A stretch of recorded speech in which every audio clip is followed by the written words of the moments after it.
All right, good morning, chat. We all had some good sleep, or I guess just a good day. I'm sure some of you haven't slept. I don't know if you caught the stream earlier, or maybe the end of it. But here we are, day 2, EUIC 2026. Lots of drops on Twitch. I'm actually co-streaming correctly this time. I think. Yep. We're all good to go. I don't actually hold up.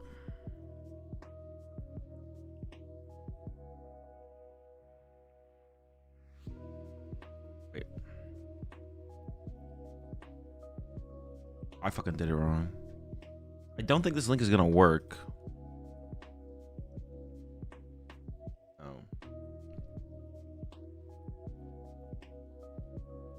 I don't know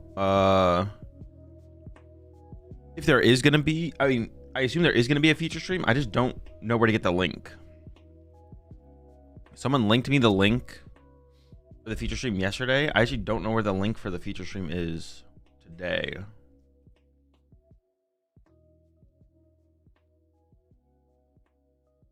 So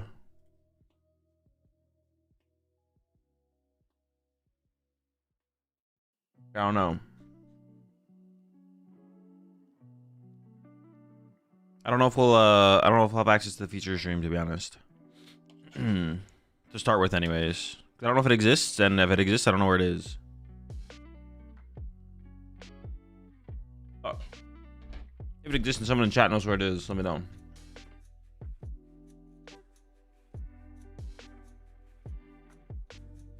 Appreciate 13 months there, Dino.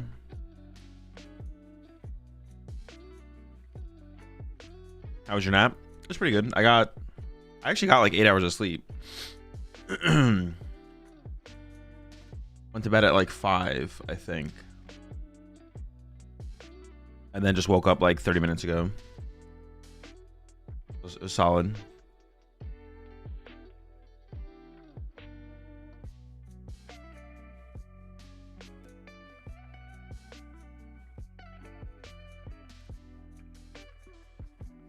Remind me how Sunday works for ICs. Is it the same as Worlds where only the finals is played? Yeah. Only Sunday on finals. Only finals on Sunday.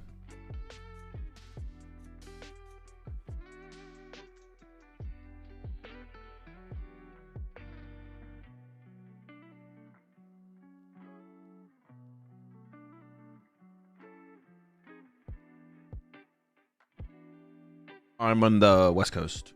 How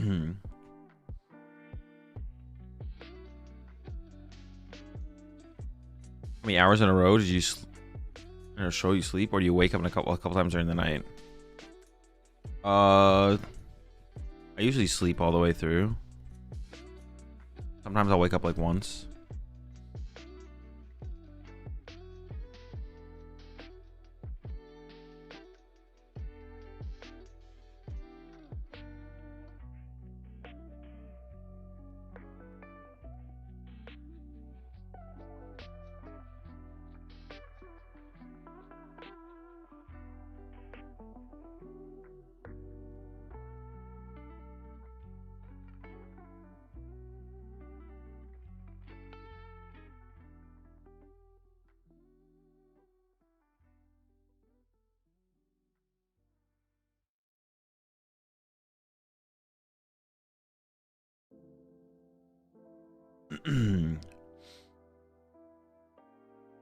Is the right thing for the feature stream?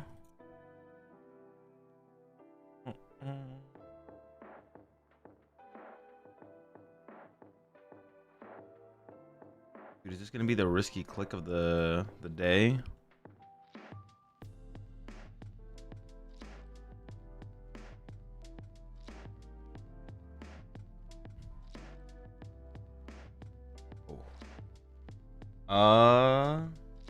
Yeah, this should be it. Appreciate the link.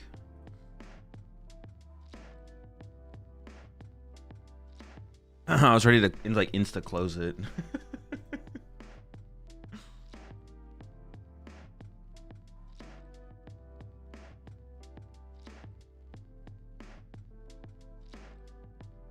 looks like it though. Feature station day 2. Yeah, looks like it.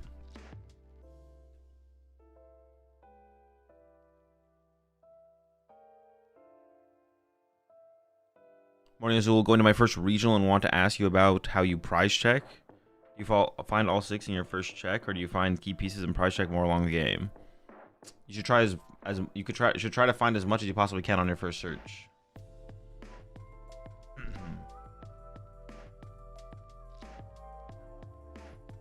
Your first search is 45 seconds, so you have something to practice.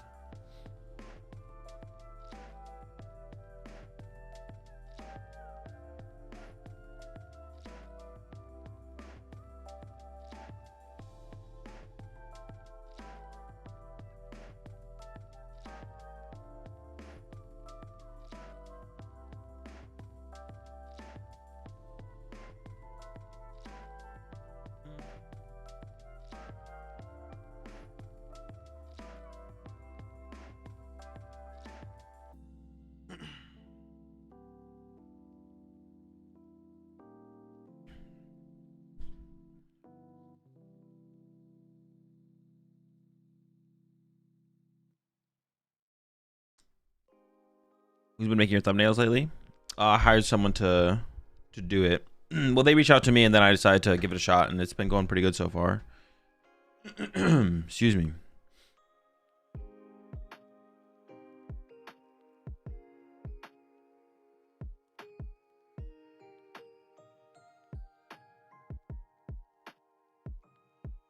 And let me do this real fast, make sure I got this all set up correctly.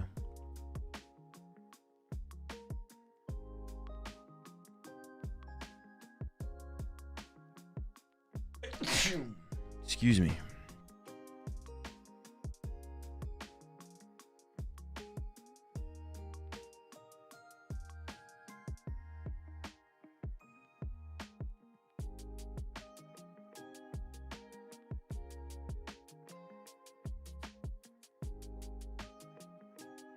All right, we're back.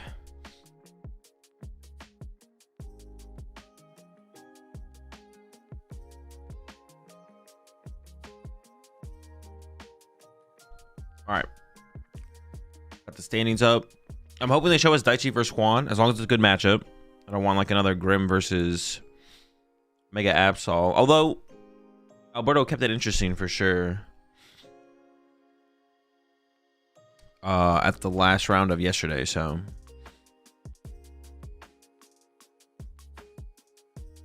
did Liam not make it? Yep. No, these are the last 16 players in the tournament. This is it. There's the only 16 players left. Now, third time's a charm for Grim. Do it again.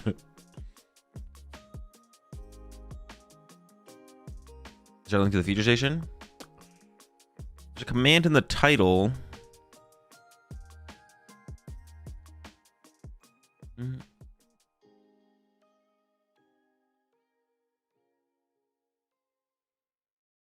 excited to watch more Absol players start Trolley.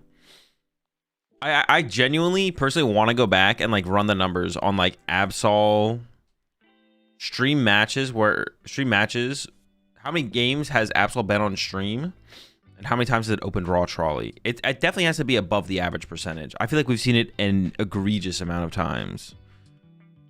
But maybe not. Maybe I'll do the math and I'll find that it's actually reasonable. Because the only person I can remember, like in a set, who didn't open at least one game is Tim. There's 5 rounds of Swiss today. 5 rounds of Swiss today, and then they will also play. ASIM theoretically is going to be like maybe one match, so we'll probably see like one top 8 match, both top 4 matches. Would be my guess. We'll see. It's possible ASIM is actually huge, but I think it's pretty unlikely.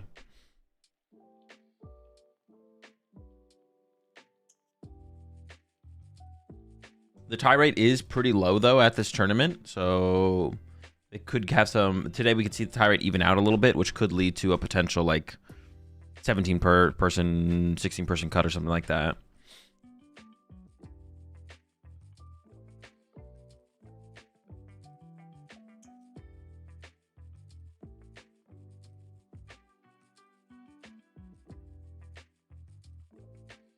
We got 4 doubloons on Liam Halliburton making top 8. 4 whole doubloons. Haven't kept up with the Pokemon TCG for a year. Charizard and Dragon Ball still popular. Yeah, Dragon Ball's been popular for a while. Charizard has had like a resurgence the last couple of formats. So Charizard has not been at the top consistently. A little bit more of a roller coaster. But Dragon Ball's been pretty good for a pretty long time. Actually, Dragon Ball's just literally been good for like a year now, right? Like since Badoo came out.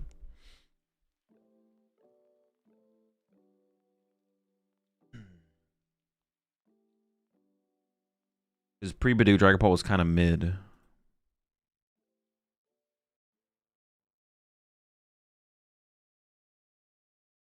If X21 is ASIM, it could be 20 people. Yeah, it'd be a lot, but it is unlikely to be X21. It's likely to be X12.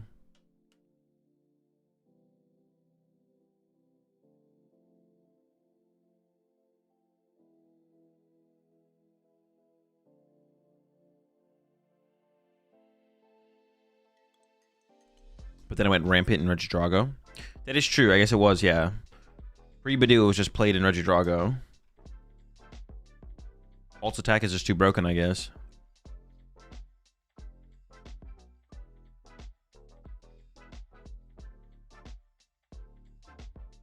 Sanders playing on the feature stream. Feature up. Oh, shoot. Feature is a... Wait, is it? Sander versus Joshua.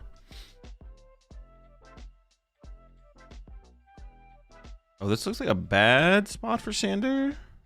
I mean, there's a fish in the active, and there's a Curly on the bench. I have to imagine Joshua's in a advantageous spot here for sure. Ooh, there's the Iron Bundle for Sander, though. That's going to be a big deal. Only 1 Monkey Dory established as well here for Sander. Let's see what he can do off this turn. I mean, I feel like as Sander here, you have to like get back into Badoo, right? Like...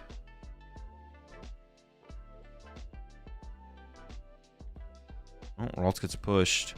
And it looks like they're from Sander's hand, unless he has played... Oh, maybe he's going to go for a Devo play? It does KO the fish, but...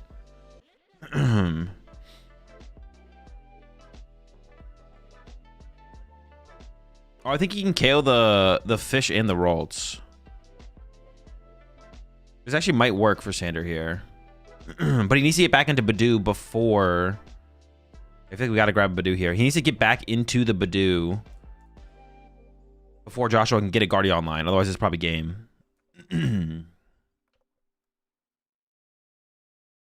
if he hasn't attached return yet, he still has a monkey. He'll have double Monkey Dory. You can't tell how much damage is on anything here. Yeah, the future stream dice, dude. I don't know how. That's like such an oversight on their part. To not put more of the same dice they use on stream on the feature station.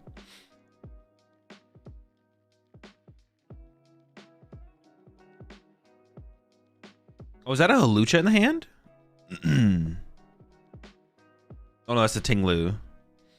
Lewis. I guess you'd probably always play an E-Switch before you played a Halucha, right?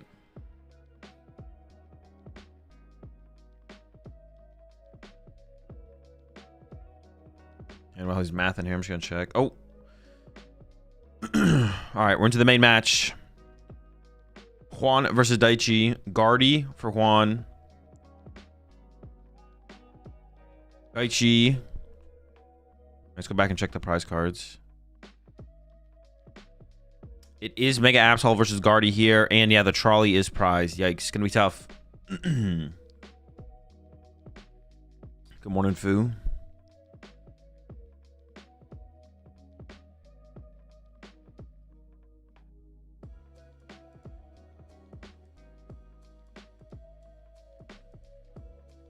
Still gonna top deck trolley somehow. Can you imagine if he did, and then it like goes to the prize cards and the trolley's just not there?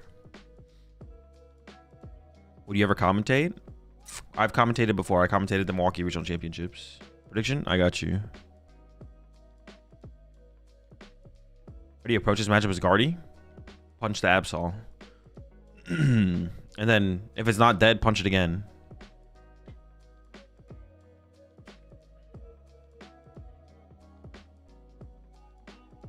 What year? 2025. How do you approach a matchup as Absol? Punch with Absol. And if your Absol's alive next turn, punch with Absol again.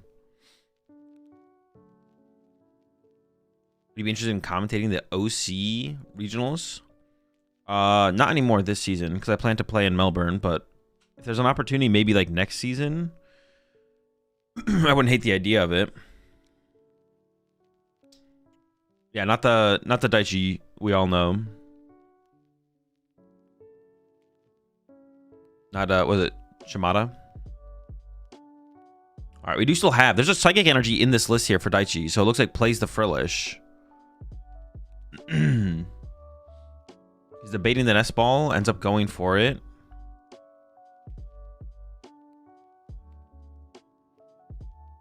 I don't even know what we're grabbing here. I mean, if we could get Kangaskhan in the active and start drawing cards, I think we'd do that, but it looks like he's prioritizing Pecharunt.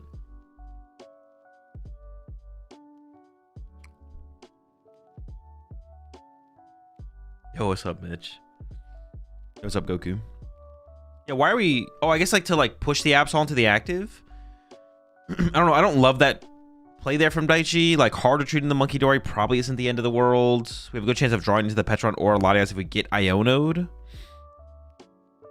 Oh, I just feel like that, with Trolley Prize, I feel like Nest Balls are such a high value card. Like, I'm trying to hope to top deck.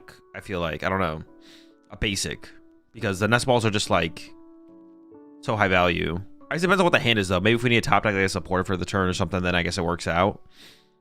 We don't have like a Lily or anything like that in the hand. All right, let's see what Juan can put together.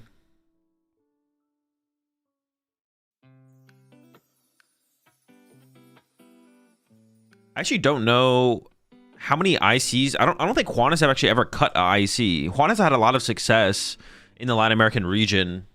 I'm not sure how many majors he's won. I think he's won a couple. He's top cut a ton. He's usually like in contention for top cut pretty often. But I don't actually know if he has a international cut yet. Maybe one of the NAICs. I feel like I actually just like have never seen his name at UIC or OCIC or... Oh yeah. Go up to Clefairy, get a couple psychics. Juan can't get a visa to US, that's why he can't go to even go to Worlds. Oh really? That's unfortunate.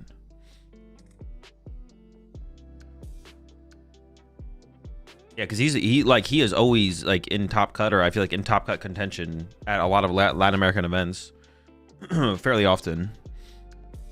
But I feel like I never see him at the international stage. But that makes sense. He literally can't go. All right, well, it looks like he's got the TM Evo here. Ultra Ball plus TM Evo. And I think does have double supporter in hand. So didn't prioritize something like the Secret Box to build up an extra supporter in the hand or anything like that. I think I have double Iono and Super Rod. I think as Daichi, you're pretty happy to see that...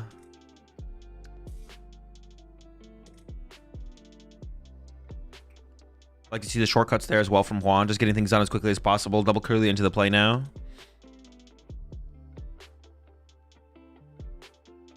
What's your anticipated post-rotation deck? What's your most anticipated? None of them. I don't think about post-rotation. That's why Worlds needs to rotate around more countries. Yeah, it wouldn't be a bad thing. All right, Psychic Energy established. And yeah, I think there is no supporters here for Daichi. And there we go. Petch getting the push up. And we're going to KO this Monkey Dory here. And yeah, I think it is 2 Iono into Super Rod. So you get rid of the Super Rod here. I don't think it's even a question. I was considering an Iono for the... No, you get rid of the Super Rod. No. What are we doing? I can't even think of a discard pile that would exist where you'd consider an Iono there. Like, Maybe if there was 2 other Ionos in the discard pile, you're like, okay, this is the only time I'll get Ionoed. Because in this matchup, that is one of the priorities sometimes, is getting rid of Iono, because you should keep your hand turn after turn after turn. Over to Quan, immediately Ionoed into the secret box. And yeah, things are looking pretty good. Actually, there's a nest block. Yeah, I kind of want to see Fez. I want to see the Fez rip here, I think, from Quan. Reconsidering it, though. Do we not want to rip the Fez? The hand's not that good. I think we're ripping Fez here. Like, I don't think we're 1-hit KO in the active here. And then... Ooh, is Fez prized? Ooh, Fez might be prized. We're settling for the Mew. Oh, no, but that's not bad. Mew, just to copy the attack, might be what Quan is going for here. I think Fez might be prized, so I do not see the Fez in the deck. Otherwise, I think Fez probably would have been the grab there. Because we need a secret box and then need to get Ultra Ball off of secret box. Which is, I mean, it's a little costly. It's a little much. It looks like we can maybe get the Mystery Guard involved, though. Just missing a tool card off the grab here. Hold on. Is there no tool card to grab? Or do we not want to burn a Bravery Charm? I was thinking we're going to put the Mystery Garden in play and then draw with Mystery Garden as well. Hold up. How does Absol handle the mirror match without Enhanced Hammer? Usually find Mist and then punch with Absol. Or Boss KO Monkey Dories. Yeah, I was gonna say we could Ultra Ball away Bravery Charm and Arven, get Guardy, evolve the active to Guardy, play Stadium, hold Dark Energy, draw 2 with Mew, and then if we want to, we can Mystery Garden off the energy to draw more. Let's see what Quan thinks is the move, though. Yeah, there we go. Okay, yeah, I like the sequence here. Unless you, the only argument here would be, do I want to hold my Bravery Charm? So that's the only thing for Quan to consider is like, leave the Bravery Charm in the deck, then Ultra Ball away the Stadium or the energy, then play the Stadium, then draw 3 with Mew. But I kind of like this. Got the Monkey Dory Dark. Oh, there was Fez in the deck the whole time. I don't know if I like that choice then from Quan. Yeah, we had Fez in the deck the whole time. I think Nestball for Fez to begin the sequence then was just like the better play, to be honest. I understand like you do want to attack with Mew here, but you could attack with basically anything here, and you're setting up the 2-hit KO on the active. To attack with Mew is probably the best attacker. Maybe.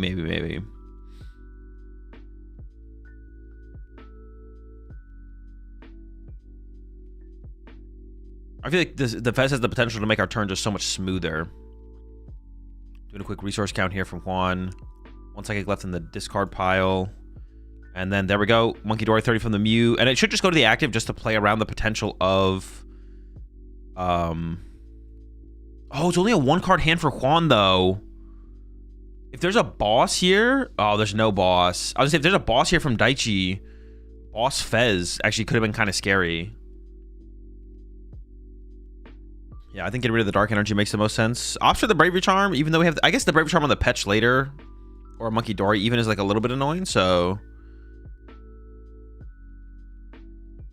And don't forget the poison damage, but I think they remembered it. Oh yeah, 30 from Monkey Dory. 230, 250. Yeah, 250 is correct. But you do want to overdamage a little bit. But actually, no, Boss on Fez isn't that good because then the Mew survives, right? So it's not even that big of a deal. Dude, honestly, if I'm Daichi here, I'm packing this. What are we doing? Let's get out of here.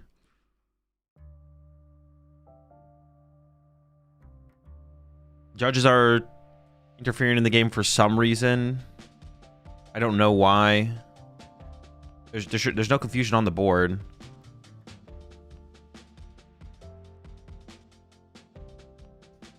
Maybe some kind of translation thing had to go on. Maybe Daichi was confused about something. But it feels like if that looked like the judge is interfering. For sure. 3-card hand.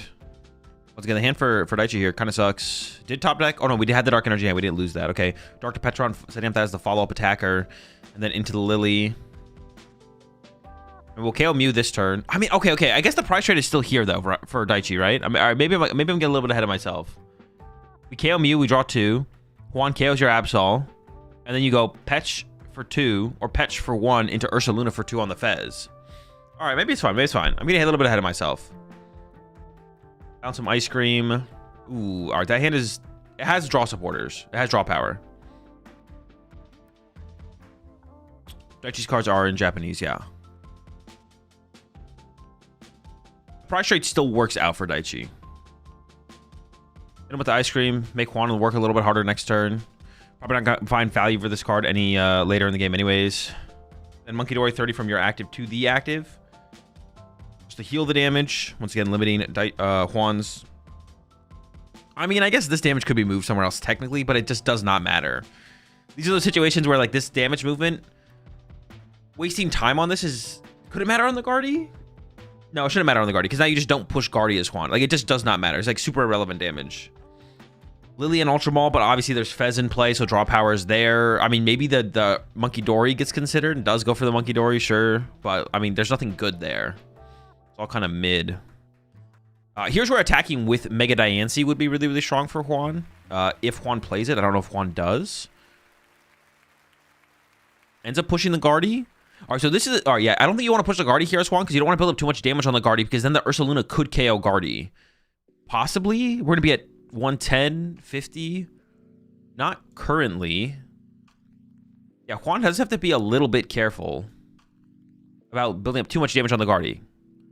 I see a Jelly there. And it looks like double counter catcher was drawn as well. Yeah, this is the time for Mega Diancie for sure. If Juan plays it. Taking account of the cards. Looks like it's going to go for the Scream Tail. No Diancie? Okay. Yeah, I mean, this is winnable. The main card Juan wants to find here is Bravery Charm for the Fez. Bravery Charm for the Fez. And hope Daichi doesn't have Boss KO Guardy next turn into Ursaluna KO to win the game.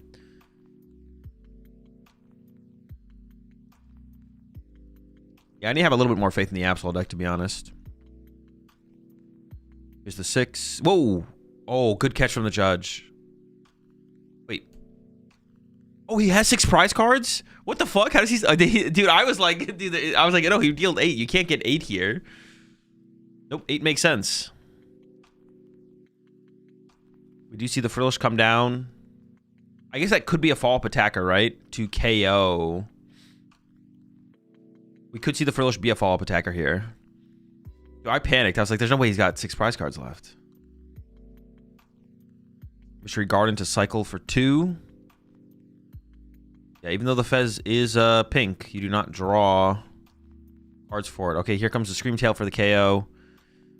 How many do we need, though? 4? 3? 50... Yeah, 120 would work theoretically, right? 80, 110. There's the heal from the Monkey Dory.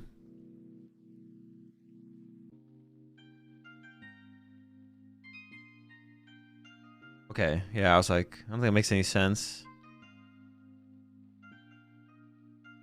6 card hand there for Daichi, and then yeah, just Scream Tail KO the active here. But from here for Daichi. Oh, hang on, we're not done yet. We're thinking about going counter catcher. You could counter catcher the Monkey Dory. But yeah, probably better to hold on to it. I guess Mind Bend actually is also an option here for Daichi because Daichi does play Psychic Energy and does push the Monkey Dory here. So if you have a Night Stretcher to recover the Psychic, might even play 2 Psychics. Oh, it does play 2 Psychic. I see the second Psychic in hand. What's the game plan for Guardian this matchup?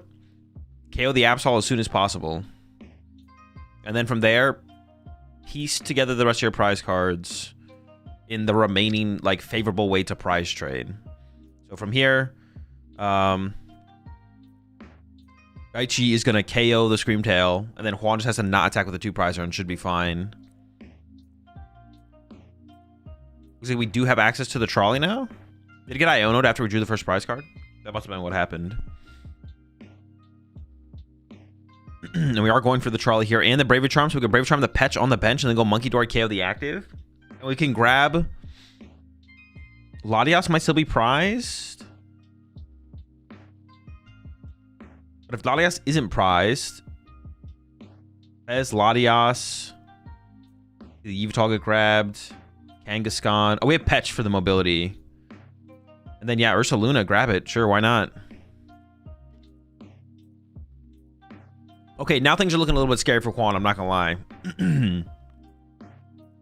This board state for Juan can be solved with the Turo, though. If you can Turo the Fez out of play and KO the Petron with Screamtail, that works. If you can... No, that's kind of just the main play, to be honest. Bravery Charm the Fez plus Iono also works. Fez for 3. Like I mentioned, I think we already have the Psychic Energy. Are we Bravery Charm the Kangaskhan to play around? Do we play around Drifloon here after we saw? I feel like the Bravery Charm on the Petch is actually just better though, right? Because now Screamtail can KO the Petron without a Bravery Charm.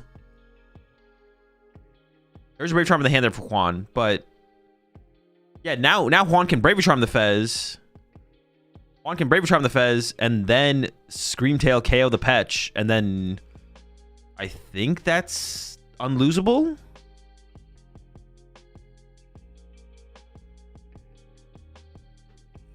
Charm Screamtail, Double Monkey, sniped Kang though.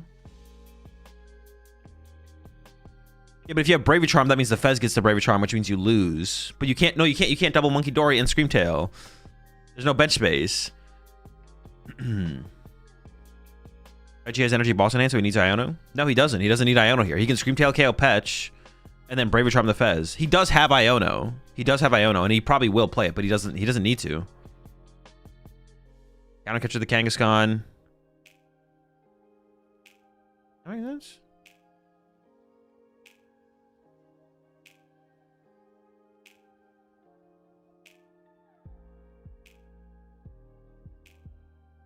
Wait,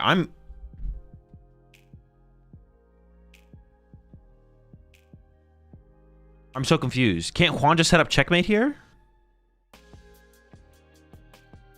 Screamtail with 4 energy hits for 160. Plus Monkey Dory is 190. Bravery Charm the Fez.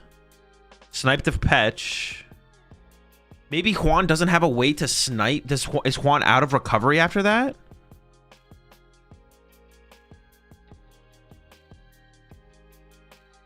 So he's going for a Frillish play to set up the... No, but he's out of Counter Catcher. And he's out of Bravery Charm. How are we... Dude, this play makes no sense. Am I losing my mind? Juan had Night Stretcher in hand. Yeah, but if you can't snipe again, you might lose. Like if Juan plays that Night Stretcher this turn, but doesn't have a Night Stretcher for the following turn, he might lose. But I think he does have 1 Night Stretcher left. He lost the Super Rod and hasn't played a Night Stretcher yet. He switched Zerosig there, Arvin, and Iono, but is item locked here. Okay, the only thing I can think of here for Juan is Daichi out of energy? Just had Double Stretcher in hand for sure. I'm sure. Yeah, I mean, I think Juan had checkmate, and then he just didn't do it. And now it is possible to lose, I want to say here, as Juan. Because Daichi can just get a Dark Energy.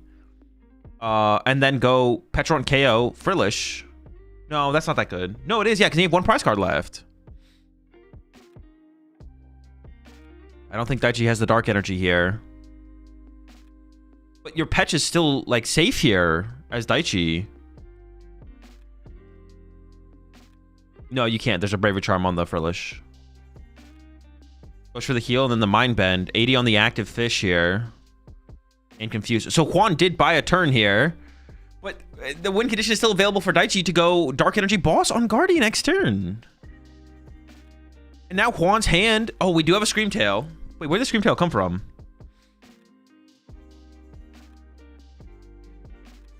It wasn't checkmate because E-Switch attached to Petch Boss is game on Guard EX. Well, no, but it would have to be Night Stretcher for Petch, E-Switch to Petch, attached to Petch, and Boss. Off Iono to 2? Dude, that's not real. That is... Wait, we just attacked with the fish? Dude, what is... What? Dude, does Juan, like, have checkmate or something right here? To KO, like... Doesn't Juan have Screamtail? Dude, Screamtail plus Night Stretcher in hand? Oh, but he didn't Bravery Charm the Fez. Because he didn't Bravery Charm the Fez. So it's... No, so now we are scared. Now we are scared because he didn't Bravery Charm the Fez. Dude, we got to go back and review that turn. Yeah, I don't think I'm missing anything. If we just Brave Charm Fez, Screamtail, KO, Petch, we had Screamtail plus Night Stretcher or double Night Stretcher left, plus Iona to 2. Daichi would have had to draw Night Stretcher for Petch, E-Switch, Energy, Boss. And we could have... No, that won't have change anything.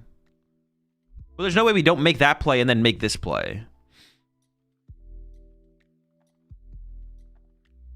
There's a Boss from Daichi off of Pokegear. I assume was looking for something else. Now it feels like Juan should have like conceded last turn or something. I don't even know. Bring the Turbo Energize. Wait, we're using it. Oh, I guess we can set up Petch and Ursaluna, so we're checkmating the Fez on the bench. Okay, this does make sense. Or this is fine here from Daichi. Because we're down the 2 Braver Charm. No, but you could draw Turo here as Juan. No! Gosh! So now he can Turo and then Screamtail KO the Petch. No, but you can't Screamtail because there's 30 damage on the Monkey Dory, bro. This game got so complicated for no reason. He top decks the Turo, so you can Turo the Fez. But if you kill the Petch and the Monkey Dory... No, but you can... No, you can't do that because you know there's a boss in hand. Okay, I think Daichi still wins. Yeah, I'm pretty sure Daichi does still win here. I'm pretty lost here. Doesn't this seem overly complicated? The play last turn from Daichi is like fine. Knocking out with Monkey... No, yeah, getting the energy established is probably correct from Daichi because otherwise like Iono plus KO makes things weird if you're Daichi. But by setting up 2 attackers that threaten Juan's bench... it probably puts you in a pretty good spot. We're not Turoing the fish, are we? Oh, okay.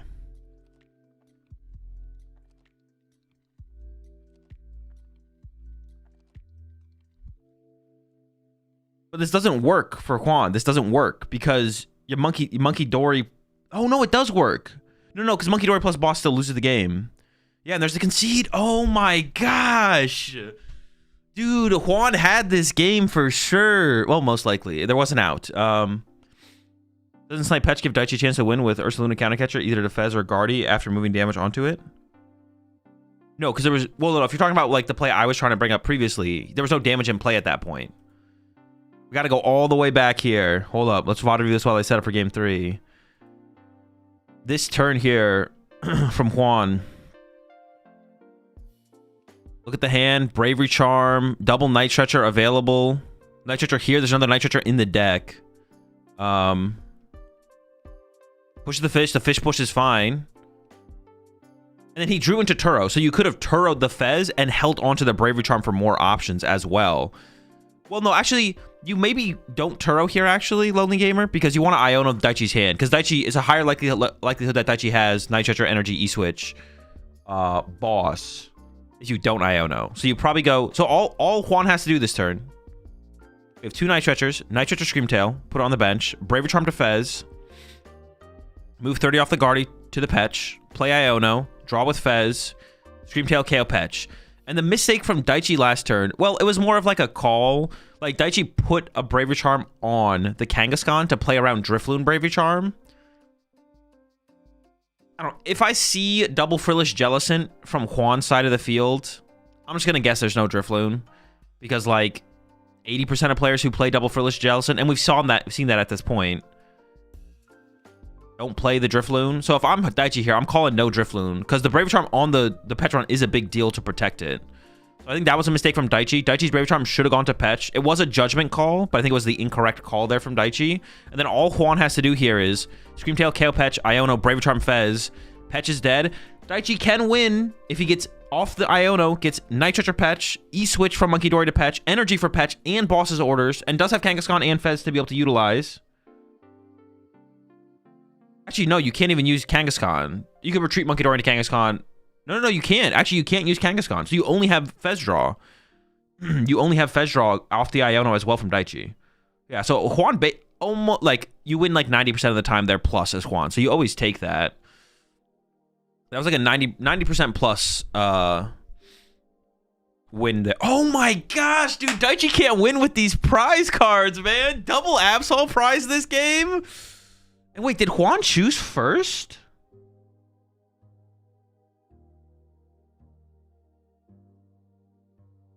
Or did Daichi go draw pass?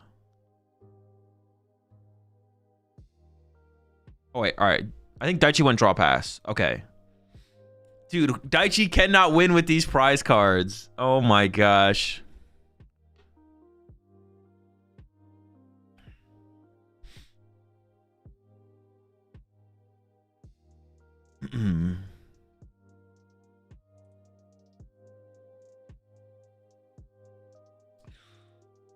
Command standings for the players' records. Dude, he's even considering conceding. He's like, bro, can I get a breakout here? All right, it's Kangaskhan time. It's Kangaskhan time. We're going all in, double Kangaskhan. Get a Kangaskhan on the active to load up our bench Kangaskhan. And then we use Kangaskhan to set up Kangaskhan. I mean, it's got to be the line here, right? You got to go double Kangaskhan. I mean, I guess you could like attach to something. No, I think you just double Kangaskhan. It depends if you want that early draw, actually. You could attach a Monkey Dory and accelerate to Kangaskhan. That'd be fine.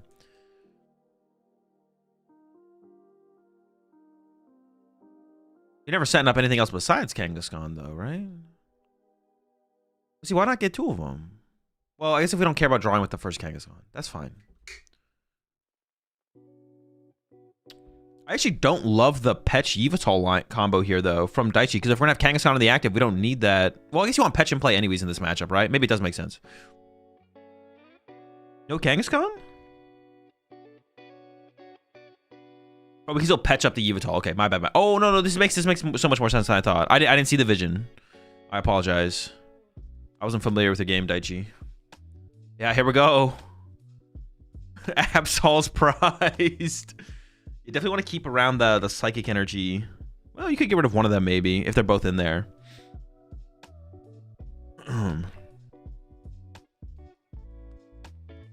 Let's see if Daichi can do this. For anyone who's unaware, you definitely don't want to attack with Kangaskhan in this matchup. But sometimes you don't have a choice. Oh, Ultra Balling away a Night Stretcher. Honestly, though, when there's no pressure of the Absol, it's a little bit less.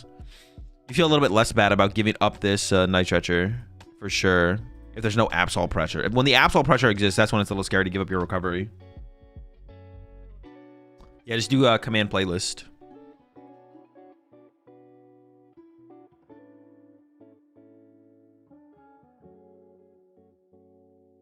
This is not the build Tord is playing, no.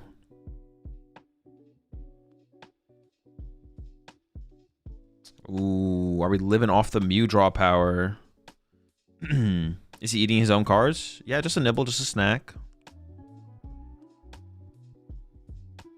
That's how you have to deal with it, dude. I mean, it's tough out there, bro. They play long days. You gotta find time and food where you can. Man, this hand is hideous from Juan. What the fuck? Oh, into two, and it's some garbage. It's just gonna be a pass. Couple ways for Daichi to approach his next turn.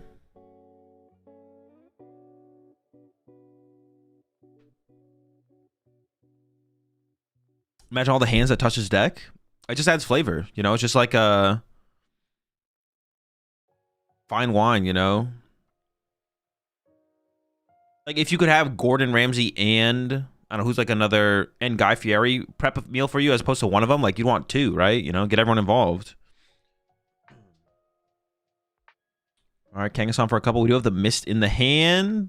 It might even be good to stop a Mind Bend, to be honest. Well, I guess we have Patch. It's not that big of a deal. Goes for the boss, and it's going to go for the Mew. Now, there's a Night Stretcher in Juan's hand to recover this, but when attaching Dark and Charm to the Mew, the Dark Energy getting stuck on the Mew is a little bit annoying. Secret Box, top deck. All right, why not? Another Night Stretcher has to go down here, though. But you can't. I don't think you can cook this any other way. It looks like Juan's trying to cook it, but yeah, there's nothing to cook. You just got to go. A Charm on Mew, honestly, there's probably an argument for the Charm on the Mew. Well, no, actually, I don't even think there is for the current situation. The Charm on the Screamtail is probably better because you want to be able to attack with Screamtail but not give over a free prize card to Monkey Dory. So you want to use Screamtail to punch. Wasn't Ralts KO better? Daichi knows Juan is living off the Mew draw and Mew's worth more prize cards. So you're KOing Ralts or KOing Mew probably buys you a turn. So you getting the extra prize card, honestly, in that situation, I kind of think is more worth it from Daichi. I kind of like the Mew KO, to be honest.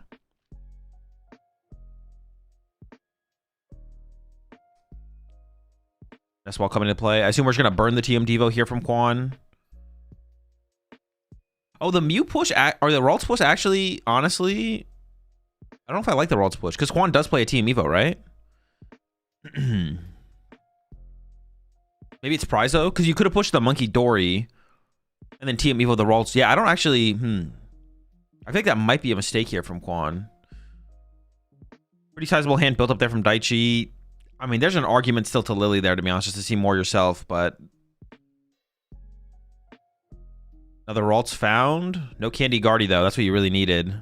We got a Curlia, but our Ralts is in the active. And we got no energy to retreat. Oh, my gosh. That's rough. But yeah, I don't even know if I like that send-up. You couldn't... No, but you should have just sent up the Screamtail to have flexibility, right? Yeah, setting up the Screamtail to have flexibility was way better. Want to KO Ralts there? Because theoretically, if you KO the Mew or the Ralts, you're buying a turn anyways. You know Juan is living off the draw power of the Mew. So no matter what, you're buying a turn probably with your KO. So you may as well get +1 prize card for your efforts and potentially leave Juan with nothing. Because you know Juan is living off the draw power of Mew. Because Juan didn't play a supporter last turn, when he definitely would have. Even if Juan had like Lily Candy Guardian hand, you always play Lily there because the possibility of KO Ralts exists. I guess it could have been like a weird mind game, but you don't think you ever make the call that Daichi doesn't KO your lone Ralts, so.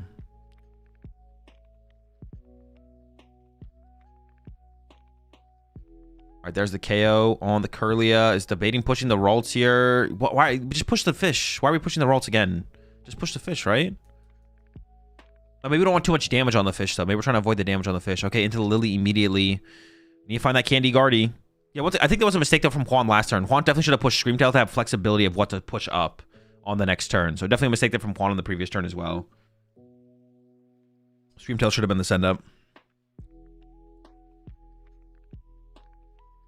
Would you ever just want to take 2 prize cards for more chances to take Absol prizes? It's pretty tough to get Absol involved at this point, to be honest. So I don't think that would ever be like a strong reason. There's Candy. I don't know if I saw a Guardy, though. We have Nestball, though. Nestball can be Fez. Hold up. Nope, Fez is prize. Oh, man.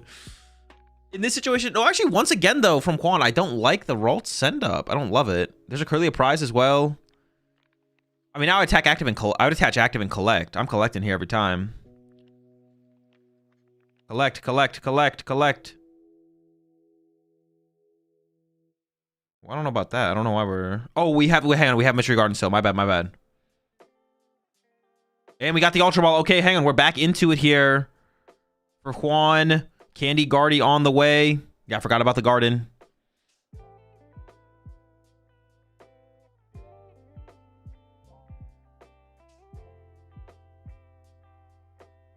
I was wondering why we were playing the Bravery Charm, to be honest. I was like, what? That would like confuse the fuck out of me. But it makes sense here. Because we need to draw the extra card. So now here from Juan, you might need to stop Daichi from drawing a prize card. You actually might attack with Gardevoir here and hope it doesn't get KO'd. Because I don't know if you can afford to give another prize card over to Daichi. Why is there... Oh, no, that makes sense. I was like, why is there Dark Energy on the Yveltal?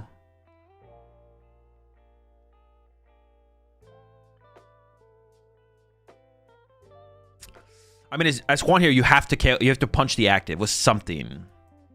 I would consider doing it with Guardy, because I don't know if you can afford to give another prize card over to Daichi here. He's on so many Reese's door, this just feels cooked. I mean, last game felt cooked for Daichi, and we saw the comeback. Have some faith. Yeah, I feel like we just got to do the Guardy, man. We just got to risk it. I don't like giving Daichi another prize card here.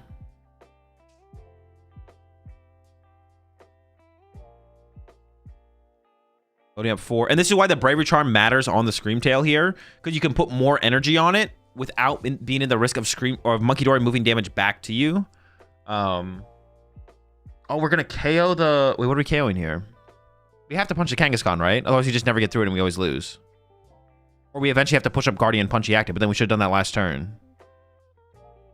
We're KOing the Petch. Dude, I don't know about that, man. This Kangaskhan is just gonna keep swinging on us. And Juan does not have a way to one-hit KO the Kangaskhan, so... And doesn't have enough... maybe has just enough... If Daichi benches Fez here, Juan might be able to go 2-2-2, actually. That might be possible.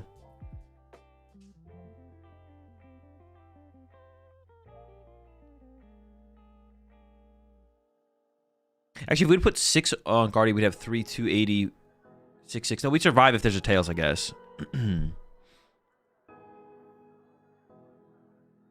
They better punch next turn with Iono rather than now.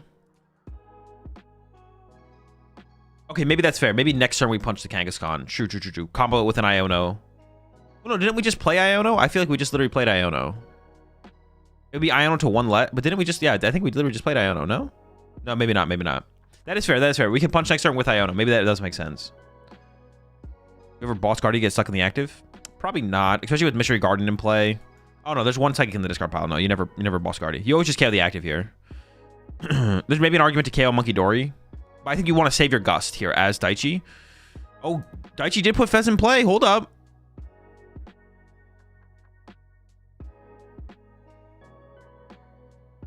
Daichi Turbo Energize found off the Arvin. Daichi did prize up Absol, yeah. If you punch, he can penny. Yeah, but then there's no attacker in play. That's fine. If you punch the Kangaskhan and he pennies it, you're winning the game. Please penny the Kangaskhan. Maybe not this turn, but next turn. Oh, but Daichi did just put a bunch of 2 prizers in play. Maybe we have the KO with the Yveltal now here from Daichi, which is a little bit obnoxious.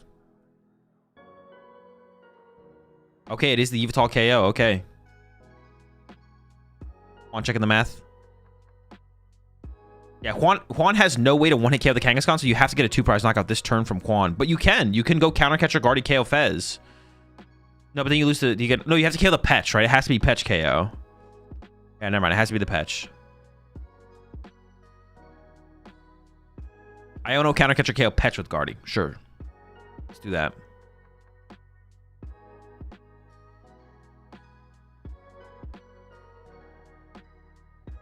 Okay, I didn't see the last card.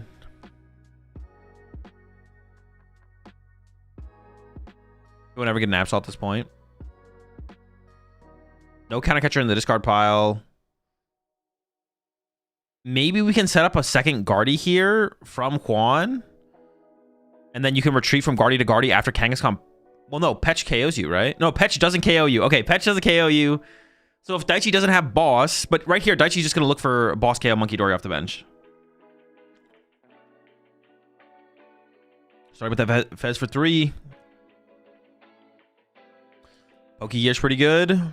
I don't even know how many boss we played at this point. It's not many. No boss yet. Petch is not... Oh, no, Petch is KOing the Guardy. Oh, wait, no. Juan has drawn 3 prize cards. Never mind. I thought... I looked at the graphic and it said 2 had been drawn. So I was like, okay, we've only drawn 2. No, but it was 3. I mean, that's just game. Sheesh.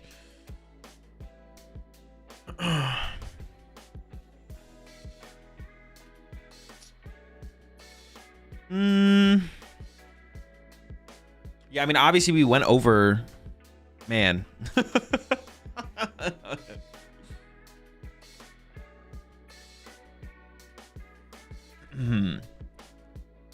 I still don't love the plays from Juan. I don't know. Maybe it was fine. Maybe I'm... See, I didn't even think about that, though, either. Because Guardy becomes a worse and worse attacker the more prize cards you draw. See, like, I don't know. I just kind of want to go back to this. I want to go back to this turn still here. Like, I still think punching with Guardy is just better. I don't know. I still think... Okay, so let's say we go...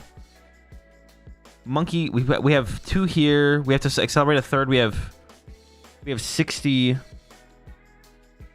and then we move Monkey Dory 6 off of... Oh, we have double Monkey Dory set up too. Yeah, so we Monkey Dory all of it off to the Mega Kangaskhan. Daichi would need Monkey Dory energy, move 6 from the Kangaskhan to the Guardy, and then hit a heads. And then if he hits tails, I think we're back in this as Juan.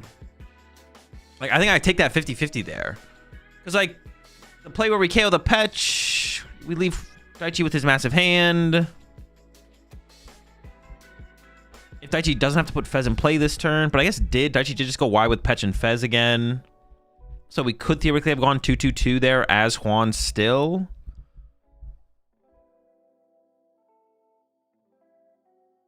I don't know. I guess this was maybe still the correct play. I'm not sure.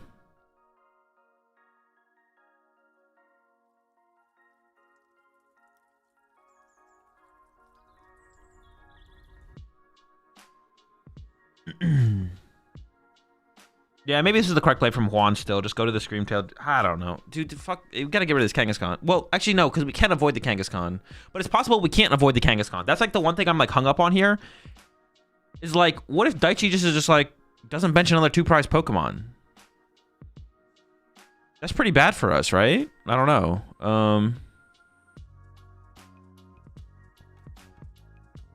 Like if Daichi just like, oh, well, you attacked with Screamtail, KO Screamtail.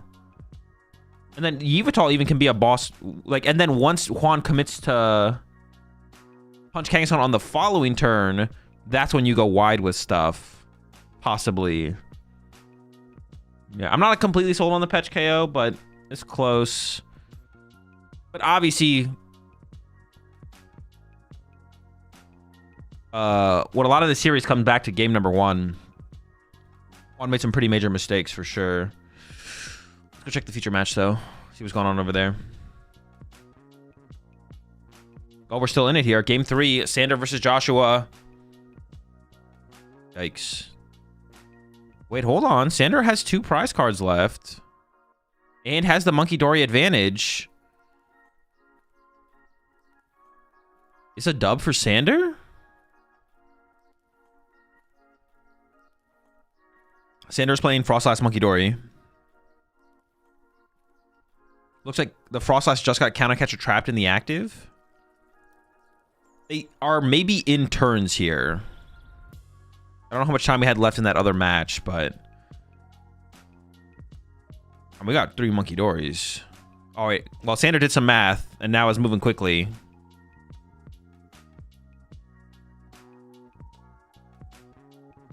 Oh, it's dead. We just need to do some quick maths. I thought we had a little bit more going on there because they're cooking. I was like, okay, is it cooking? But no, apparently just need to make sure he's doing enough damage. Sander gets the dub over the Guardy with Frostlass Monkey Dory.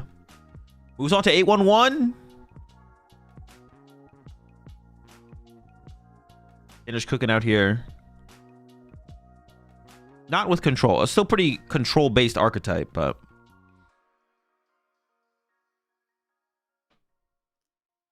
and I did see the one of Crushing Hammer. He's still playing the Crushing Hammer, which you love to see.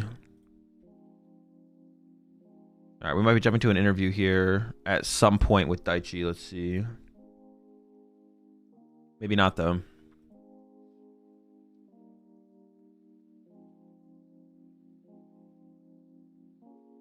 Very much. I'm here with Daichi Tamai. 10 rounds done of EUIC, 10 victories, a perfect 10-0. How you feeling right now? Yeah, I feel great. I feel really strong. I mean, you're looking really strong on stream. You cannot stop winning. Even in game 2, where in a deck that we call Mega Absol Box, you had both your Mega Absol prize, you still won. How do you deal with prizes like that? I mean, like, I have to go with Kangaskhan, man, and that's fine. I mean, it went fine there. Have you been dealing with things like that throughout the weekend? How adaptable is your deck? Well, Absol can do anything, so it can cope with any, like, prizing or anything. Even if you don't have Absol, the rest of the guys can go and pick it up. Now, you've had some decent results at EUIC the past couple years. 43rd in 24, 46th in 25. Now we're here in 26, you're 10-0. Do you feel like this is your tournament? Yeah, I mean, I used to live in London, so it's my hometown. Well, there we go then. Used to live here. Now you're in Japan, but you come back over here. Cannot stop winning. But you stuck with this deck. You played it in Las Vegas this season. You played it at LAIC. What keeps you coming back to this deck? Well, I mean, I got fed up with Gotti, so I want to beat Gotti. That's why I'm playing the Dark deck. I mean, that works quite nicely. And last question then, we're a little bit outside the top 4 decks everyone's expecting. Do you think that little bit of a surprise factor is playing a part in your 10-0 start? Again? So your deck's a bit surprising. Not everyone has practiced against it as much as the other decks. Do you think that gives you an advantage? Yeah, because no one no one is prepared for it. So I beat Charizard yesterday, and he said he never played against Absol. So yeah. If they've never played against it, that's a win. Any shout-outs you want to give before we finish up here? Well, thank you, Kaz, for the best deck. I think that sums it up very nicely. Well, congratulations. 10-0 start. Still, hopefully, a few more. Dude, how have they not adjusted the music levels with the interview, bro? What the fuck? Turn the fucking music down. Wait, how does it sound when they cut to the casters? Is it still loud as fuck? Gotta be feeling nice. Yeah, absolutely. And Dude, turn the music down, brother. They got me, dude. All those little like production things like annoy me so much. All right, take a look at the standings before getting to the next round. Pre 26 months there, Silent Burst. Is there a reason Absol's seen an uptick in play recently? I don't think it. Well, I don't think it is. The deck's always been good. Yeah, I don't think it is seeing an uptick. I think we're maybe seeing it be a little bit more successful because there's less Lopunny and Golden Go, though. But it's like roughly about the same play rate that we've seen for a while, I feel like. Are we acting like Absol Box is some crazy rogue deck? It's not crazy rogue, but like I think what the way Ross framed it is accurate, right? It is like a more fringe deck. People are gonna be less experienced against, not as practiced against. It's not a matchup you like go out of your way to test. Yeah, I think the way Ross framed it was reasonable. You know, Oscar's on. I mean, Terrazard or Poltzard, right?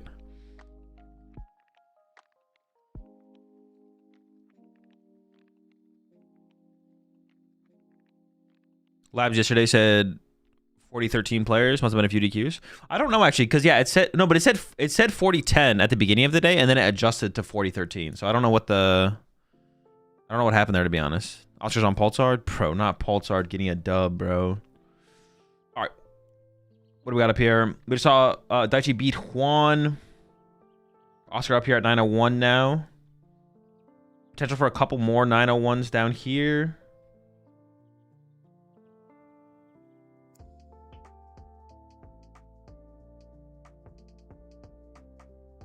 Dude, honestly, this is like, there's a lot of Canadians up here, dude. What the fuck? Ford, Zing, Christian. First time seeing Michael's name. I don't know who Michael is, but a lot of Canadians up here. A little bit of US representation as well.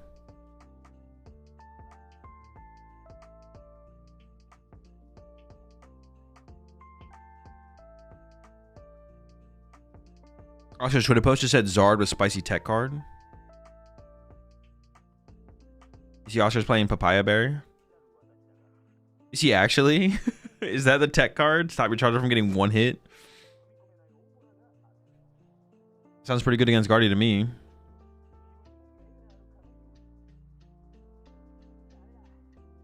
One Brit in the top 20. Bro, I mean, they got their dub for the next 6 years, so they're like kind of... How long did it take for the UK to win a tournament again? Recently, we had Ethan taking down Birmingham, but before that, the UK hadn't won a tournament since what, 2016, right? So I mean, they're good for like another. Wait, no way. Was it actually 2016?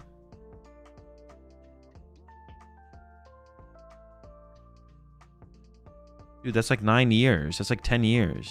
There's no way it took them 10 years to win a major. It was 2017. That's still 9 years. What the fuck? They're on cooldown for like another 8 years. They're on cooldown. So like, no, they all knew they couldn't win the tournament anyway. So they're just like, they're slacking off on this one. Technically, a Brett won a 50-person SP in Africa in 2023. That does not count. That's like saying the Auckland Special Event isn't a League Cup. Come on now.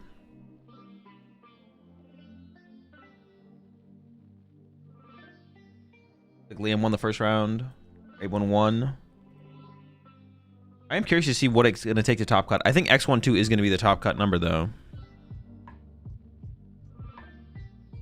When you pull out stats like that, then you know we're cooked. What do you think happened to Gabriel Fernandez? I think he got banned.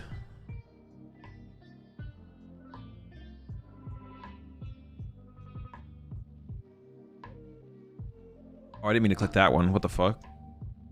Wrong press.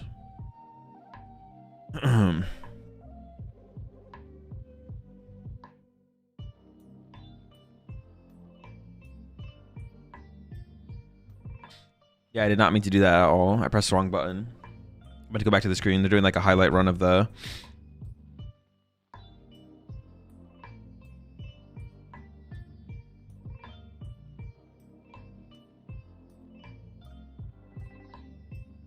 He did? As far as I know, he is. Have you stayed up or woken early for this? Woken up early. I went to bed around like 5 p.m. Liam is currently at 811.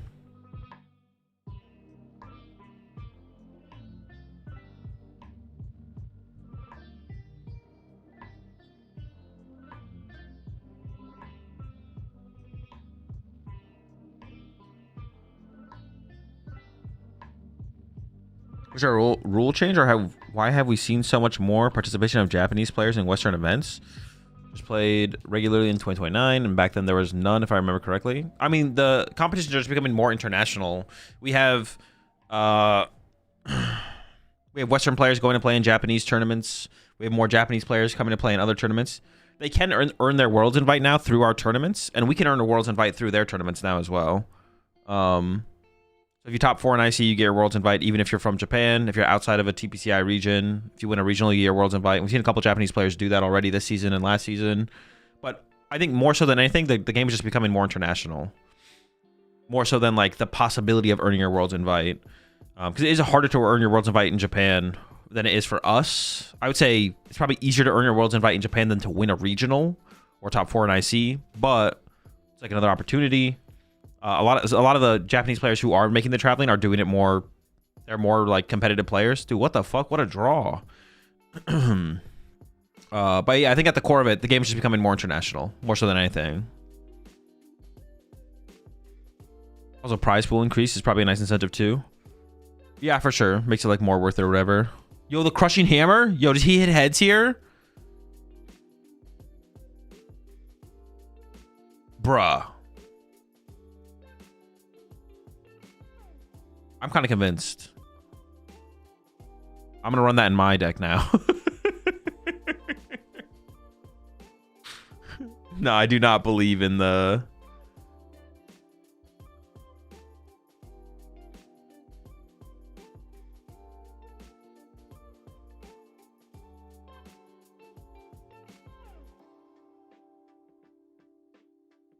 I don't believe in the manipulation here.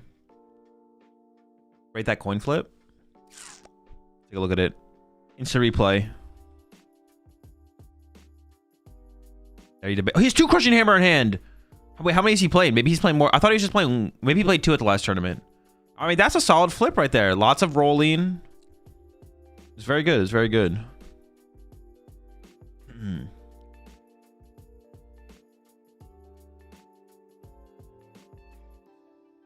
He did have a backup one, so even if he had gotten tails there. Wait, did we get to see the other one? Hang on, did we get to see the other crushing hammer? I just want to see the... Oh no, wait, I can't skip ahead. Is there any Ascended Heroes power-ups for Dango? No, I don't think so.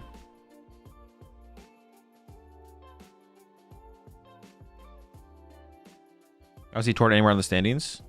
I mean, you can just use the search function.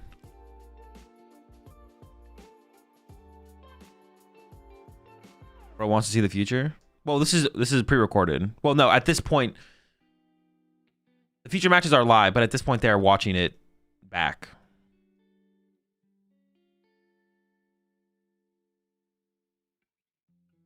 101 King Gambit is the new Dango tech? That sounds terrible.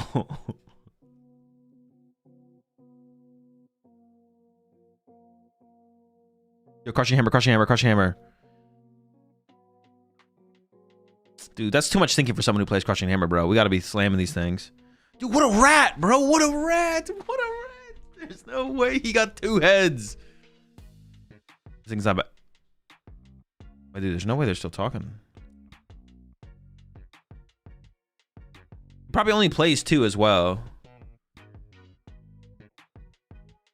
Energy removal is pretty good. Especially when you're trying to win the Monkey Dory War.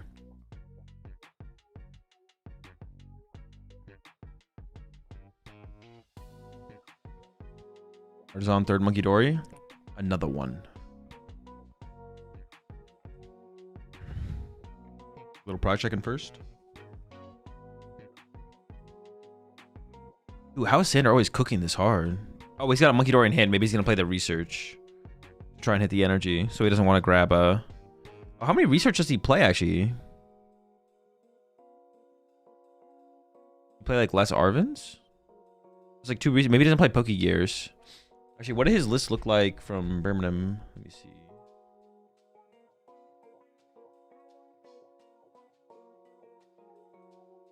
In Birmingham, he played 1 Crushing Hammer, 1 Research, 1 Gear. But that looked like 2 Research in hand, right?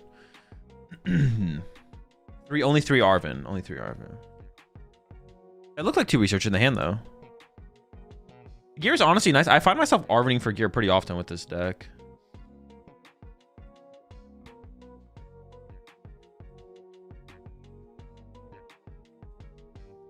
Yeah, that is 2nd Research for sure. Yo, appreciate the super chat there, Goku. Always appreciate the support.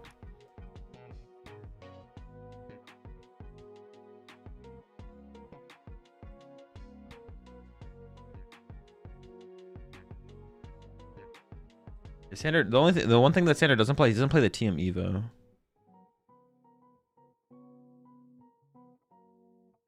Rocks both Tinglus. Well, I don't know if he's playing that at this tournament though. We didn't see the Tinglu come up in this set, so it makes me think he doesn't play the big Tinglu, because the big Tinglu is pretty good in this matchup, isn't it? Big Lou. Okay, so this has got to be coming up soon here, to be honest. We can just stay on this one until the new match comes up. Because I got to be coming back to this one pretty soon here. I'm not even live. It's got to be soon.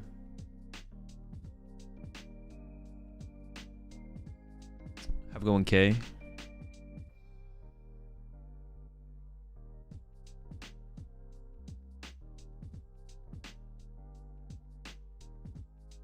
Only 2 counter catcher as well. I get behind that. Especially with no U. Yeah, he's got no Utah on the list.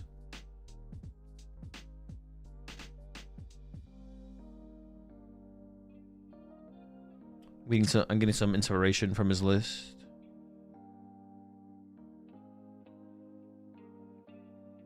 I guess he just plays the Shaman for Raging Bolts and like Water Ponds, stuff like that, random stuff like that. Have there been any meta surprises this week? Nah. No meta surprises.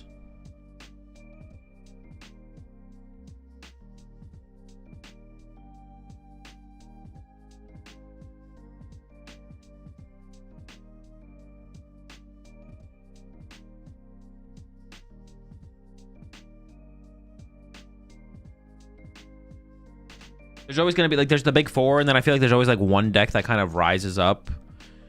Like, every major tournament this format, it's like there's the big 4. You got Golden Go, Guardy, Charizard. And then there's, like, one deck that, like, is, like, the underdog, the popular underdog, or the successful underdog. Like, we've seen Grimmsnarl. And then this tournament, it's Mega Absol so far. So yeah, there's always like one of those decks pops up. I guess it's like one of those 2, to be honest. Is there anything else that ever gets involved like that? Those 2.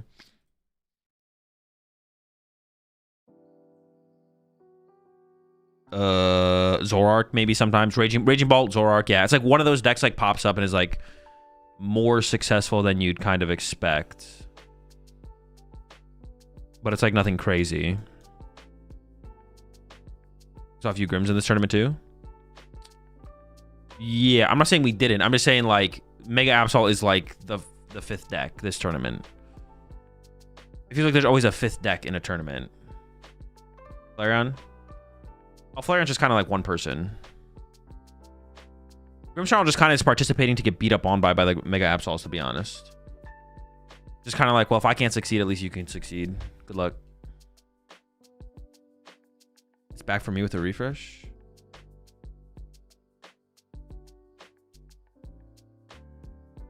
Oh, you're looking at this stream. Oh, I mean, we can watch this game while we wait for this stream, I guess, sure. We can keep watching this. Liam does not have Toad Scroll, no. Just Darmanitan. You think Slowking would be a shout for Melbourne? I don't know. The deck definitely gets better with Pokepad. It's a question of just like how much better, for sure. It could be. I really like the Kangaskhan build, so really big fan of the Kangaskhan build.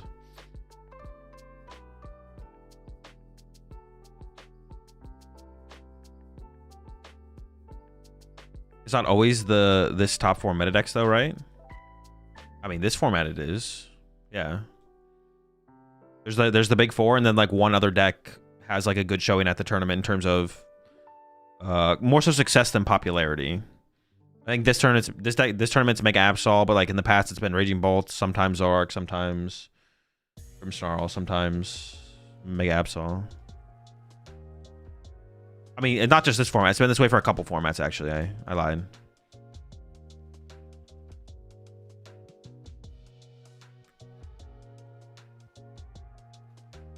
Crispin may be needed for Mega Absol.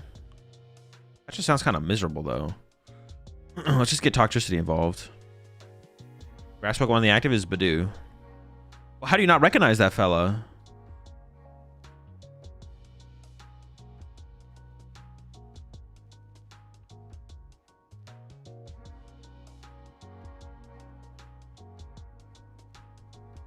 Feels like it's been like this or similar since the start of the Block I, at least. What set was that? I remember the set.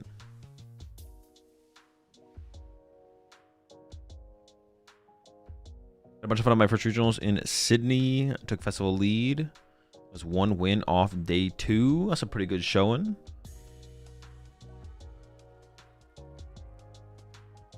Bring together.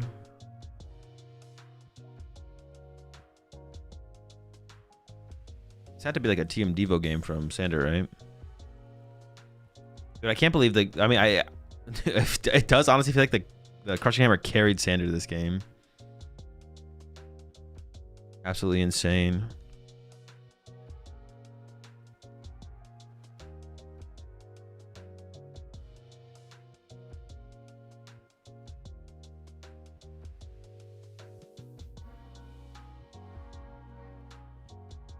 You couldn't attach Charm?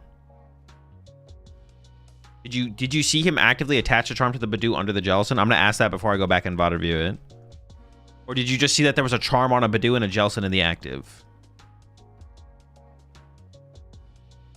Pokepad makes Shaman so much better? Is it really that much better? Alright, have a good night, Lonely. You tried but took it back? Oh, okay. I didn't even notice the other Charm happening.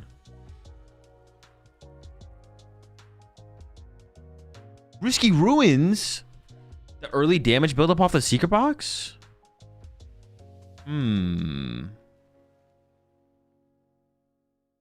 Sanders, he's cooking.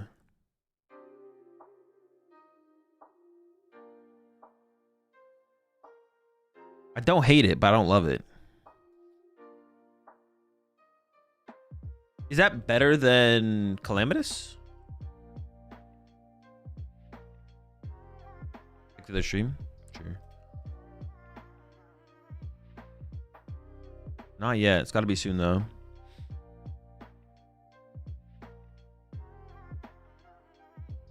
I don't even know if they paired the round yet, actually, to be honest. Oh, they have paired it, yeah. All right, this one should be back soon.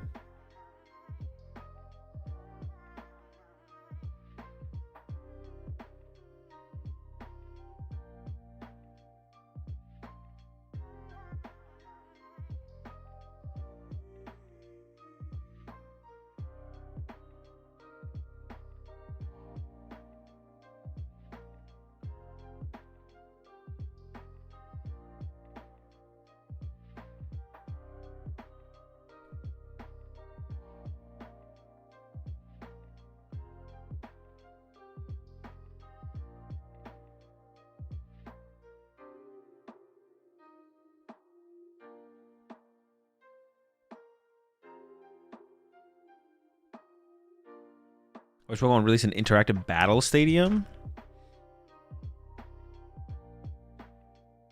What do you mean? What do you like a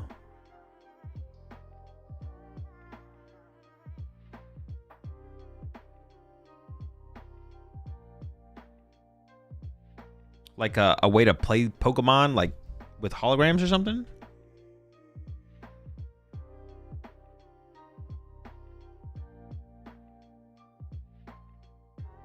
A stadium for the TCG with effects and stuff? Like something like a hologram board.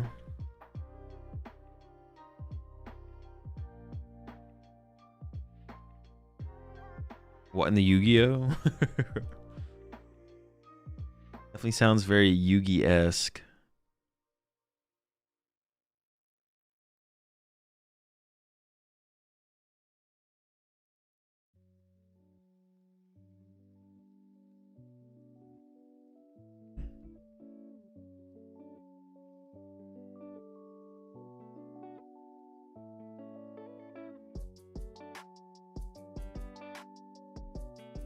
The stage from Worlds was sick.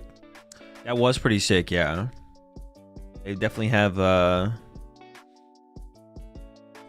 what's it called? Upped the production for that, for sure. It'd be cool to see more stuff like that, honestly, at even ICs potentially.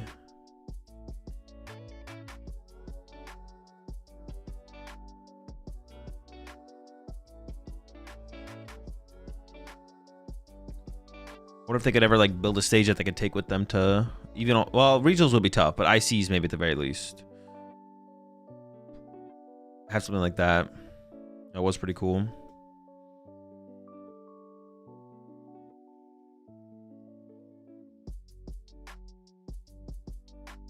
Would it cost a good amount to run it? Of course, yeah.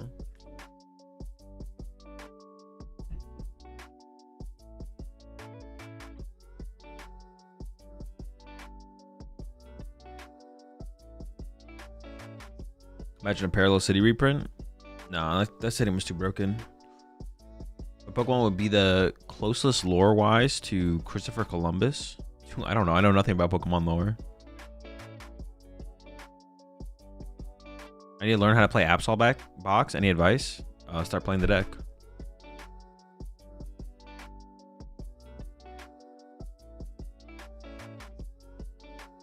Jarek is on Slowking. Is he in contention right now?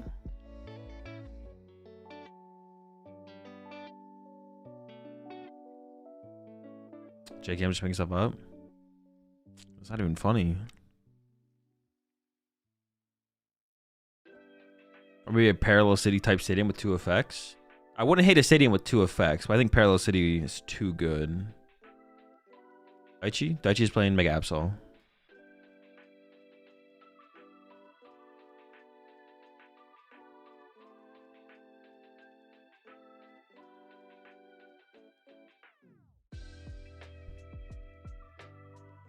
What does your shirt say? We're trying to decipher from behind your mic.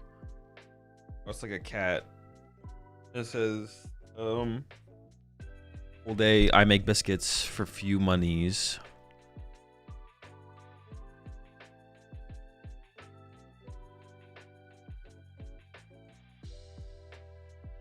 But yeah, Parallel City is definitely broken. Oh, they're about to have, wait, when did they add these names? Did I just like miss that? Or are they always there? Oh, they do eventually add them. It's like, where did those names come from?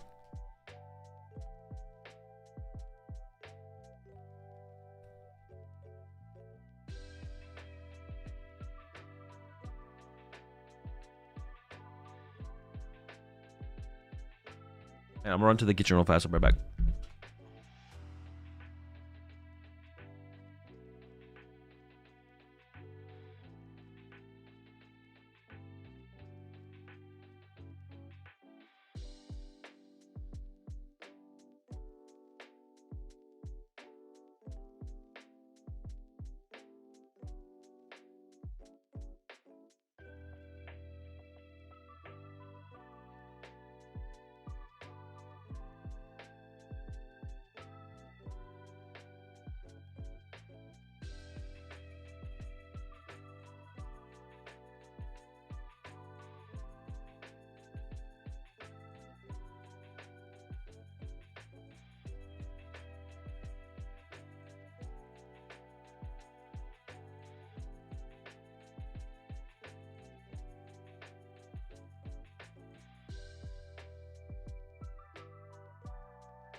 Hot take, but I think Horror House GX is one of the, if not the most powerful disruption attack.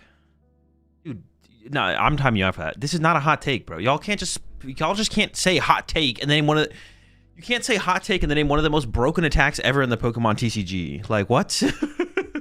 Hot take, this thing that everyone thinks is disgustingly broken is broken.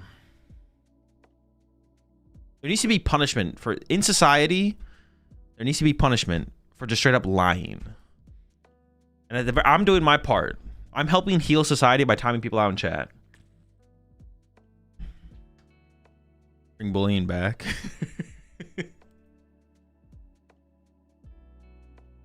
Pokebad Loki saves Reggie V-Star. Dude, it'd be pretty good in there, yeah.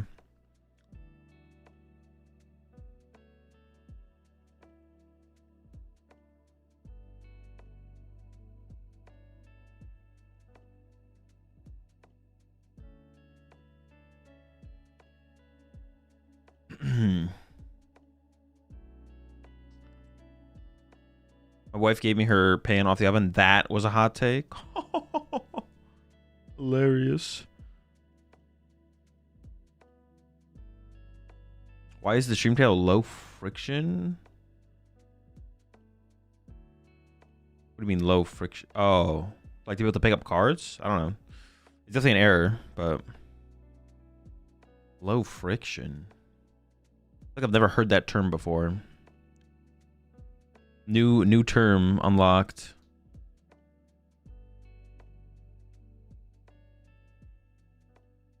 How was Horror House even allowed? I don't know, to be honest. I don't know. Well, I don't know. GX attacks. It's pretty good. It's pretty good. Take out the Blue Bucks from Taichi's game. I don't think I did. I have now. Hot take. Fez and Boss will be top placing decks. You know, it's a pretty solid take. I don't know if I fully believe you, but I could see it happening. All right, here we go. Brent Tonneson with Guardy versus Jarek Gumilla with Guardy. Ralts Monkey Dory. Pretty good start here for Brent going first. And has the Frillish in the active as well. Like, this is about as good as it gets. There is a Mew in the active here, though, for Jarek. So Jarek could respond with a turn 1 Frillish. Has Arvin. It looks like Jarek is going to have to go for Secret Box here.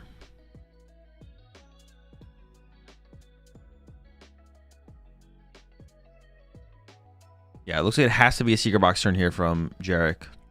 It does have Curly in the hand, which is nice. So we could just see... I mean, if Jarek plays... I think you have to fish here if you're Jarek, right? Like, if you play fish, you fish. If you don't play fish, you don't fish. Or fish is prize, you don't fish. But if it's not prize, you fish, right? Secret Box. Oh, but he's giving up the energy, so I don't think we're fishing.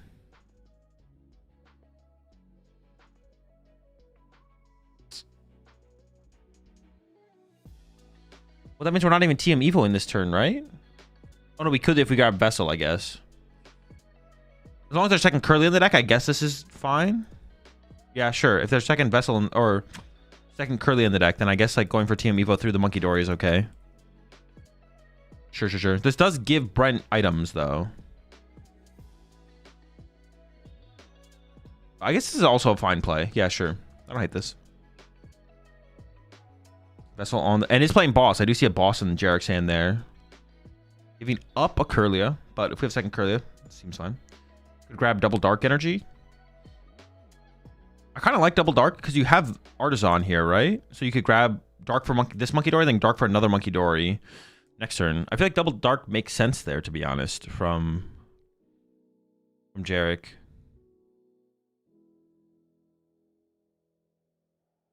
Because Monkey Dory is one of the keys, right?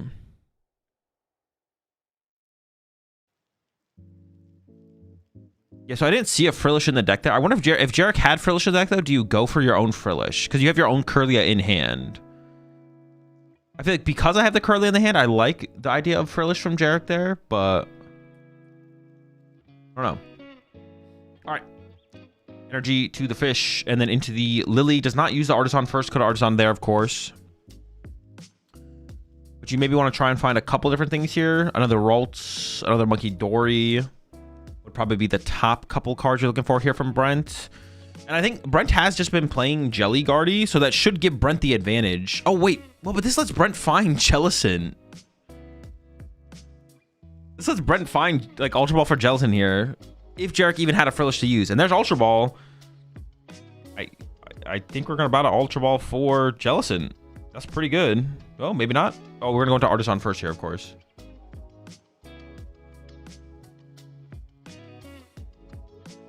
Second fish.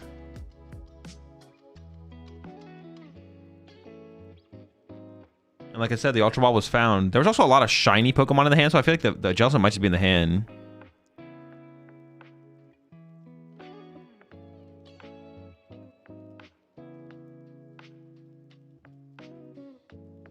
I cannot tell what we Ultra Balled away there. Oh, we have Candy Guardy. Wait, hold on.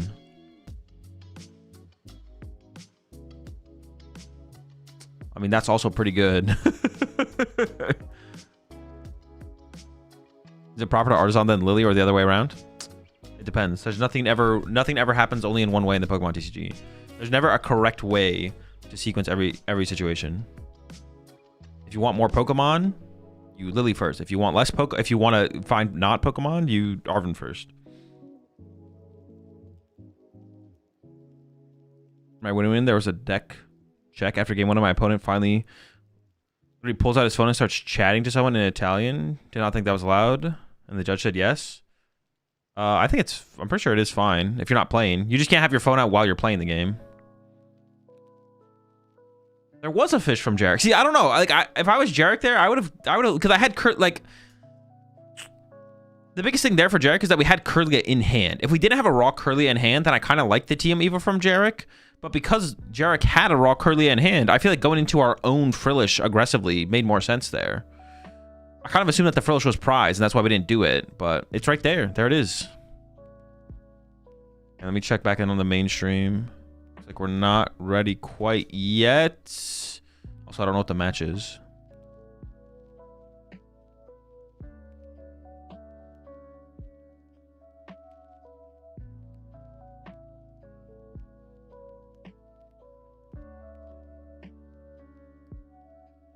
Ooh, we did find the Guardy. We have a lot of Psychic Energy in the hand as well, but of course can't play items, so there's no way to get them in the discard pile. But there's only one Psychic in the discard pile here. Yeah. It's all about finding the Guardy, though, before the Curlia gets Scream-tailed, of course.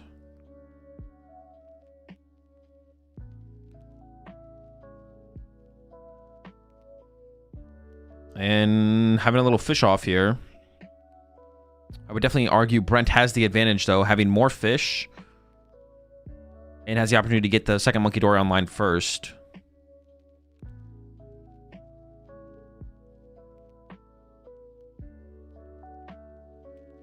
There we go. Back over to Brent. Immediately into an Iono. I don't know how many energy in the discard pile here for Brent.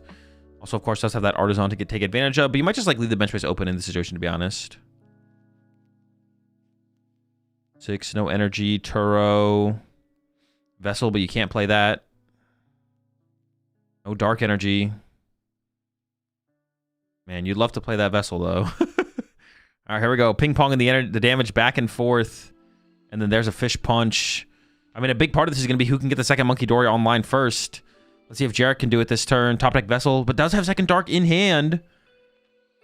Despite not being able to force him to potentially get it set up. There is a Mew on the bench here as well for Jarek, though. Which will make things a little bit more difficult. Which will make it a little bit more difficult to win the prize trade as the game continues. Mainstream is starting. All right, let's switch back to the main. We've got Christian Labella with Zoroark versus Luke with Charizard, Dusknoir. It's a pretty bad matchup. Oh no, it's a pretty bad. It depends on what Christian's playing. Depends how many Watchtower. Depends on Watchtower count and whether or not there's a Psyduck. So there are tools for Christian. But a lot of it just comes down to what the Zoroark deck plays, if they have a chance, to be honest.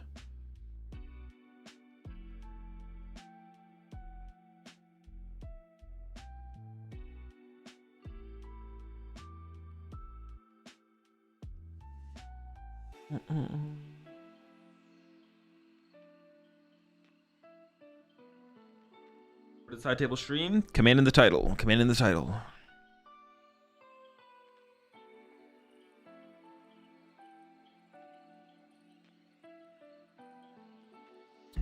So sorry that take was ass.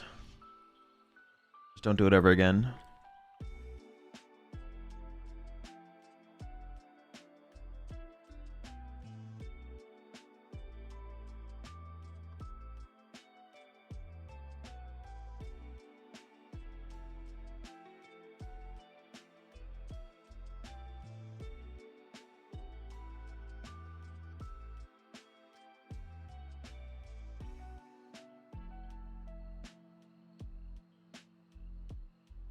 All right, here we go.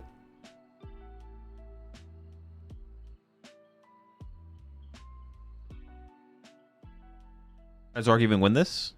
I literally just said. I literally just told you. Can't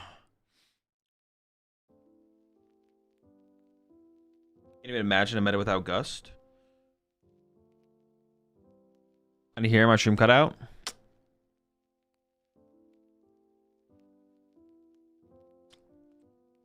Ooh, 2 candy prize, but does play 4. Looks like it is the Terra build. Double revert. Wait, where'd the other reversal energy go? What the fuck? Oh, maybe it was at the bottom of the stack. Yeah, nothing crazy here on the prize cards. It's whatever. There's a Pidgey prize here for Luke. If Luke is only playing the 1 Pidgey, then no Pidgeot, which is pretty bad. I assume based on what the way the list looks though here for Christian is probably playing a list similar to Liam, which actually means the Badoo is actually a pretty big deal in this matchup, to be honest. Honestly, after watching Liam play with the Badoo yesterday, I'm kind of coming around on the Badoo a little bit. I'm not going to lie. I was a big Badoo hater, not going to lie. Did not believe in the Do. But the more I have watched these games play out and thought about some of the matchups, I might be a believer now.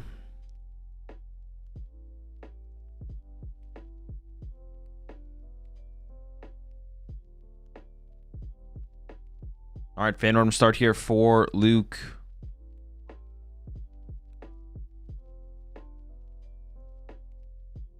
What was I gonna say?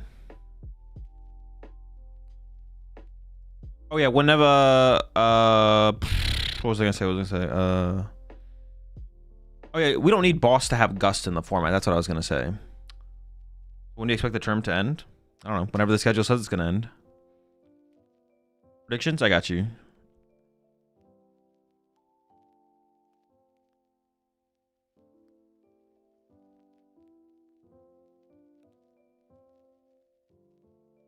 Getting the initial squad down.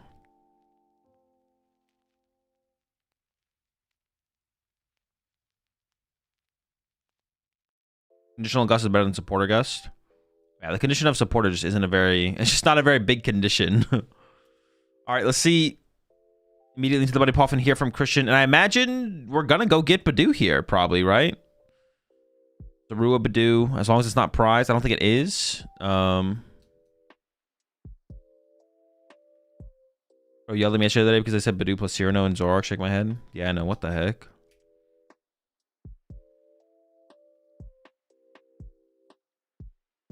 There was a time when the only Gust was Guzma, right? I actually don't remember. I mean, we had Guzma. I don't know if we had anything else in that format, though. Because I don't think you would play anything else besides Guzma if we did have anything else. Oh, we had Countercatcher. You're right. There was Countercatcher at that time as well. Yeah. Fez, Badoo. Second Zarua down, and then into the Lily. I have to imagine we're looking for a Darumaka here for sure.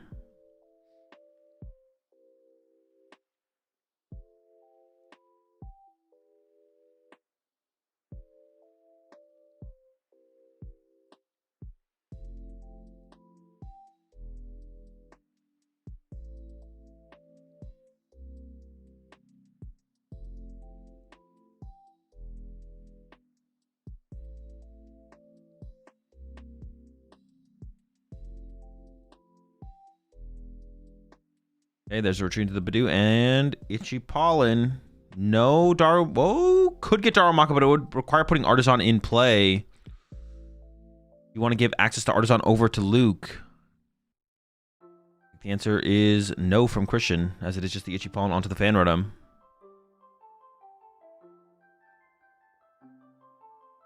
And now let's see what Luke can put together. A couple Noctowls in hand. Definitely take a KO this turn. You want to get aggressive, but you don't have to. As well. I almost feel like Luke shouldn't take a knockout. I feel like Luke should just chill and like build up stuff. Go to the Pidgeotto, get the Pidgeot in play, bench a Charmander, and pass. I actually don't think Luke... Oh, yeah, we just shouldn't do anything. Well, I guess maybe you want to get a trap. It goes over a Charmander. Well, no, you probably want a Charmander here, to be honest. Yeah, I would just take those three. Evolve, bench, pass. Don't put a Noctowl in play. And in this situation, specifically for Luke, I don't even think we have a Terra, so we couldn't use a Noctowl to get a Stadium anyways, so... Looks like Luke is in on the game plan. You know, one final search here. Yeah, you just need to take time, and yeah, you don't need to be that aggressive. Like you win the prize trade if you set up here as Luke. You just need to set up. Setting up needs to be the priority. Has an energy. You could attach energy to the Odo, to be honest, to build up for a potential Stadium bump line. There's the pass. All right, over to Christian. Dark Energy Boss. Now Christian maybe could just throw the Artisan out there, to be honest. First ends PP up, and then attach return to the other Zorua, probably. Don't want to put too many resources into a single Zorua that could get KO'd by a Fan Rotom next turn. Goes to the Iono, actually. No Artisan. I don't hate the Artisan there from Christian, to be honest. Like giving it over to Luke there doesn't seem like that valuable. I guess it would equal a second Charmander, right? Maybe it wouldn't be worth it. And just looks like Itchy Pollen. Oh no. Well, it looked like he passed with his hand motion. We do have the Darumaka. I believe the rest of the hand here is dead for Christian. Of course, we still have Fez on board. Yeah, no Zoroarks, I don't think. Our Manitan in hand. So we're close to being able to snipe with Zoroark. We're very, very close. He gives him Fan Rotom KO. But I feel like you almost want that to happen. You want to like prompt Luke to use Fan Rotom. I don't think you should attack here as Luke. I don't know. I think giving the second Charmander is the main reason to not do it, to be honest. I think you don't want to give Luke the Charmander. I mean, if I'm here as Christian, I want Luke to attack with Fan Rotom, even at the cost of me putting this Stadium in play. I don't know. Pidgeot found off the Iono. That's a good start here for Luke. Looks like double Iono in hand as well. Also has a boss who could start to chase down the Zoruas. But honestly, once again, I think you just want to chill as Luke. I think you just want to develop your Charizards. Like, I want to even stress being that aggressive here. Goes into the Iono. Okay.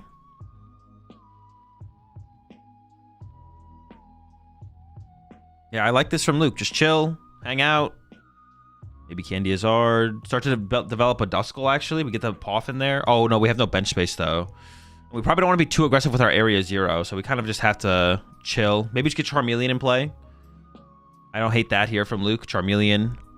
Honestly, the more I think about it, I kind of like that Fire Energy being attached to the Pidgeot, to be honest. It bumps Watchtower, and also you can punch Zoroark, but not be in range of an Outrage. So I feel like Luke probably should have attached the Fire Energy on the previous turn to the Pidgey.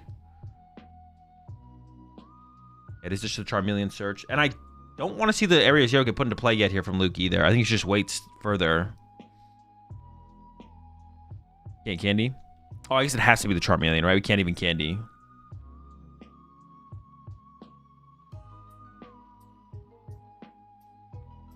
I guess we're going to be forced to chill. Yeah, no stadium. Just chill. Hang out.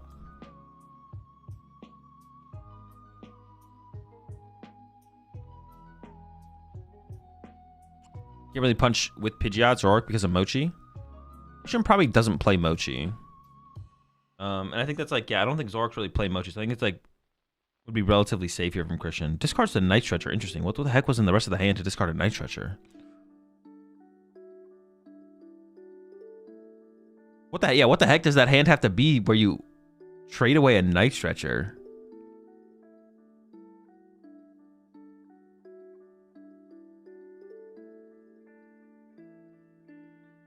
In a way, I'm discarding Night Stretcher. Yeah, like, I'm just, what is the hand? Watchtower, Darmanitan.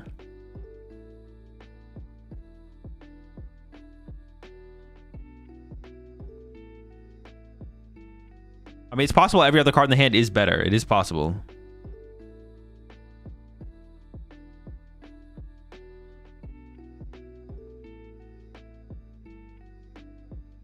Now Christian cannot board wipe the Charmanders of Luke.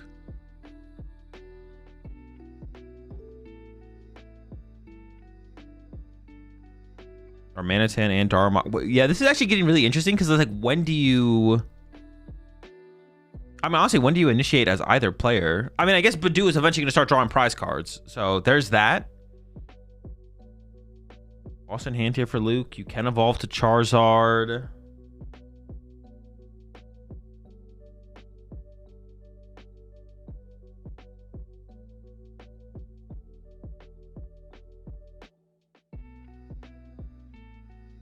What Luke goes for is considering the Area 0 here.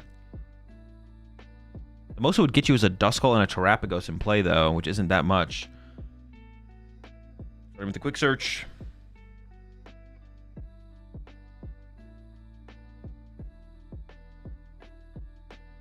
It's interesting. It's interesting. The Badoo makes things really weird, for sure. If Christian didn't have Badoo, it'd be way less weird. But because Christian does play Badoo, it makes things super weird. Looks like he's considering a Charizard search here. I believe that gold card was a Terrapagos.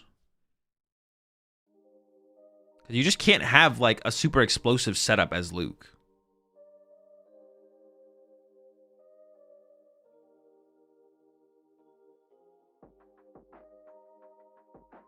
Kind of hard for Christian to initiate now with no board space. He doesn't really have good attackers for Night Joker. What do you mean? He has Darmanitan with a Power Glass. He's cooking.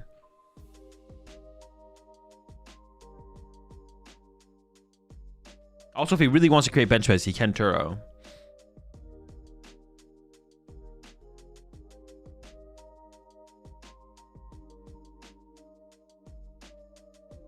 Then you have the Terrapagos here. The Area 0 is being put into play. So, yeah, Luke is getting aggressive.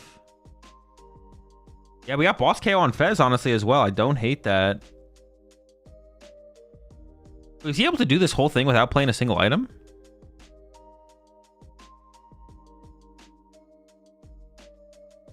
All right, and the judges are calling him out. Was he really able to do this without playing a single item? You can't put an energy on Terrapagos? Oh, wait, why not?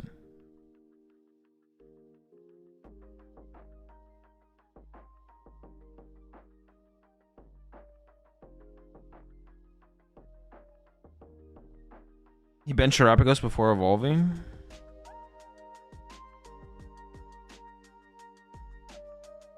Oh, he didn't have a Terra in play? Is it solvable?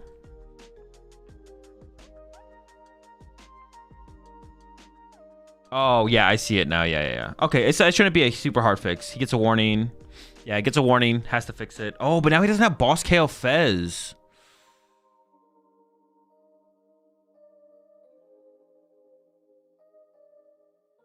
Yeah, now we can't Boss KO the Fez. Yeah, I guess that is kind of... I mean, there's no way... He couldn't have actually sequenced it in a way where it actually works. Huh.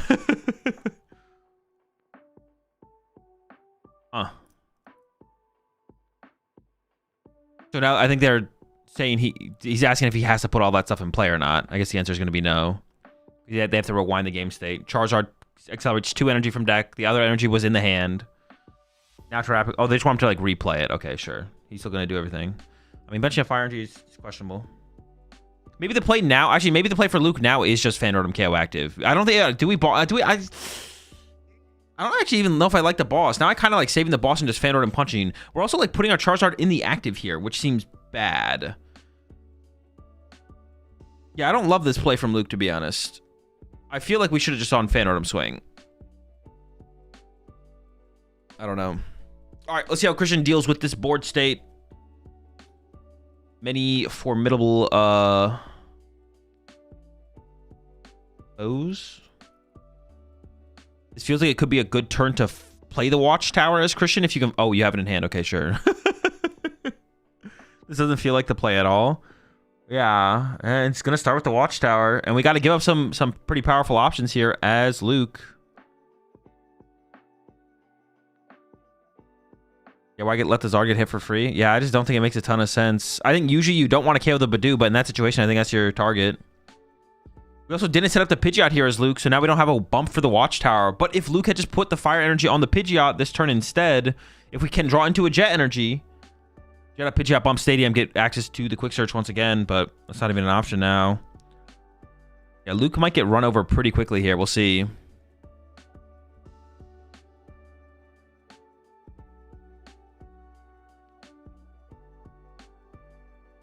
Yeah, there's the Area Zero prize, so he can't even bump. Oh, we can bump with Charmander, sure. We didn't put an energy on the Charmander. But dude, getting the Charmander in the active is like a massive headache. Holy smokes. I mean, from Christian here, you can... Hang on, we're not done trading.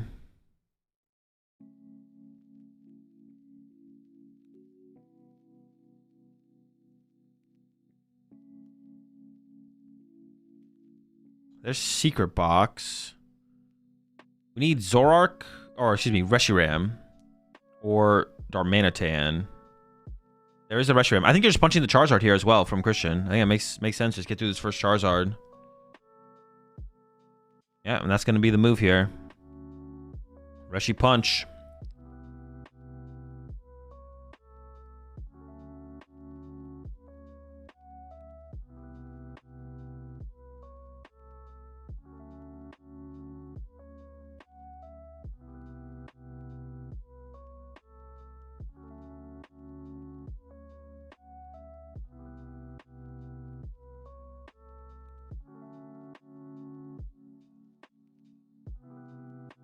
And it's just going to be draw, punch with the Charizard. What was the draw there?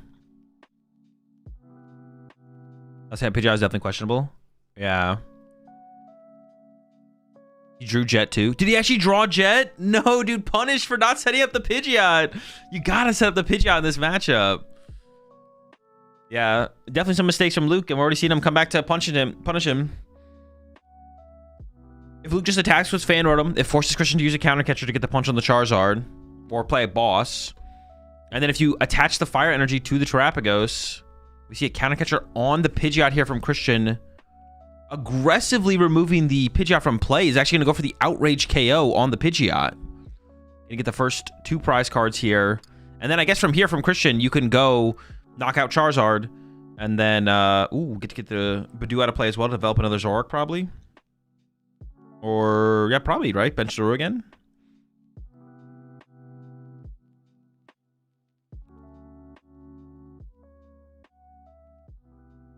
Yeah, Outrage KO, get 2. Charizard gets KO'd by the next Zoroark. And then a combination of Darmanitan attack. I guess the one potential saving grace or whatever here for Luke could be Dusknoir. Right? Dusknoir could be the difference maker. Hand is still dead. Let's start with a Buddy Poffin.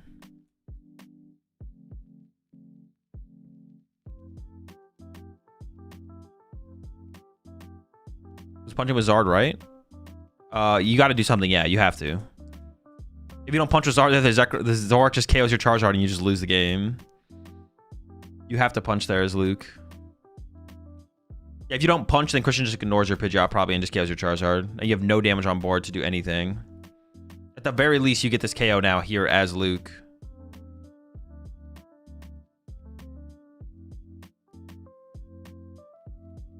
Maybe Briar Cheese will save him. Maybe, yeah, maybe there's a... Yeah, okay. For Christian here, I think you're looking at Counter Catcher Iono KO Charizard, right? That's probably the play we're going to try and line up. Or... Is it possible for Christian to draw 1 prize card, then draw 3? Is there like a 1-3 line? Yeah, you could Darmanitan punch Charizard KO a 1 prizer, right? KO the Duskull. And then do it again. Counter Catcher Iono, punch a Charizard, KO the Duskull, and then Darmanitan KO Charizard. So that should be the line I think we see Christian take here.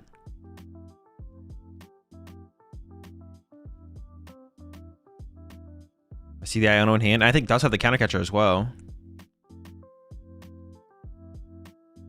Ultra Ball grabs another Zoroark.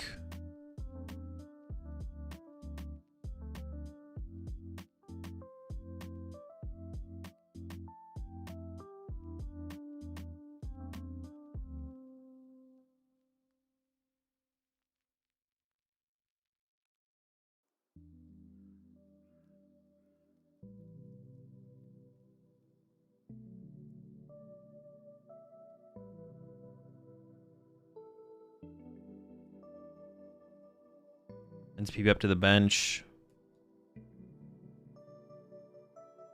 And then, yeah, we can play around Briar here.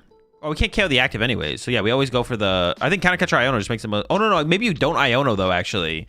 I was saying Counter Catcher Iono, but, like, we know Luke's hand is dead. So, maybe you just bought... Yeah, I think you just boss the Zard, punch Zard, KO Duskull with Darmanitan. And then maybe, if you have a Night Stretcher, get Darumaka back on the bench. Because Luke could go Gus, KO Darmanitan, and then this line of play is taken away from you.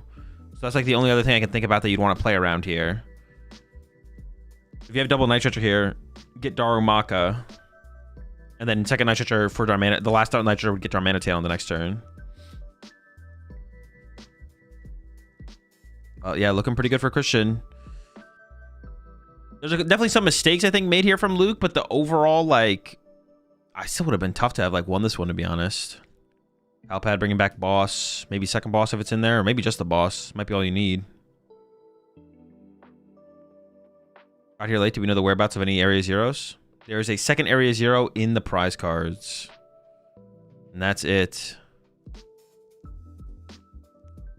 There we go. Duskull sniped. 90 more in the active. And yeah, 3 prize turn is set up here now for Christian.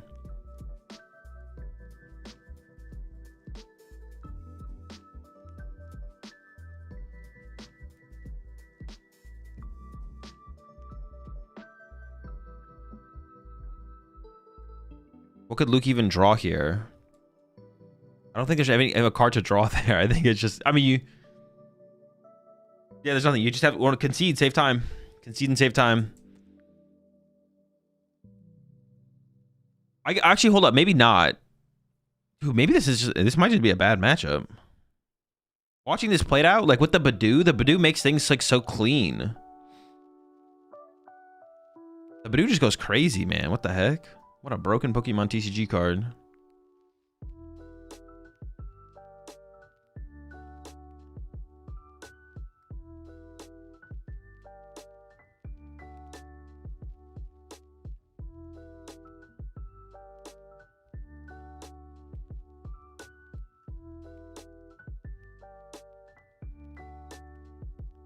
Badoo just goes crazy, man. The Badoo is just insane.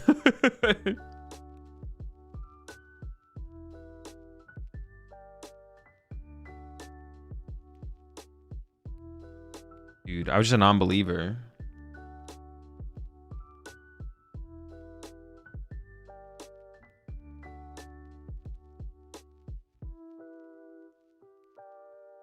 Doing Watch Hour makes Donzard cry. Yeah, that's tough for him, man. Have you seen if Liam has a cornerstone answer? I don't think so, no. And I'm pretty sure Christian is playing the same list as Liam here. We haven't seen one from Christian, so... I mean, the cornerstone answer is the 5 energy Ursaluna Watchtower, I think. that is the answer.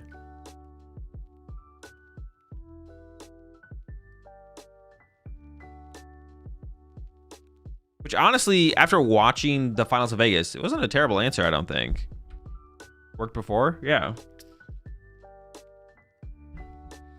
Also, watch all of your Zorak testing. How many Pokepad do you think is ideal for the Darmanitan build? I have no clue. I currently have 2 in there. Whatever my last list is just like, that's where I'm at with my testing. Whatever my last list was, then that's where I'm at. But tomorrow I could change it.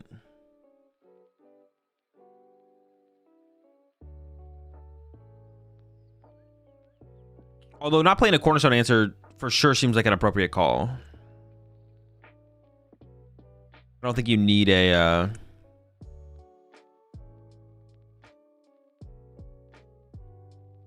Doesn't feel like in the current format you need one, to be honest. Those are cards like Badoo and Sun and Moon. Not that I can remember, no. All right, we got Luke going first again here. Dude, honestly, it's just the Badoo. The Badoo is like the... Badoo is like the guy.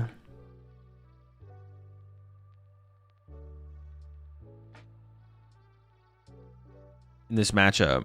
Prize cards here for Luke. A Charizard is prized again. Also prized a Briar. We're into the fan rotom early on. We do have the Pidgey and the Pidgeotto, although Luke does play the 2 Pidgey, but the Odo is in the deck, which is the important part. You want to go first as Luke, knowing opponents running Badoo? Yeah, it doesn't really change anything.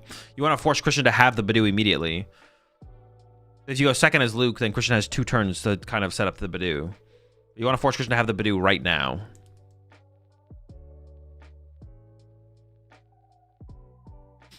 Ascended Heroes is not legal, no.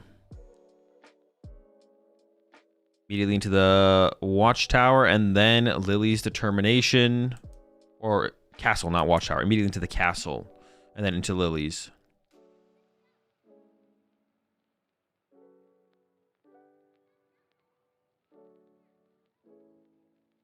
Looking for the Badoo. This is prized. Would be prized.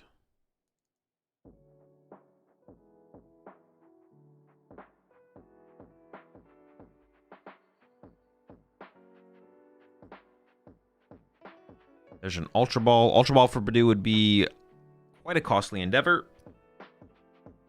But might be the way you have to go here from Christian. Yeah, it seems fine. It's a costly endeavor, but build up the Darumaka.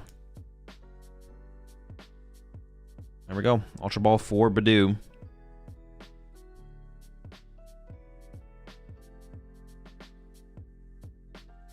Prize the Secret Box this game, as well as the Air Balloon. So the mobility is going to be low from Christian if this Ends Castle gets bumped anytime soon.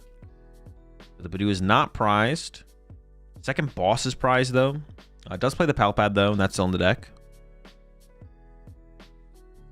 I assume it is just 2 boss, because there's 2 Countercatcher in the deck.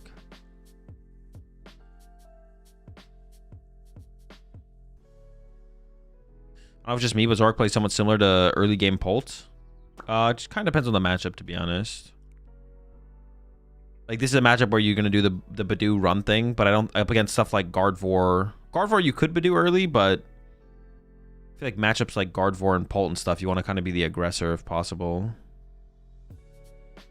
The more things go on without anyone taking a KO up against those matchups, the more things start to slip away. I've been playing since 2009. All right, early Noctowl here from Luke. We did not see a single Noctowl get played last game. Once again, we are item locked, so not going to be doing anything too aggressive. Probably just going to get a Dawn. and start to develop the Pidgeot once again. Can't imagine we're going to do too much else this turn.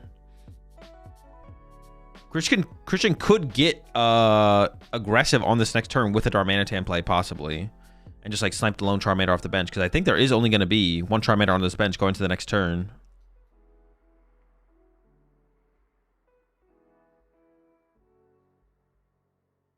Active is Terrapagos, yeah. Let's search out the area 0, but I can't imagine we're playing that this turn. Just having it in hand isn't terrible, I guess. Really, or Pidgeotto is not prized, right? Is eyeing up the Dusclops there. It's going with the area 0. Hold up. How was Luke approaching this? That's a Dusclops grab. Are we just getting aggressive with... Do we have another energy?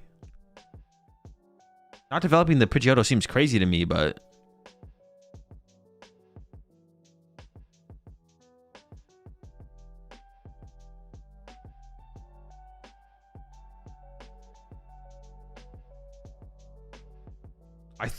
I think Luke is getting aggressive here.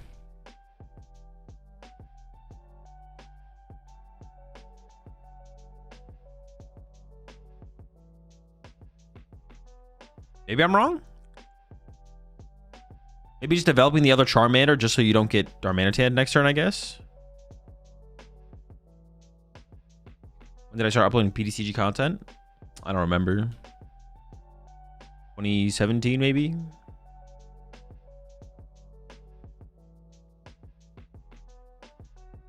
Not getting Pidgeotto here seems crazy to me. I don't know. Or unless we're getting aggressive. But then we didn't have to play the area 0. Playing the area 0 doesn't make any sense here, right?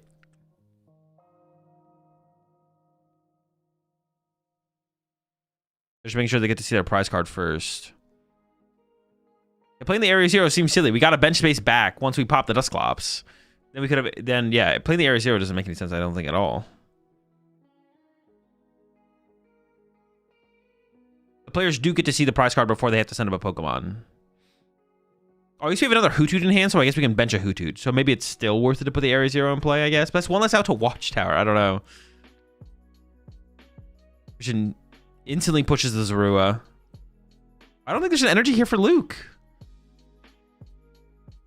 That still feels so insanely weak. Because if Christian can just go back to Badoo for a turn, I think you're okay with that as Christian. Or you draw well enough, you just get aggressive. Start with the Fez here for Christian. Zoroark and Darmanitan off the top. Didn't Cyrano first. Could have Cyrano to thin out the Zoroarks of the deck first. Opted not to. Here comes a trade, giving up the Black Belt's training.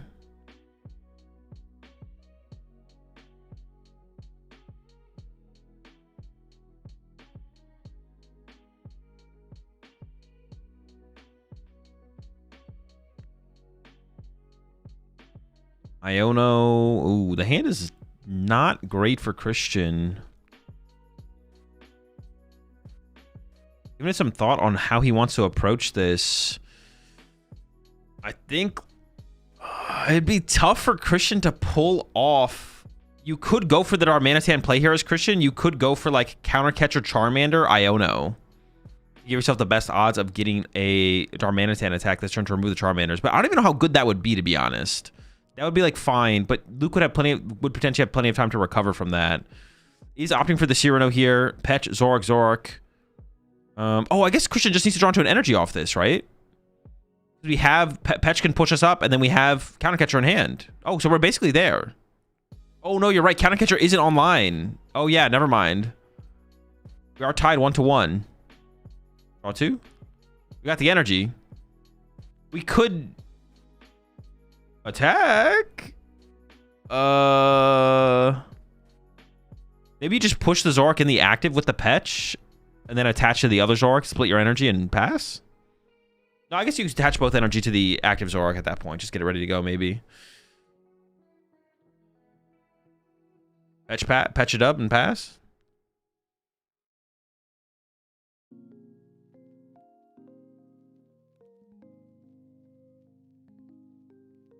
Backdraft? You could snipe the Pidgey, I guess. You could take away the Pidgey. Okay, okay. No energy in play, though. Like, no energy in play is kind of a yikes. I mean, if Luke just gets some Charizards online here and just starts punching stuff, I don't think Luke is too mad about the situation, to be honest. Let's see what Luke can put together. We got Noctowls in hand. We got Super Rod. I don't know if we're Super Rod in this turn. Why not just pass there? I mean, Pidgeot's kind of scary, for sure, right? Letting Pidgeot get online. I don't know, but I guess you have Watchtower for the follow-up. You might not be wrong, Cash. You might not be wrong. Passing might have been just fine, to be honest.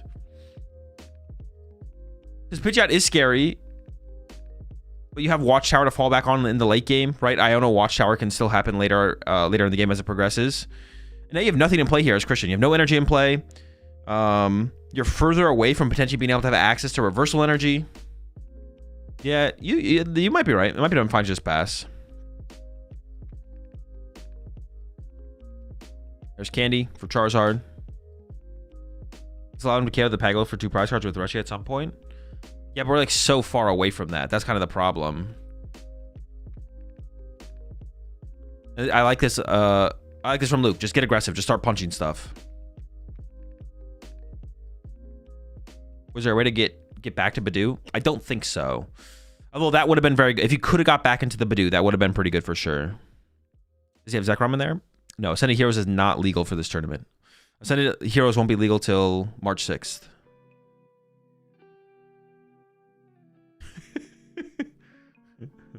Christian making sure Pheasantipity is Pheasantipity. I was he questioning whether or not it's allowed to be played. He's like, yeah, we'll get rid of this guy. Christian's mind is blown. Out of respect for Luke's blame, Christian decides to concede the match. Quote, yo, your drip is fire. You got this one, bud.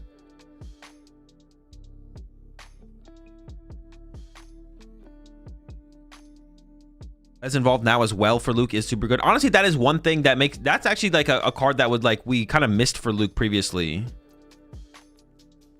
Oh, we have the boss as well, just going for prize cards here on the I kind of just don't... I don't like... no, this is good. This is good. I like this. This is fine. Well, hold on. Okay, maybe I don't like that. This does turn on Darmanitan for Christian. Wait, why would we... Do we not want to push Darmanitan there?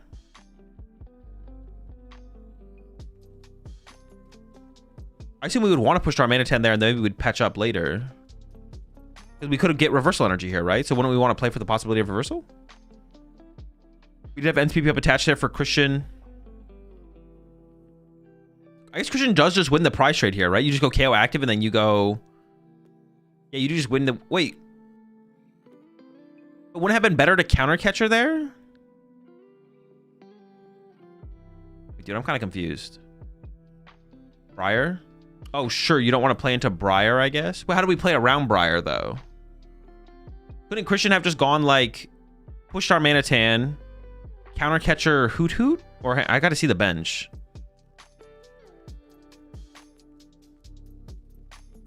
Do we have a good way to play? I guess that's my question is, do we have a good way to play around Briar? Oh, you can punch. Okay, you can Darmanitan punch the active. And then KO a bench Pokemon, and then KO Terapagos, plus do the 3 prize thing again, I guess, right? Arzon gets played here from Christian. Fanordum gets scooped up. Noctowl gets scooped up. Keeping around all of the powerful Pokemon. For Luke.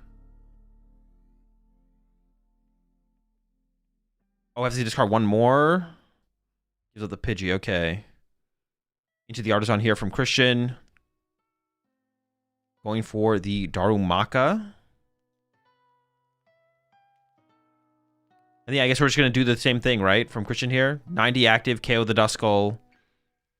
But if Luke can evolve the Hoot Hoot and the Charmeleon, there's not going to be a 3 prize line for Christian, right? But also Luke needs to draw prize cards as well, I guess. Charlie's favorite in this matchup? I don't think against this build of Zoroark, to be honest. Against this build of Zoroark, this seems favorable for Zoroark, to be honest. Oh, but if you poison with pets, you get KO'd by Charizard.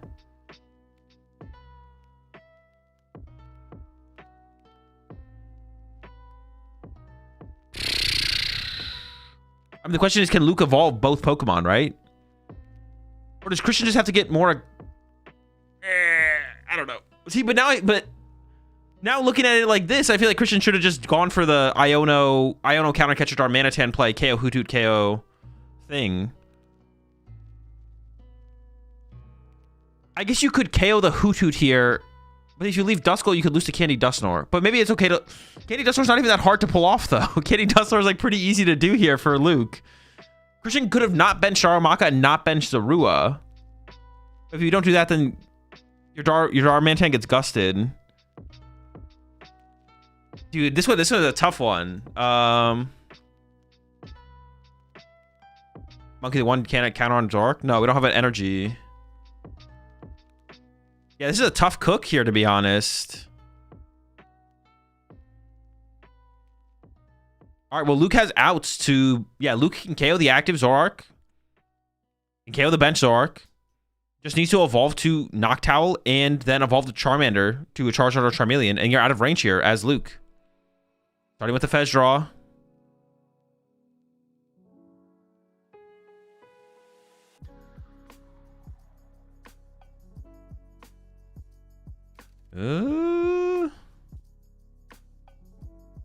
Yeah, no way to win this turn, but I think can set up checkmate here as Luke.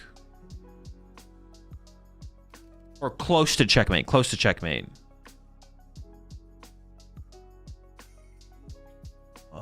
Maybe no out to Noctowl, though. All you needed was a Dawn or a Noctowl or something.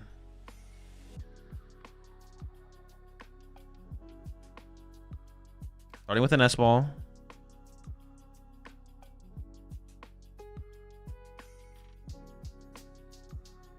The Monkey Noctowl isn't out of range. Oh, true. But Christian can't generate 2 energy next turn, though. He's down both PP ups and doesn't play E-Switch, so he needs like 2 turns. But he can maybe try and like buy a turn, I guess. He can maybe just like try and buy a turn.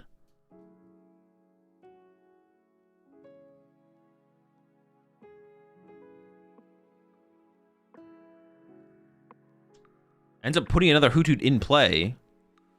Yeah, we're definitely not getting out of range this turn. I actually think Luke should not play the Jet Energy here. I think he should hard retreat. Because now we could like our Feds could get trapped in the active or something, right? Like, who cares if Terrapagos has energy? It's the same thing as anything else. I guess it's a little bit worse.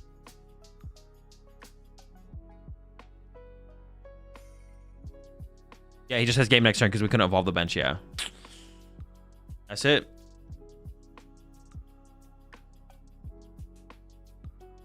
$2-0 for Christian. Pretty. I mean, it felt like he was in control most of the game. Yeah, I think there were some. I mean, there were definitely other options Christian could have taken in that match for sure. Yeah, definitely some other options Christian could have taken, but he was always like in the most of the time in the driving seat. It would have been really interesting. The game would have gotten really interesting if Luke had just found a Noctowl on that last turn. If we just had a Noctowl right now, evolve. Would have been curious to see how it plays out from there, to be honest. Okay, let's see how this stream will return soon. What happened in this one? Looks like a 2-0 for Brent Tonneson here. I can't imagine how Jarek would ever win from this board state, so 2-0 for Brent over Jarek in that one.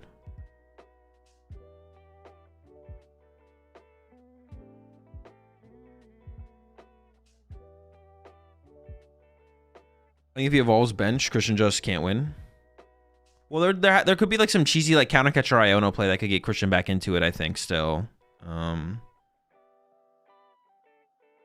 Yeah, there could be something cheesy like that could happen, I'm pretty sure. Yeah, Darmanitan did hella work in that matchup.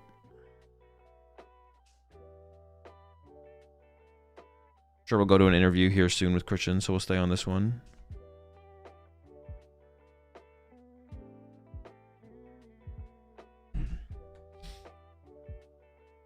All right, have a good one, Goku. Ow, stubbed my toe. With hindsight, the Pidgey KO was right. Kevin Pidgey is probably always like, it's always like decent for sure. Pidgeot's kind of scary. Especially if Luke like adjusted his play and actually set up the Pidgeot to be able to counter the Watchtower. It gets even more scary, of course. Okay, I mean, valid, but that's some very low percentage outs to win. I don't know. I don't know if it is, to be honest. Christian still had Watchtower, if that was even a factor. Yeah, because if you evolve to the Charmeleon, it gets awkward, right? Because if you evolve to Charmeleon has 2 retreat cost, and there's 4 fire energy in play with 1 jet gone. That means you have 1 jet left, you get Iono to 1. Yeah, you get Iono to 1 plus counter catcher, and you have no draw power on board. And then Christian can sit there and rebuild the snipe. And you can even start sniping immediately, to be honest, with Darmanitan, I think, with reversals. And maybe 2 reversals in, you win. Yeah, I don't think it was too unlikely for Christian to win the game, even if the board got evolved, because everything is so sticky. Like, it's so easy to trap something in the active from that point on.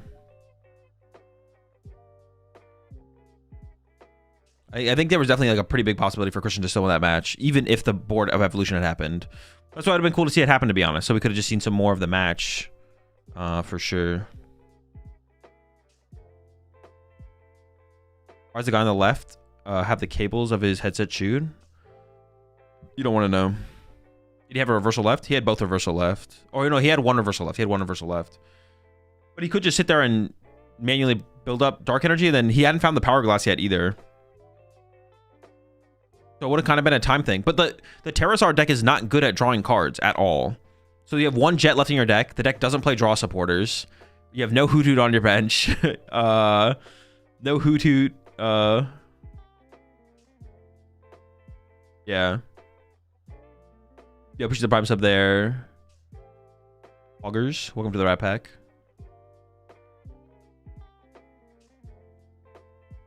Also appreciate the 2 months there as well. Dead Fracture. Hey, Azul, would you rather win 1 match of Pokemon TCG or win 2 matches of Pokemon TCG? Asking for a friend, thanks. I can't tell you that. I think I was too much pessimistic about the board state. Yeah, you definitely need to evolve your board for sure. But from there, I don't think you're in a terrible spot as Christian because of Counter Catcher plus Iono. It should line up okay still, for sure.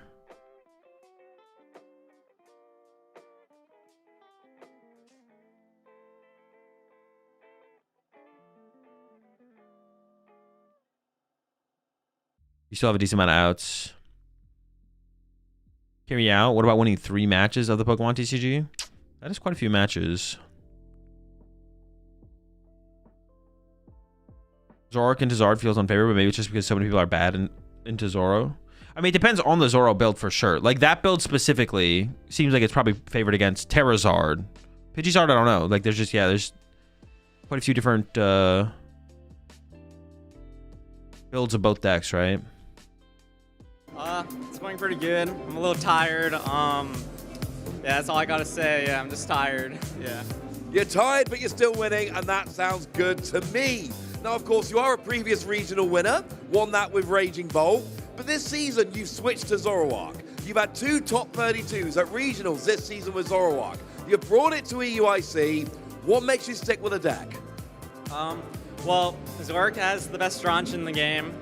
Just like, it's like different from the Noctowl decks and all that, where like once you play Noctowl, you don't have the ability anymore. Zoroark stays in play, and I like the synergy with like how you can go with you have Rescue and Darm. You just like, there's a deck with a strong draw engine that can be aggressive when it needs to. It can play slow when it needs to. It just has like a lot of options available. Yeah, that it absolutely does. Well, you're not the first fantastic Zoroark player I've interviewed this weekend. And yet, you look at all the stats, it is not the most represented deck in Phase 1 or in Phase 2. Are people sleeping on Zoroark?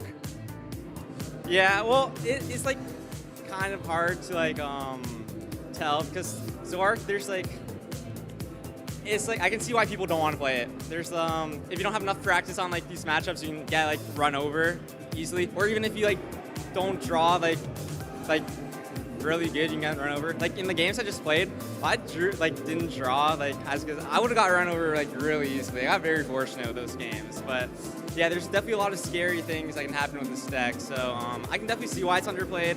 I don't think it's that shocking that it's underplayed, but I think it's definitely better than what the meta is representing it.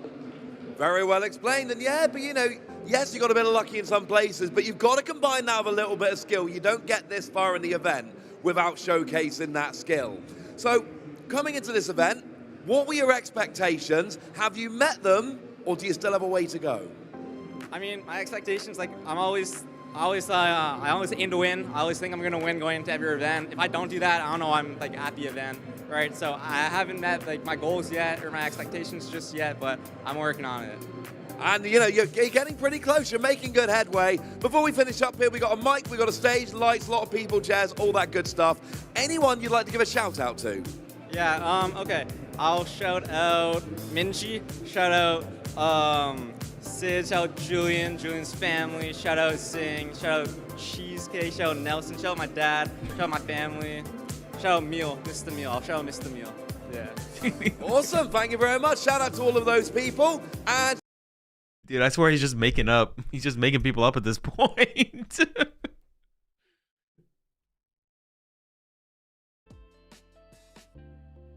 Ugh.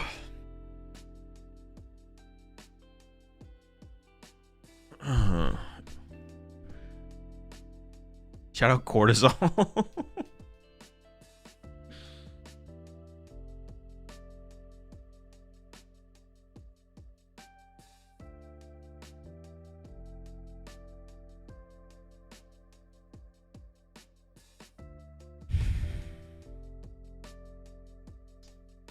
That is TCG Radio, yes, yes.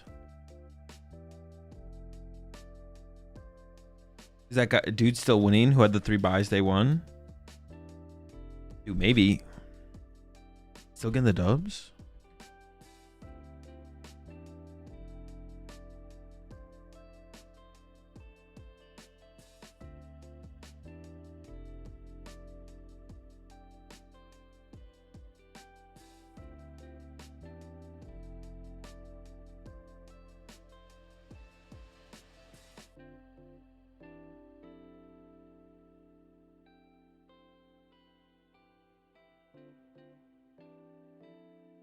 Is he anticipating that Zard was going to knock out active? Because it would have sucked if he didn't want to knock out. Well, not really. If you don't take the knockout with the Zard there, I'm pretty sure the Zard player just always loses. You just have more time then on the other side.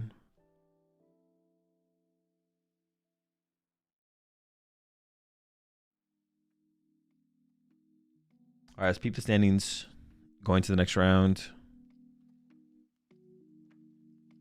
No more undefeateds in the tournament. I don't think. It looks like Daichi lost. Daichi was 10-0, but did lose. Oscar is 10-0-1. Still needs to win one of the next.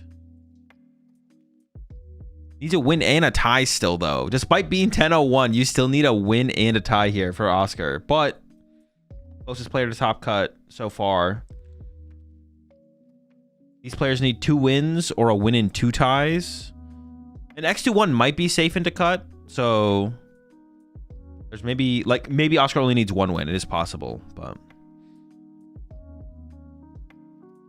yeah, Oscar up here with, we know it's Charizard, but we don't know what kind of Charizard it is, right? Alberto, not sure.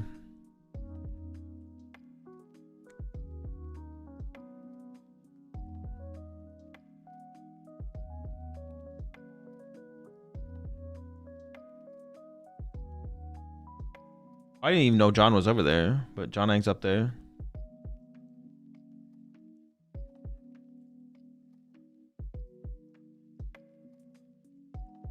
I didn't realize when you like favorited someone, it favored someone like for all future tournaments as well on here until recently.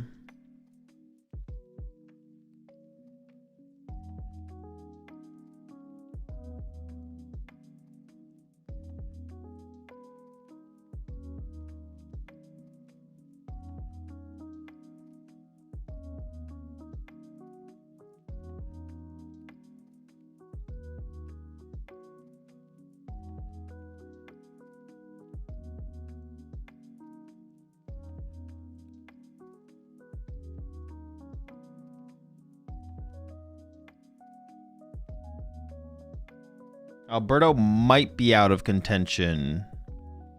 I think it's unlikely X2-1 makes cut, so Alberto is probably out of contention here. Same thing with Natalie.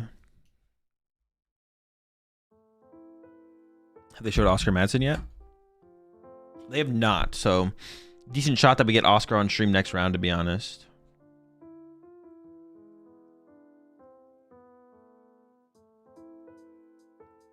And then we're kind of out of... we're maybe out of top cut contention. Like I said, X21 might be out of top cut contention. We'll see as the game as the tournament progresses. We got 3 more rounds of Swiss still. 12, 13, 14. And then we get to the top cut. Would 1003 be enough? No. That's 33 points. You need... Maybe 34 is cut. I thought 34 is always cut. No, it's not always cut. It's just majority of the time cut.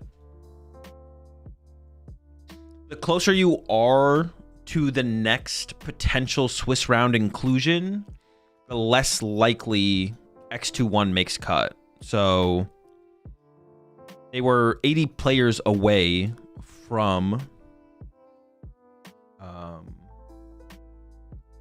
Liam. Let's see. Liam is still playing. They were 80 players away. ASIM is still up to a max of 16, yes.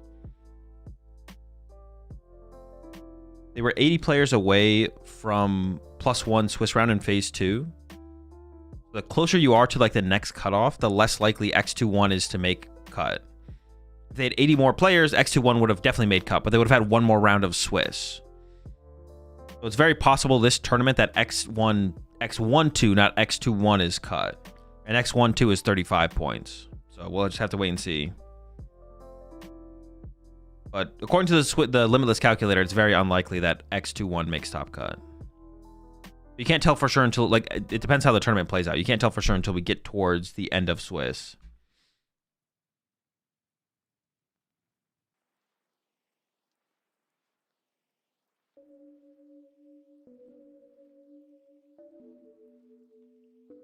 Why do they say ASIM is 16 is Versim? Is that a meme? It's a high tier meme.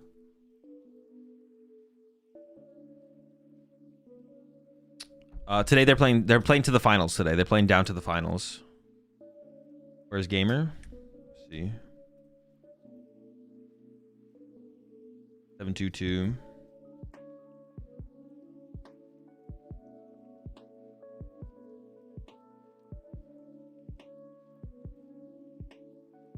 Alberto is X21. Side stream? The side stream is on YouTube, yeah. 16 is symmetrical is what I meant. Well, it's not a top 16. It's asymmetrical. It's top 8 asymmetrical cut to a max of 16 players. That is the tournament structure. What is Zing playing? Probably Zorak or Guardy would be my guess. Honestly, so far this tournament, it seems like Golden Go is getting smashed. Like we've got Zard, Pult, Terrazard, Zard, Pult, Absol, Terrazard, Raging Bolt, probably Guardier Zorak, Mega Absol, right? Yeah. No idea what Edwin's playing. No idea what Kato's playing. Zorak, Guardy. I don't know what Andy's playing. We haven't seen have we seen a single? We saw one Golden Go on stream, right? We saw Trottier in round 3 or 4 or something like that. No, round 1. It was round 1. Would you ball the Big 26? That's what I'm saying. Any idea where to find it? Yeah. Command of the title. Oh, true. We saw Josh. Josh was playing it too. How's Josh doing now? Not great. Doesn't even seem like people are teching that hard for Dango. Yeah. It kind of just seems like, I mean, not really surprisingly, like, majority of top level players are just not playing it. Like, how's like Magda doing? Magda 731, Miloslav 632. Was it Stefan? Stefan or Drew? Why did I call him Stefan? I guess Drew is still in. Drew Stephenson. 9-2, so he's still in it. Yeah, I mean, like, I guess it's like there's going to be a split across the board, right? Like, we're comparing Golden Go to the rest of the metagame, which is like, but I would say I can compare it to like Guardian and stuff. There's also, have we even, we've seen a couple Poltnor, But honestly, it feels like Zard and Guardy are like the Zard, Guardy, Zoroark, Mega Absol. Yeah.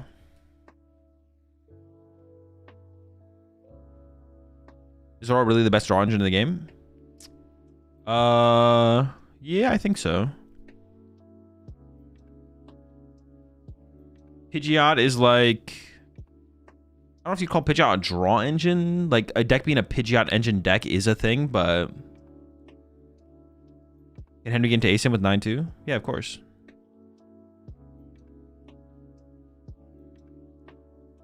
X and 2 is better than X1-2.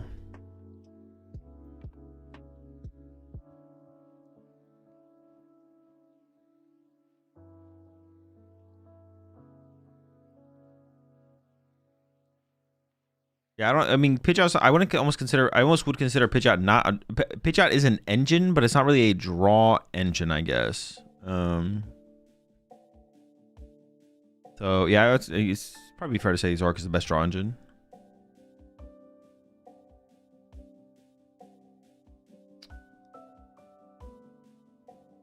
I guess in this situation though, it's like the deck with the best draw engine, because like Zoroark, it's hard to utilize Zoroark as like purely a draw engine in other decks. It's like not the same as like, yeah, it's not quite the same in that sense, I guess. Kind of like what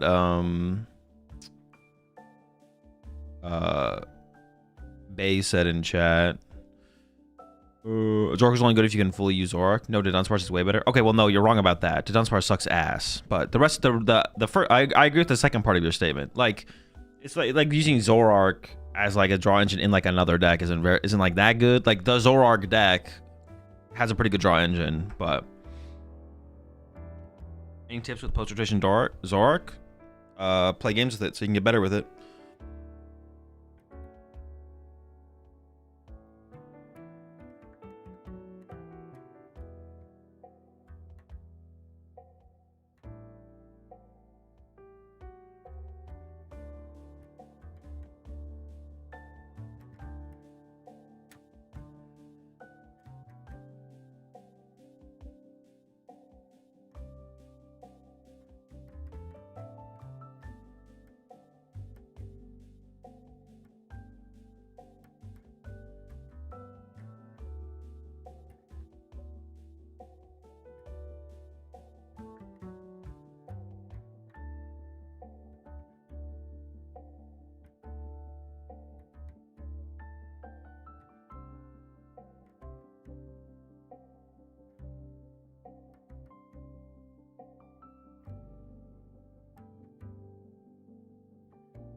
All right.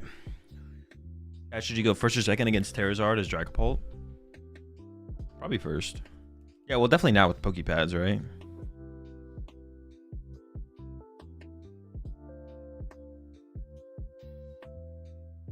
Dude, the Tokyo is so funny. He loves like laying on the bath mat. I don't know why. Maybe he just likes the feel of it. Like first he wanted to come into the room, but sometimes he paws at my door because he needs food or wants to go outside, and I'm the only one around. I like walked around. I like left the room, and then he followed me. But then I walked like, towards the bathroom, and then he got like super excited and like ran into the bathroom. And then I put out the bath mat for him. It was like on the edge of the bath to like dry or whatever. I don't know. He just likes laying on the bath mat. Is there a deck you're looking forward to the most post-rotation? Nope, I don't think about post-rotation. Don't ask me about post-rotation ever again. Or I'll ban you and your... What is the word I'm looking for? I'll ban you and your offspring or something like that. A curse upon you and your... There's like a better word for it though. A curse upon you and your. Fuck, what is it? Generational ban. The curse of Ra. Curse you and yeah, bloodline. That's what it is. Lineage. No, I knew I had the lineage. I was on my head, but I was like, "There's a better one, bloodline." Yeah, or I'll put a curse upon you and your bloodline. Dude, what the fuck? I keep pressing the wrong button. I want to click this one.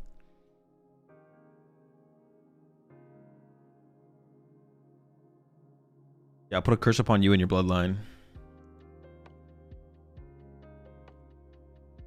So we have 2 Ascended Hero legal. So we had 2 Ascended Heroes legal GBL events today. Dawnzard and Golden Go 1, so nothing has changed so far. Yeah, I mean, I think the only deck, or the only deck that I'm aware of that becomes a potential contender is maybe Frostlass Monkey Dory. But it's possible Frostlass Monkey Dory is actually a better deck right now than it's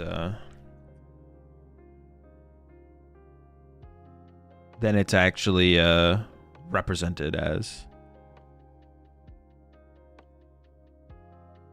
Okay, we're back.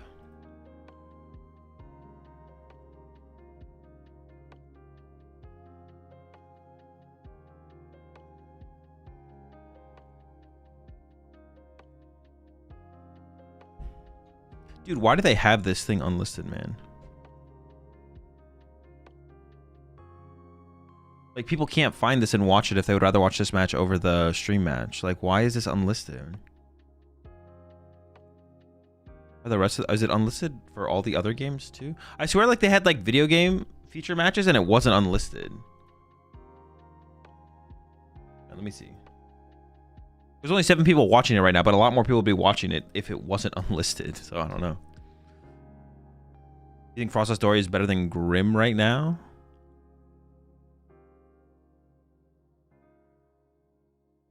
Frostlass Dory better than Grim right now.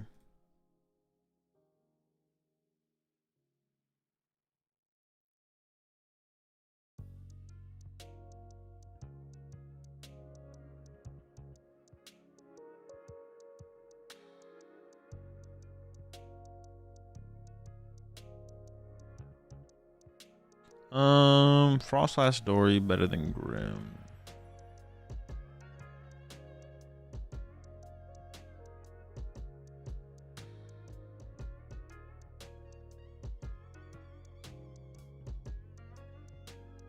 Probably Grim just kind of sucks, but Grim's not that bad. It's just like Grim, yeah, Grim's like pretty mid. I think when you say right now, you mean like in Ascended Heroes format. I don't really know, to be honest. It's too hard to try and predict that probably, but Grim is just, yeah, Grim is just like super mid. Why is it this Garchomp a top deck? What's holding him back? I don't know. Just not good.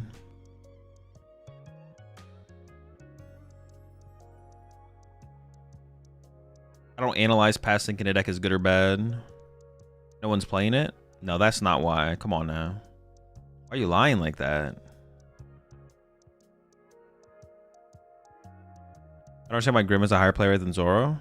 Zoro's like a harder deck to play. That's like one of the big reasons for sure. Zoro is quite a bit harder to play. It's a lot easier to play something like Grim.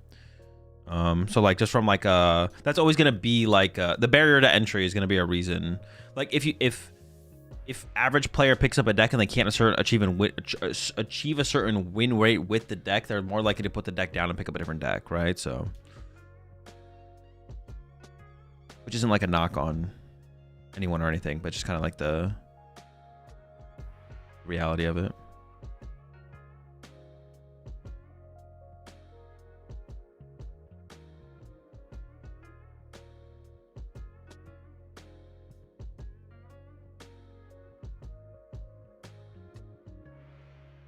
Which deck should we use after rotation? Any deck you want. You're overcomplicating it. How was Dragonite line in the Zoric list you were testing in the other day? It was fun. It's probably not optimal, but it's fun. It's valid for sure. I mean, even at the top level, Grim seems more repped. I could be wrong about that though. Top level Grim seems more repped. I don't know if that's true, to be honest. I actually don't. But I think that maybe still applies at the top level as well, to an extent. Like, It's like even if a higher level player wants to like pick up a new deck for a tournament, they're more likely to pick up that still. What the fuck was I playing, bro? Dude, also, Pram, in this video, Pram is wearing my hoodie. For some behind-the-scenes lore.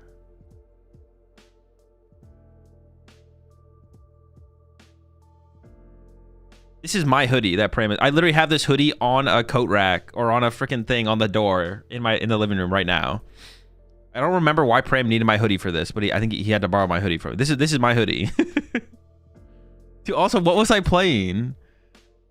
Damn, what a banger we got here. Clay, bro? I'm pretty sure Clay actually sucked in this deck and I shouldn't have played it. There's one card that sucked in this deck and I shouldn't have played it. I think it's Clay. This is the... What is this deck? This deck was so stupid, man. Yeah, this deck was so dumb. I also didn't, dude, at this tournament, this was the last expanded tournament. This was the last tournament before, I think this was the last tournament before COVID. I think this is the last tournament before COVID. Maybe the European regional happened after this, but I think the European regional happened the week after OCIC, and then this happened. Yeah, I'm pretty sure the European regional happened the week before this, then this happened, then COVID happened.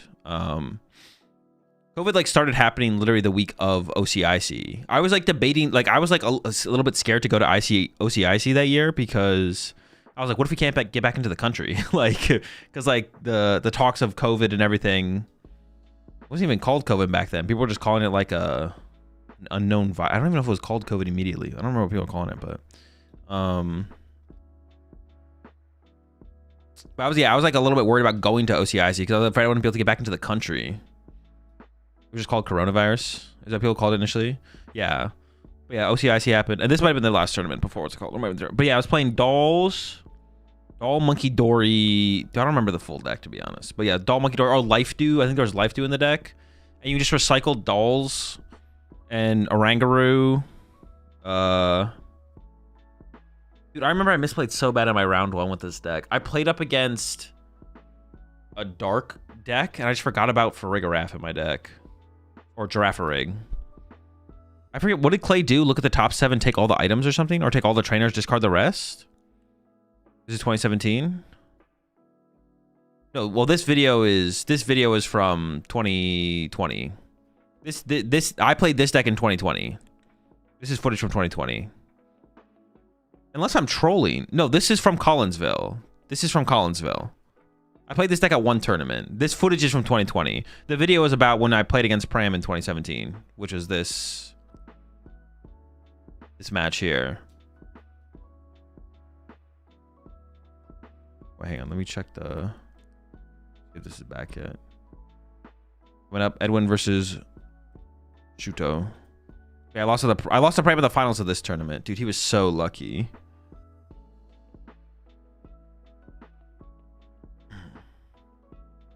This is a deck. What the fuck? I whiffed Garb? I whiffed Trubbish turn 1? No Trub? This deck I literally came up with the night before the tournament. I was cooking. This deck is literally just 4-3 Galissapod and Garbodor. Nothing else. I came up with the deck literally the night before the tournament. I was just trying to come up with an anti-meta deck, and I made the meta prediction that Guardy, no good players were playing Guardy at the time. So I was like, Guardy is just not going to do well at the tournament. There's going to be like 0 Guardy in day 2. And then there was like 0 Guardy in day 2. There was a couple Guardies. There were some Guardies day 1. This deck auto lost to Gardevoir. I could not beat Gardevoir with this deck. But I was like, there's going to be 0 Gardevoirs. It's like the Gardevoir's a mid play right now. No good players play Gardevoir. Dude, so lucky.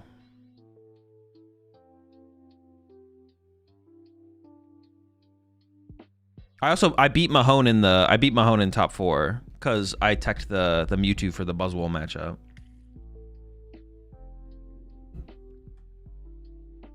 The deck was, I don't know, the deck was like okay. And then he stole your hoodie. Sorry, I got it back. Yeah, it's just Glisopod, Garbodor, and 4 Enhanced Hammer. So your favorite against Buzzwole decks, your favorite against Zoroark decks, and your favorite against Greninja. And then you lose to Guardy. And you lose to... Oh, the deck was just honestly like super mid. Like the deck was just like hella mid. One of the most mid decks I ever did well with for sure. It's just, it did nothing. Like the deck, dude, the deck was so mid.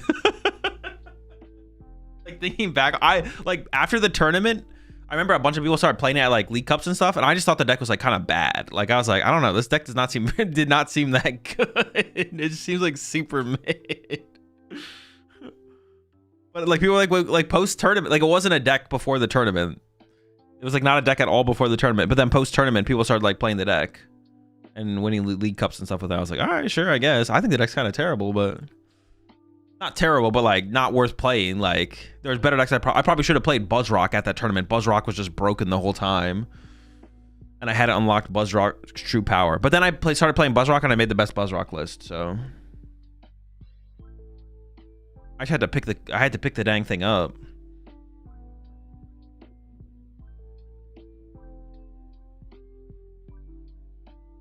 Hating people to play it? Yeah, I guess.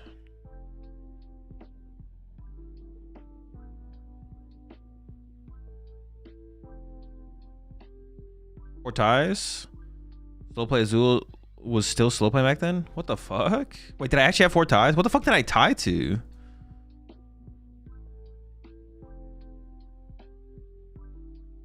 How did I have 4 ties? What was I tying against?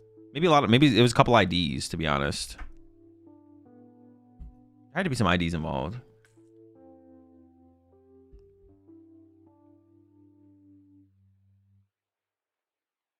Meta manipulation at its finest, for sure. No sense of urgency. Well, honestly, I think urgency hadn't been invented back then. Like, I'm pretty sure urgency got invented like it's only like a couple years now, like 2 years ago now, where urgency has actually been invented. So it would have been like I would have had to have like discovered urgency, which would have been kind of crazy. So that would have been a pretty ridiculous discovery. I came from Yu-Gi-Oh! Where there's been a tier 0 meta before during your time playing. Has there ever been a tier 0 meta? Tier 0 deck? Yeah, multiple times. ADPization, Broken Lugia. Arguably Reggie Drago was like tier 0. I mean, yeah, it's easy, but it's pretty easy for there to be a tier 0 meta. Tier 0 metas aren't really crazy. What do you mean by tier 0 though? Like... Because sometimes there's an obvious best deck, but that's not like tier 0. I feel like tier 0 implies like...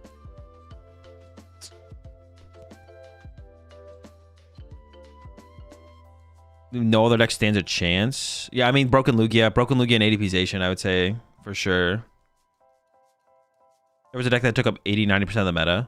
Okay, it's never been like that in Pokemon, but I mean, Broken Lugia and like ADPization were basically that. Also Reggie Drago. Like those 3 decks... most of their format / metas were effectively most of the format metagames in the formats that those cards existed in their most powerful forms were effectively like that. It's just like there's just no better deck. It's like, yeah, tier 0 is greater than 60% played. Honestly, that's never existed in the Pokemon TCG, but I would argue that those decks in the metagames for some of the formats that they existed in were basically that.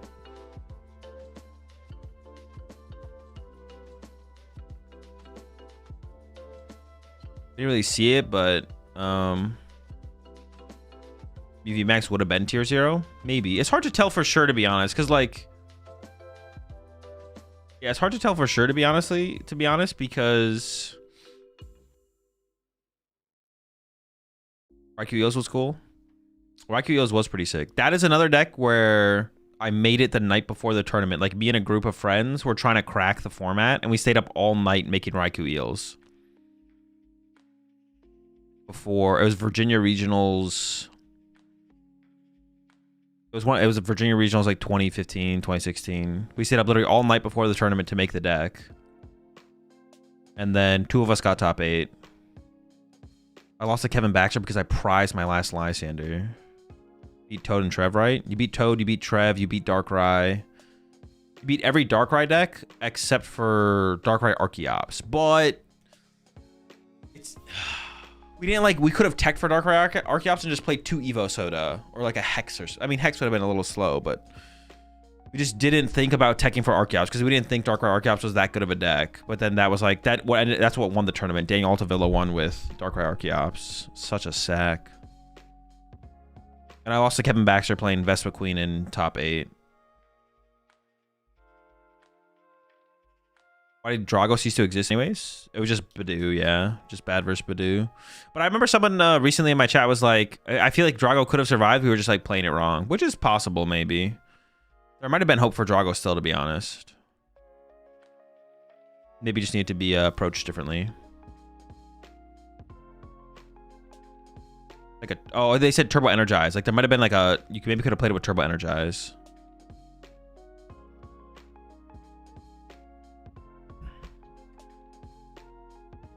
People tried. People did try to make Regidrago work. But there could have been more to it. Okay, here we go. Edwin versus Shuto. Guardy versus Mega Absol. It looks like Edwin... I'm trying to figure out where we are in this game. I feel like Edwin... This is Edwin's second turn. And Edwin does have an energy in Vessel, so we can attack with Absol here. Oh, wait, no, I'm wrong. It's Shuto's turn. So this is Shuto's second turn, I would assume. Curlia. And now we're about to go into a call, probably. How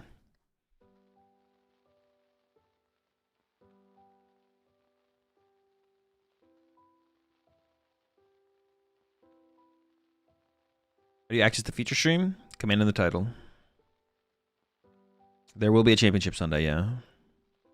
Well, there's a final Sunday. Same thing. Azul, how's your day so far? Terrible. Now that you asked it. I was doing pretty good, but then you had to ask the question. God damn it. And Drago play Arvin? Something like that. I never saw that really get experimented with, to be honest. So it could have been possible that like some kind of turbo energized build of the deck. Maybe there was something there, to be honest. Ball doesn't seem that bad if there's all these Absol at top cut. Yeah, there's also all these Gardevoirs at top cut as well. Like, it's not just one deck. I actually don't think Bolt is like a terrible play right now either.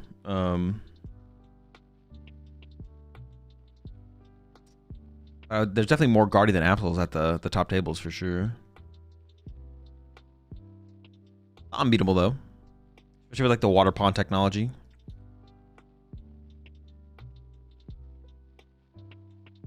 It seems like as long as you get the trolley off, this is Absol favored. I disagree. I think this matchup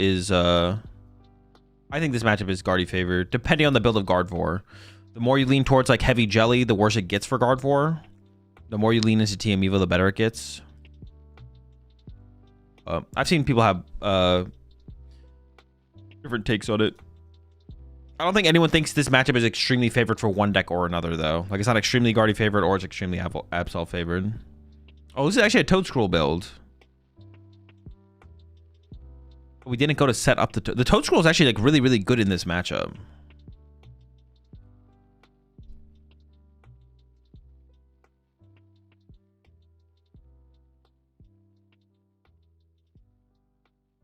I'm just gonna peep the mainstream, see where we're at. All right, we're getting to the main match. Got Lucas versus Oscar. So that is gonna be the Poltzard.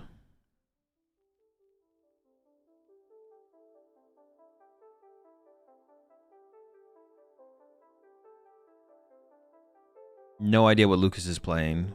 We'll find out shortly.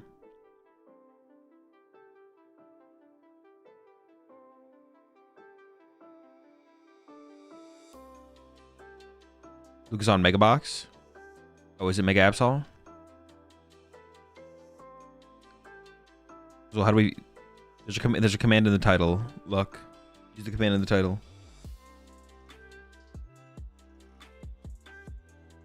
Did you prepare up previous round's predictions? Oh, did I not do that?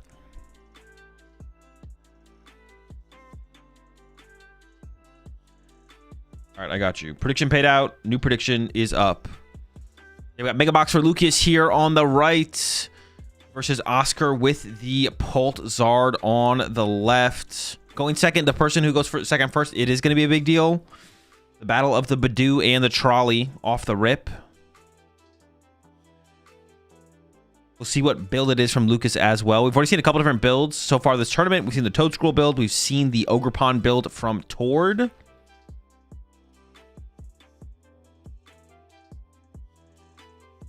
We'll see what Lucas decided to bring here.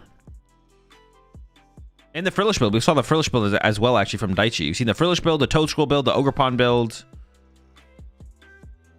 See if Lucas opted for one of those builds or something else at this tournament.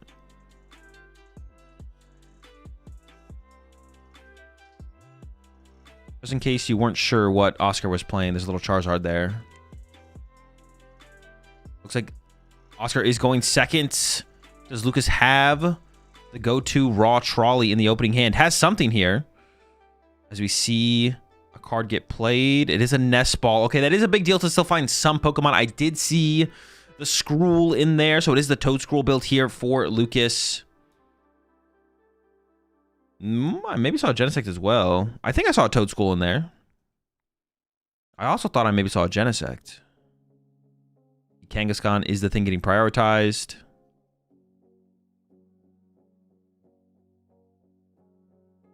Maybe I missaw, actually.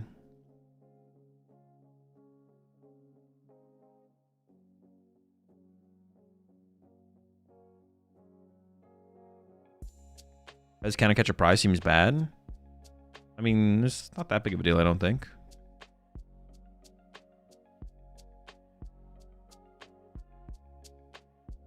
Usually prizing, like, if you're still able to execute general lines of play, prize cards like that aren't that big. They could be a big deal, but like, it's hard to call it a big deal until it is. Like, if you prize both your Dragapults, like if Oscar prized both his Dragapults, that would be a big deal because he just can't use Dragapult. But if you prize Counter Catcher, I don't know, he might play 2 Counter Catcher, probably it's just 1, but you still have Boss. Attacking the active is pretty good. If you prize Fez, you can still draw cards. You have supporters. You have, there's another thing that you have as well. See the ice cream in the hand there for Lucas. You have Dracloak, right? Like, usually when you see prize cards like that, it's just not that. It's not that big of a. It can be a big deal, but prizing anything could be a big deal theoretically. Prizing a Fire Energy could be a big deal. It's only when you prize things where it fully takes away potential lines. That's when it becomes. That's when it can become potential lines that you consistently have access to. That's where things can get bad. And that's why prize cards aren't as big of a deal as people think as well. Because not only does the thing have to be prized, it has to be prized, and actually you have to actually end up losing the game in a situation where having it would have won you the game. It's not as simple as prizing the thing. It's complicated. It's as complicated as prizing the thing, needing the thing, and then having the thing would have actually led to you winning the game. But even if you had the thing, you would have lost anyways. It doesn't actually matter. All right, and there is that turn 1 Badoo. Going to take away the trolley potential from Lucas. Lucas still did get the turn 1 attachment and the Kangaskhan in the active for draw power. So we could still see a turn 2 Turbo Energize here to an Absol. Although, considerably less likely. But honestly, even Turbo Energize to some Monkey Dories for Lucas here wouldn't be terrible. There's Cypher, so maybe a turn slow. But Cypher on the next turn wouldn't be terrible. You could even go out of your way to play it right now. We do see a Turbo Energize in hand. I mean, Lucas could start to build up that Monkey Dory like I mentioned, or you could just wait. You have the Cypher there for the next turn. You could even play the Cypher right now to prep the Absol plus another card in case you get Iono'd on the top. And it looks like that might be what Lucas is doing here. What's the prize map for Polchari? Kill the Absol and then figure it out from there. Yeah, it is going to be going into the Cypher here. Maybe it's just you might just grab 2 Pokemon here, to be honest. The prize map for everything against this deck is literally kill the Absol and then draw your other prize cards, basically. You can't ignore the if you ignore the Absol, you literally lose. So you have to kill the Absol. Question is just how long does it take you to kill the Absol? And with the ice cream, honestly, it might take a little while for Oscar to for Oscar to kill the Absol. All right, there's the pass. Oscar does have an Ultra Ball, so is going to be a Dracloak here for Oscar. It's going to be a pretty expensive Dracloak, though. Not the way you want to be finding your Dracloaks, but... Wait, was that Acerola?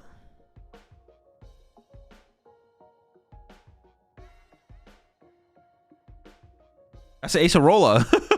All right. Oscar's got some interesting cards in this one. How does that card work again? If your opponent has 2 or less prize cards remaining, you target one of your Pokemon and then your opponent can't damage it. And we found ourselves a Lily as well, double Charmander, and the energy for turn 2 the Dracloak. So pretty solid turn 2 already from Oscar. Can't be targeted by Pokemon EX. All right, all right. So I guess some late game comeback potential, right? Pick one of your mons and next turn enemy EX can't hurt that. Not bad. Another Dracloak and another Dreepy. Oscar is kind of already cooking over here. Boss and Ultra Ball, both pretty good options. We have an Ultra Ball in hand, though, so I feel like the boss is maybe going to be the take. Yeah, reconsidering? Oh, we already have a boss in hand as well, actually. Got everything here. I think it was the boss taken. I'm actually not sure. Nope, it's the Ultra Ball. Another Dreepy hits the bench. And yeah, Oscar set up very well for this next turn. He could be the initiator on the Absol, actually. Usually Absol is the first thing to attack in this matchup. Or, I guess I should say, the Absol player gets to be the potential aggressor, if they want to be. Yeah, there's the Pokemon now lined up here for Lucas. Gonna be able to set up. He's thinking about playing this Arven, but maybe isn't going to. Now we're going to the Arven. Braver Charm plus, I don't know, something. Oh, Turbo Energize? Really? Don't we have a Turbo Energize in the hand already? Or did I miss that? Did that get played?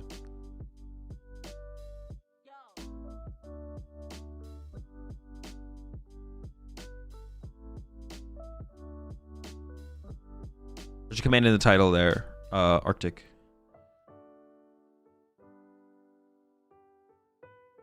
Could be a board of Zard and Lokes to use it. Yeah, yeah. You could just have like one. You could either protect your Fez in the late game. You can protect your Fez in the late game, or no charm. Why not just throw the charm down right now?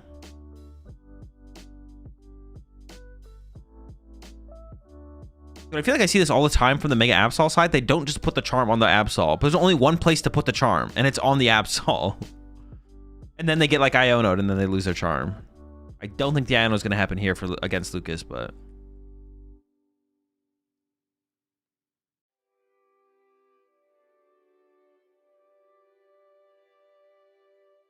don't know why he yelled, but he definitely has one in hand.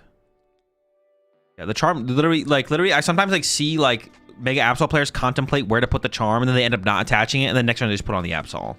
Or later on, or they have to dig for it to put it on the Absol. Just put it on the Absol, bro. Everyone knows it's going to the Absol. You're not fooling anyone.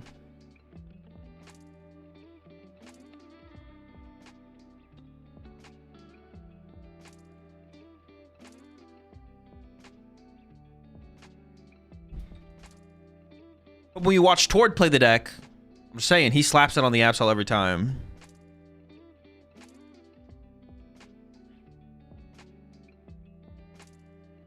Unfair and his kind of really bad if Absol's going to attack next turn. Yeah, you definitely would like to use that as a response to the first Absol attack for sure. All right, Charizard is set up here for Oscar, and I think has the possibility of a Dragapult. Like I said, Oscar does have boss here, so we could just see Oscar go, just get the initial punch here. Just go boss punch the Absol. Ooh, he's going for the prize cards instead. Not going to punch the Absol.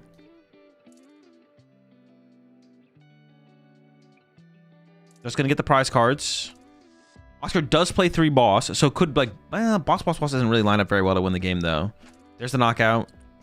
Lucas pushes the Kangaskhan. We'll have access to Trolley this turn. Go wide. Star dies if he punches Absol. Yeah, but do you just want to get through the Absol though? Like, how long are we? Like, are we just never getting through the Absol? But this is what's gonna happen now. Lucas is gonna get so much of time with the Absol. Oh, Lucas is playing the Genesect. Do we ever grab? Okay, that would maybe be a reason to actually play, to hold the Braver Charm. Actually, to be honest, would be the Genesect. What matchup is the Genesect best against? Is it just to take away Prime Catcher against like aggressive decks? Oh, it makes the Yveltal a win condition as well, right? All right, there we go. The Fez for 3. I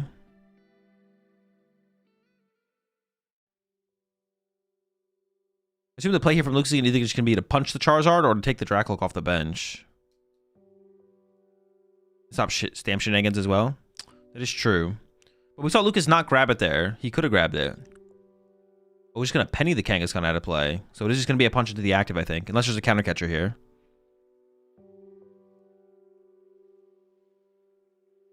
See, the Brave Charm once again. Now it's on the Absol. It's always on the Absol. Is Gen good against Neo Upper? It can be, yeah. If you can like start to pick off energy. There's a punch. What is Lucas going to take away here? You know, going for the Iono. That is the only draw supporter in hand, and it would take away Lucas's hand. We're not taking a knockout here, so the unfair stamp is currently turned off. But I don't think, yeah, Oscar isn't like void of options, of course, with that takeaway. Plenty of options in hand. Third Dracloak looks like it might get set up this turn as well. But see, this is like why... This is kind of why I liked gusting the Absol and punching Absol. Is because as Oscar now, you have to punch the Absol, but Lucas had more time to develop his board. This is why I'd like just punching Absol. Like, why do we want to give Lucas more time to develop his board to be able to utilize Absol? Maybe you just don't want... Maybe terminal period is that scary, though. Yeah, I could see it. I could see it for sure. Like, maybe giving him the terminal period... But it's going to happen anyways, though, right? That's kind of my thing. It's like, well, but I guess, like, Lucas had to waste a turn punching into your Charizard and then has the terminal period now. Well, now he's not going to terminal period, though. He's just going to KO the Charizard by punching it. I don't know. There's the Acerolas.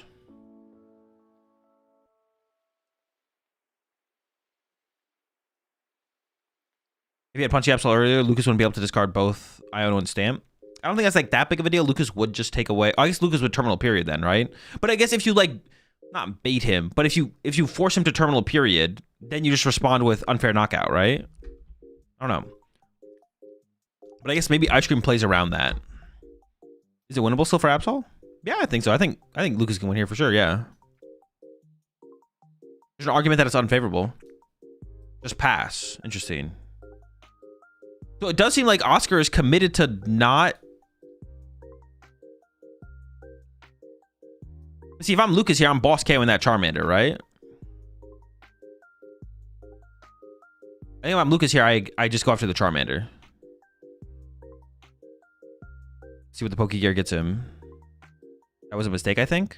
I don't know. Hitting for 180 is like pretty weak, though. The Absol can stay in 3-hit KO range. Goes for an Arven, or ends up with an Arven. He's trying to win off boss. Maybe. Maybe he's looking for triple gust. Oh, I mean, he already played it. All right, he's committed to it. He's forced into it. Looks like he's just going to go for Vessel. KO active plus Vessel also seems okay as well, to be honest. That seems all right. Build up another Enchanted Monkey Dory.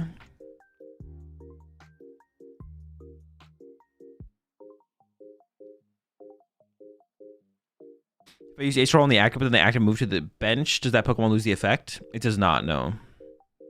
Bye-bye Stamp, probably, I guess. Yeah, I have to imagine the Stamp gets picked off here.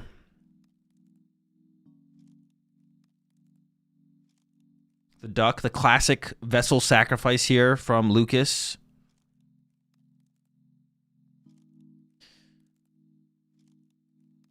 Ooh, building up the Kangaskhan, not the second Monkey Dory. Interesting.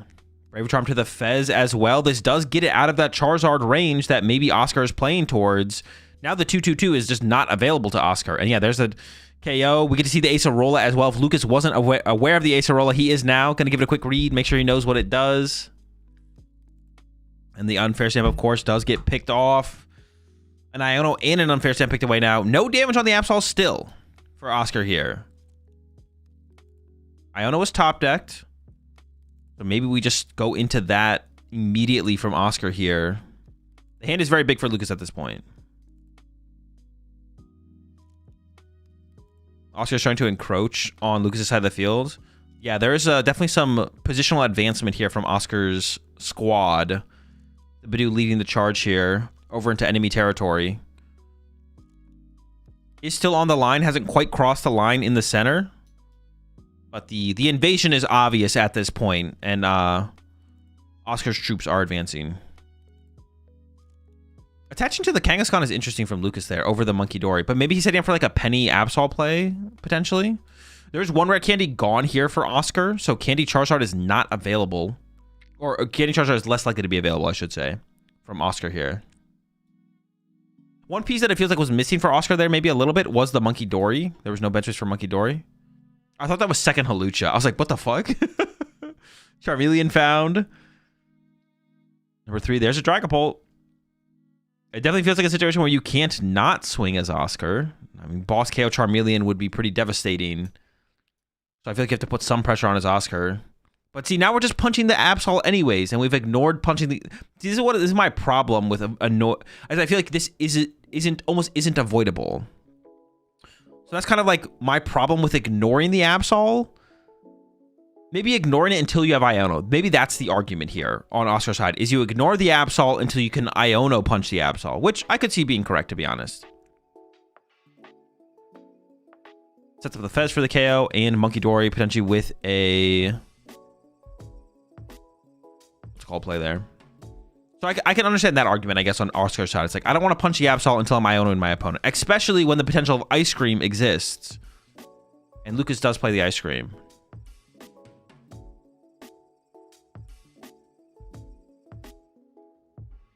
Lucas here is only a Dark Energy away from KOing the Dragapult, but then the Charizard will return KO the Absol, and then I feel like you'd be in a pretty tricky spot there as Lucas. But if you draw 4 prize cards here as Lucas, I don't think your Absol is ever surviving, to be honest. I feel like as Lucas here, you need to KO the Charmeleon. I feel like, yeah. Ooh, I see the Erica's Invitation in hand there for Lucas. So Lucas is not playing Toedscruel. He's playing the Invitation Genesect as the win con against Genesect, or against Golden Go, excuse me.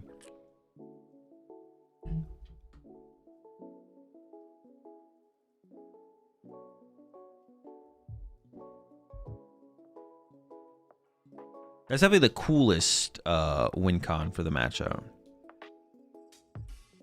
Petch searched off the nest ball.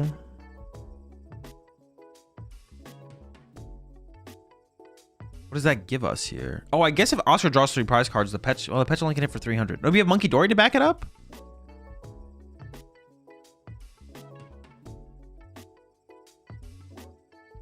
Honestly, that Dark Energy on the Kangaskhan. The Iono seems pretty good, decent here from Lucas as well. But the Dark Energy on the Kangaskhan is kind of hurting Lucas now, to be honest.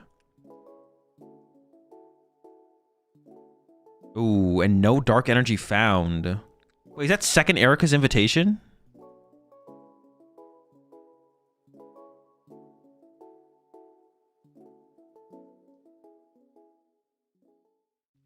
Who Erica's?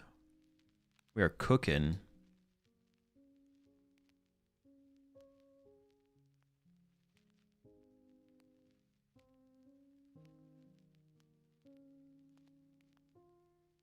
Yeah, that energy being on the Kangaskhan is hurting him here for sure. I feel like it was super questionable to like not just get the Monkey Dory set up.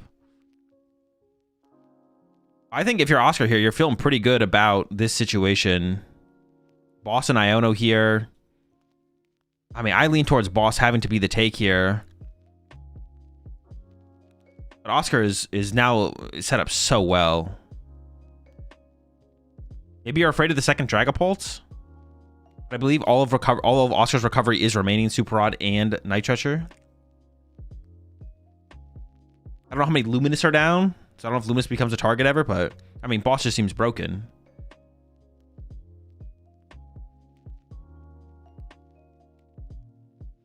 Team Evo top deck there, going to be a useless draw from Oscar. But yeah, has the KO on this Absol, and then it's just 1 prize card away from winning the game. Plenty of draw power built up with the Dracloaks. Looks like trying to... Honestly, yeah, Iono doesn't even seem that powerful here for Oscar, so... Super Rod and something there. I couldn't see what the other card is. We brought in Charizard. Ooh.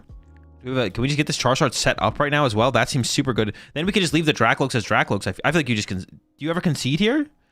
As Lucas? Is conceding ever? I might be packing this one up. I might be packing this one up.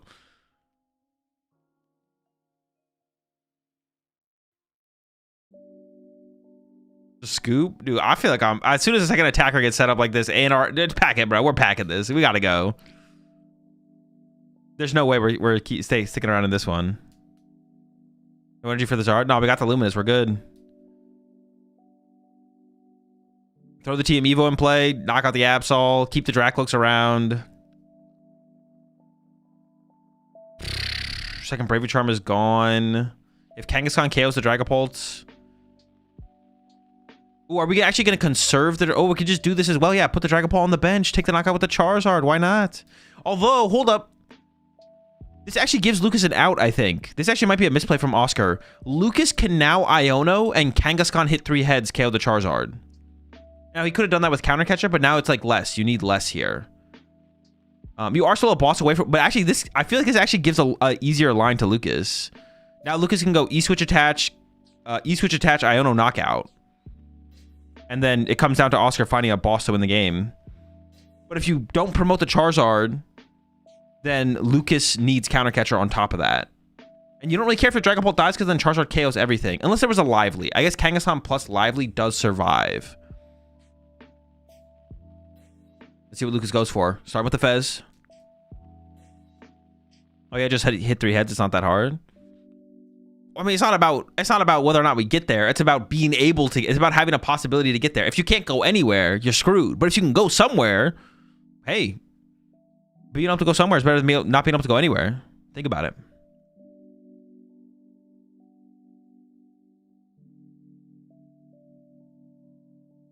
Not just 2 heads. Oh, that's true. It's also 2 heads because we have the Monkey Dory damage.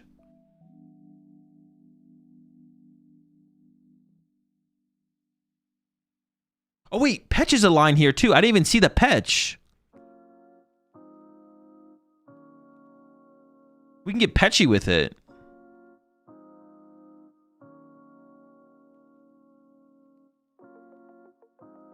Yeah, Petch with a Lively. I don't know if Lucas plays Lively, but...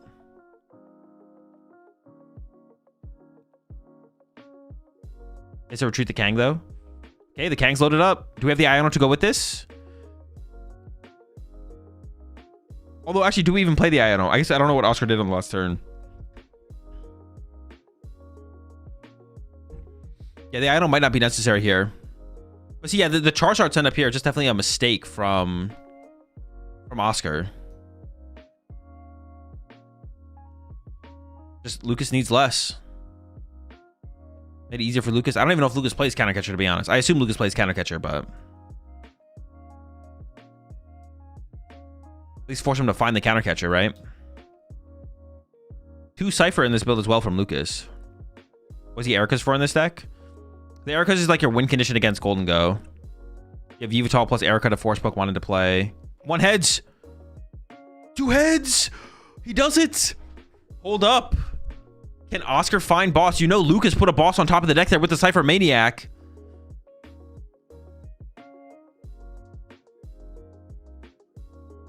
No boss, has Fez, has Iono. Oh no, but Iono doesn't even work. It doesn't work. We know there's a boss on top. I don't know where the other boss is as well, to be honest. I don't know where. There's 1 boss left. 1 is played. 1 boss got played. 1 boss got discarded.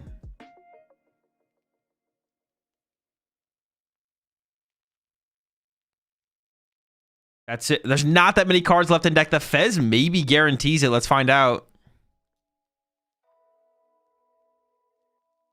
When we play Judge instead of Iono. True. That's for 3. No boss. No way.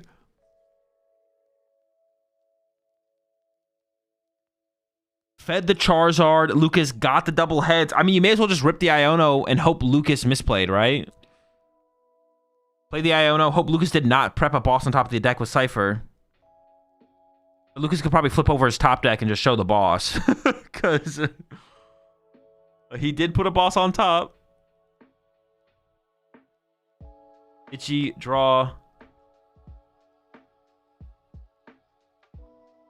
Wait, did he not put a boss? Oh, okay. Oh, he messed up. He put counter catcher on top. Oh my gosh. Wait, did he? Oh no, dude. He didn't think about the possibility of but he drew the boss anyways. Did he actually prep a counter catcher?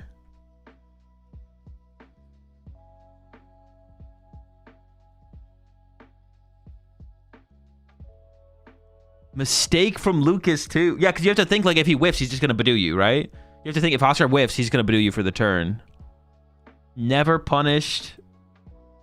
Yeah, but man, I have to imagine from Oscar, they're like, all right. I mean, I was like, the other things that I critiqued about Oscar's play was like, should we just punch Absol sooner? I'm kind of a fan of punching Absol sooner, personally. We opted not to on Oscar's side. Yeah, the big thing I was saying, I was like, should Oscar have punched sooner? I'm not sure, actually. The way it kind of played out, I was like, okay, I could see the vision for what Oscar was doing. Maybe you don't punch sooner. Maybe you wait to combo the punch with the Iano. I could see it. The other thing would be like, should Lucas have set up 2 Monkey Dory before the Mega Kangaskhan? Obviously, at the end of the game, we used Mega Kangaskhan to attack, but that's not really the question. It's like, should we have, like, I feel like the energy of the Kangaskhan, well, I guess maybe the energy of the Kangaskhan does make sense because it gives you more options, right? It's like, you can still draw an energy for turn, whatever, get the Monkey Dory set up, but now you have the flexibility of getting to Kangaskhan in the late game. So maybe that does make sense. But at the end there, we should, yeah, Oscar attacking with Charizard, I think, was definitely a mistake for sure. Oscar with the Charizard attack was, I think, was definitely a mistake from Oscar. Definitely always attack with Dragapult, force Lucas to have the counter catcher. All right, well, Lucas definitely does not value the Genesect in this matchup at all. I mean, Unfair Stamp can be pretty brutal to deal with, but I think it makes sense, right? I don't think, I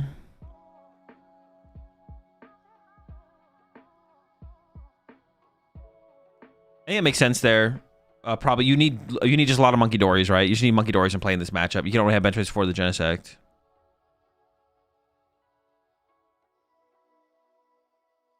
Should he have even evolved to Zard? Yes, because otherwise your Charmeleon gets picked off, right? I think we should have evolved to Zard, but yeah, he cybered counter catcher, but drew boss off the Kangaskhan.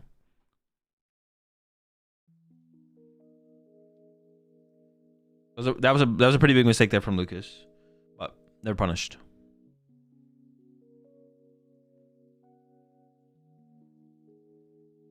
Yveltal pass here from Lucas. Okay, and there we go. Buddy Puff and top deck from Oscar. The Badoo is going to be brutal here.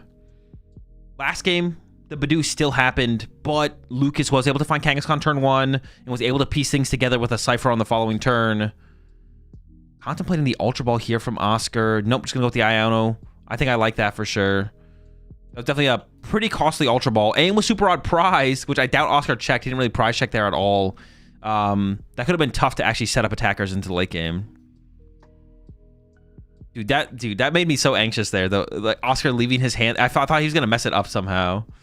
All right, Air Balloon was found. We can get the Badoo. Not that much to work with on the follow-up. We got Lily. We have an Ultra Ball for a potential Dracloak, so it's not terrible, but not a ton. I think as Lucas here, you wouldn't hate to just KO this Badoo to break free from the item lock to get Trolley online. So if we can find Monkey Dory energy, there's the Trolley. We got boss, though. We can clutch out of this. And there's the clutch. Okay. I mean, I think you're feeling okay with this as Lucas.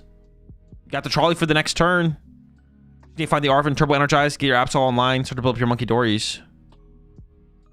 Also, unlike last game, this Chi-Yu is in play. There was no...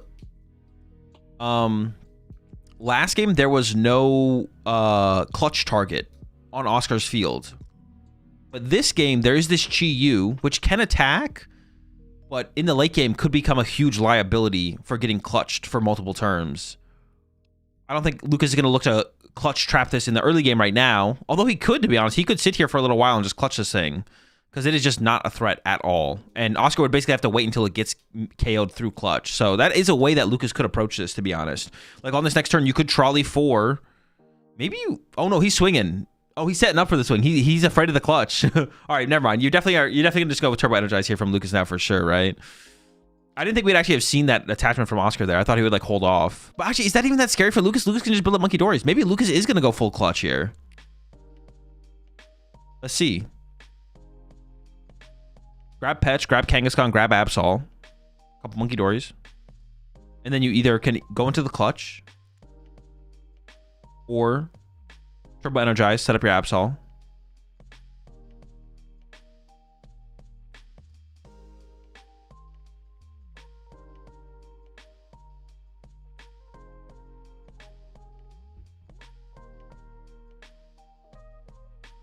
All right, Fez would be a little bit wild there. What the heck? That would have been a little wild.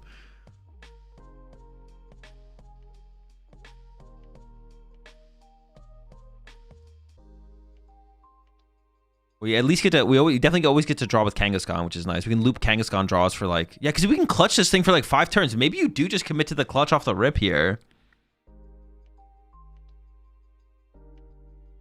How do they find Trolley so early every game? They play 4 Arvin. I mean, they do naturally draw it a suspicious amount of the time. I'm not disagreeing with you, you know? I would be fine if the community just like rallied together and just labeled all Mega Absol players cheaters. I think that would be like not unreasonable, but...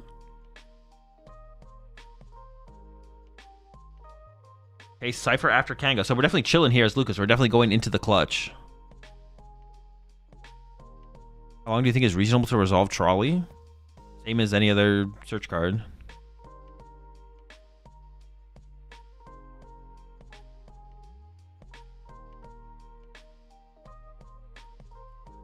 Yo, what's up, Saltine?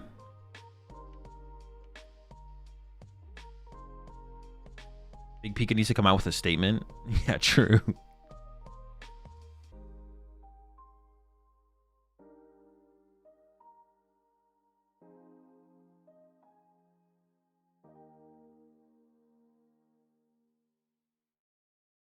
Yeah, so initially into just some clutch gaming here for Lucas. Need to attach the Monkey Dory this turn.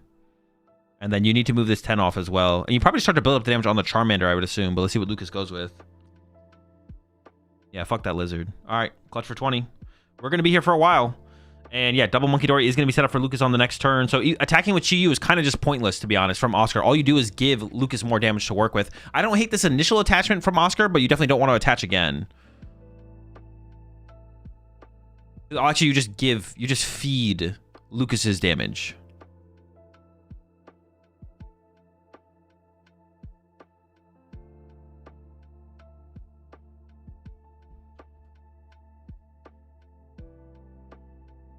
Yep, another Mandarin pass. Did we have a Loomis in hand? We could have put on... Oscar could have set up his own Monkey Dory, I guess. Nah, you got to get double Mander. Oscar could have put a Luminous on a Dragapult there, right? Or Dracloak? Now we see Lucas start to attach to Absol as we continue this clutching. Yeah, we had like Luminous. Definitely could have attached Luminous there, I think. What clutch answers does Oscar play? 0. His answer is that all of his Pokemon can attack. Oh, wait, that's not... It should be attached to Absol here, right? I think it's actually just a misplay from Lucas. It should be Mist to Absol, or... Maybe you hold Mist just as some, like, Dragapult tech. But it should probably be Dark to Absol here, I think. We're actually trying to Turbo Energize here from Lucas, so maybe Lucas is actually going into... Maybe Lucas is going to switch up to Turbo Energize now. But I feel like that doesn't make any sense. I feel like we can commit to the... Also, how is there 2 damage on the Yveltal? Oh, that makes sense, actually. I was confused for a second. I was like, wait, well, hold on. But no, that makes 100% sense.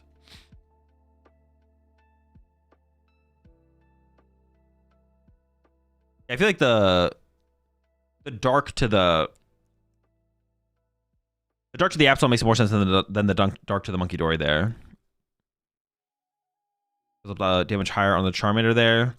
And clutch. And we're going to be here for another 3 turns at least. Only 16 minutes left as well. Oh no, I didn't even realize that was a thing. All right, we need to see some... Oscar's got to hustle here. Yeah, I didn't even realize how little time was left.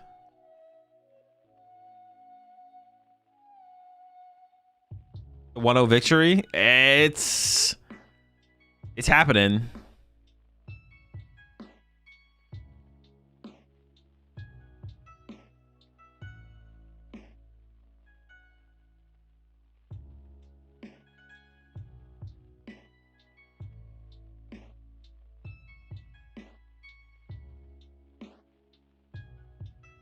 might be happening. Can we get some... Can we get a vessel here?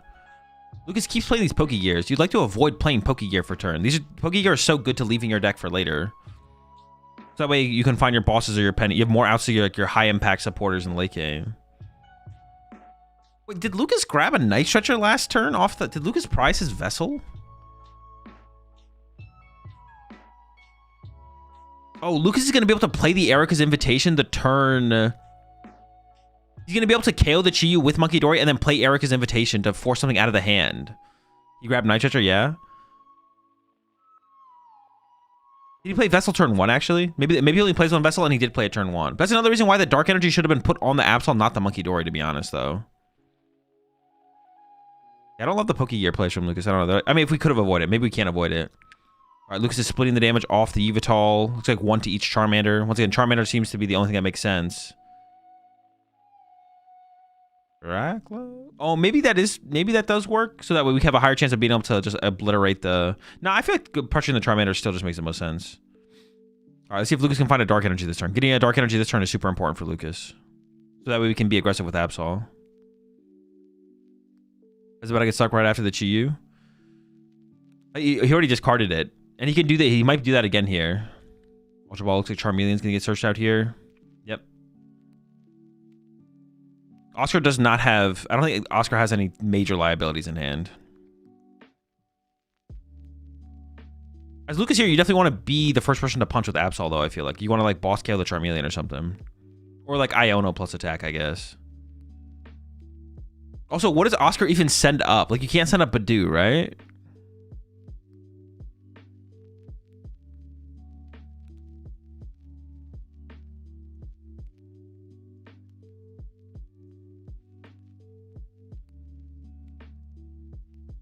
Resource check. Nothing crazy. Got the Dark Energy. Okay, that's big. We still need one more, though, to get the Absol fully online. We have E-Switch in hand. We get E-Switch off the Yveltal the turn we break the lock, I guess. Ooh, I'm going to get preemptively disruptive here from Lucas. Going to go with the Iono first. This also gets us closer to that next Dark Energy, which I don't know if there was one in the hand, to be honest.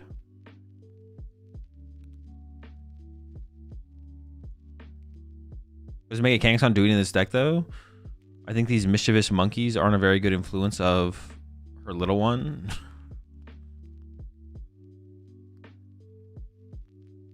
Also, Lucas was searching out Turbo Energizes instead of just getting the Bravery Charm for the Absol, and now we're fortunate enough to draw to it off the Iono. Dude, Mega Absol players hate putting Bravery Charm on Absol. I think it should just be the Charmeleon here. Now it's just in range. It's just in range of getting KO'd by a terminal period. Not this next turn, probably, but... Alright, see what kind of play Lucas can do this next turn. That's going to be the big question is... Lucas could also find Boss and Boss Badoo to clutch for another turn.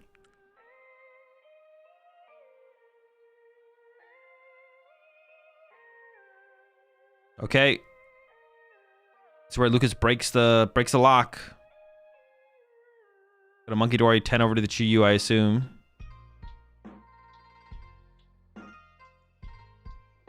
Lucas could boss the Charmander and leave the Charmeleon with 60.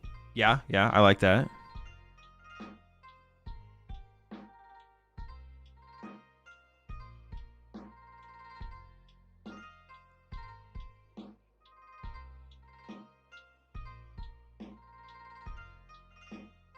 Otaro's absurd. Oh no, he pushes Badoo! We can just Yveltal it. We can clutch again. I feel like that's bad. You just gave Lucas like +1 turn. Like, if I'm Lucas, I'm clutching again, right? Like, you ain't gonna catch me. You ain't gonna catch me attacking this Badoo or bossing around it. Just make sure we prep ourselves to be item locked, which our board is like already pretty prepped for that.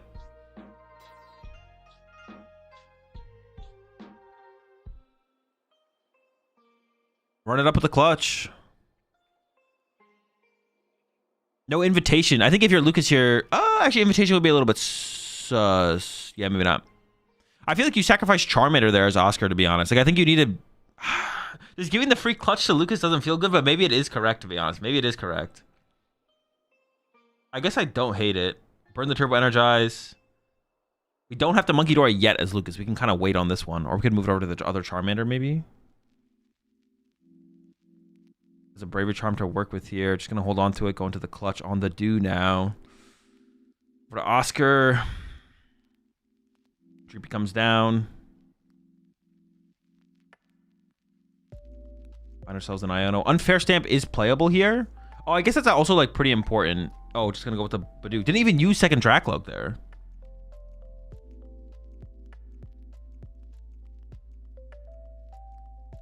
But see, now Lucas might just... What if Lucas just doesn't take a KO this turn? Nah, that's probably... is there something there? Or am I overcooking? 10 minutes. Is Oscar tilted? I don't think so. Just can't really do anything. Should be 40 on Yveltal now? No, it should be 30. Isn't this attack bad? Okay, is gonna go for the Badoo KO. Yveltal should have 4? Wait, how should I have 4? It had 0. It had 1 going into the turn, plus Badoo, plus poison. That's 30. Oh, wait, or did he not? Did he leave 10 on it from the turn before? Alright, let's go back and look.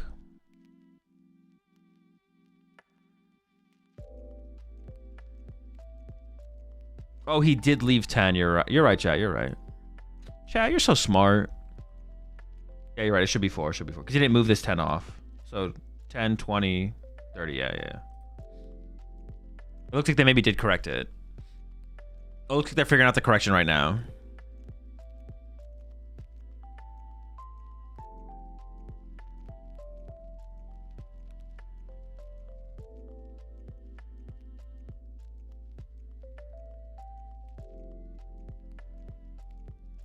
Yeah, they're figuring it out right now. Is it just an Absol attack? Oh, Erica's invitation.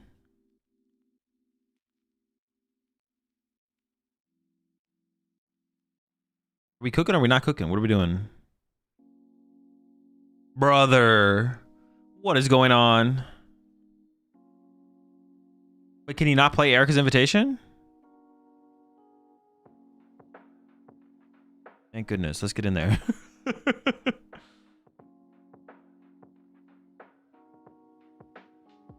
Kangaskhan's weak to fighting, yeah. So no Pokemon. Gets a full look at the hand. Oh, you could clutch the Dreepy.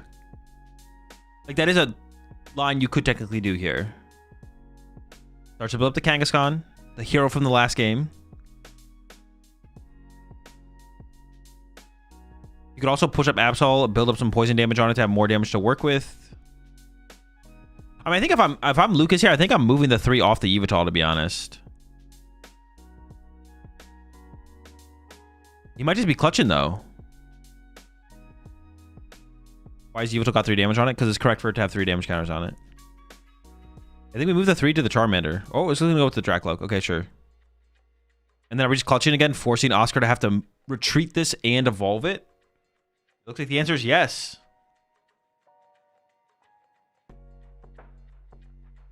Trying to continue to make things awkward. Alright, we got to see some hustle here from Oscar. Oscar's got to make some moves. Gotta move, man. We gotta move. Kind Catcher is active. Goes after the Petron. Is just chasing the prize cards here initially.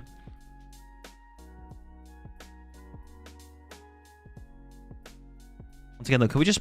What about just punching the Absol? Can I convince you to punch the Absol, Oscar? Maybe there's too many prize cards drawn on Lucas's side already to do that, though. Why is his Petron Narnia? I don't know. He's trying to get, dude, he's not trying to get knocked out, bro. He's trying to, like, make his way off the board. Like, he's like, bro, what the fuck? He's gonna sacrifice me like that? Fetch is dodging. He's dodging.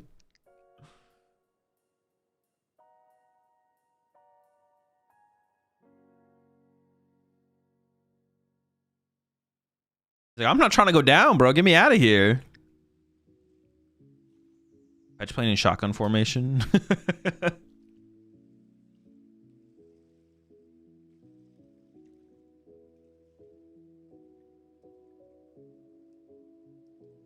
Was it ever right to attack with Absol on the Dreepy to take out the Zamp? Putting your Absol on the active there is just kind of awkward, but it's not that awkward. I don't know. Like leaving your Absol on the active there from Lucas just seems fine. Because what is Oscar going to do? Punch it? Like, you have double Monkey Dory on your backline. Actually, the more I think about it, I think attacking with Absol is just correct there, right? Don't you just go...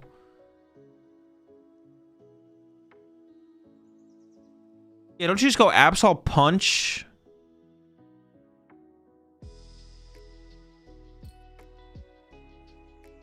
You could have gone Absol punch, knockout, remove the unfair stamp.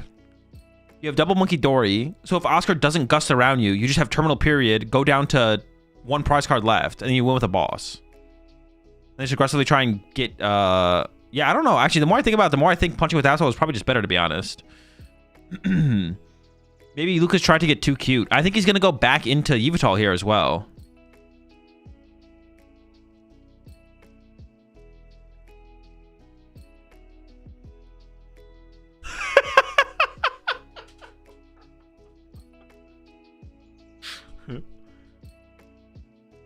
And he just evolved the Dracloak? No, he evolved the other Dracloak. Bro, he was dancing on him. Give me a... Let me get a...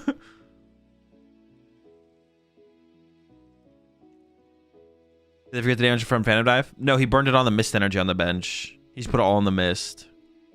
Which, honestly, maybe that was a Mist... Oh, I guess there was double Mist in play, so like it was hard to avoid.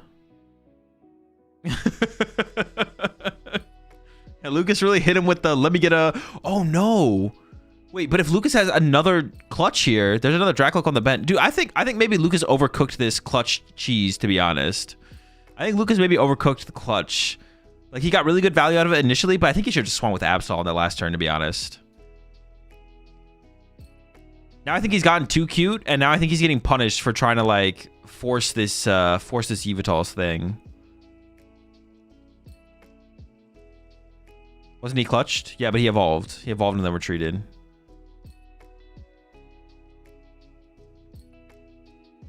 Zard loaded up, ready to go.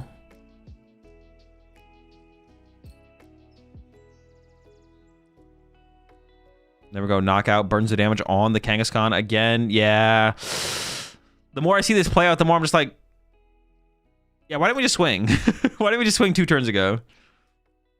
All right, send up the Kangaskhan. 5 minutes left. I think this is plenty of time for Oscar as well. Like the 1-0 angle is not available anymore for Lucas, which is what the clutch kind of was playing into, to be honest. Ooh, hang on, that's a Night Stretcher. Right when you thought the Yveltal was gone, he's coming back. I wasn't paying attention, but what did Lucas KO last turn for unfair? He KO'd the Badoo with Monkey Dory.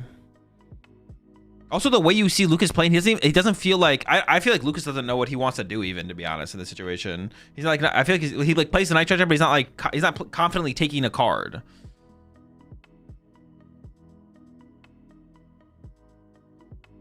And honestly, I'm kind of there with Lucas. I'm not confident in his plays either, personally. He's overthinking way too much. Well, I mean, if you can't come up with a good play, is it really overthinking, or do you just not have a good play, though? E-Switch, Bravery Charm searched out here off the Arvin. Maybe we can just swing with Kangaskhan this turn?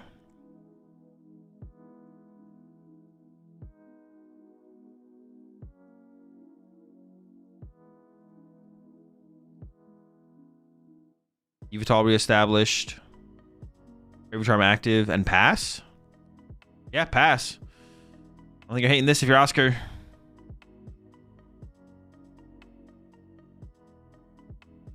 As an Iono, what are we doing here as Oscar, actually? We got a Luminous. Where's the Monkey Dory, though?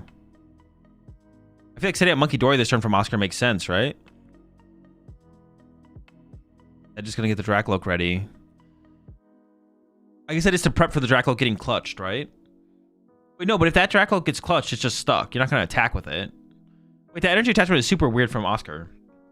You're gonna punch a Yveltal for 70 and then 60 gets moved back over from the double Monkey Dory? That doesn't make any sense. Yeah, well, that Luminous attachment seems really bad from Oscar, actually.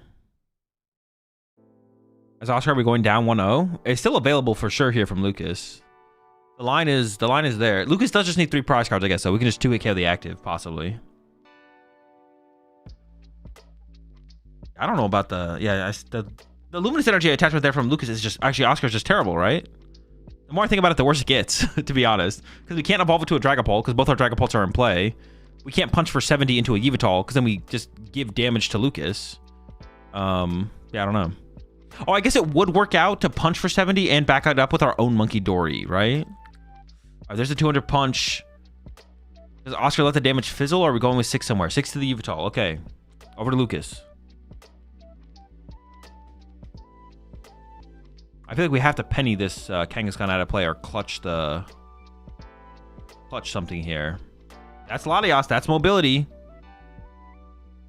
Has the penny as well. Monkey Dory number 1.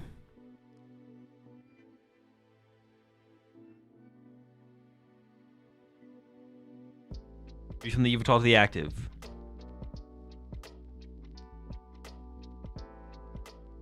Penny, reset the Kangaskhan.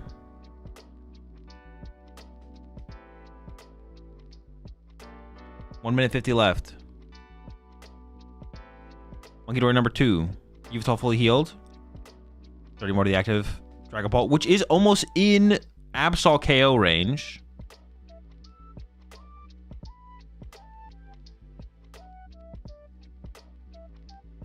Oh, we're just straight up attacking here with the Absol. Lucas is setting up for the win here. Well, not about win.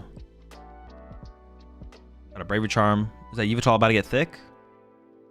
There we go. Attack 200. Does not KO it, but is a Monkey Dory away next turn. Double Iono Dracloak. I mean, yeah, get rid of one of the Ionos, but that's pretty good for Oscar.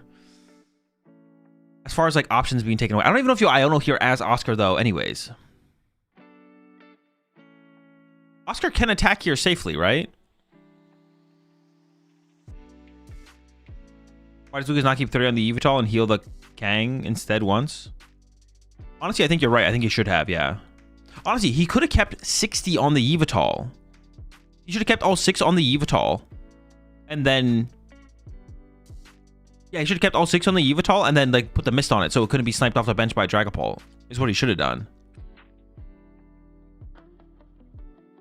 And you don't even need the Charm. You have the Mist. The Mist protects you. Okay, the Ice Cream here from Lucas. Is the Ice Cream clutch enough, though? We're out of time. Yeah, not much time left.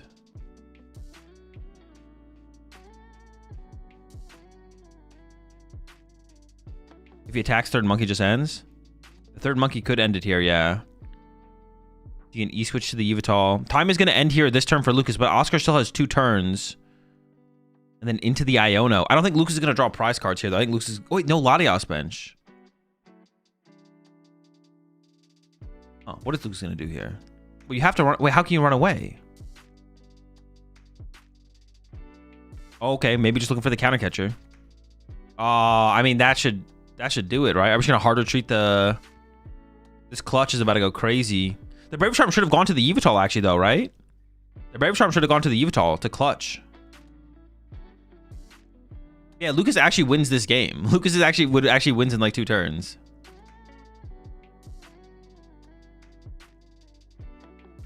Lucas can actually just dump 6 on the Charmeleon and KO it. And then clutch the active, and then next turn the Dragapult gets KO'd, and then you can just KO the active.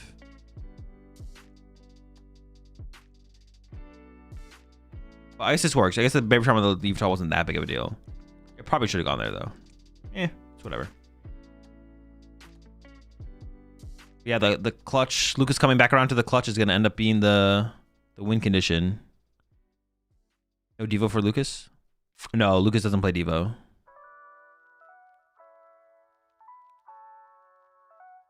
Also on the Absol, but the Nest Ball is in the hand for Lucas to get the Latios. He'll be able to retreat back to the Yveltal and clutch. Although I don't even know if there's like a... yeah, we definitely could have just killed the Charmeleon there from Lucas and then won this turn. Or got close to winning, I guess. But you also don't need to win either, I guess.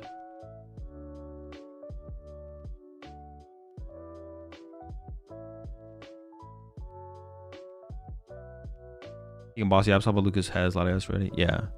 Lucas should have benched a Latios beforehand as well, though, right? Like, that was a mistake for Lucas to not bench a Latios. Should have benched a Latios. Brave Charm should have probably gone to Yveltal. A couple different things that could have made this... now we're into Monkey Dory 30.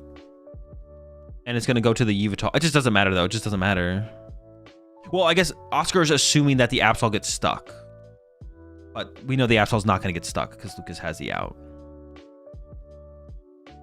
Does he know no Turo or Palt Evil's an option? Yeah, he knows Oscar's list pretty well. Well, I mean, like, Palt Nor, like, yeah, Palt Nor is like...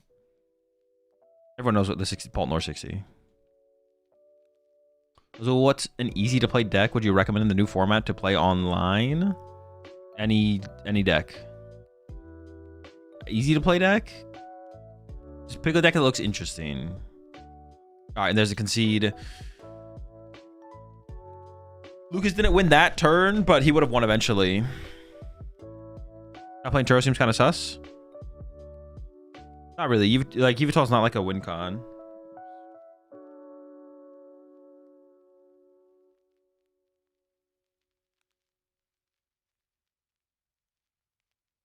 Yveltal's like not a popular win condition.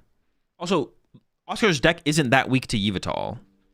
That game he opened Chi-Yu. But in general, his deck is not very weak to Yveltal. Yveltal's not that strong of a strategy against him unless he starts something like Chi-Yu.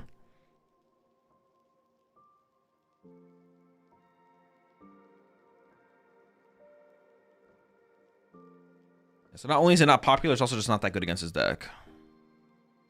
Not that Turo would be a bad card to play, but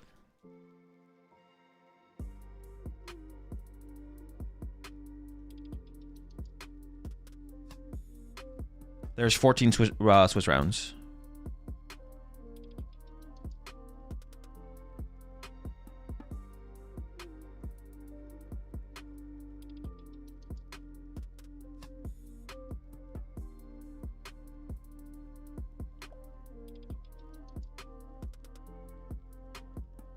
Torch still in it. Only if X21 makes cut. But I guess we could check his record real fast. Actually, let's go to the other stream. Well, actually, there's no way this is.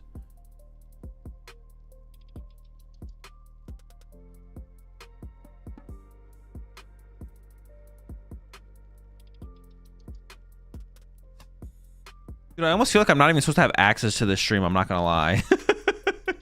Well, you can find it. I guess they would private it, right? If they don't want people to have access, they would private it and not unlist it. Wait, is that even a thing? It's probably a thing, yeah. But why do they have it unlisted? I don't understand. It's so confusing to me. Looks like Edwin got the dub to... yeah, it looks like Edwin's winning this one for sure. 6 prize cards left? Shuda?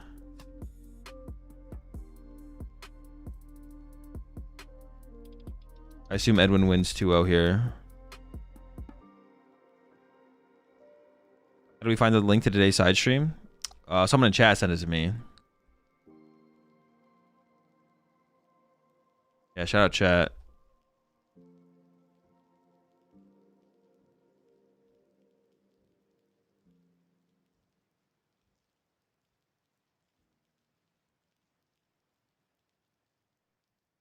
Rip Oscar, man. He's still in it. He's still in it. That's his first loss, right?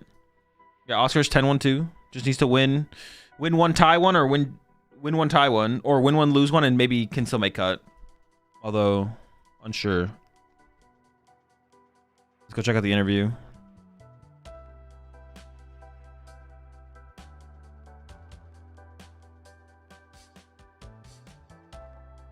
Yeah, I just found it in the 2026 playlist. All right, there we go, yeah.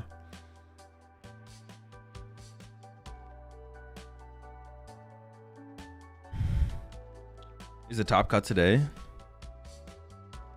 Yeah, they play all the way to the finals, and then tomorrow's just finals, and they'll show the finals for junior, seniors, and masters tomorrow.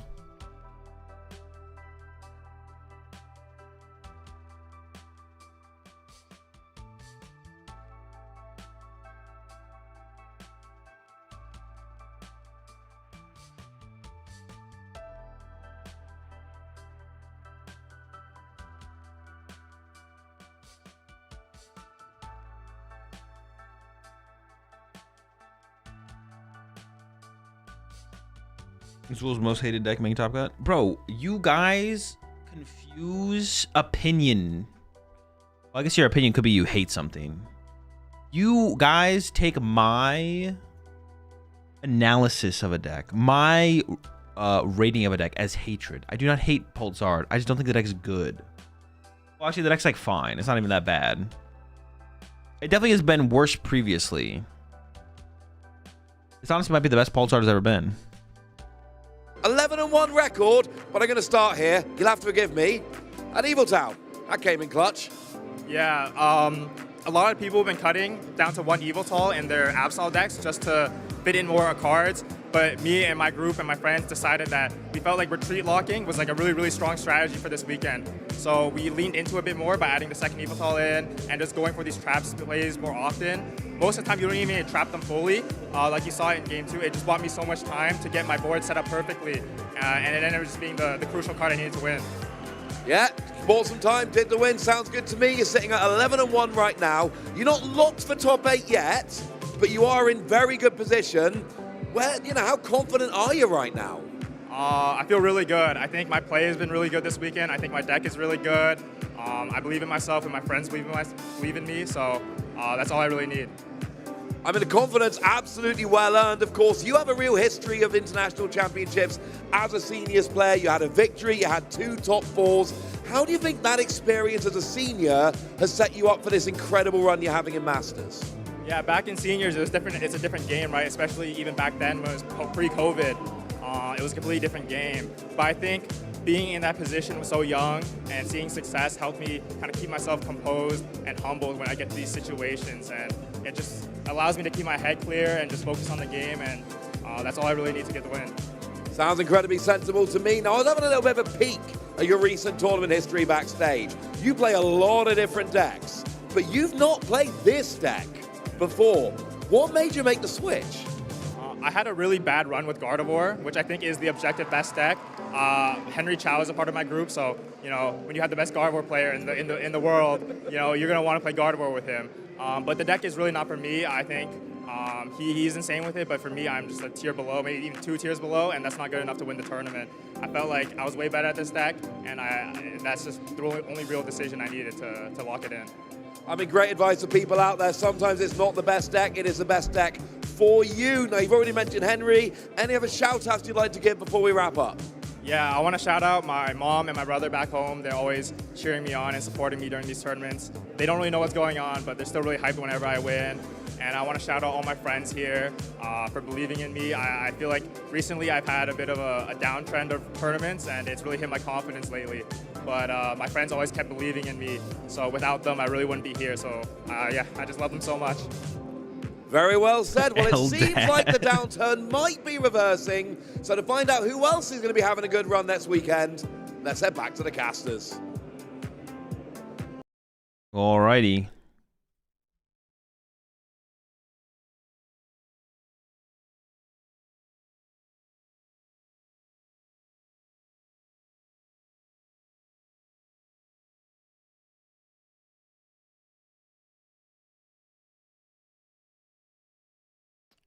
What deck did he play? He's playing Absol. All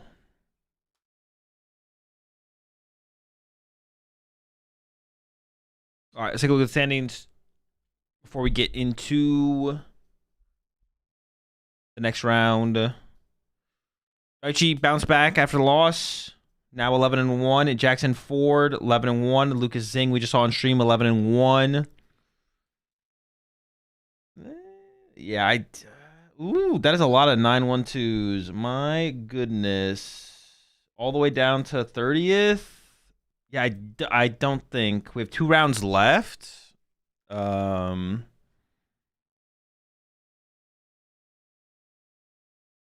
rounds left.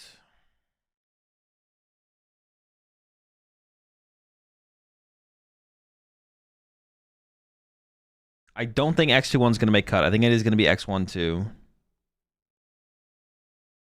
I think it is going to be that X12. So everyone with this record and higher still has a chance for top cut here. Everyone else is effectively eliminated, I think, from cut.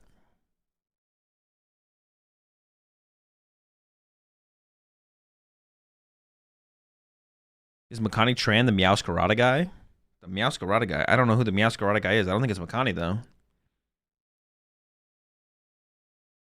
I think the cutoff is going to be X12.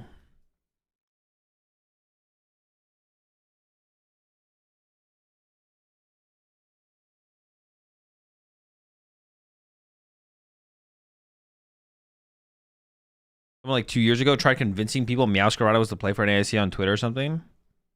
Could have been.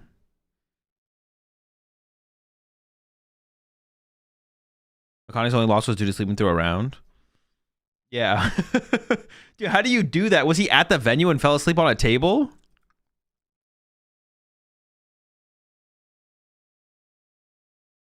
I don't understand end of game 1. How did Lucas win with counter catcher in hand while item lock when Pulsar had boss and...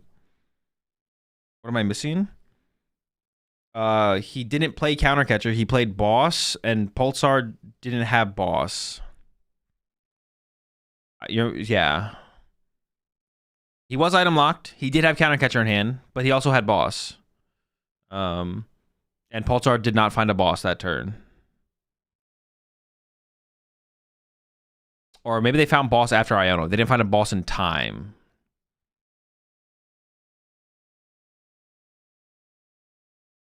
Is EU just Canada's son or what? What is that top 5? Maybe, to be honest.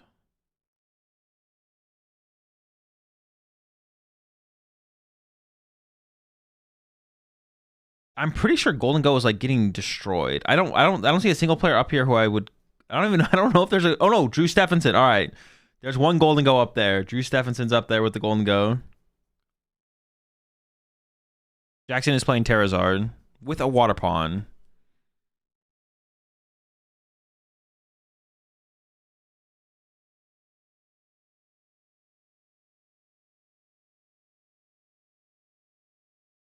That aura of sleeping through a round and winning it all would be insane. That would be pretty crazy for sure.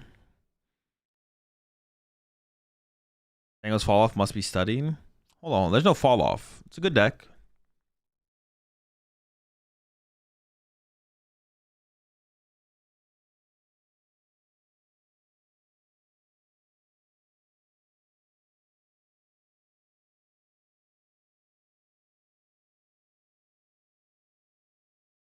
Anyone out here with Radiant Bolt? Yeah, we got Yurko at least. Yurko's probably playing Radiant Bolt, of course. 10 and 2. Yeah, almost everyone needs to win 2 matches. Actually, no, the 11 ones need to win 1. They need to go 1 and 1. The 10-1-2s need to win 1, tie 1. And Edwin here can win 1 and lose 1.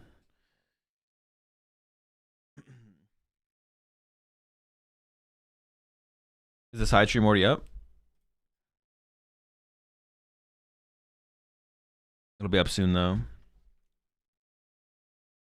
Let me see do a counter of how many times this season we've had Pult versus Guardy on the stream match. Dude, it's like 6 million.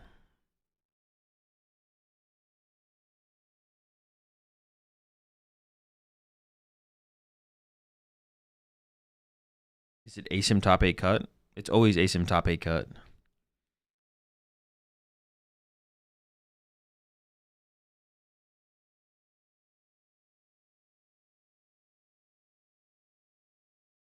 Absol did win, yeah. Will you travel with a squad says Rat Pack to Melbourne Regional? Hope you bring Chip. I doubt Chip will be going. No, I don't have any intentions of going with anyone else as of right now.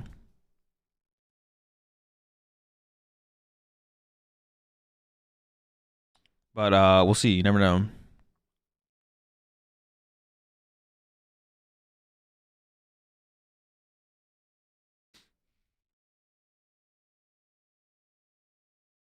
Ford was playing, yeah. Ford did have Prime Catcher and Water Pawn. Just one basic water.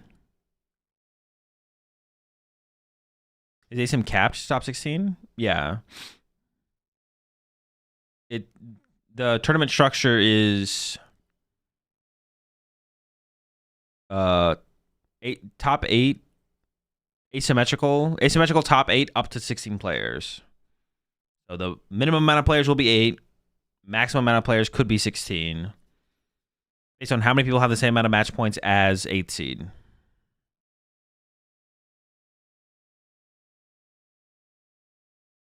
We're probably going to have like a 9-person cut though. 9 or 10.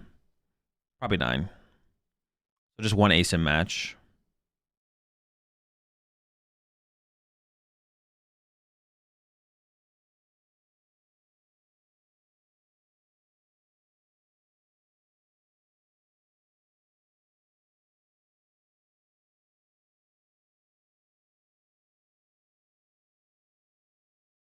Yo, what about a? I was actually thinking about this the other day. Nah, that can't be good. Nah, it could be okay. Can we get drops here? There are drops available here, yeah.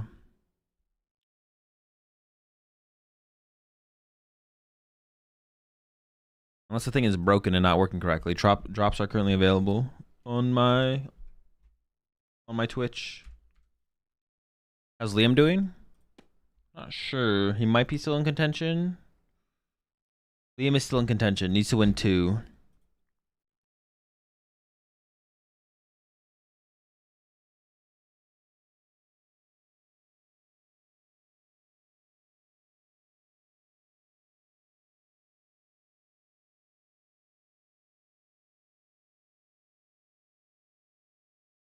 Oh, my bad. I forgot to turn it off. Wait, no, the loot, it's still there. Oh, wait, for some reason it isn't playing. The fuck?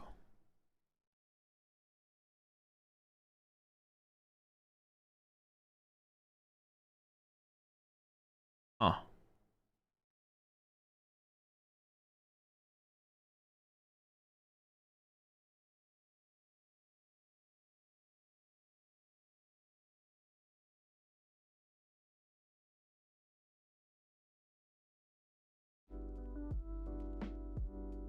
Oh, I don't know how that even happened. It's back now though, right? Yeah, I didn't even like check it. It just... What about now? Well, now it's good, right? We're trolling.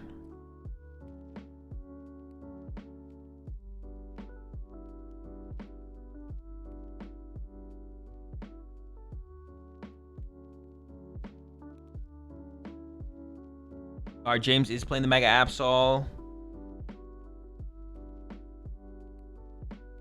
Cal is playing Jelly Guardy and did open the Latias, so turn 1 fish.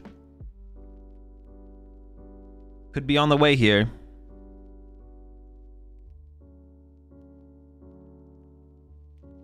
So many Mega Absols. Yeah, it's doing pretty well this weekend.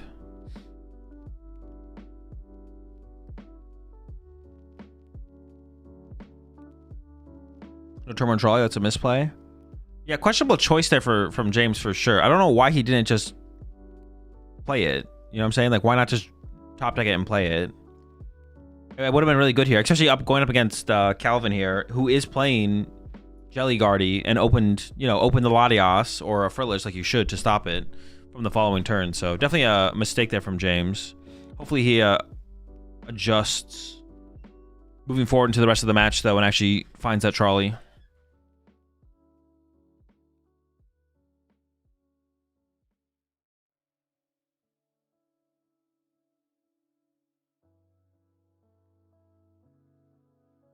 Aggressive Mega Diancie as well there from... Yo, this seems tough. Yo, if I'm James, I maybe just concede right now. Well, hold up, we got Iono. Maybe get basic Pokemon. That's Kangaskhan. I think we drew... Did we draw the draw? Dude, we drew the trolley. Just always. No Ralts? So no massive threat on the next turn. Okay. Kangaskhan as well there from James. Could find Turbo Energize. Oh, we have no way to move into it, though. Literally just attach pass. Yeah, it is. No mobility. Ralt's top deck there for Calvin is pretty good. Dark Energy to Monkey Dory. Doesn't actually have to play Iono here, but there could be some other Dark Energy coming in, so you need something there for sure, right?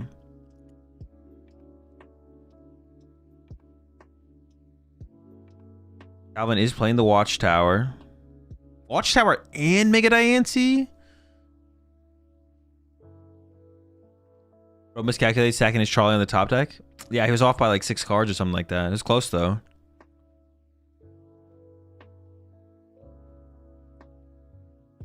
Where's the mess on the Curlia? We already have attachment for turn. Do we really need to be that aggressive here? Oh, I guess we're kind of playing it. We could get Absol next turn, right? Yeah, I guess this does make sense. At first I was like, what the heck? But no, we need to make sure we have a hand that actually can survive getting Absol, or even Boss, to be honest. Boss, KO, Lone Ralts would be pretty scary.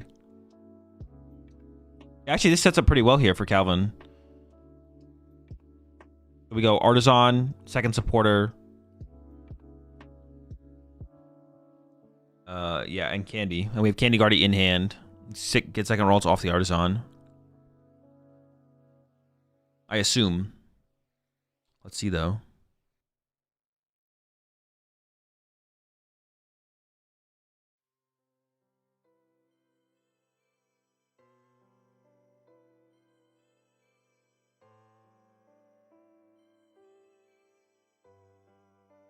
Maybe not. We're just going to go rock 1 Ralts. I feel like that gives a huge opportunity over here to James, to be honest.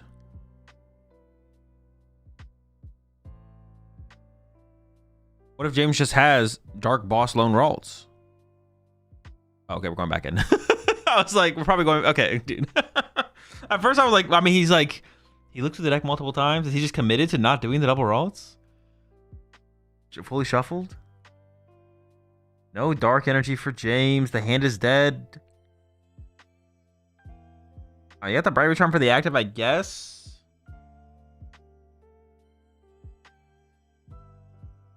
You kind of know Calvin has Candy Guardy, but I guess you like forced Calvin to show it to you, right? You don't concede yet. Wait, are we gonna penny the Absol? Oh, you could. You could penny Absol and then try and Kangaskhan into a Turbo Energize. Man, this is miserably slow here for James.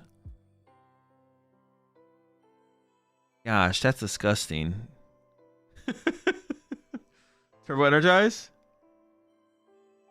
Nope. Arvin for next turn, though. Absol back to the bench. You know, slow and steady. Slow and steady. James is, you know, he's just taking his time. We'll get there eventually.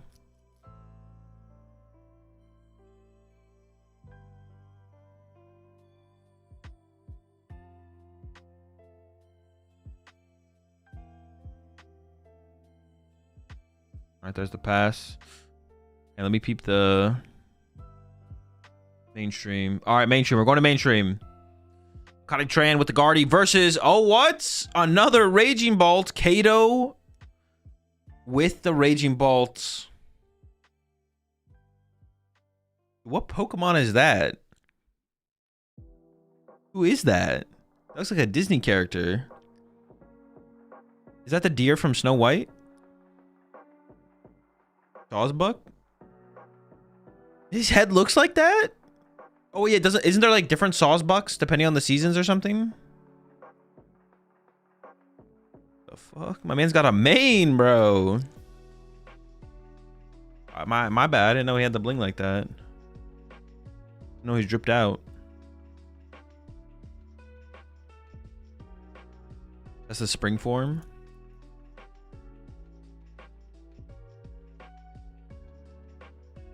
Bolt versus Guardy. Here we go.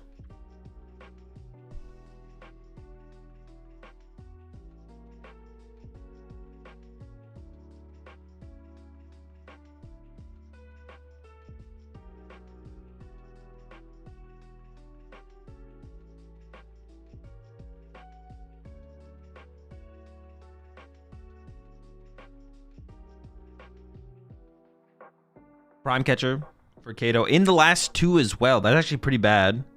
As long as the prize cards are drawn in order.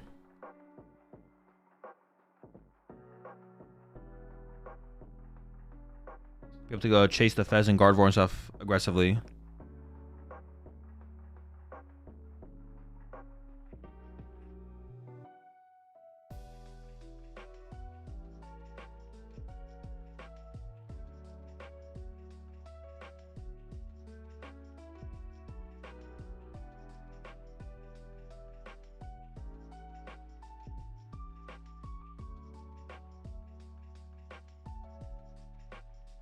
All right, Kato going first here.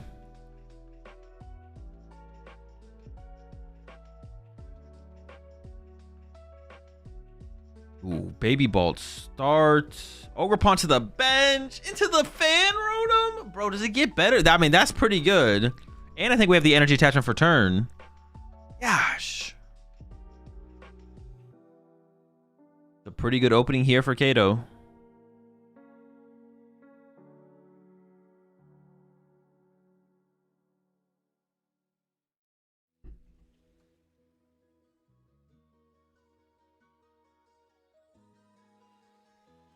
Doesn't bulk get rolled? I wouldn't say it's that extreme, although it is unfavorable. It's pretty bad. It's a pretty good matchup for Guardy. Maybe like 65-35. It could be a 70-30 even. That might be like a 70-30. I think if I'm playing Guardy up against Raging Ball, I think I'm beating him 7. I think I'm beating him 7 out of 10 times, to be honest. We like gamble? Oh, sure. Prediction. Oh, did I not pay out the last prediction? Oh, shoot. I didn't even pay out the last prediction. You already want to do another prediction? Won the player on the right.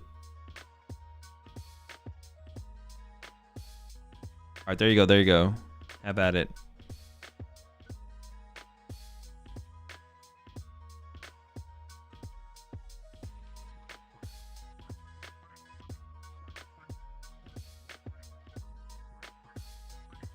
Two Noctowls in hand. Got the Ditto for some fodder with the Ultra Ball. Got that turn 1 attachment. Makani is definitely going to need double Ralts. Or, I guess a Ralts with a Bravery Charm is still pretty safe, right?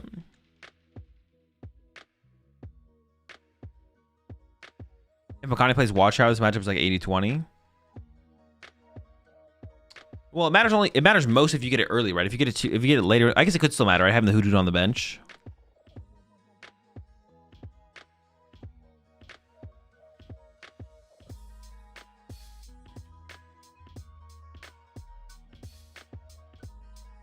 Raging Ball is pretty popular in Japan, isn't it? Yeah, reasonably popular.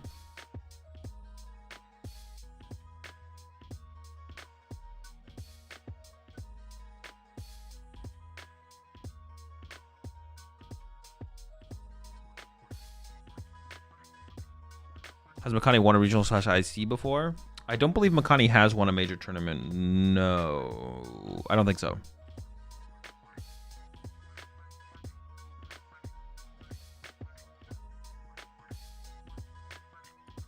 We do have the Turn 1 Secret Box, though, coming down. I mean, if there is a Watchtower on the list, you could just grab it now. Let's see if there's a Watchtower. I mean, this would be the time to grab it, right? I think you would grab it right here. No Watchtower.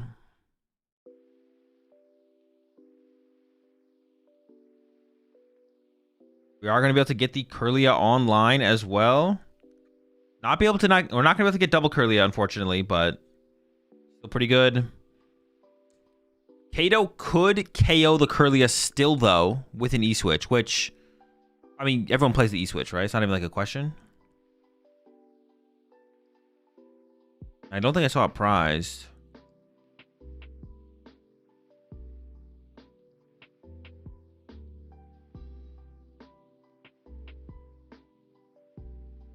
Artisan coming in from Kato. Looks like maybe going to go for another Hoodoo T, which means we're definitely going wide this turn.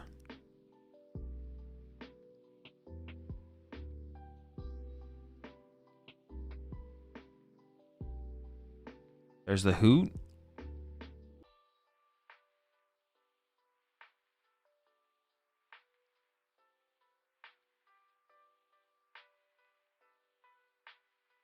Lucas and Jackson insta ID'd.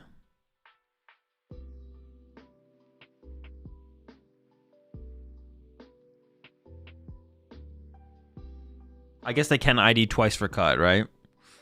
There's the Crispin E-Switch. Pretty good. That will lead to the KO on the Kirlia here. And that's actually all you need this turn as Kato, right? You don't really need anything else.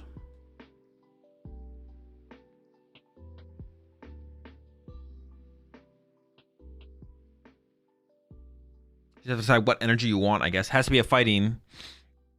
He's going to opt for a lightning as well to go with it. I guess a Mind Bend is an option next turn to like slow things down, maybe.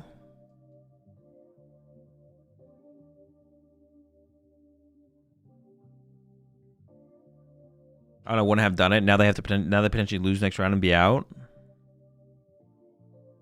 Well, no, they should be able to find someone to ID with. It shouldn't be that hard to do. If you lose that round, you have to win the next one. But if you ID, you can't tie if you don't tie, then you can't tie. Oh, we do have an Area 0 as well. Okay. Yeah, knockout on the Kirlia. I mean, Game of the Artisan is pretty good. I didn't think we had that in hand, though. We're good to go. Do an S-Ball immediately for Makani. I assume it's going to be to grab the Fez, and then we have the Lily to follow that up, and we're looking for that Candy Guard for... I mean, You're probably not getting the first 2 prizes here as Makani, but there we go. Instantly to Lily. I mean, you could get counter catcher KO Ogre Pawn off the bench, I guess. It is possible.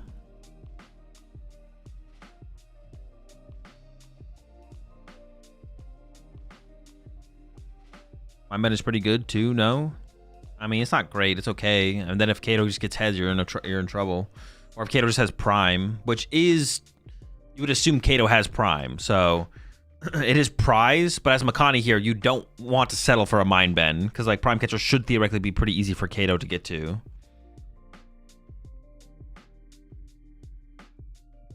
Okay, no pieces yet, but we still have the Fez to use. We can thin out some more energy of the deck with the Vessel. Kato could also snipe Fez with another Crispin E-Switch. He doesn't play 2 E-Switch though.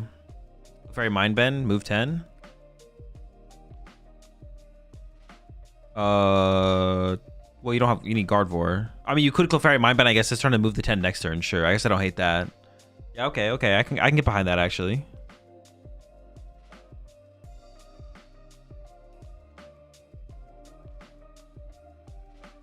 Here's the Fez for 3. Would need both pieces off this. I saw Candy on the second. What was the third piece? Not good enough. Just gonna be the Mind Bend.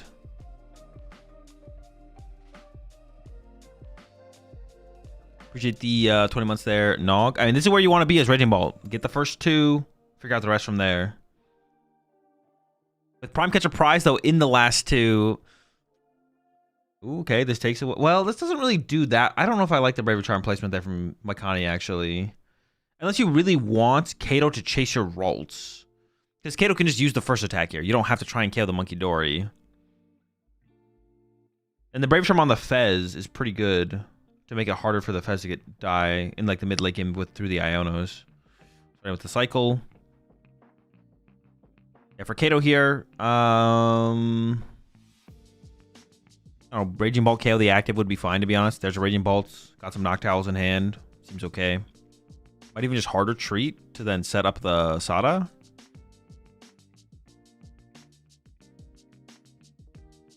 Now Kato's advancing on Makani's fields. Yeah, this is already a pretty aggressive, and he's got like a wide squad as well. We got 8. We got two rows of fellas coming at Makani here. All right, Kato's doing some math here. That Ultra Ball feels a little bit off there from Kato. If we need energy in the discard pile, I guess we can harder treat though. Wait, is Iron Leaves getting involved? Oh wait, the Iron Leaves actually is kind of clean here. I actually kind of like the Iron Leaves here.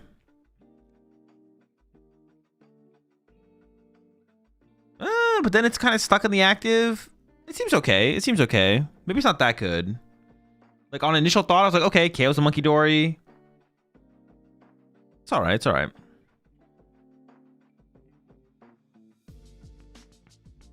aight.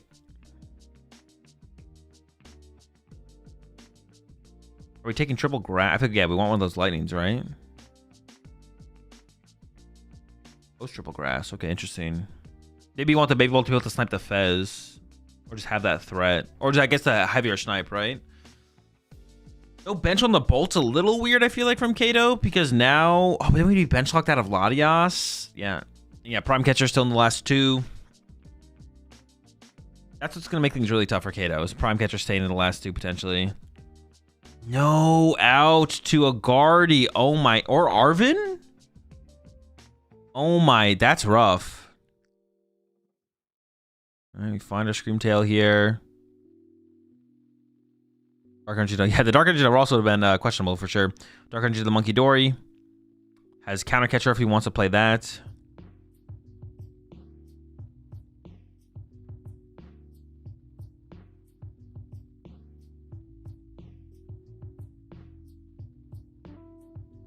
Harder treat boss KO or also throw them. No, you want to save your boss to chase 2 prizers.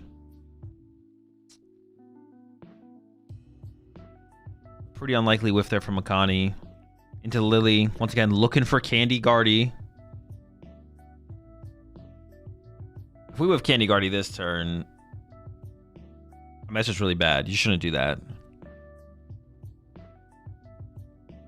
You don't lose, but it's looking tough.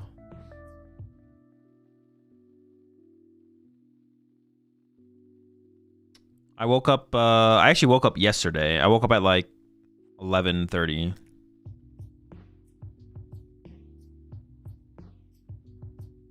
Eight from the Lily. There's Guardy. There's Candy. Okay, Candy Guardy is here. Another vessel as well. We've almost fully cycled all the energy through the deck at this point. Always nice to get that done with and out of the way so it's not a potential hindrance.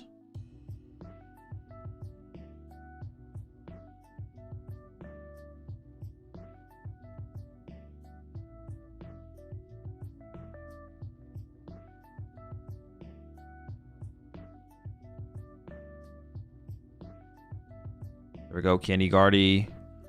And the question becomes like, what play do you, maybe, do you snipe? What do you even do here? Snipe the Baby Vault? Monkey Dory 30 to the Fan Rotom?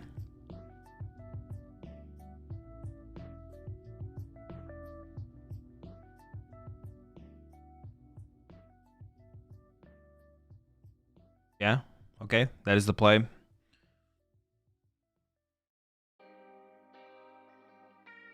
TM Evo, pretty useless card off the prize cards. For Kato here, once again, with the Prime Catcher prized, Kato theoretically could go for Gus KO2 Prizer, Gus KO2 Prizer. That is not available because of the prize cards. So Kato's going to have to come up with something else now. I guess there's only one prize card drawn from Makani there, so if you just take a one prize knockout this turn and get your Fan Rotom off the bench, either this turn or next turn, you should be fine.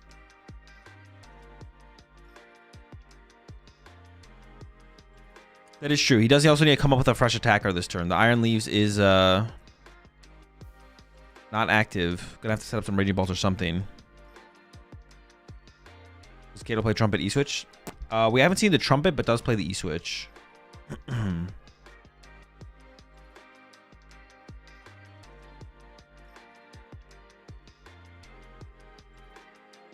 Just KO with Fan? Well, if you KO with Fan, though, then Makani can double Monkey Dory to it. Oh, I guess maybe we just can't get the Fan out of play here. Sure. In my head, I was thinking we were going to get the Fan Rotom off the bench here, but maybe we just can't do that. Like, Stadium Bump this turn seems really, really good, if we can find it.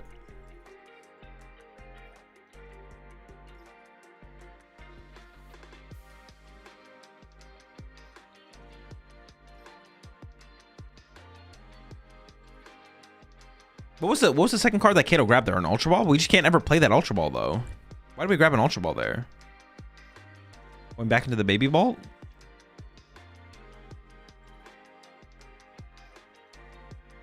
Maybe it's going to be Baby Bolt KO the active here. We're not even going to bench the Raging Bolts? Sada just to the Baby Bolt? We're not setting up any threats here as Kato. I feel like Makani's actually in a pretty good spot.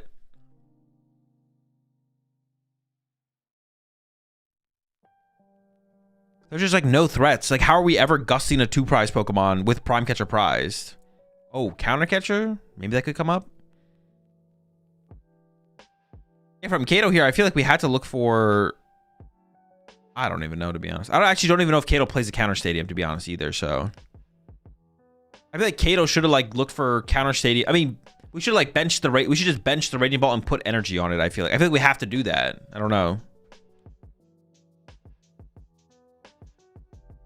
But this actually gives the prize trade potentially over to Makani. Not quite yet, fully. Okay, hold up. Maybe the Stadium still gets involved here. Counter Stadium. I can't tell what that card is. Dude, we have nothing set up.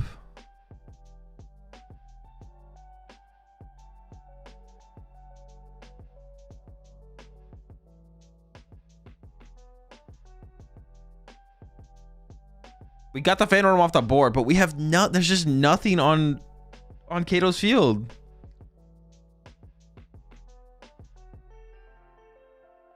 I don't know. This feels pretty fine for Makani here.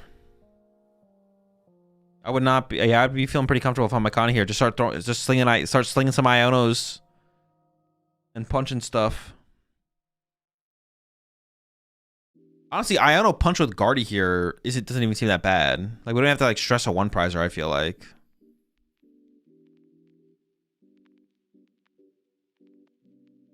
Maybe we can set up another monkey. We can actually like play for a triple monkey Dory.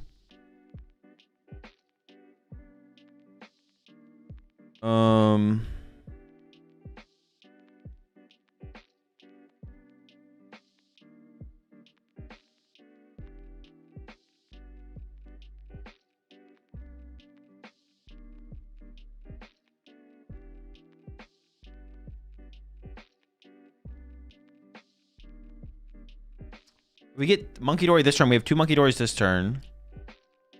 Plus Guardy Punch.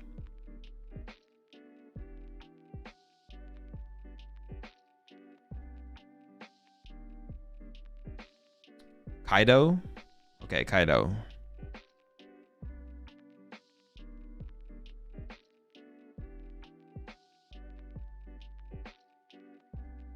Which is out the Mew.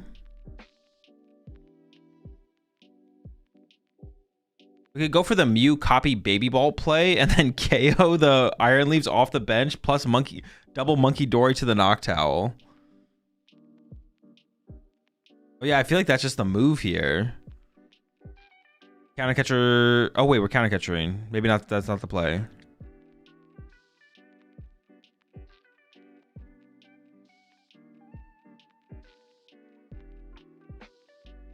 Or we could have gone Guardy Punch Iron Leaves, double Monkey Dory to Noctowl, and then next turn. No, that still wouldn't be enough damage, I guess. We're going for a counter catcher this turn.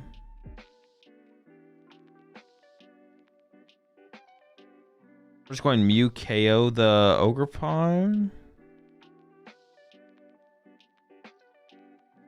And the Guardy gets stuck now?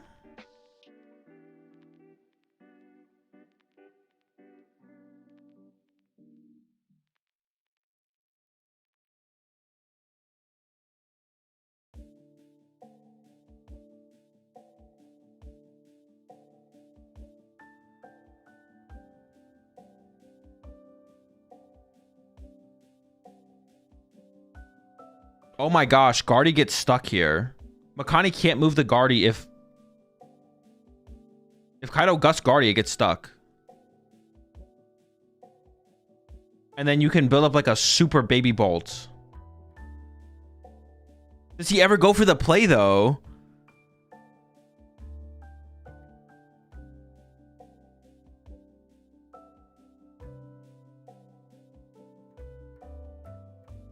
Oh, but I guess you can still KO the Hoothoot and get one more prize card here as Makani, which would give the Turo.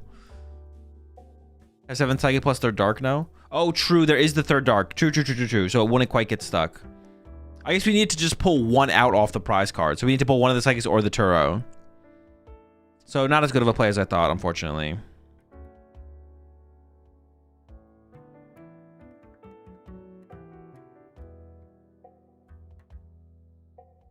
Yeah, so still just fine here.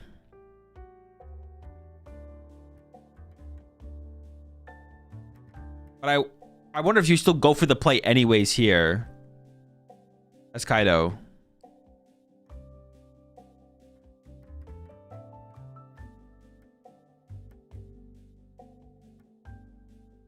Because, like, you don't really have a great win condition if you don't go for it, I feel like, as Kaido here. Like, what do you do?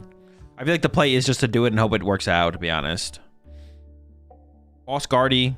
Snipe the Ralts, get a prize card. Oh, wait a second. Well, no, now you just lose. Oh, you lose to so many things here. You lose to so much here. We had nothing?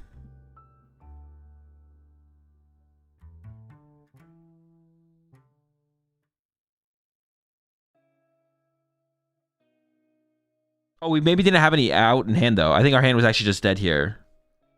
We had no options. He's just literally, that's all he had to do. That's all he could do was KO the active.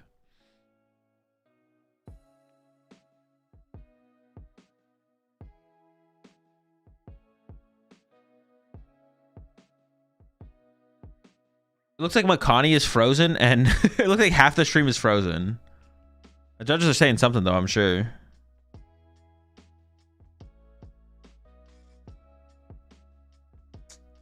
There we go. This works, though. Overload the Mew. Copy the Baby Bolts. Double Monkey Dory.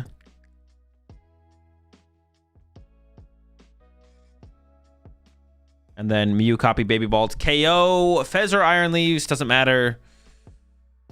And that's it.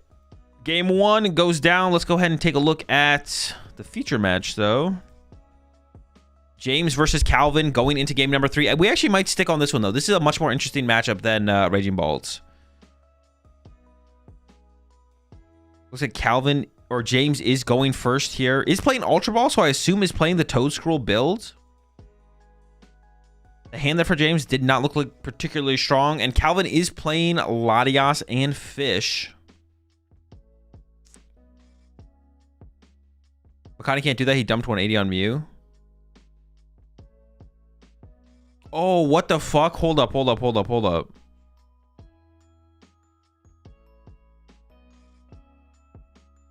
Did that make the play impossible for Makani, or did he just have to do his damage differently? Oh no, the Mew had full HP. What the fuck? What are you saying, chat? Dude, I cannot believe I just went back and looked at that. It's like the SpongeBob when the guy looks at the sun in SpongeBob. That's how I felt right there. I cannot believe I was tricked to go back and look at that board state.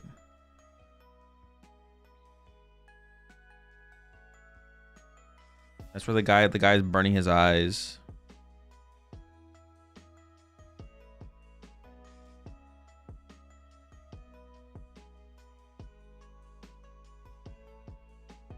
Did James not have energy to retreat and draw 2 cards?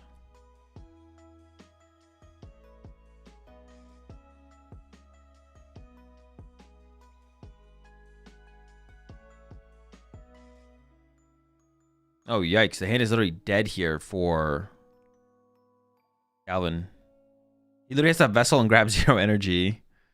How do you feel about the state of the current Battle Cage meta? I mean, I just think it's pretty silly to not be running, that people aren't running Chi and Pow in their decks in this Battle Cage meta.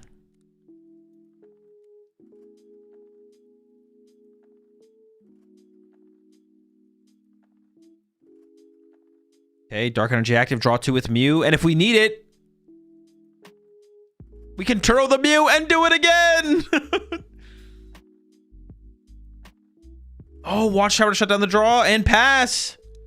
Over to James. Dude, why did James not retreat last turn? I'm so confused. Or does he just have Arven in hand, so it doesn't matter? What is this card? What is this card? Okay, it is Arven. Okay. All right, sure. Just grab Arven plus Trolley, Turbo Energize, cooking. I guess that's fair. If he has Arven in hand, I was like, that makes sense. But I was like, what? Why would we not retreat? No energy last turn. It makes sense to not attach, because that way, if you don't get item locked, you can do this play. But if you get item locked, you can retreat to Kangaskhan and draw 2. But because the possibility of you getting item locked is so good for Calvin, and you know it's a play that Calvin's going to go for, there is an argument that you should just retreat and draw 2 anyways. So still maybe a misplay there from James, to be honest. Still maybe a mistake. I guess we can still get the mist energy on the Kanga. Oh, we want the mist energy on our Absol, actually, though, don't we? Interesting. Yeah, we want the mist energy on the Absol, not on the Kangaskhan. So there would be an argument there to get second Absol if it was in the deck, to be honest.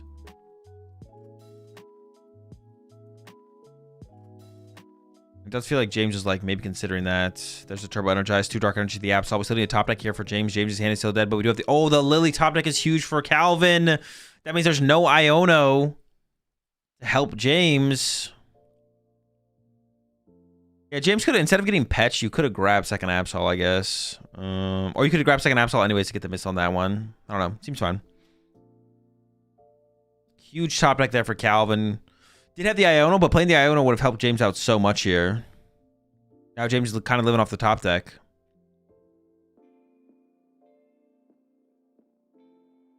Ooh, no Ralts. Ooh, dude, what is that hand? Dude, it's just trash.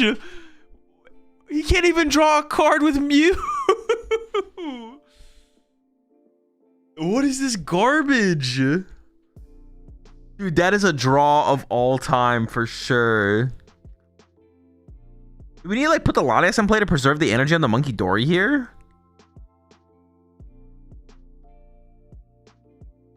So many Pokemon. Top deck Dark Energy, that's huge. Boss on the Mew, but now you can get Mind Bended. And we're going with the Absol here for James. Takes away the draw power, and he's going to see this atrocious hand. What do you even get rid of? The hand is so bad. Maybe you pick apart the... Yeah, you take away the Guardy, just like prevent...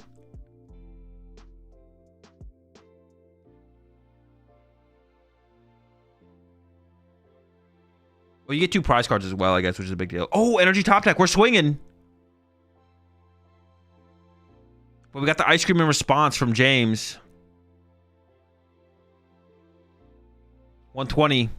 Well, it's not even that much damage. What the fuck? Oh, no, we have the threat of the 240 next turn. Off return, Yveltal. Is it just Ice Cream swing? The rest of the hand is still dead here for James.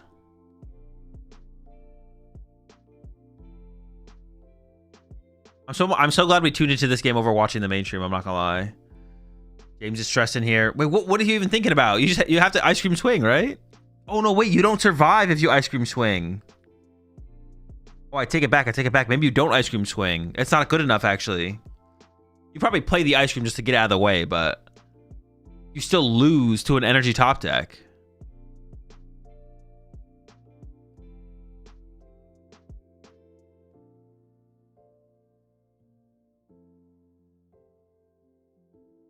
Oh, we're just gonna push pass?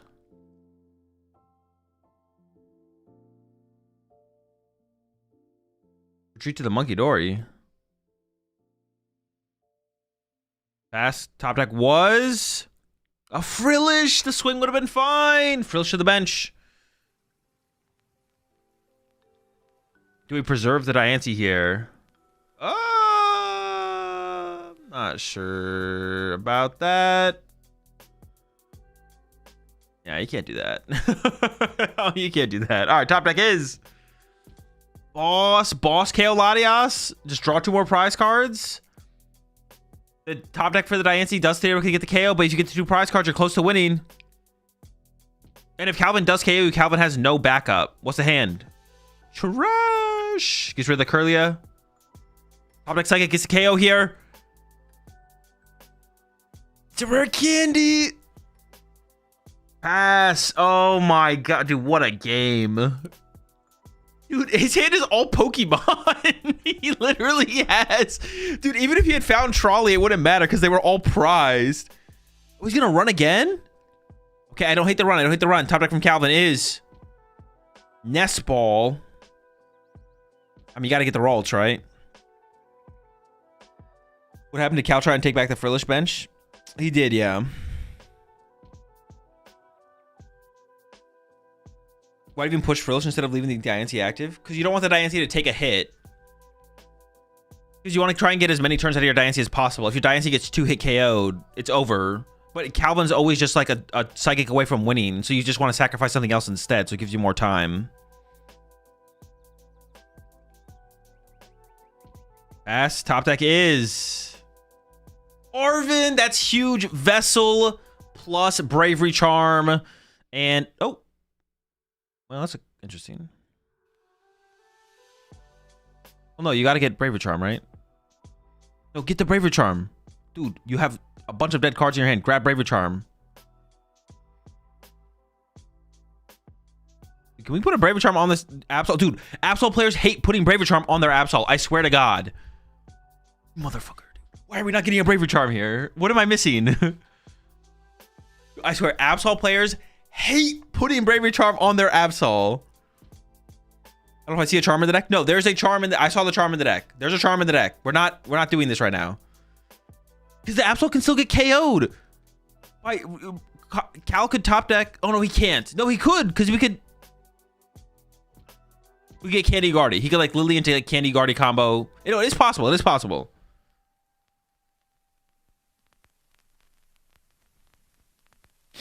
Why run? There's damage on the Absol. No, there should be a Bravery Charm on this goddamn Absol, dude. I'm pissed. I'm pissed. Ooh, are we just turbo energizing this turn from James? I actually don't hate that. Okay, all right. If we're just gonna turbo energize this turn, I actually don't hate that.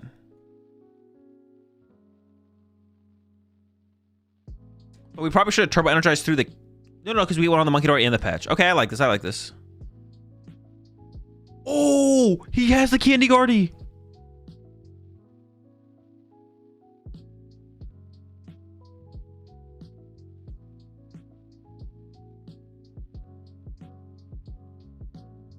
James is just a boss away from winning now, though. Where can Candy Guardy get him, though? I guess he loses to a boss now.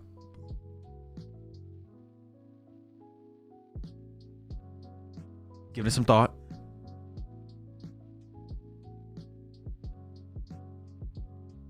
You could Frillish? Doesn't seem very good.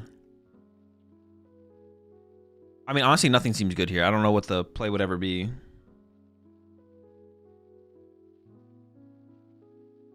I mean, it looks like it is going to be... Frillish is so terrible here, though. I mean, it's a play, though, technically.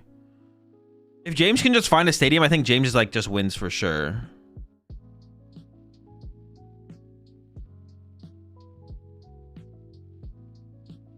But if James had just gone Bravery Charm Punch... Bravery Charm Punch there was still pretty good, though, I think, from James. I don't know. Getting just Bravery Charm and punching...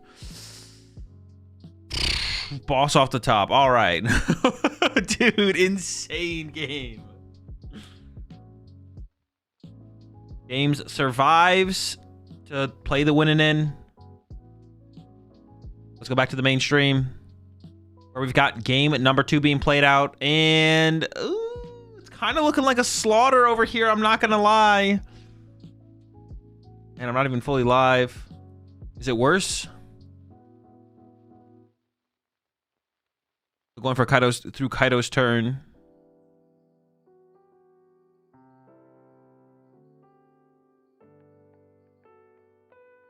Alt's getting kind of cooked. Why didn't James just attach to Kang and hit with Absol? Then Kang Diancie? Could have, yeah. That could have worked. Fair point. Actually, that's a reasonable take. I mean, if the answer would be if the Iono gets top decked, then you're in less of a setup position to deal with Iono plus KO, right?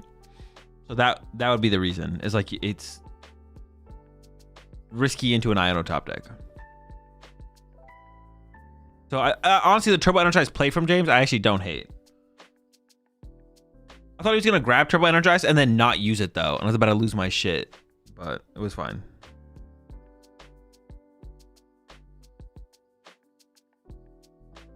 Want a Genome Hack Absol Double Monkey?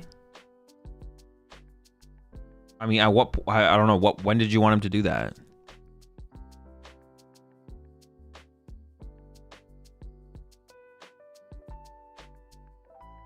You're just like saying a play that's a good play to do, I feel like. In game 1? We didn't watch game 1. I have no clue. We just watched game 2. Or game 3, actually. We only watched game 3.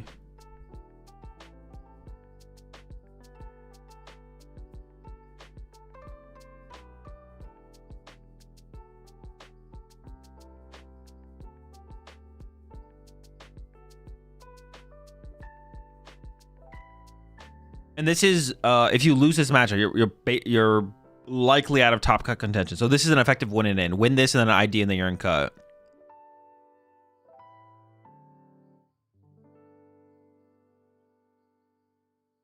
And it's currently not looking very good. The hand there actually from Makani is pretty mediocre, but does have Fez in play, so it's probably going to be fine. In the oh yeah, that's well, I guess if the Guardy gets KO'd here somehow, if the Guardy gets KO'd, maybe there's hope.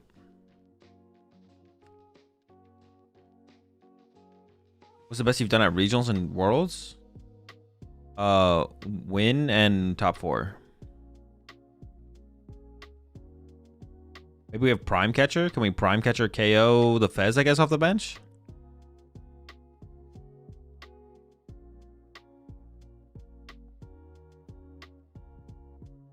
Jin Pao? Makani does have a Lux Cape, yeah.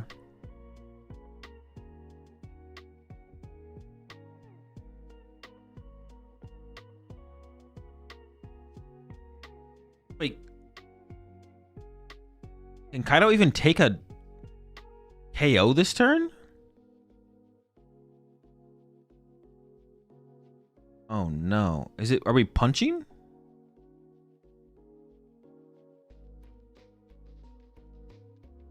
Oh, we have E-Switch. Okay, we can take a knockout. KO the Monkey Dory on the bench. Okay. I was about to be like, oh my gosh, dude. We have nothing. All right, we got a prize card. Okay. Okay, hold on. Maybe there is something here. If Makani can't KO a 2-prize Pokemon this turn, like, it looks bad. Especially if there's a stadium bump here. A stadium bump would be really bad because our bench sucks here. Kaido.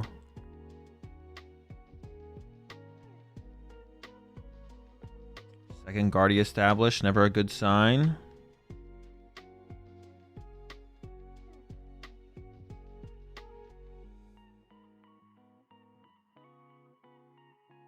Monkey Dory Dark and the Mew getting recovered.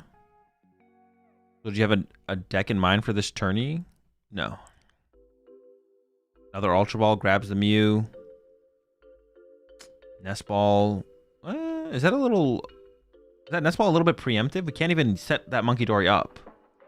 That Nest Ball feels preemptive there. Unless we're like playing around Iono and we know we want the Monkey Dory. Like the possibility of getting like a Screamtail or something like that later on. That'd be fine. It's a little bit preemptive.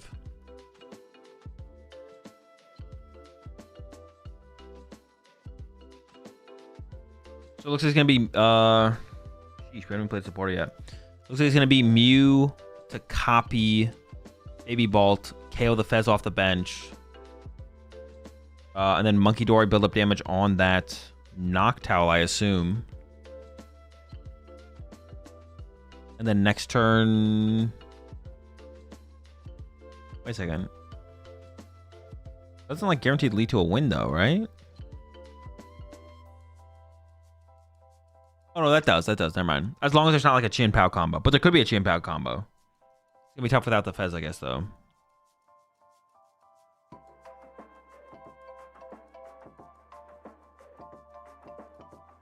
Okay, that is 8 Psychic Energy. I mean, there's so much damage on the Mew, though. You should be fine, right? And Turo is in the deck. Turo's not prized. So I guess you're, like, safe eventually. But that Baby Bolt's kind of swinging. Could we see a Trap Guardy play actually work here? Iono's in the discard pile. I mean, maybe you play Palpad? Like, Iono KO here would actually maybe work. Can the counter catcher count? Yeah, I think you do boss the Guardy with no energy and snipe the Monkey Dory, right? That seems pretty good to me. The way Makani made this play makes me feel like Makani just has Turo in hand, but I don't see a better line here as Makani, so. Has counter catcher left, so you definitely should go for counter catcher here. Maybe going prime catcher and counter catcher.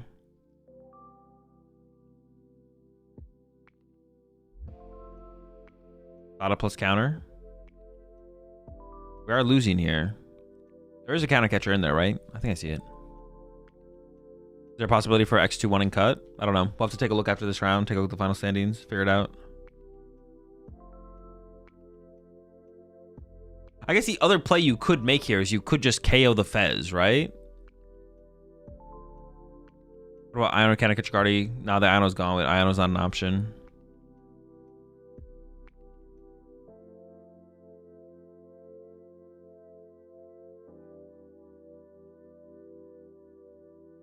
Today started from round 10.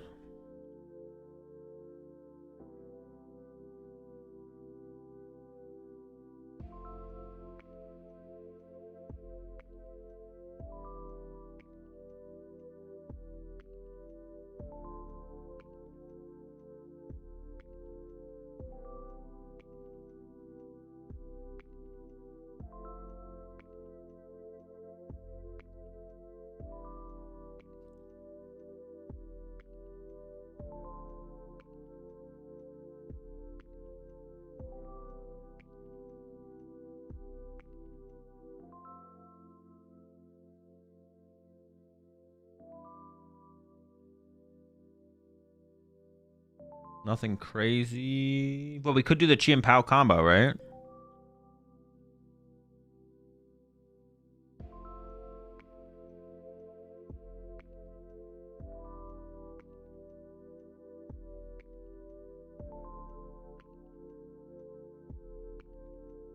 Scale Fez, but dropping big ball seems like an error.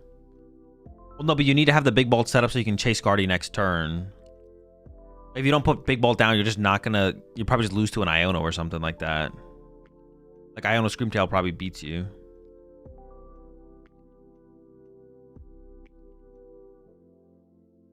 And there's the counter catcher. It's just going for the Fez play.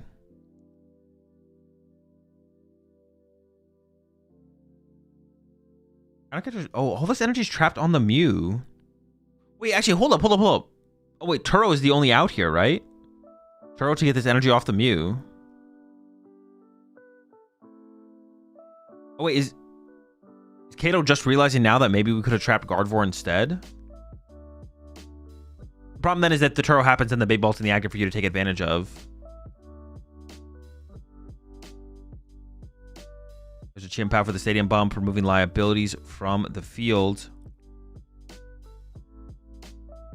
He realized? Yeah, I think he maybe just realized right then that he could have done the Guardy play. Which honestly, the Guardy play feels like it is a little bit better. No, maybe not. If you've seen double counter catcher, you're not afraid of boss, probably.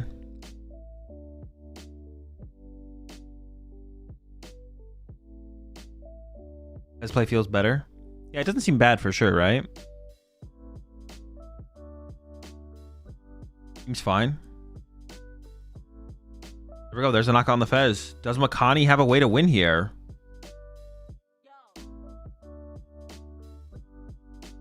Oh, yep.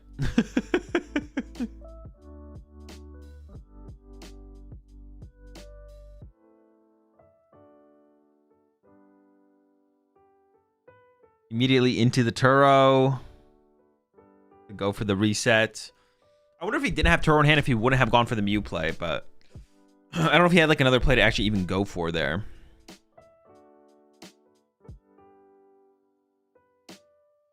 All right, let's take a look at standings here real fast as we head into the last round of Swiss. Prediction reminder. Drew.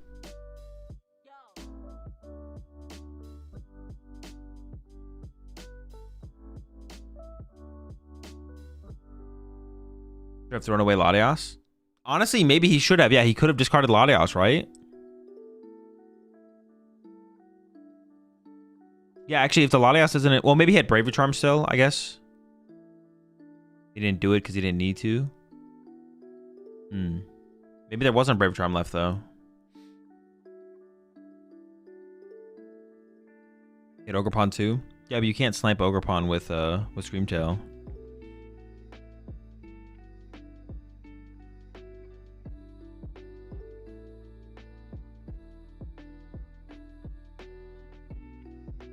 All right, let's take a look at standings. Where we're at. We got Edwin playing Mega Absol.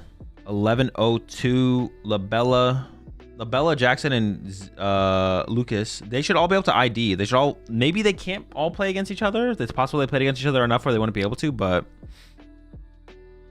Isn't Screamtail damage counters, not damage? Nope. Appreciate the raid there, Umbreon. Hope you had a good stream. So theoretically, if they can all play against each other, these tables can all just ID to make cut. And then down here, they should have to play. That's 4 people in cut. Winner of this 5, winner of this 6, winner of this 7, winner of this 8. Down pair, potential for 9. But if they all ID, actually, I think it maybe comes down to what these players choose to do. So these players always all ID together. But then if all of these players ID, 1, 2. Actually, it could be guaranteed that X21 makes cut here if all of these players ID. If they don't want to risk it. Interesting. So then for these players here, it comes down to if it's a good matchup. If you think you have a good matchup when these players pair against each other, you should play it out. If you think you have a bad matchup, you should ID. But you only should ID if the other players ID. If you ID and they don't ID, no, I think if just one match IDs, then I think an X21 makes cut. Natural ties can also put an X21 in. That is true. If they choose to play it out and a natural tie happens, yeah. ID means intentional draw. So instead of just like basically forcing a tie instead of naturally tying.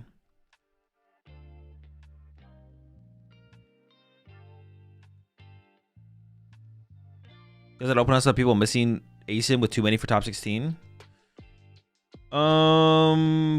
Probably. Yeah, it's all the way down to 30. That seems likely. Yeah, that we'd have more than 16 players in cut.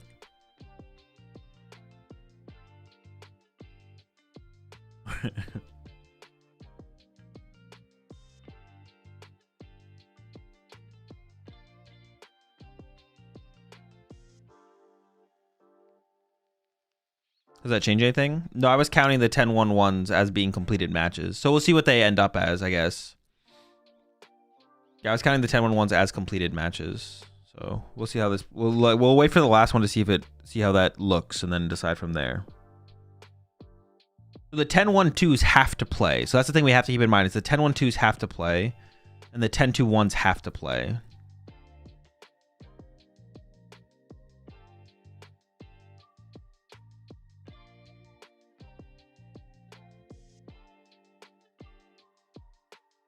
There's so many 10-2-1s, man.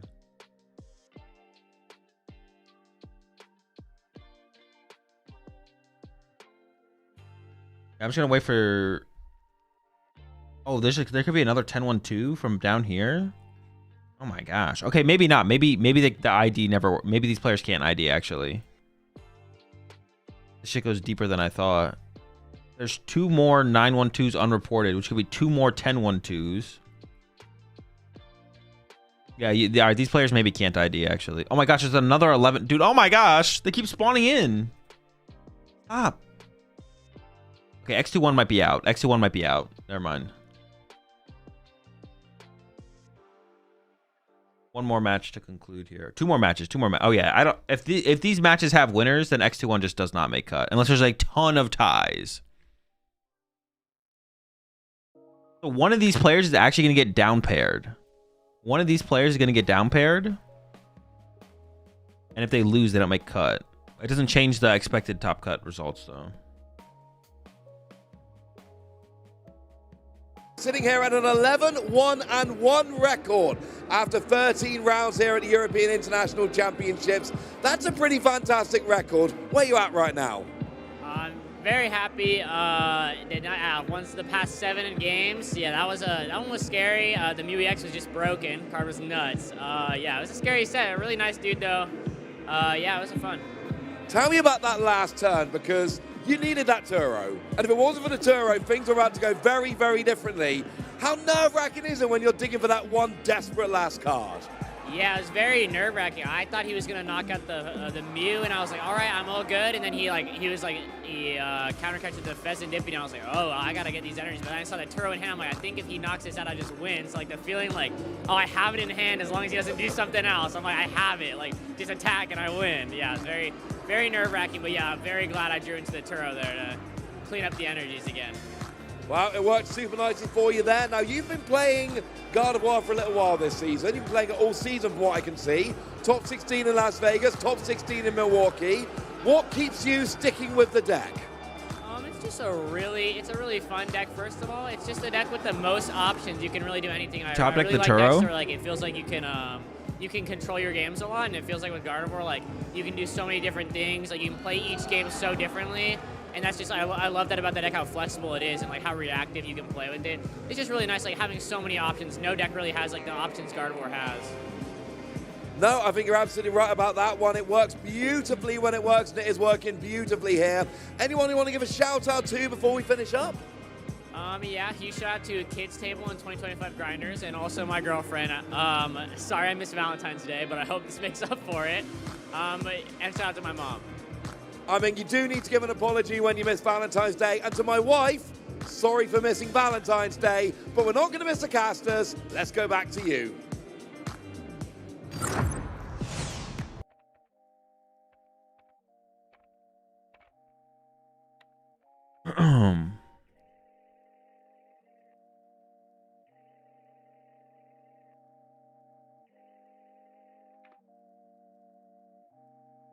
Yo, appreciate the 10 months there, Young Link.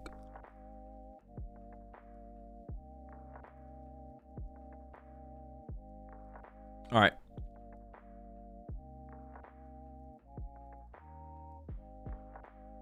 All right, let's do the standings. Do the standings breakdown. I think X21 is going to be out of cut here, but let's see. Okay, so all these players ID, at least 4 of them ID, so that's 4 in cut. Winner here is 5 in cut. Ignore them for a second. 6 in cut, 7 in cut, 8 in cut. I don't actually, if they all ID, is it still possible?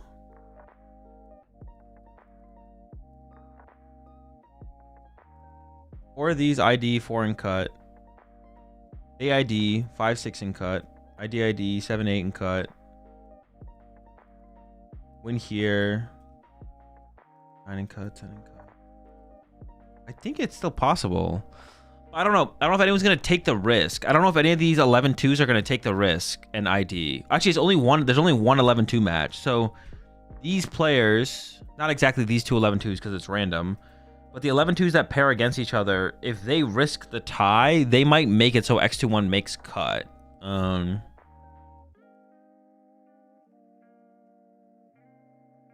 Oh, wait, no, there's still 2 matches going on. Never mind. We're waiting. I didn't realize there were still 2 matches. So there's still 2. There could be 2 more 10-1-2s, and then IDing is probably bad. If both these matches conclude, but if there's ties, or if they both tie, then maybe it's possible. The tie rate actually went down today further as well. What the heck? That's a low-ass tie rate.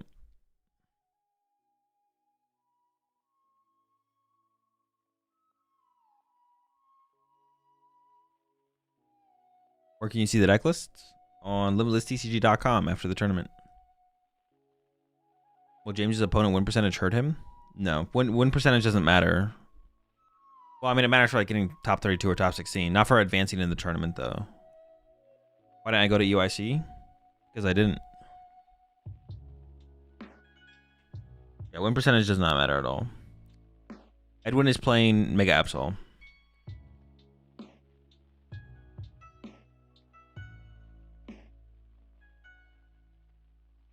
What would you do if you were X21 offer ID?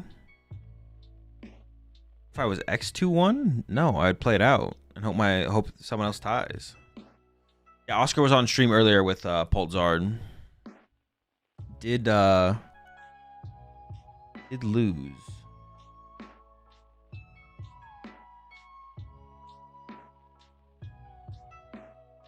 Lost to Lucas.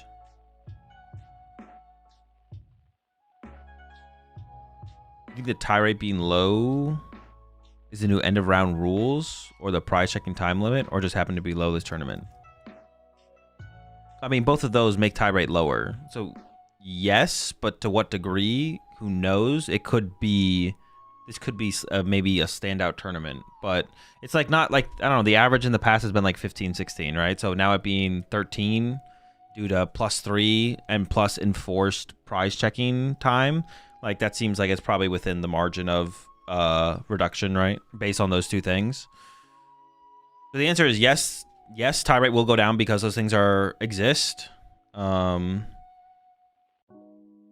answer is yes, those things will go down because the tie rate will go down because those things exist. This could still be an anomaly, though. This could still be an anomaly. Well, it's not too extreme, right? Like 13% isn't too extreme. Like if it was 10%, that'd be like, whoa, that's really low. But it basically fluctuated by like 1.5.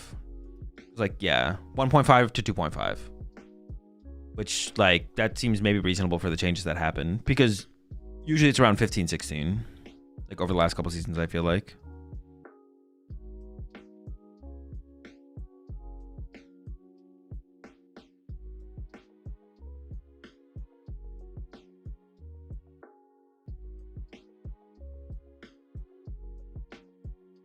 Yeah, plus 3 turns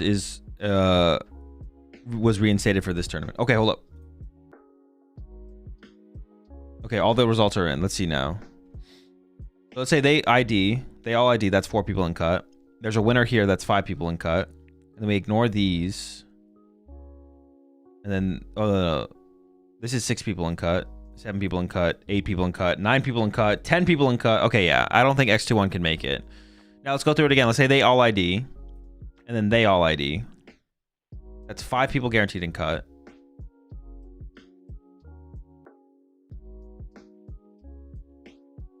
They play 6 people in cut. They play 7. They play 8. They play 9. They play... Yeah, you can't risk ID in here. It's got to be a play out. We could still have like a 10-person top cut, but yeah, X21 does not make cut. So would you ID for day 2 at 5 and 2? No.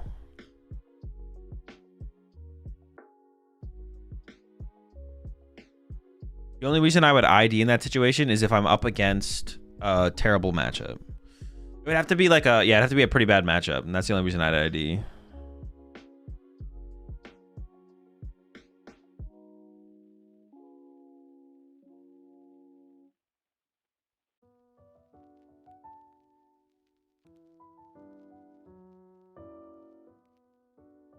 Then the op never ever agrees.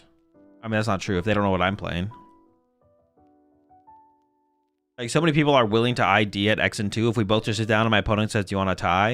And then I know what they're playing and they don't know what I'm playing, I would just be like, yeah, sure.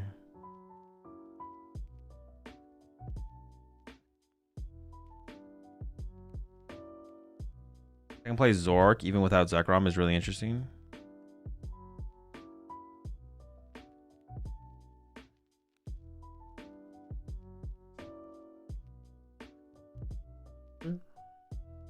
Yeah, closed deck list. So no one knows what anyone's playing. Well, some people know what some people are playing. Not everyone knows what everyone's playing is what I should say.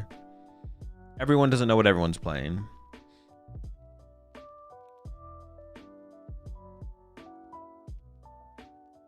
Zoro Mirror in finals? Is it possible? Where's Liam? Liam has to win. Shit is guaranteed. It is open deckless and top cut, yeah. Open deckless and cut. I think, yeah, like I said, probably 10-person cut. Is Drew still up here? Drew is still up here. 11 and 2. Does need to win the next one, though. Do not tie. Must win.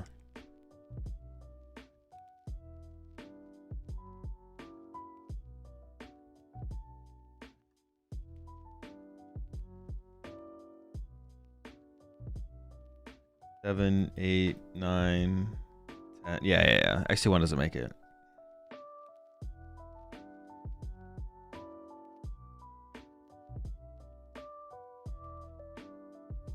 And then whoever gets it would be, dude, I'd be kind of sad to get the down pair and then lose.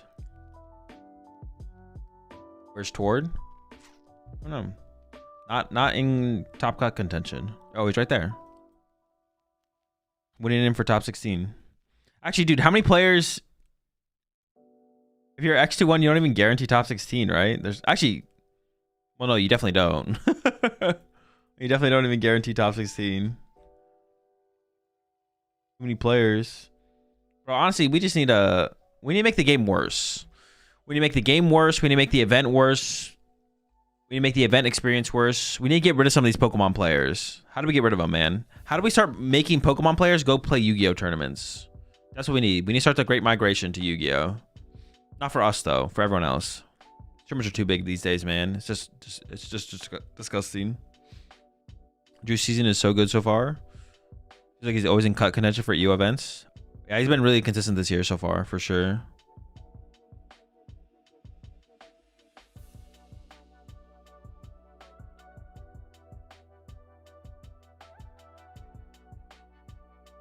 Really, it'd be cleaner if they hit. Yeah. If they had the one extra round. The only reason it's weird at the end, the only reason X21 doesn't make cut is because we're 1 round short, or because we're so close to getting an extra round, but we're not quite there. The closer you get to the extra round, but not being quite there. Also, with the lower tie rate, the lower tie rate is also a factor there for sure, due to the new rules. 23 months there, 29 months there. Doom Design, previous 7 months there. Sir fails a lot. Is the official stream right? Yep, you found it. Gotta be getting ready for the next round soon. Is this not quite. Alright, chat, I'll be right back. What do you mean, player threshold or a rule change by Big Peak? The time rules. The +3 and then enforcing 45 seconds on first deck search leads to less ties.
All right.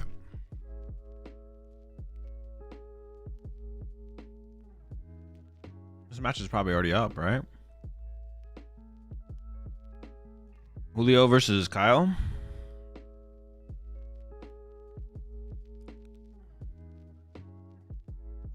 Final round of Swiss. A lot of winning ends. A lot of winning ends. If there's an absurd amount of ties and potential IDs, X21 could make cut, but it's very unlikely.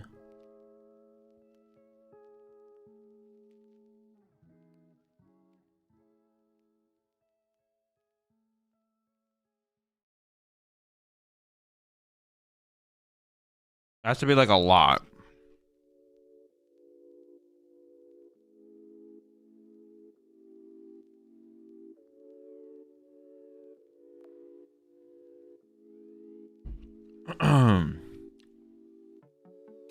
From 6 to 7, how locked in are you? 6, probably 6.5 to be honest.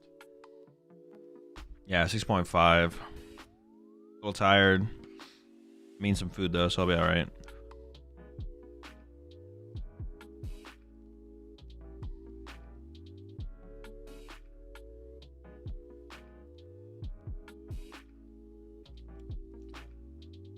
What do you think of content creators focus on quote-unquote competitive play who never participate in regionals, international cups, etc.? Your question sounds very targeted. Why don't you just like... It sounds like you have something to get off your chest. So this is a safe space.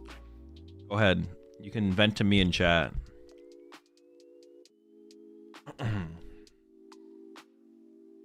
We're here for you.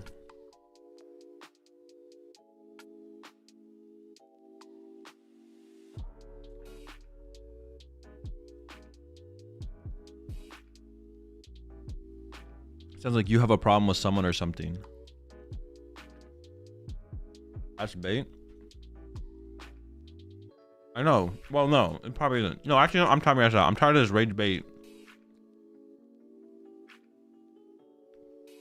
I'm literally timing out anyone who says anything is rage bait, unless it's obviously rage bait. But I don't think you guys know what obvious rage bait is.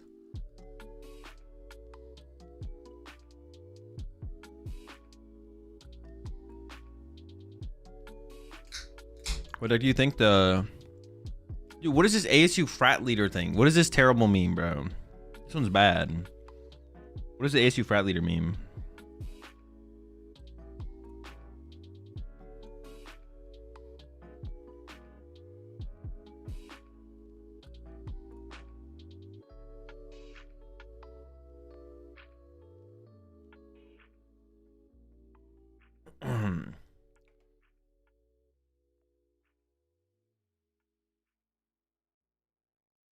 Scotch doesn't understand rage by like the rest of us. I watched Mahomes' new Carpenter video. I have not, no.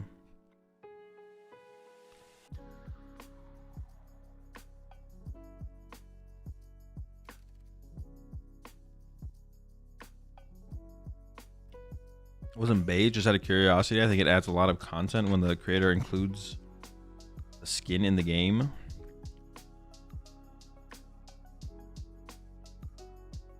You need to expand more on your point on your saying. The correct answer is who cares? Let people do what they want to do. And either you like the content or you don't.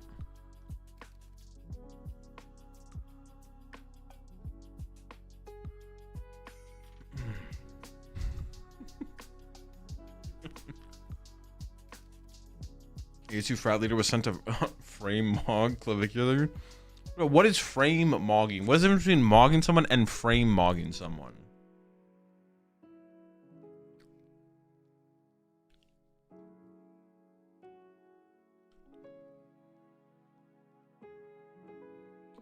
The correct answer is people can do what they want, and if you want to watch people's content, then you should watch it.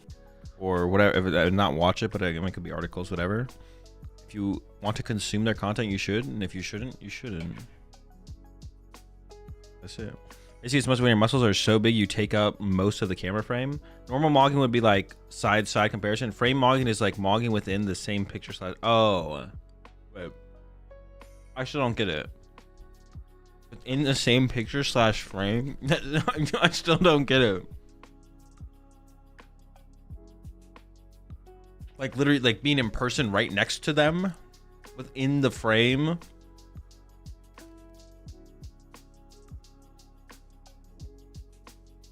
So do you ever get bored from these streams or doing 7-round online tourneys? Not really.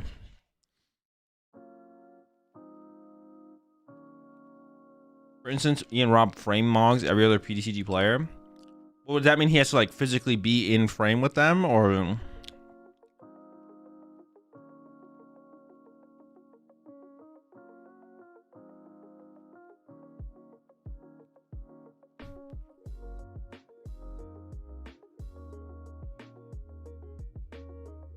Frame mogging, he looks like clavicular but more swole. Bro, this is so dumb. Yeah, in the same picture. Okay, dude, this is so dumb.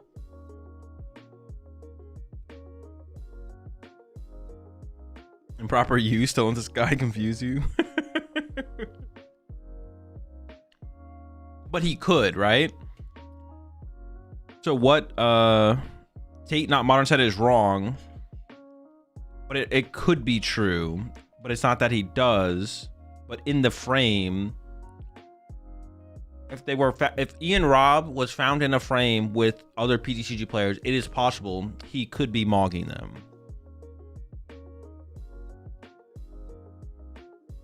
Dude, all that for attached to Monkey Dory Pass? Wait, what is Kyle playing? That's a Tatsu in the active.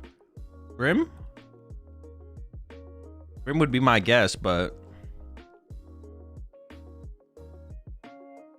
Wait, I'm not gonna do a prediction. Oh, it's Charizard. That also makes sense.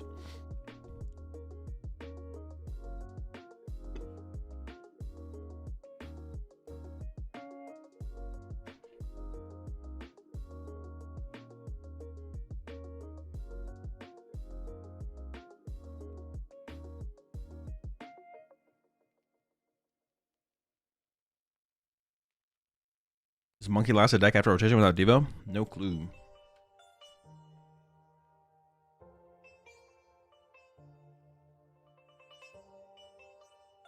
Framers to your physical frame, like muscles and stature, not being in the same frame as someone. Oh, okay.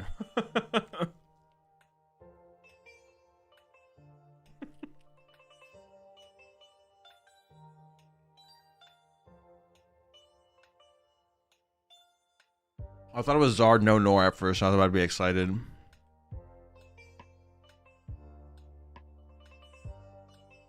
All right, we'll switch to the. Well, we'll see what. Honestly, we'll see what matches on the main screen. What we grubbing? Green beans, chicken, and sweet potatoes. Edwin is playing Absol.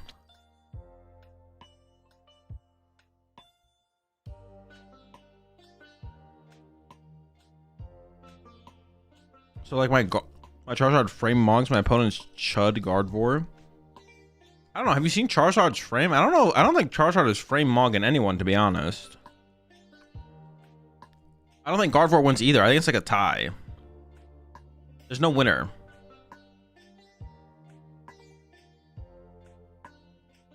So chill with giving up the Pidgeotto like that.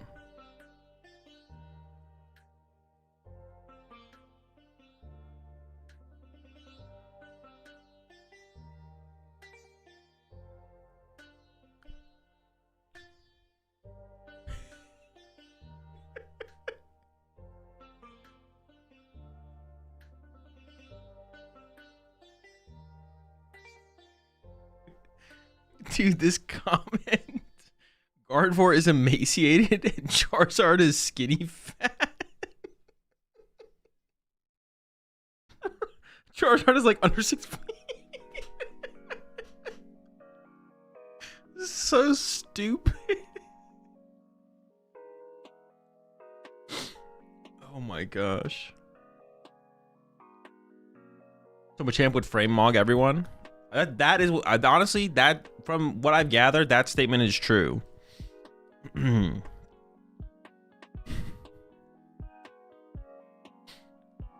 So we body shaming Pokemon? I guess that's what it's come to. Charizard is skinny fat.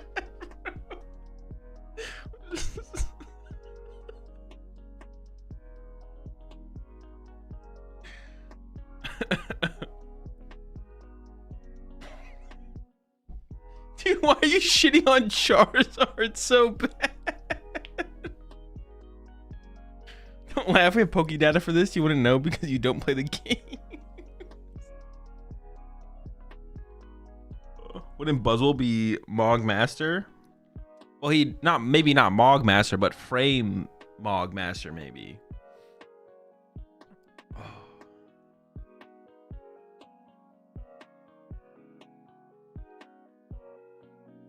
Not wrong. Charizard has a big belly, but his arms are skinny. Charizard does have some really skinny arms. All right, let's lock back in. We got the Team Evo. Did we super odd the Odo back to the deck there? Clefairy top deck for Julio. Immediately into Lily.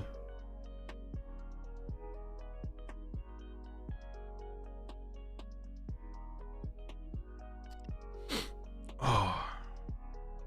I'm gonna check it again. All right, we're getting ready for the main event. I actually don't know who we have up here.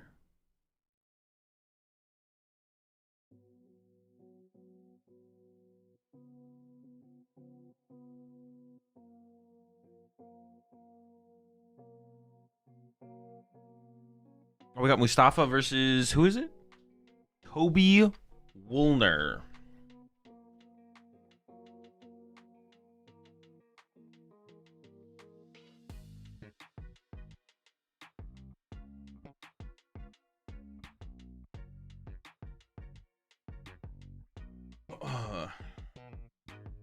Was Mustafa playing? Oh, just Paltnor versus dude, Mega Absol is actually like, what the heck? There is so much Mega Absol up here.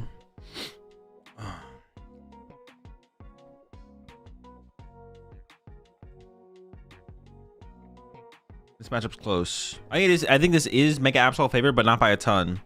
All right, predictions up over on Twitch. You got Mustafa with the Paltnor. We haven't seen a Paltnor on stream in a while. Versus Toby with what looks like Mega Absol. Not confirmed, but Evital, Cypher's Maniac, E-Switch, Dark Energy. Probably not that complicated. Be something crazy, though. It's a shame we didn't get Yeehaw on stream. I mean, he's on the winning end. If he wins, he could be on stream later. Yo, Toby definitely has Trolley in his hand, bro. There's no way. Toby has the raw Trolley for sure. All in on Toby, bro. I mean, if he's looking at you like that, he could have my Bulu Bucks. Has Badoo in the hand as well. Could put that on the bench.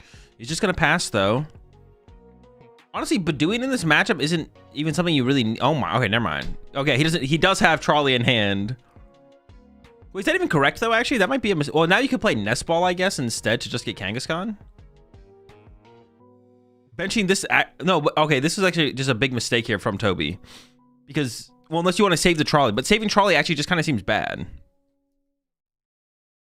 I feel like it's better to like thin out your deck of the worst cards. It's not that big of a deal, I guess.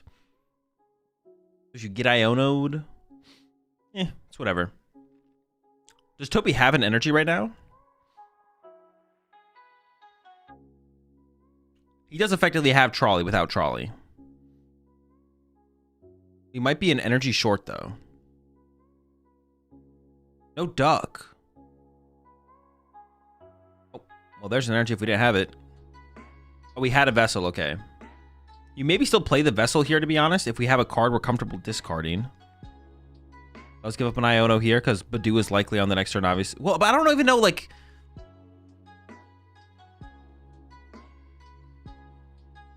Like, do you... You don't really have to... Like, what do you... If you use Badoo here, what are you stopping? Like what actually do you stop? Pokegear, maybe, right? Can't play Pokegear next turn, I guess. We see Toby already playing the Poke Gear. But I guess, what else are you going to do if you don't Badoo? Right? Sure. See, I feel like the trolley was better there from Toby, unless Toby doesn't play Duck, which would be interesting, because it's not playing Duck is actually kind of crazy, the more I think about it. So I'm just going to assume Toby plays the Duck. And I just want to do a prize check real fast. Duck's not prized. So not grabbing trolley to grab Duck there seems like a misplay. But then further than that for Toby is, instead of benching Absol and Monkey Dory, we could have played the trolley to get Absol and Monkey Dory, thinning our deck out of 2 more cards to increase the value of our draws from Kangaskhan. And then if we get Iono'd, we put all those dead cards on the bottom of the deck for now to increase our odds of trying to higher value cards. So I think that is a pretty big miss sequence there from Toby. I'm not going to lie. I think that is a pretty big mess up to not use the trolley and not get the Duck established and stuff like that. All right, Ultra Ball for Mustafa. Second Dracloak on the way. Was that a Toad School? That is a 1/1 Toad Scroll. You need something for the matchup.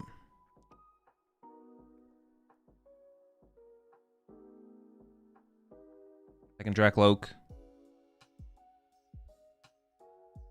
I don't know why we didn't cycle the first Dracloak first, though, unless we have like a Lily in hand. But I didn't think I saw Supporter. Could it be Big Brain S? No, he just misplayed.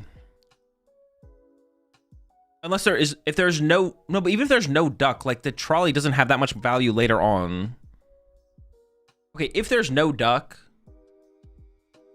then not playing the trolley is maybe fine. But if there is a Duck, then not playing the trolley is a pretty big mistake, actually. Because it is actually possible for Mustafa just to get into Badoo, build up a Dusknoir, and then like KO the Absol before you even get to play the game. Like that is possible. Well, it's not, the Absol's probably attacking next turn. Maybe not quite, but you might never be able to find the Duck to stop them.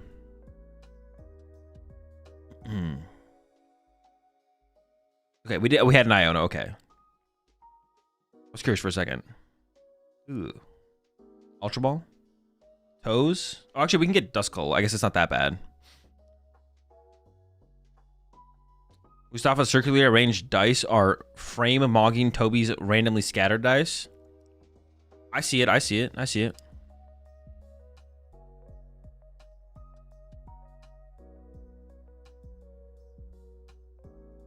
Mustafa is aggressively going. Is Latias even in there? Latias might be prized, right? Looks like Latias is prized. Otherwise, he'd probably leave a bench space open for it. You ever go for double Duskull, though, I guess would be the only question, over the Dreepy, if the other Duskull's not prized.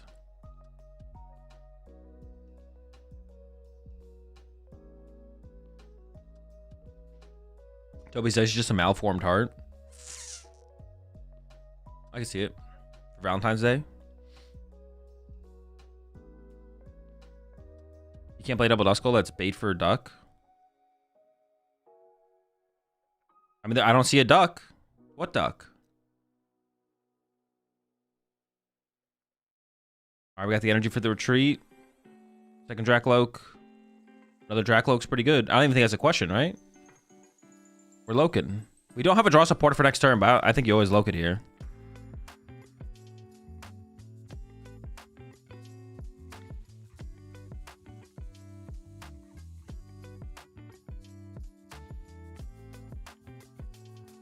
Lily.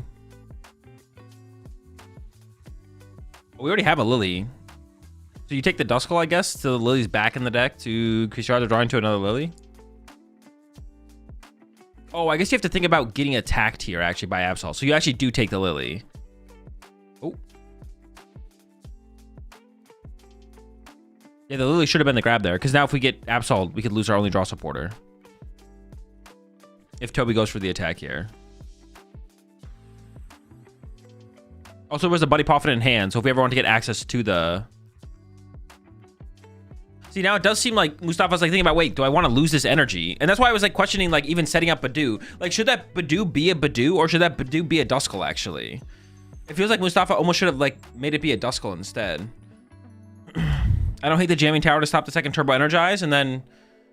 Yeah. Feels like the Badoo might have just been a mistake for Mustafa to even grab to begin with. We could have just, like, loaded up on Dreepies and Duskulls and...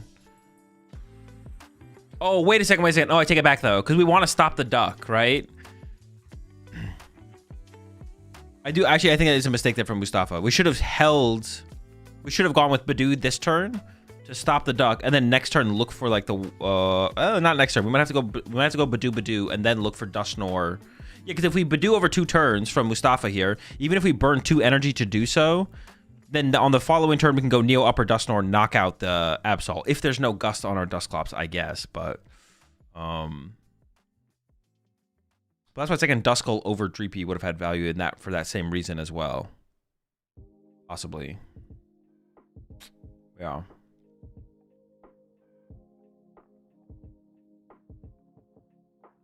Absol could still pick Tower.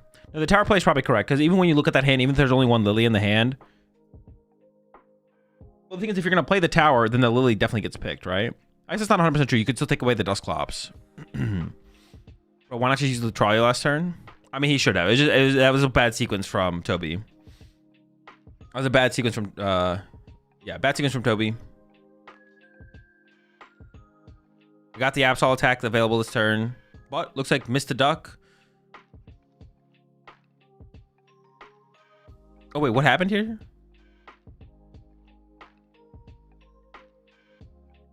Oh, it doesn't work for water Pokemon. Oh, so missed a duck and then just Turbo Energize. Yeah, okay, sure. This is good. But yeah, Mustafa definitely should have actually Badooed last turn, because we need to shut down the finding of the duck. Now the duck's been found, things are going to be a little bit more obnoxious, I guess.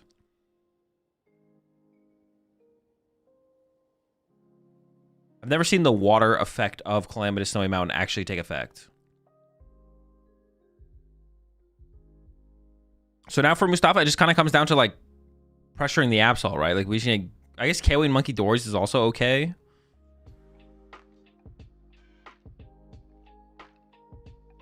Just gonna start with the Lily. Look for our 4th Dracloak. Like, do you ever punch the active here or no? Punch the active, put 6 on the Absol? Probably not. Don't you want to bench Duskull to make them get the duck? Yes, you do want to at least bench 1 Duskull. I mean, okay, I guess maybe no, but Toby's play is still weird though, because you could get item locked out of being able to find duck. You can't risk not being able to find the duck. So it's still a mistake for Toby to not play the trolley. Like I was thinking back to Toby, so I was like, do we ever not get the duck? Then to force Mustafa to put the Duskull in play, then we respond with the duck, but that doesn't actually track, because what if we get Badooed and they just can't ever find the duck? Then we get screwed, right? So you just always have to get duck first as Toby there. He just got saved this time because Mustafa didn't go into the Badoo. But Mustafa probably should have gone into the Badoo there, because to stop the duck being found. Or nah. I was like, do we want to say, was it a massive brain play from Toby to not get the duck, to make Mustafa think that the duck was prized, to not go into Badoo, to then give Toby access to the duck if he benches Duskull? But I don't think we're going to go that far. We're just going to say that Toby misplayed by not getting duck and putting it in play off the rip.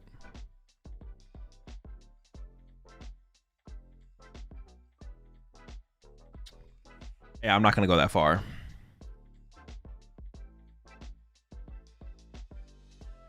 There was maybe an argument on this turn for Mustafa before the Lily to dig. I think Mustafa had boss in hand, so you could have dug for Dragapult plus energy and KO'd the Psyduck off the bench, to be honest, with Dragon Headbutt. That might have been the better play. Okay.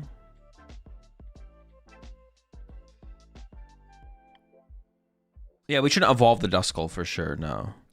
Maybe the turn we go to deal with the Psyduck, we evolve it, but...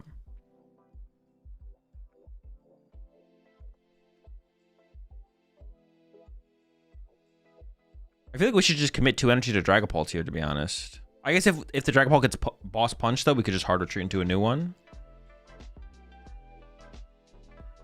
I assume Mustafa doesn't play a good way to switch Dusclops.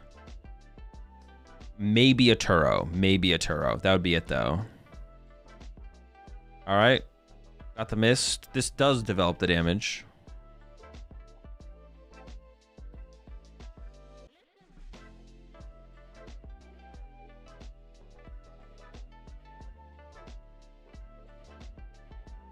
Moves 2 to the Badoo. I actually don't like that, too. I feel like we should have put 2 on the Dragapult, actually. I think it's a misplay from Toby. We can deal with the Badoo later. We want to build up damage on the Dragapult so we can go knock out the Dragapult with terminal period. No, I guess that will never be a big deal though, to be honest. No, wait. I still don't love the 2 on Badoo, but maybe that actually is the best. I still feel like it's better on the Dragapult, but I actually don't.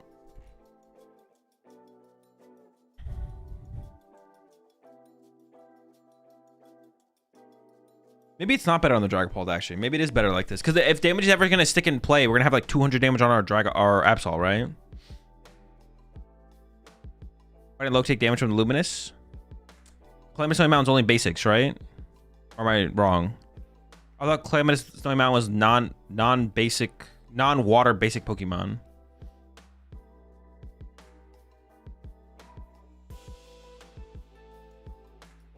All right, Absol's fully loaded. There's the KO. What are the options for the discard? There's an Iono. That's usually a decent target. There's a Monkey Dory. Counter Catcher and Boss. Probably get rid of the Counter Catcher, right? Because that's going to be Mustafa's line here, is to chase the Monkey Dories. Does still have a Boss, but Counter Catcher is a little bit scarier.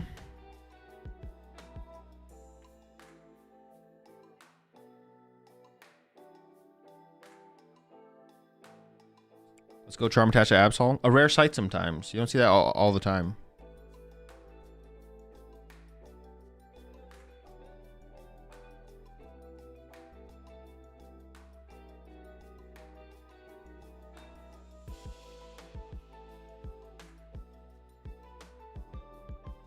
I wonder how much Mustafa needs to like play around like running between Dragapults. It's probably not that big of a deal, right? Maybe though. Mustafa could like this turn Boss KO Monkey Dory.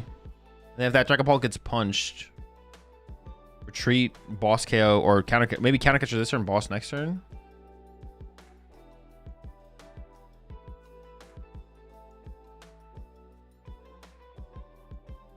I think Toadstool is good for this matchup. KO Duck can set up a board with Nor. Probably not great. No, probably not great. Wait, does Mustafa have some kind of mobility card for the Toad Scroll, actually? Is there like an air balloon in here? Doesn't make a ton of sense with the jamming towers. Maybe there is a Turo.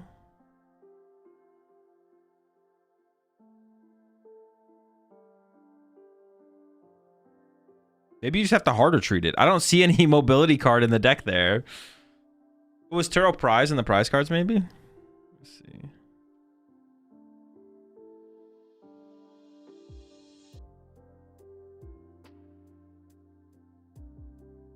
No, I don't think there's any way. I don't think he can move it. I think if it just gets boss, it just gets stuck.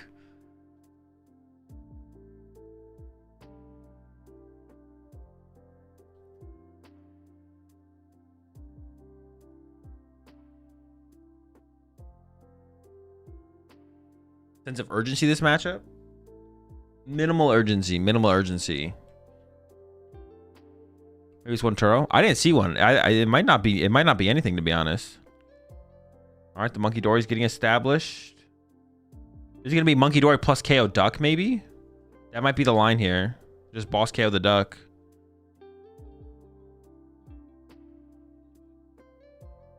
I would imagine that's the play here if we're doing it like this.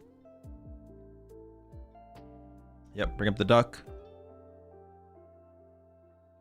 And then just hit him with the... I mean, at this turn, we should probably evolve to the Dusclops. Even though Night Stretcher could happen next turn. And then the thing could get... I feel like we should develop it, though. Just going to go for it, though. Just going to go for the KO. Not going to develop the Dusclops. So we won't have threat of Dusknoir next turn. I doubt there's a rare candy in here. If you're somehow fitting Toad Scroll, I don't think you're fitting a rare candy in the deck as well. All right, over to Toby. Did Toby even draw for turn? Toby's just so eager to recover this Duck.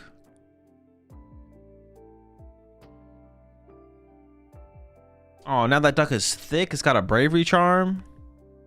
Oh, I thought that was a Fire Energy at first.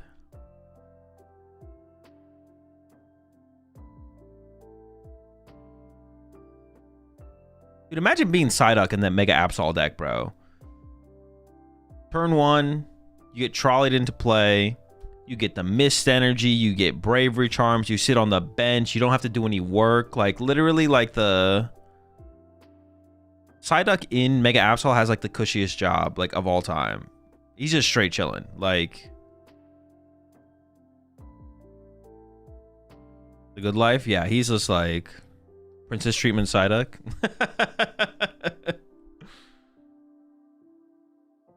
Dude, just yeah, imagine getting to be Psyduck, man. What the heck? He's living the life for sure.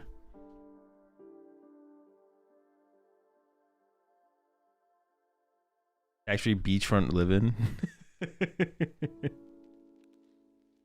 I don't love chasing the Badoo there. It's like okay, probably. I think I'd rather have left the bench space locked, but.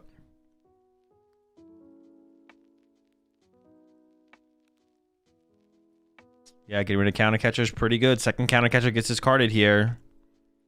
That was honestly like a pretty bad prize card for Mustafa to pull. That was like the best card in the hand by far. Or it became the best card in the hand.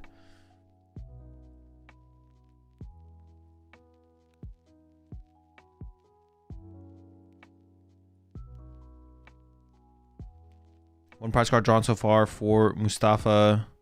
I mean, it's going to get tough from here. You can't ignore the Absol. Like, it has to be removed at some point.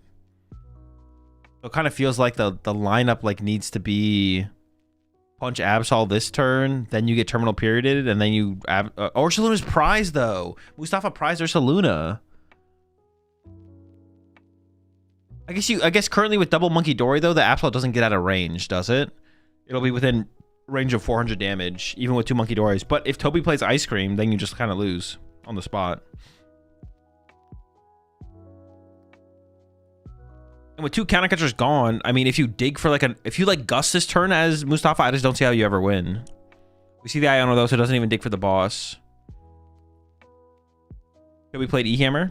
No, but they showed it on screen, so I think it might be there. Oh no, we drew into the Neo upper. That's like actually just not good here. If you don't Gus, you're still in a bad spot, right? Yeah, but I think you have to just go for the... Oh, no, but actually, if we... No, it's fine. If we punch the active this turn, then we'll get terminal period, and we won't lose the... We won't lose the Neo upper.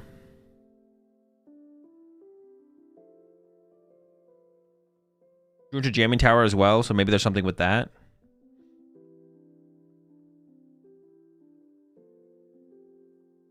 There we go. Punchy active. What if he chases Lade so Toby can't terminal period? Oh, we get the Duck KO here. But once again, we don't have Dusclops developed. There's no... This would once again have been a good turn to develop the Dusclops. 200 active. KOs the Duck. But now triple Monkey Dory or Ice Cream or Penny here for Toby puts the Absol out of range. And Ursaluna was still not found off the prize cards, which would have been your way to KO this. I think Toby has realized the... Oh, has Nitroture in hand. Oh, but Dusclops is a worry here, actually. He's back. Oh, but actually with... Is Dusclops a worry? Actually, there might be a misplay from Toby there. Actually, I think Toby just misplayed there. We definitely should have just thrown down Fez, right?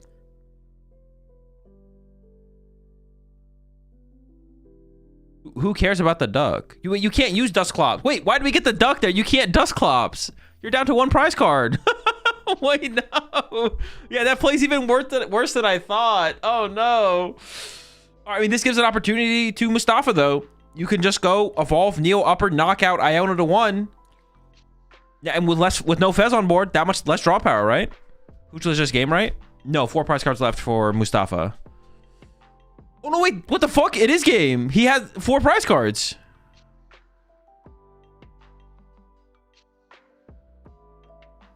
Oh, my gosh. The Duck... Dude, the Duck was so bad. Holy smokes. Actually, Mustafa misplayed last turn by moving 2 off the Monkey Dory when he could have moved just 1. Wait, Mustafa just has game in hand. He has Ultra Ball for Halooch. Is it prized? Did he prize Hawlucha and Ursaluna? Well, the Ursaluna doesn't matter anymore because there wasn't enough healing for it to matter.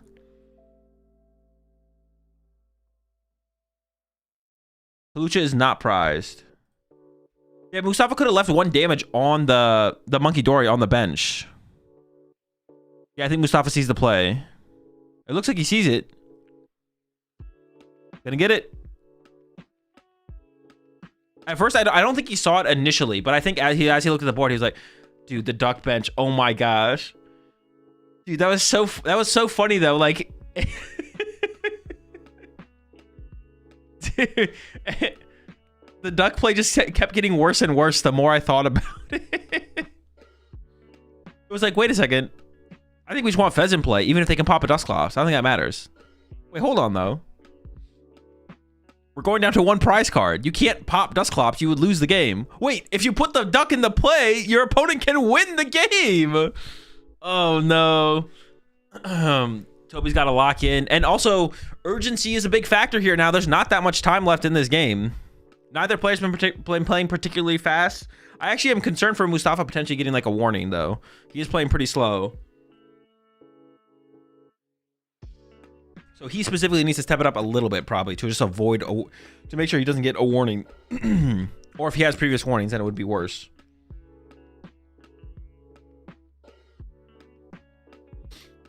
How about Toby for the duck obsession? Big fan of Psyduck.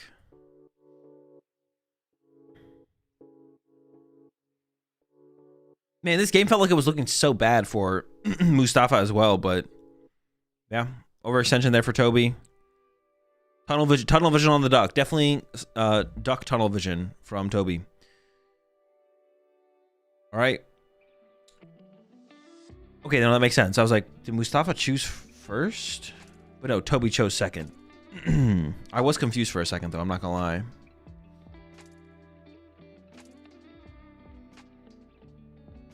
Also hate blinds people? I guess, yeah.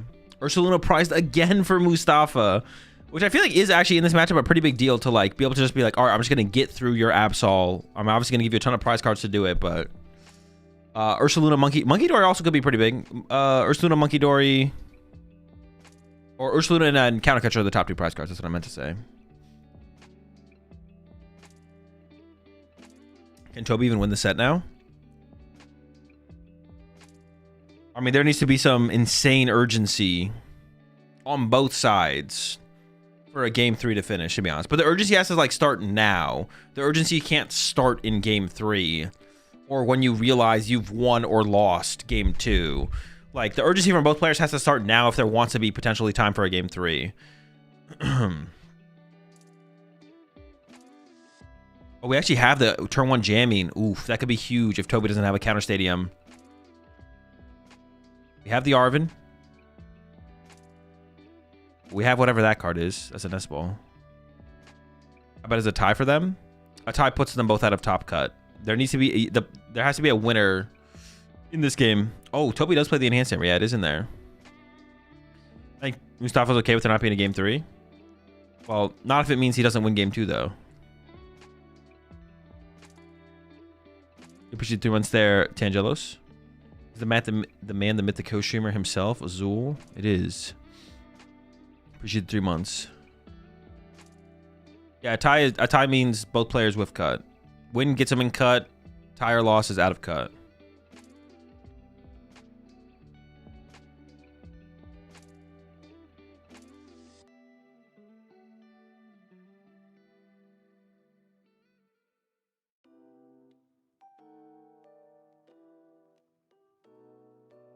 I do not. Oh, dude, I was about to panic. I was like, you can't do that. Oh, it's a boss. I was trying to figure out what that was. Yep. Match pass. Wait, what the heck was the active? The active was Evital, right? Otherwise, that board is a little weird. This game, Toby not holding back on the duck. Just letting it fly here off the rip. No Lokes. Oh, no, that's unfortunate there. For Mustafa, some Lokeless gameplay. Goes into the buddy. Gonna establish another Dreepy. Maybe 2.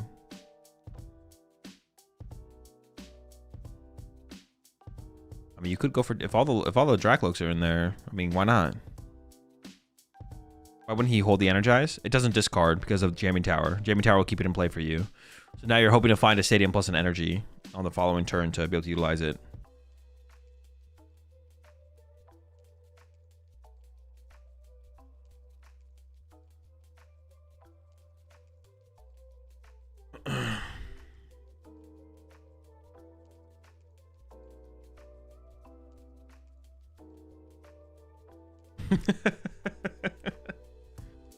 Please, Lily, I need this. My board is kind of localist. Dude, there's all the energy. Can we get a stadium? Nope. It's all right. Toby just needs like a million turns and we'll be fully set up.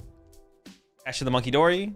Is that better than attaching to Absol? I actually think it's a misplay from Toby. I think we should definitely just attach to Absol there. Like if we need to manually attach 3 times the Absol to start being aggressive here, screw it. The longer it takes for us to start attacking, the worse it gets for us.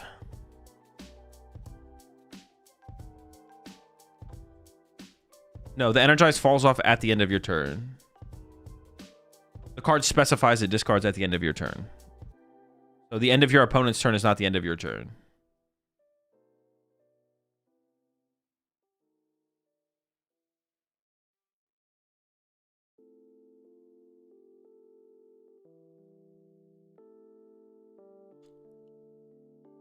Why are they showing Cypher like that?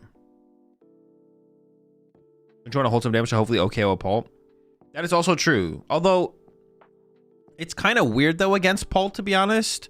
Either you're going to have plenty of damage to work with or you're going to have no damage to work with usually. So, yeah, I think it doesn't really come up, to be honest. Is Quadrupi correct in this matchup over against Latias? With a board state like this, yeah. Latias, you don't ever... as Pult, you never want to put Latias in play.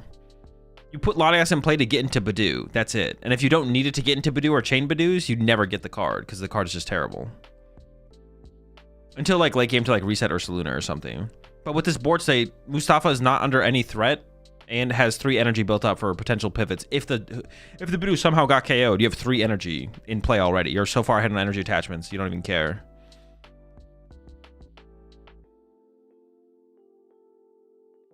Losing a counter catcher, but Mustafa might be the initiator, so...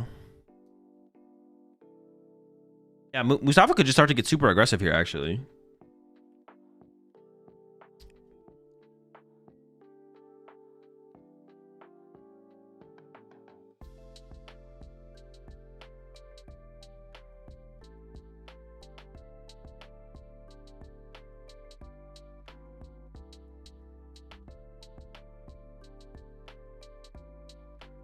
I've seen Pult players opt to retreat with Neo Upper rather than bench Lottie. I mean, that's questionable. I'm not going to say that's not just a throw. Putting Latias in play is not that bad. It's just you don't want it in play. You play it because you like using Badoo consistently. Draw 2. Stadium. There's Cypher, but that is still 2 turns away. Dude, this is... No, we can't... Dude, see, I feel like we gotta... I don't know. Are we really waiting to turbo energize? I feel like Mustafa can just kind of win this match now. Like Mustafa can just start. If Mustafa just starts swinging next turn, how do you lose? Like Toby is just so miserably far behind. No energy on Absol. Like if you attack next turn as Mustafa, you're not even. There's no threat of terminal period. Punch the active, put 6 on the Absol. Next turn, punch whatever in the active, put 6 on the Absol. Repeat, win, dub.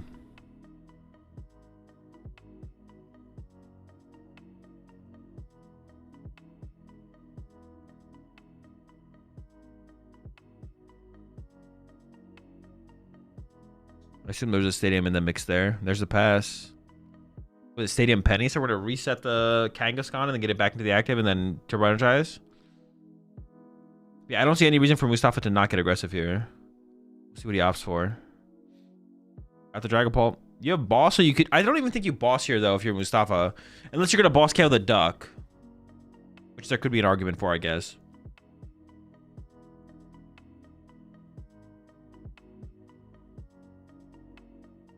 That's an Ultra Ball. Boss KO monkey. I don't know. It doesn't seem like that high priority, to be honest. I think like the value of the boss. I almost feel like just keeping boss is higher value, basically. Ultra Ball coming in. Give up Fez. Maybe discard the Iono. Thinking about the Night Stretcher.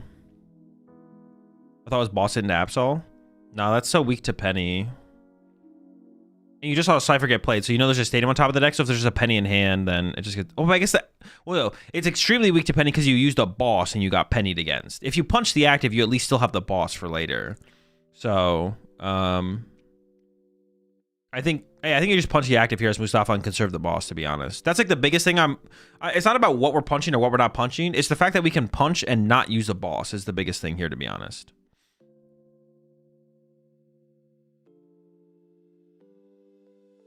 So that's like the biggest thing I'm like trying to preserve here. Honestly, I would just play the Hilda and go get another Dracloak and then punch the active.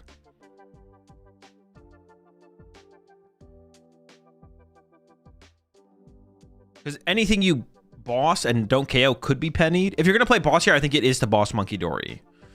Or Duck. I don't know which one's better, to be honest. If you're bossing here, I think you should be taking a KO. But we don't want to lose a boss for our opponent to just play Penny, basically. I would just punch the active, though. Goes for the Duck Chase. That seems fine, though. If we are going to boss here, we should be KOing something.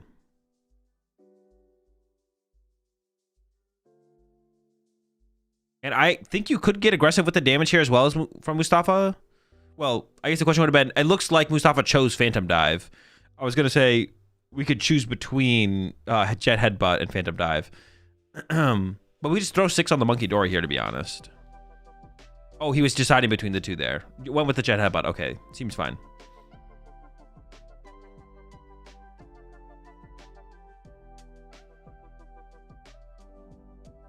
All right, draw 2. Calamitous Snowy Mountain finally found from Toby. Toby also has like 1 billion energy in hand, so I don't even know if Toby can find 2 energy off the Turbo Energize here. If there's any prize. You could spread 2s, I guess. Yeah, could have spread some 2s. Return of the Duck. I don't even know if the Duck is worth it at this point. Well, it probably is. Now it's a beefy Duck.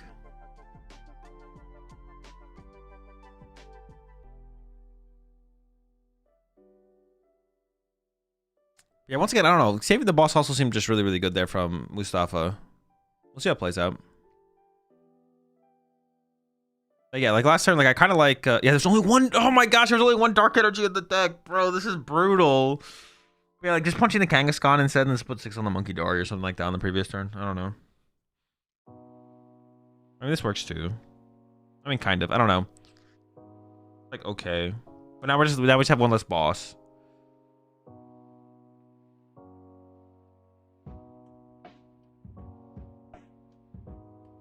Seems fine. And gonna go with an Iono probably. Actually, do you ever just like not?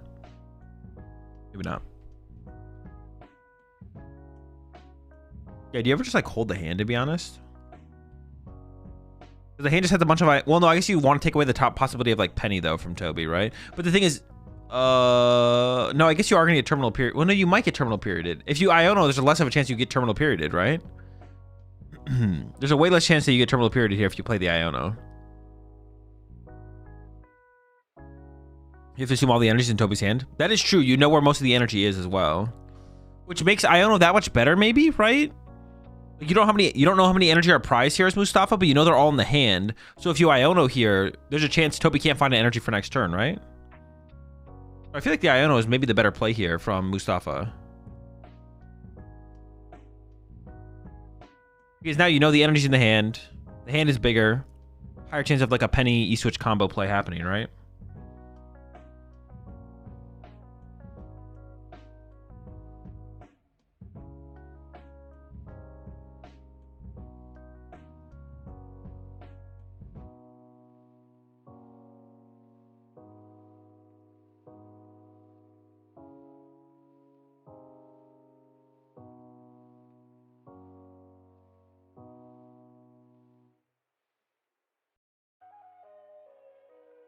Mustafa really does not want to give.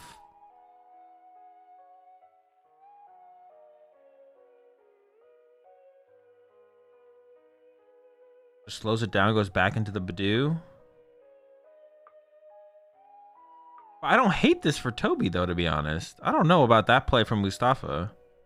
I feel like it's not really building up towards anything. Got the miss. We maybe just hold that for later. We just want to get a Bravery Charm on the Absol here.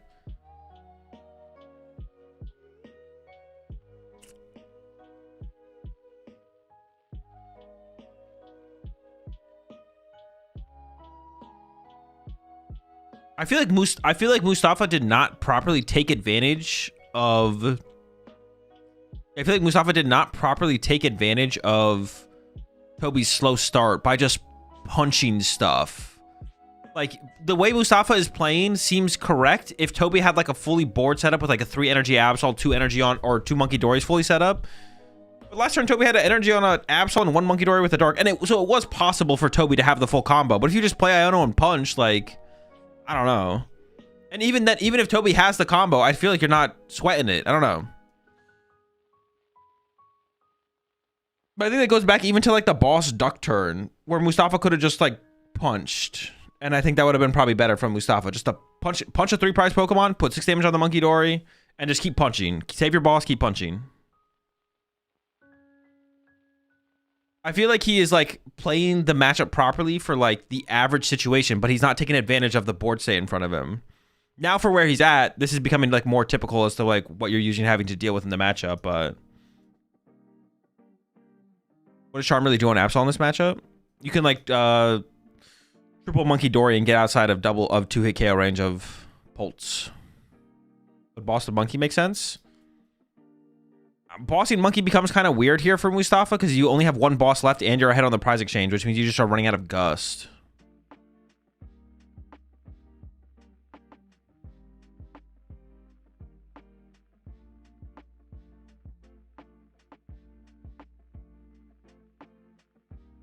Bossing Monkey feels like an overextension for sure. Or Jumbo Ice Cream. I think we know Toby doesn't play Jumbo Ice Cream, but I don't know if Mustafa knows that based on the previous turn, the previous game. 2 boss? Well, I assume he plays 3 boss, but maybe he does play 2. We're chasing Duck again? Dude, we hate this Duck.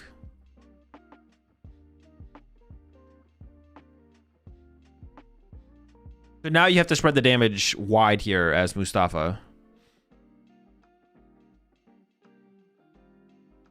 You have to go like 2-2-2 or like, yeah, 2s. You have to do 2s. 2 on Absol, 2 on Latias, 2 on Yveltal. I don't think you put any damage on the Monkey Dory because you want to go Dusclops. Oh no, you can still move it later. We're doing 1s.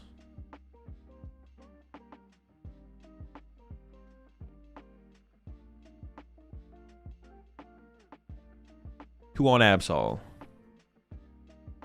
Actually, maybe you want 1 on Absol because you want the 1 on the Absol to stick. Is that possible? I think it is possible here for Toby to actually have a Penny E-Switch combo and actually Terminal Period. He didn't waste any time. Oh, wait. That is actually so scary. E-Ham the Neo. Counter Catcher KO the bench Dracloak with the purple. Or, yeah, then to have that set up for the Terminal Period. I think you chase Dracloak here as Toby.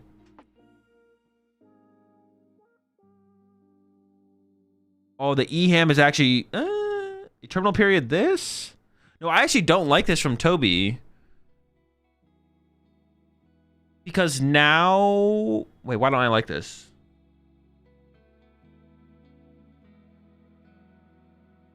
Oh, wait. No, we haven't missed an hand. I feel like KO in the Drac... Why is KO in the Drac... I feel like KO in the Dracloak is better, though, right? Because we could just Terminal Period this next turn, but we can't Terminal Period the Dracloak, right? We're not guaranteed to be able to Terminal Period the Dracloak. Yeah, I feel like this is a mistake from Toby, because this Dragapult was set up to be Terminal Perioded, and the other one is not. Isn't punching active also good? Oh, punching the active is actually sick. Yeah, because you can't move the active without retreating it. I guess Turo could be annoying, but honestly, punching the active is pretty good. Yeah, punching the but I feel like chasing the energy is better though for this situation. I kind of like chasing the energy, to be honest. I kind of like chasing the energy.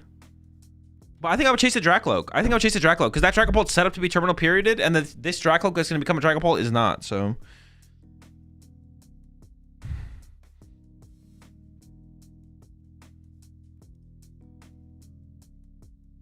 If you go after Dracloak, can't Mustafa heal the damage Dragapult with Monkey Dory? Yeah, for 3, but you have damage on your bench you can put back on the other side. Like the Kangaskhan has 3 on it. Wait, how does Kangaskhan have 3 on it? Oh, because we attach to it, yeah. I think they all seem okay, but Dracloak is extra draw, so probably best. That is also true as well, the extra draw. Yeah, we have 3 on the Kangaskhan on the bench, so we would be fine for the damage move back from Toby.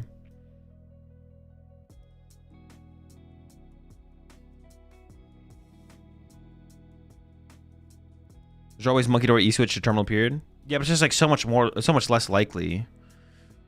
I mean, we'll see if there's an Iono here from Mustafa, but assuming there's an Iono.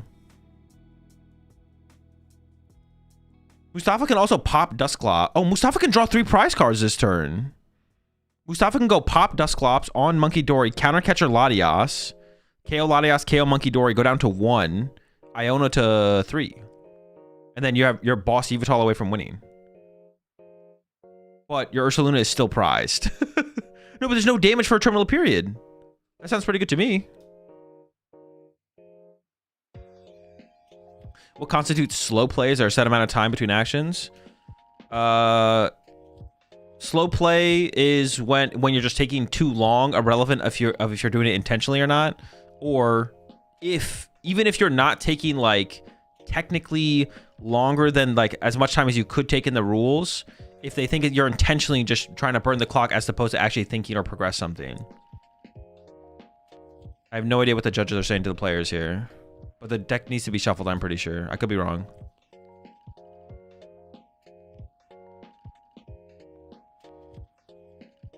Mustafa definitely is like potentially close to getting what's it called?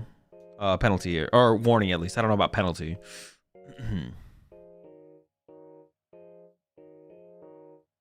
Candy nor Crispin to Paul plus Monkey Lucha for game. Yep. Those are cards. Why not lunch into Absol if no terminal period? Lunch. You mean punch? Well, if you punch into Absol, you don't have Ursaluna, and if you get terminal period, then you just lose. That would be no good. I think the play here is pop Clops on Monkey Dory, counter catcher. You give a pro. Oh yeah, I think it is. I think it is that play. Yeah. Pop Clops on Monkey Dory, counter catcher Latias, and then ideally you'd want an Iono, but there's no Iono in the hand here for Mustafa, so it'd have to be a Lily. And actually, not gonna do it. We gotta do it though, right? Nope. Wait, what the fuck? What are we doing here? Are we gonna Badoo?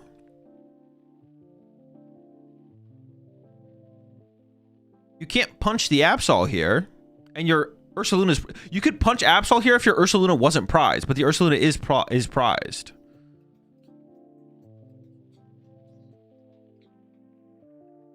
Playing to find countercatcher? I mean, that'd be weird. I mean, that'd be weird to do because he had countercatcher in hand. He can't countercatcher? Yes, he can. He can pop Dusclops and then play the countercatcher.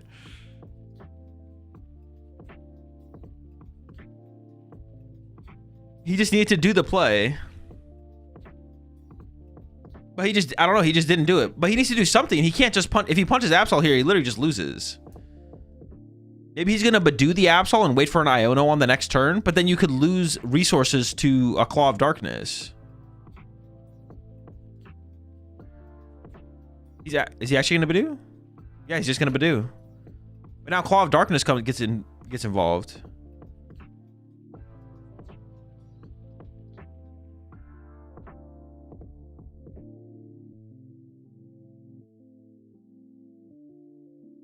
Bro, the judges keep interfering, but then nothing happens.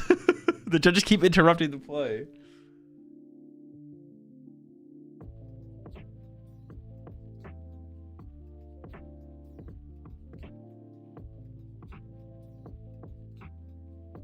That's a ball. Do we have pets or something? I'm a little confused. We should heal the Latias. No, heal the Latias. Gosh. You've got to heal the Latias there.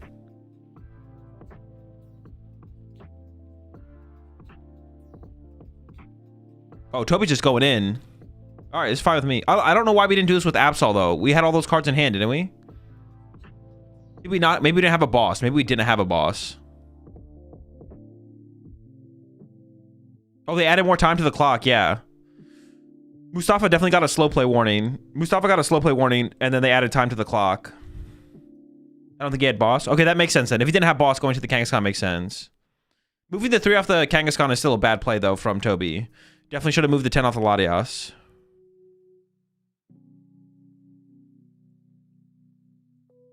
There's Nest Ball. Invitation? Badoo again, what? I think he's just... Well, actually, putting Badoo in play is pretty weird. Because now Toby can KO that off the bench and then boss around the active. Alright, we got the counter catcher. I mean, I think it's just gotta be... No, I feel like it's had to be Monkey Dory, and then you put 6 on the Yveltal. I think it's actually a misplay from Mustafa. I think Mustafa had to bring up the Monkey Dory, KO the Monkey Dory, set up the Yveltal. Or we're retreating to the Badoo.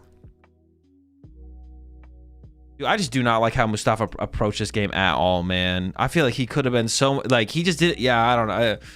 I mean, this isn't like a win condition. He like, I mean, he's playing for time here for sure. He's hoping that the time works out in his favor, but it's just not going to. Like they just added a bunch of time to the clock, and they told him he added time to the clock. I don't know what he's playing for here at all. I have no... This is just... There's just no win condition here. I don't know what he's playing for. Another Monkey Dory. That's good. Put it on the bench. I think we throw it down, right? Monkey Dory, move the 2 off the... Oh, Eric's invitation. He's trying to get spicy. All right.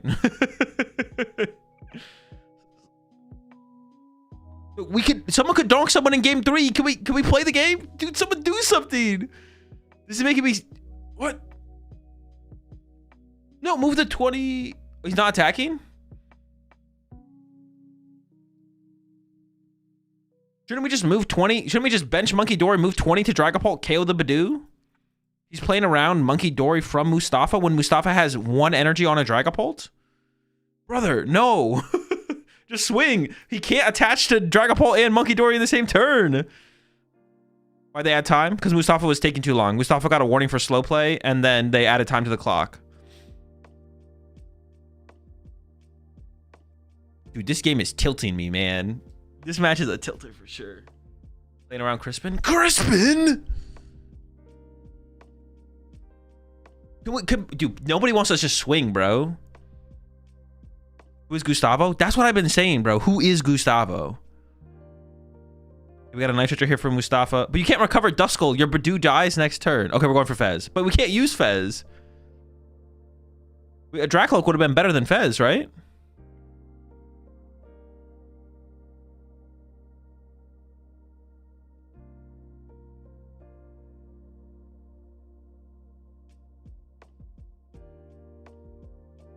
Why did he not swing into Badoo? Worried about Luna? No, there's no reason to be scared of Ursaluna here. Ursaluna. No, there's no reason to be scared about Ursaluna here. No. There's no reason to be scared about Ursaluna.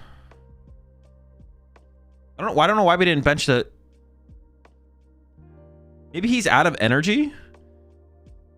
Okay, maybe there is something here that Toby is cooking to me. Toby actually might be cooking. I'm gonna let Toby cook because Toby actually might be cooking here. Maybe Toby is cooking. Maybe Mustafa is literally just out of energy.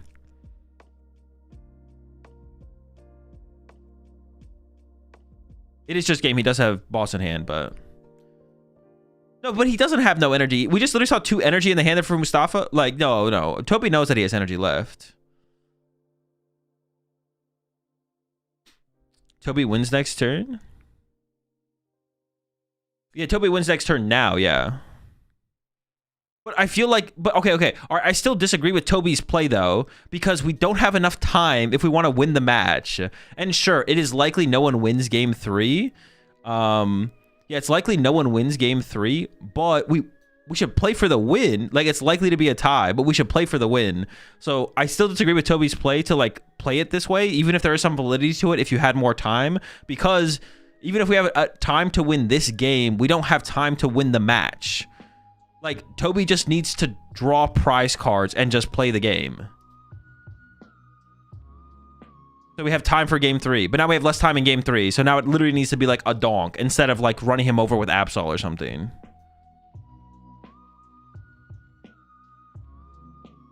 There's no way Toby could donk in game 3 anyways? Yes, there is. That's just not true. You can easily run over someone with an Absol.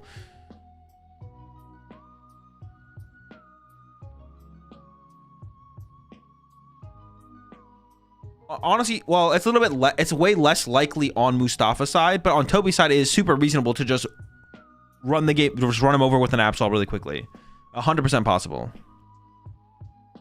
Imagine if Toby hadn't thrown game 1. Toby's unfavored going first. Not into a game 3 like this. Toby is still favored to be the winner. This game will the game with like 5 minutes left would either be Toby wins or it ties. There's just not there's almost never enough time for Mustafa win. The time is always more time up to a certain point is just always in Toby's favor. Irrelevant of like your trolley getting shut down by Badoo. Also, you might just open the trolley. You never know.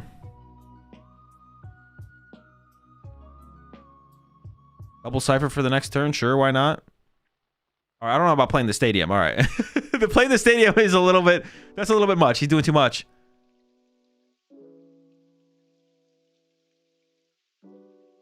Yeah, I can't say I'm a fan of playing the stadium aggressively like that when you might need to bump Jamming Tower, but... 3, 2, 1... Time! And now someone offers the other person the ID, and then they tie.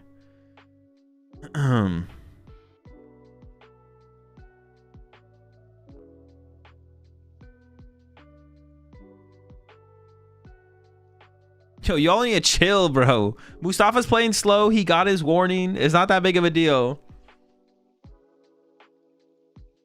He is playing slow. I'm not going to deny that Mustafa's not playing slow. You think Mustafa used Itchy Pollen too much that game? I think Mustafa made a lot of questionable plays that game. The Itchy Pollen at the end honestly wasn't probably that bad, but he shouldn't have put himself in the situation where that was like relevant anyways. ID is no good for either of them though. I mean, if they tie here, they maybe both get like top 32 or something like that, top 64. I don't know. Like, it's not completely irrelevant. It's just they can't advance the top cut. So that's like the thing. I mean, yeah, the thing that we care about is like winning gets to top cut, a loss doesn't, a tie doesn't. Might be relevant for something else, but doesn't really matter at that point. Yep, there we go, tie. It's definitely possible, if anything, in these kind of situations, I think as well. I mean, you can be, I don't know, you can be annoyed at Mustafa's pace of play. I mean, he definitely needs to play faster. He definitely needs to play faster. But the judges maybe should have hit him with a warning sooner for sure, to be honest. And then the warning might have ramped up into a double prize penalty. The second, the warning he actually got maybe should have been like a double prize penalty, to be honest. But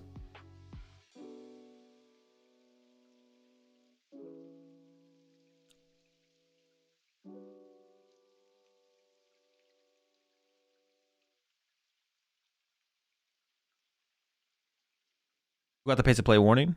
Mustafa did. It is +3, yeah. So we're into turn 2 now. Is the first one to take a prize? No, it's just a tie.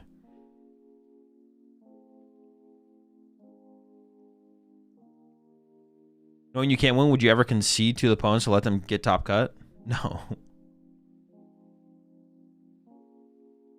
Unless if we had a gentleman's agreement, yeah. I would never just concede to... Why wouldn't they concede to me? What the fuck? If I have a gentleman's agreement with my opponent, I'll concede. I'm not just going to concede, no.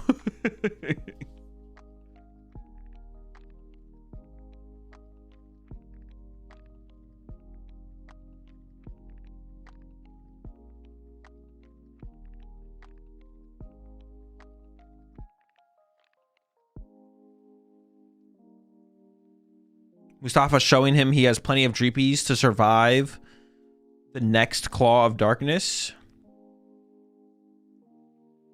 They gave 12 minutes. No, the 12 minutes is an overtime clock. If the 12 minutes, they should just not show the overtime clock on screen. Them showing the overtime clock on stream is just confusing. I don't know why they show it on screen. We're never going to take 15 minutes for +3 turns. Like, all it does is, like, the audience is going to be confused as to what the fuck is going on. The clock they currently have on screen is an overtime clock. If the full 15 minutes expires before the +3 turns finishes, the match just ends there. So you could be in turn 2 and the overtime clock could expire, and then it's like you don't play turn 3 basically.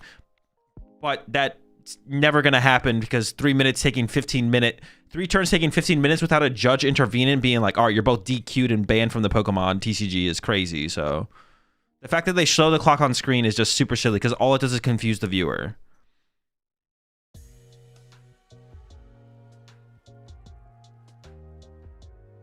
Clock will only confuse the viewer. It will do nothing but confuse people. The fact that they show it on screen is just like silly.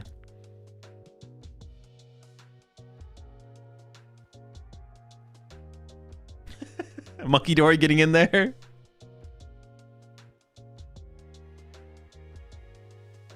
I mean, that's it. That's where everything ends here.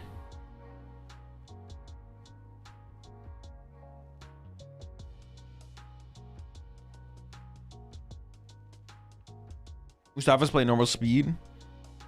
I mean, you don't know, but I mean, at that point, the actions don't matter. Mustafa knows the actions don't matter. Like, assuming it's just cringe to call out specifically Jay Prizzle in chat. Like, to assume Mustafa was being bad faith in game 1 and game 2 is kind of cringe. Like, from like the first action Mustafa made, like he was taking forever. Like, to assume that he was slow play, like his pace of play did not adjust from game 1 to game 2.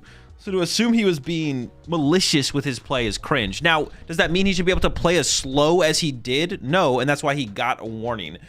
So the argument is just like, should he have gotten a warning sooner? Probably. So the second warning, if he had continued to play that slow, would have escalated to a double prize penalty, or worse, if he had previous warnings. But like, to initially just assume he's being malicious in this context is pretty cringe, because like he was literally playing super slow from the rip. Like, my man was just not moving. He was just not moving at all in that match. No hustle. Yeah, so to assume bad faith is kind of cringe. It doesn't mean he should be allowed to play that slow. But if you listen to anything I just said, you want to assume that. Going Badoo on the Latias was kind of sus. Yeah, Badoo in a Latias is pretty sus. Okay, acting like people won't do desperate things to take the win is cringe. Are you talking about me?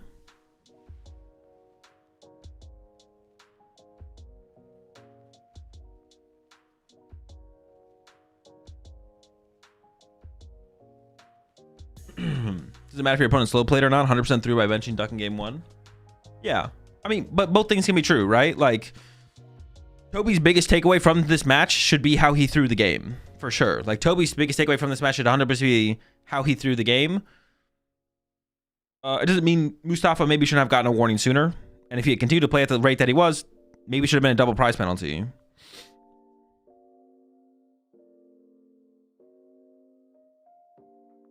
He Badooed too many times at the end, was never winning 1-0 unless he slow played and the judges fell asleep. Oh, okay, I see what you're saying. Yeah, he should have just like packed it up, or just like been playing way faster recklessly, even if it cost misplays. But him stalling time didn't let him win. It just stopped him from losing. Yeah, but there's nothing wrong with continuing to play out game 2. Like, even if he thinks he's probably going to lose game 2, there's nothing wrong with him continuing to play out game 2. And it didn't let him win, just stopped him from losing. Yeah, I don't disagree with anything you're saying. I don't disagree with what you're saying.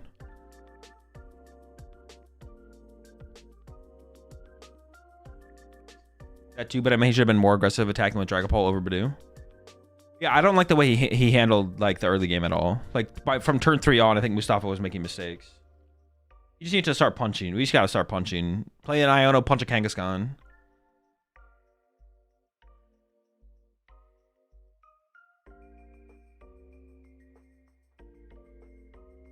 Save the boss, just start punching stuff.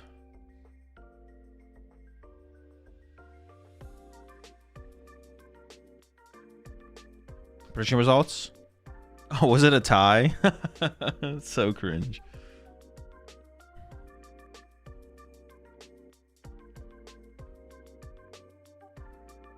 Let's peep what happened on the secondary stream. Wait, what the heck? This just recently ended. They have so much time. Oh, it's a Pidgeot. I thought it was a Squawkabilly in the active. I mean, based on the board state, it looks like a... Oh, wait, is this bird KOing stuff?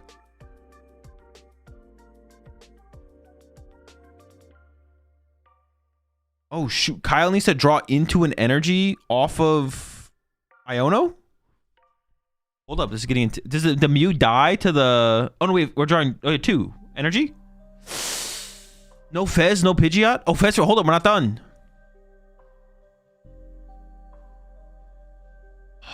Wait, what did we quick search for? How did we get to this point where we quick search? We don't have quick search to get the energy. I want to know what we quick search for. I'm so curious now.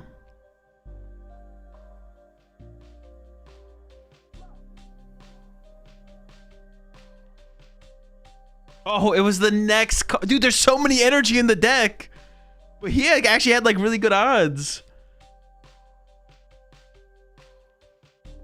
Drew Stevenson? I mean, it's gotta be Golden Go. That's all he plays. Wait, I don't know. What did he quick search? I want to see what he quick searched for here. I'm like so curious how.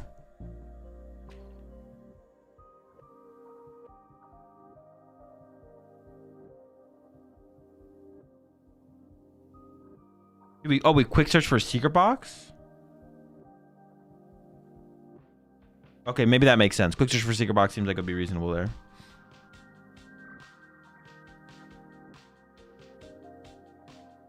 All right, let's take a look at the standings real fast.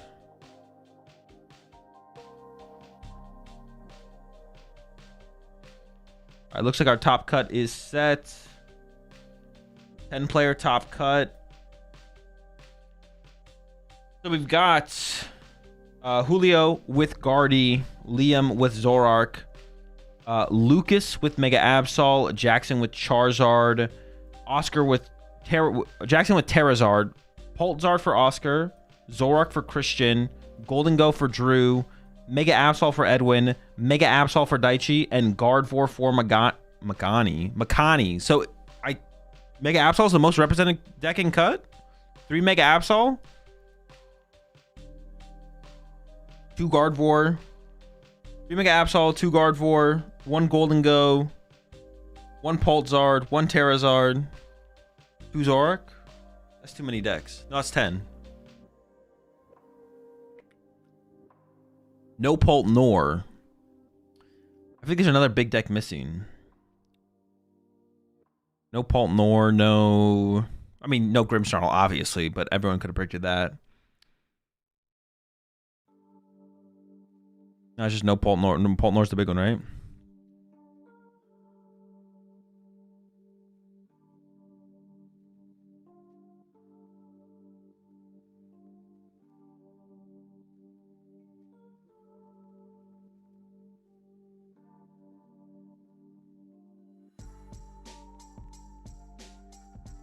Zard Pidgey? No, I was just kind of thinking about Zard in general. Nucci?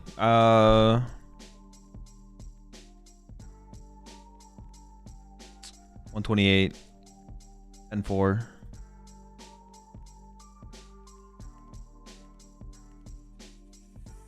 That is some pretty good North American representation, to be honest. 3 Canadians, 2 Americans, 1 player from Japan, and then the rest Europeans. Yeah. Who am I rooting for? I mean, probably Liam, I think, yeah. Liam.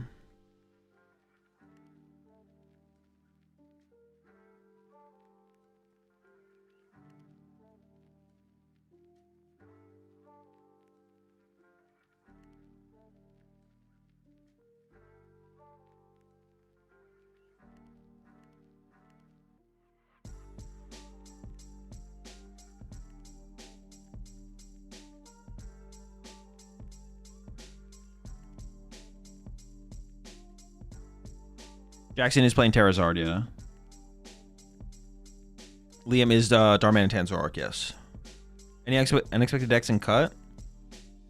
Not overly. No, not really. Nothing unexpected, I would say. Unexpected would be like an Alakazam or a Grimmsnarl.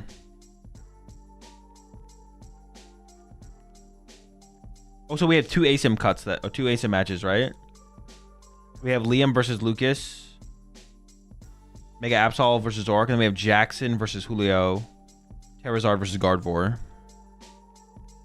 Venusaur unexpected? Venusaur definitely would be unexpected, yeah. Balzard kind of wild. Why is that crazy? Not after like recent last couple weeks. Tor did play Absol box, yeah.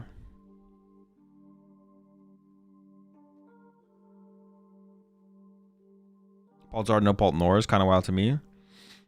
Actually, that might one of the bigger surprises is probably the lack of Paltnor in cut, to be honest. I mean, I don't think it was a ridiculously good play for the event or anything. I think it was like fine. But 0 in cut in Europe? I guess we almost had one though, right? We almost had a Paltnor in cut from Mustafa. Actually, someone mentioned Hermione. Is Hermione here? 10-2-2. What deck would you play to a regional, Azul? I don't know. I would think about that before the regional I was going to. Is Alexander playing EUIC? I would assume so. We can check.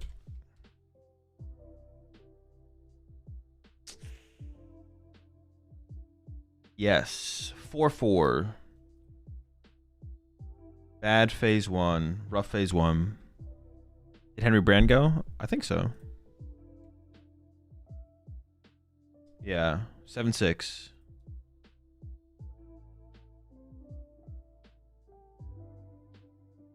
I think Chow did okay. Not top cut, though. Ian Robb did play Gardevoir, yeah.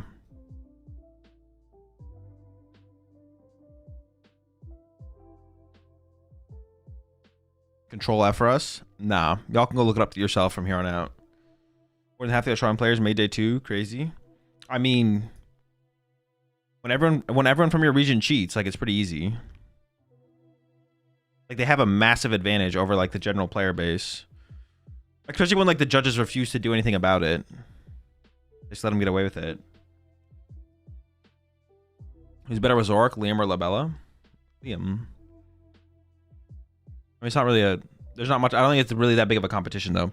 Like, Christian Labella can probably play the deck just as efficiently as Liam, but I mean, it's like Liam's the one who comes up and innovates with the deck. I don't know how much Christian puts into Zorak besides, like Labella, I know it's just like playing Liam's list. Like, it's pretty easy to say Liam, for sure. Are they cheating? What do you mean? Have you ever seen an Australian player play the game?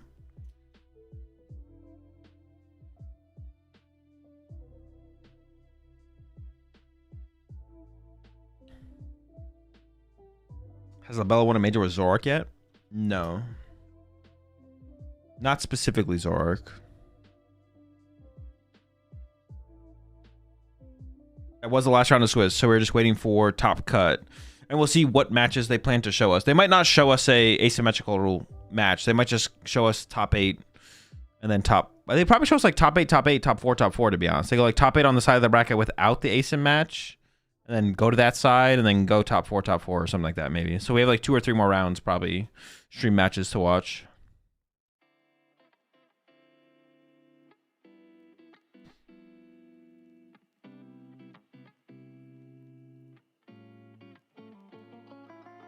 Drew made cut. Sure, this is time to shine. I mean, he's the only golden go in cut. Gotta carry the torch. Yeah, so this is the asym matches now. For anyone who's curious how you look at this to decide to figure out who's playing who. I mean, you can look on pairings; it'll tell you who's playing who. But it's like 10th seed has to say, or 9th and 10th seed have the same amount of match points as 8th seed, so they make asymmetrical cut. So this is top cut. Top cut is 10 players. But 8th plays 9 and 7th plays 10. And then first seed plays the winner of 8 and 9. and second seed plays the winner of 7 and 10, and then everyone else plays against each other already. So you can already play like half of, or over half of top 8 could be playing right now, which is probably what they will do. There's probably have everyone play at once, except for the people who have to wait for their next opponent.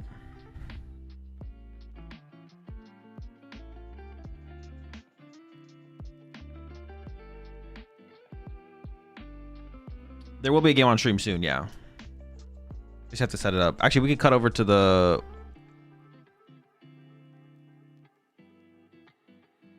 Because I assume this one will start first, as always. The side station.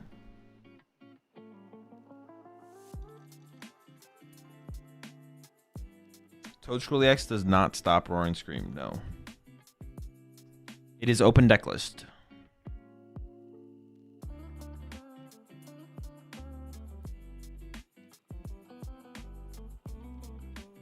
Makani and Labella can't meet in the finals. They would hit each other in top 4.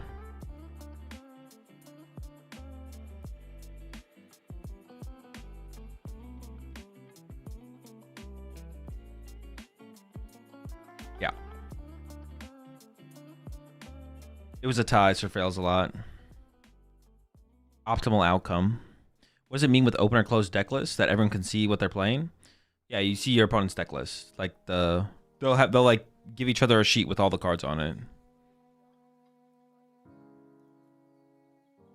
You'll know your opponent's exact 60 cards. What do you think about the Ace of Roll as Mischief and Pulsar? I mean, I don't know. Worth trying out, I guess. Definitely interesting. Definitely interesting. It seems like particularly strong up against stuff like Golden Go, to be honest. That's where it seems like, yeah, particularly strong. Makani played Gardevoir.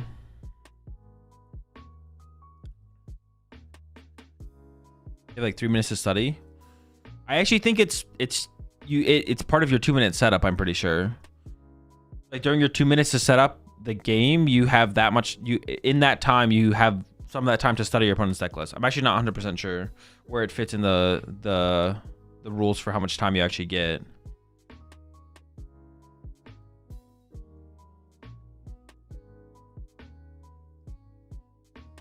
Is it not easy to gust around it though? Pulsar has a big bench generally. Yeah, but they can limit themselves to just like 1-2 prize Pokemon in play. And then protect it, and there's no win condition. I would assume like that's what you try and create board states with like a single Charizard or something. Because like your Dracos can stay as Dracos unless you need a Dragapult or something like that. Or you like protect your Fez. Like if your opponent's win condition is KO Fez, you just target your Fez and then you leave your Dragapult and Charizards in play, but they can't be 1 KO, so you just win that way.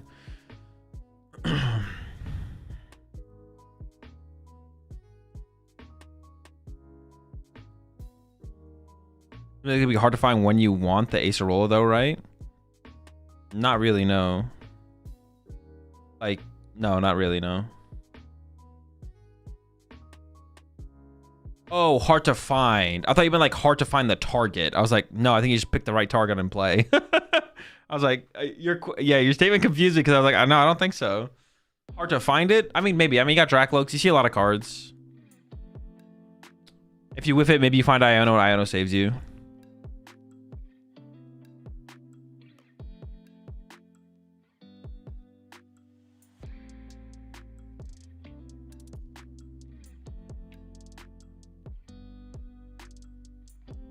Timber's like if you want to play Briar in the deck. Yeah, I see what you're saying. I mean, you have Dracloaks. You see a lot of cards. You should be fine. Find it a decent amount of time. Not every time, but what's the best way to represent the target for Acerola on board? Like, can I equip Acerola to the Pokemon to make sure it's remembered? I mean, if I was playing against you, I'd be fine with that, but like, I don't know if like a judge would. I mean, that I honestly, that could be part. That should be part of the card.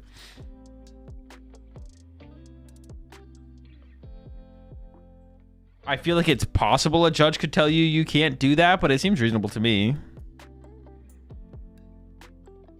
The top played deck was Dragapult. Golden Go is number 2. Just keep the card on board. Yeah, but which Pokemon is it targeting? Yeah, I'm actually kind of down for that. If I ever play Acerola in a deck, I'm gonna start equipping it to the Pokemon I put it on.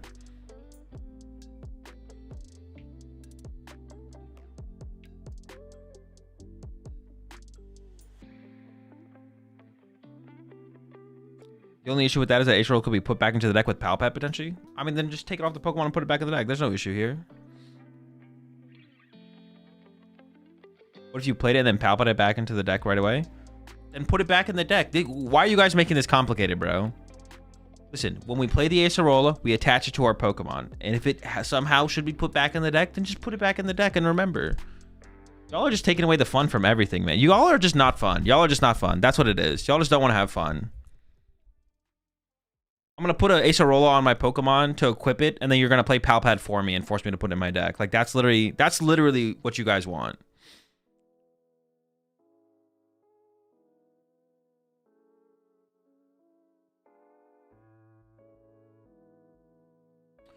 We do it like the old rules and leave the supporter on the table? Nah, but it's about identifying what Pokemon it's targeting. Acerola can only target one Pokemon at a time.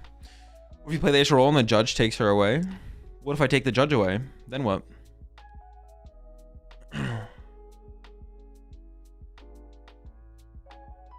Let me have this. No, chat doesn't want to have fun.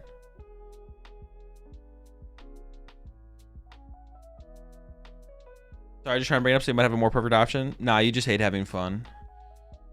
When I brought Kanga trees to a local, I just left Ace rolls on the table since I only had the Kanga left and stuff. Now I've decided you hate fun. This is not a discussion anymore. You don't get an option anymore. You're done. What if I play the Ace roll and get frame mogged by the ASU frat leader? I think the Ace roll still applies. I'm pretty sure. The Ace roll still works. Should be good. You should be good. I don't think even the frat leader can take that away from you. What if the judge takes you away to attach itself to you?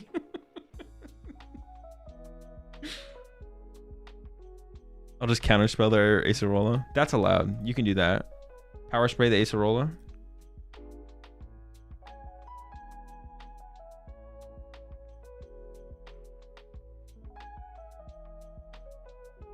What if you replace your Pokemon with the Acerola so your opponent can't hurt it anymore?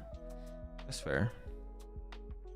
They need to adjust ASIN for events this large. Going XT1 into a 4K event and missing cut is wild. That top 16 would have been a banger cut. Ooh, one person would have bubbled though.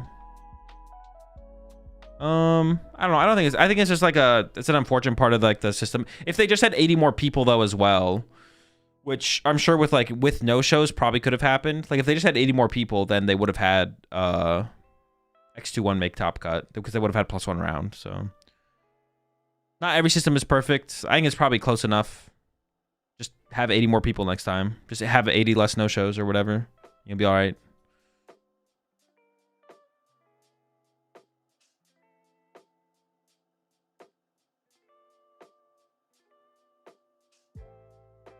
What are your thoughts on still playing Dango for the upcoming events? Pretty good deck. Should be fine. I'm just thinking about skinny fat Zard, not gonna lie.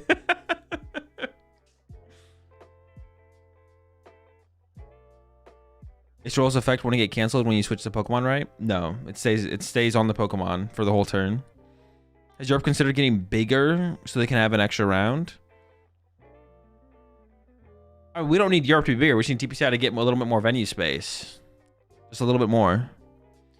I bet they give us they give us more than enough room at NAIC though. At NAIC, I honestly think we could have like 6,000. Dude, not 6,000. I was gonna say 5,000, but honestly, I think we could maybe have 6,000 players at NAIC. I don't actually think that would be crazy. Like, how many people actually? I feel like quite a few people missed out on registration for EUIC, to be honest. There's like a ton of players who are like a lot more casual, who like are just not in the know, and like the amount of people who come into my chat and be like, I didn't realize there was a tournament two minutes away from me until 2 weeks before the event and I couldn't go because it sold out. Like, happens all the time. So I think if NAIC Regent opens up soon enough and is publicized enough, we could easily have 6,000 players at the tournament. Will they get enough room for 6,000 players? Probably not. I think they maybe try to go out of their way to get 5,000. If there was no limit space, do you think NAIC could get 10,000? No, I don't think so. No. I actually did put a little thought into this. Like over in Japan, their tournaments are like 6,000 players. Apparently the one coming up is maybe going to be like 7,000 players. And there's even more that don't go to the events because it's a lottery system. I think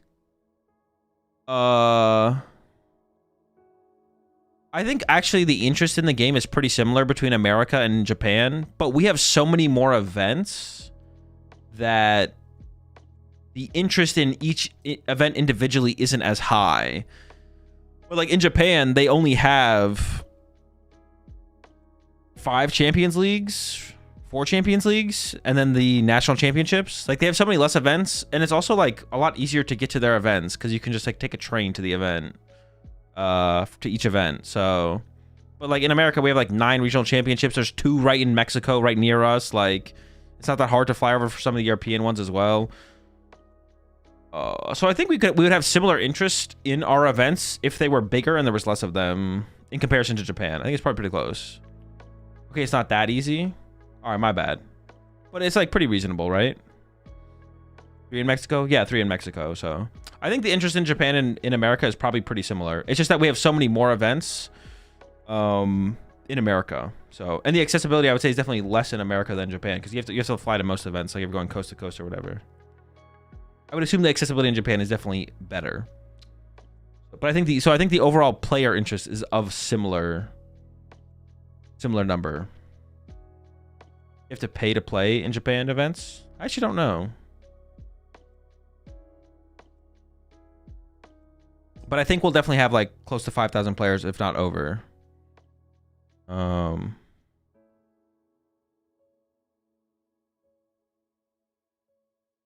It's not terrible. The flight for Fukuoka for me from Tokyo was around 1,200 yen if I wanted to go. 1,200 yen, so that's like 75 USD. Wait. Did I do the conversion right? Like 75 USD?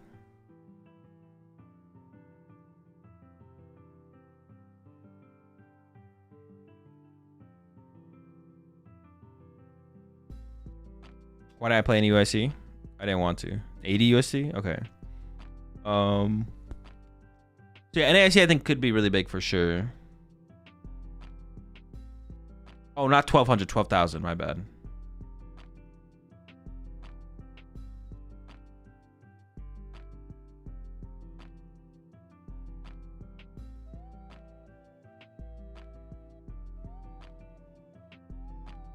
You going to NAIC? Currently I plan to. Is Grant still playing Zard? I think Grant played Gardevoir at this one.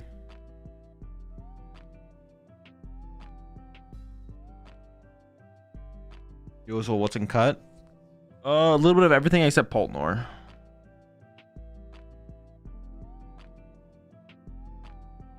Like TV side has to get better at letting people know when and where registrations are. Not everyone has Twitter, even less follow RK9. I do agree, Drummer. Yeah, they just need to have a hub on their website. Like, they just need to have a registration hub where it shows like all the events.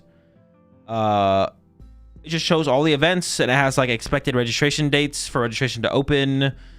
An email list maybe to get emailed when like registration dates get announced, like dates and times get announced. There is.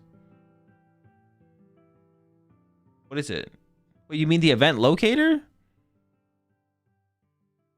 Dude, the last time I checked that thing, they did not update anything. There is one golden cut, yeah.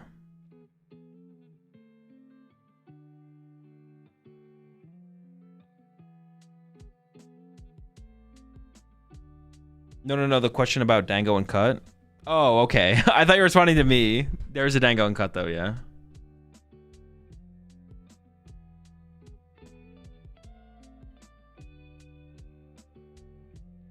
We know all of cut.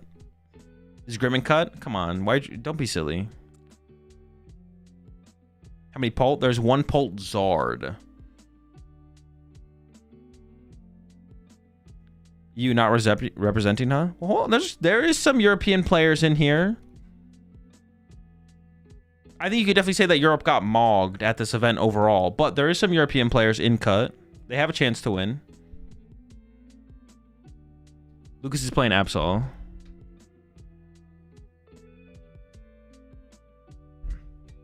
An automated email list would make things so much better, especially for people who don't live. Yeah, I think that would be like, I mean, it just kind of makes sense. Or even like a text, like what, like being able to receive texts when like registration dates and times get announced, and then getting a text. Or do they not want to do that because they don't want too many people to try and register at the same time? Is that like a thing? Is that like a real thing? Like imagine if you could just get a text when it's like registration happens in an hour for an event. Like would they not want that? Because they wouldn't want because it would definitely cause extra traffic on registration time, right? But is that something they would ever go out of their way to not do on purpose because of that? That's a nightmare under EU law. I screw you, bro. We don't have to do EU.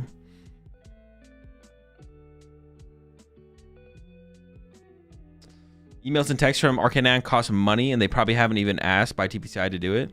Well, it would be something that TPCI should do, or TPCI should fund Arcanine to do. Either way, TPCI is paying for it.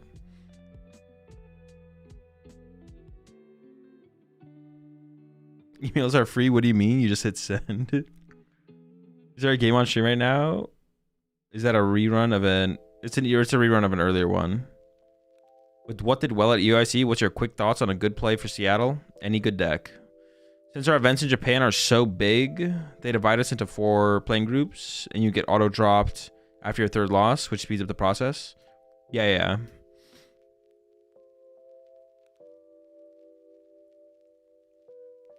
How many rounds are left before cut? 0.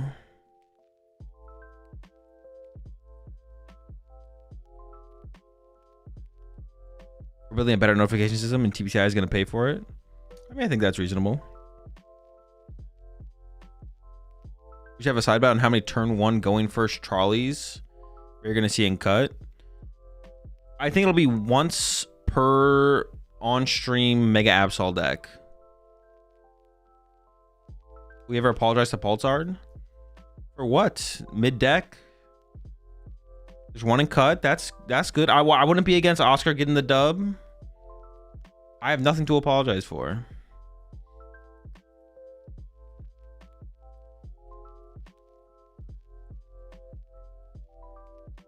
I don't know if I missed it, but how are you feeling about no X2 making it in? It's fine. Yeah, I guess you can like argue it's a flaw of the system, but no system is perfect. So like, yeah. The more you talk about the system they use for getting signed up for these tournaments, the less sense they make overall. Like who designed the system and was like nailed it? I mean, it's like I feel like it's like a thing where it's like they just haven't fully fleshed out the system, but it's taking forever for them to like refine stuff and like make it better. I've been testing and researching for Fukuoka, and I am I feel very good about Mewtwo Spite Ups. Matches very well into almost all the meta decks with a few adaptations. You can make your Pulp matchup favorable too. Oscar got 10th last EUIC. Crazy back-to-back performance. Yeah, he's killing it. Wait, did he play Pulsar at last EUIC? Didn't he play Pulsar both times now? What's your opinion on Charizard Noctowl? That's a pretty good deck. I've been struggling against Paul with it. Paul is a unfavorable matchup. To beat Mega Absol as Paul Nor. Usually you just punch by punching the Absol. It depends. Sometimes you can run around the Absol as well. But usually it takes some kind of Absol punching maneuver. You think Festival is going to be showing up any before rotation? No. What's your opinion on the ability to have opinions? I mean, I think it's pretty cool overall. Did you ever do the deer tier list? No.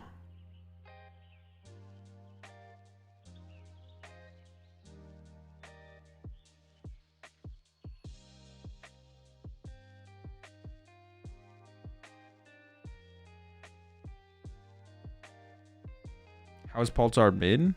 I just think there's a lot of decks that are better than Pulsar. I think there's enough decks better than Pulsar to make it mid. That's it. 34 months there, Dank.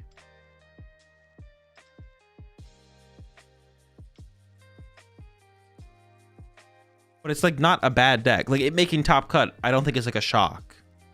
Like Pulsar making top cut isn't like a shock. Also, when we're talking about it, we're talking about like literally one of the players who probably is most experienced with Pulsar playing the deck. skill diff matters more than like deck choice to begin with. So like, appreciate 34 months there, Feel Goodians. Skill diff matters more to begin with.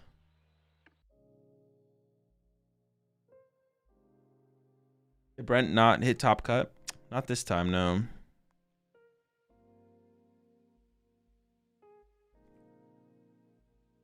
What's your best way to shuffle? Just mass shuffle. What's your thoughts on people having wrong opinions? It's fine. You gotta have wrong opinions to have right opinions, so I can't be right if you guys aren't wrong. What's the next Ascended Heroes deck you want to try on live? I actually did have one, but I don't remember what it was, to be honest. What about... Honestly, I just don't even know. I had something on top of my head, but I don't remember what it was. Jackson is on Donzard, yeah. Do you have a per player you want to win? Yeah, I'm rooting for Liam for sure. Having moved from NA to Japan, the most frustrating thing I've noticed is that the good majority of the Japanese players will straight up refuse to start their turn until you fully shuffled and offer your deck to make them cut, compared to the West where it's basically the standard to end your turn and then start shuffling to save time. Definitely, I could definitely find that. I mean, I sound like annoying. Like, there's people who do that in the US as well. Like I played against opponents who don't want to, like, you know, they're gonna fully wait until you're complete with your turn. Maybe if every opponent did that, I would start to find it annoying, but I never kind of felt that way whenever I've run into an opponent over here that does it. What is the card you are happiest about rotating out? Whatever your favorite card was from this format. I'm willing to be wrong so Azul can be right. I appreciate the sacrifice, Shadow. Your opponents ever shuffle mog you? No. I'm always better than shuffling than my opponent. So if anything, I shuffle mog my opponent. Have I played with the Mega Gator yet? No, I don't know if I ever will, to be honest.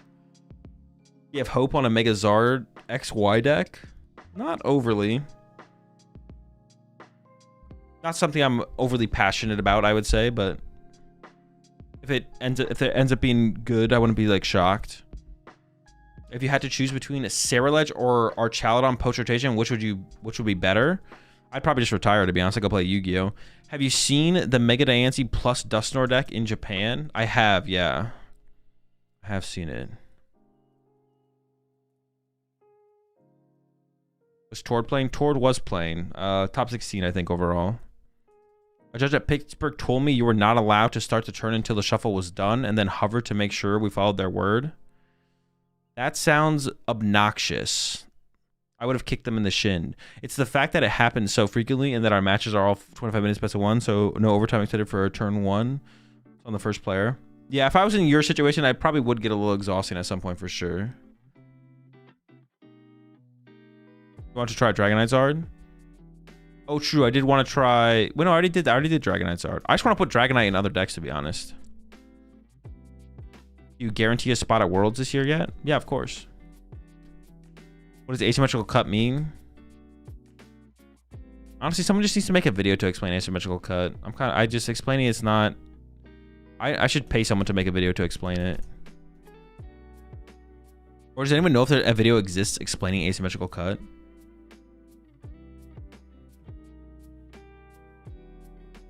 I mass shuffle, no riffle. Did Dragonite Eels not work? I don't know, I didn't really try, to be honest.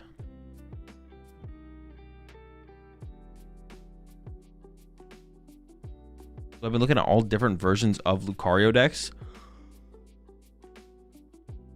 So about to have cut the Hariyabas completely. Does that sound fraudulent? I mean, it seems kind of fraudulent, but I assume the point is, I don't know, I'd have to like play in the, I don't know, it's not having played in the format or thought about it very hard. I just don't really have a strong opinion. That's the correct answer, to be honest.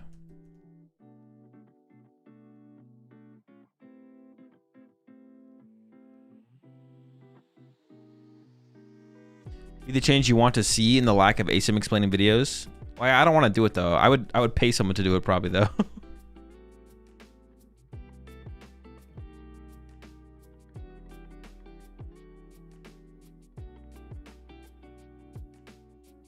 Dress like Ron Burgundy. Next time you cast, grow a stash. Dude, I can't grow a mustache. I think we may see Dragonite played when Rosa drops. No, maybe like still too slow. No clue. I don't think about future formats. Appreciate the 30 months there, Yatur. NA greater than EU in Europe, it seems. I mean, yeah, obviously.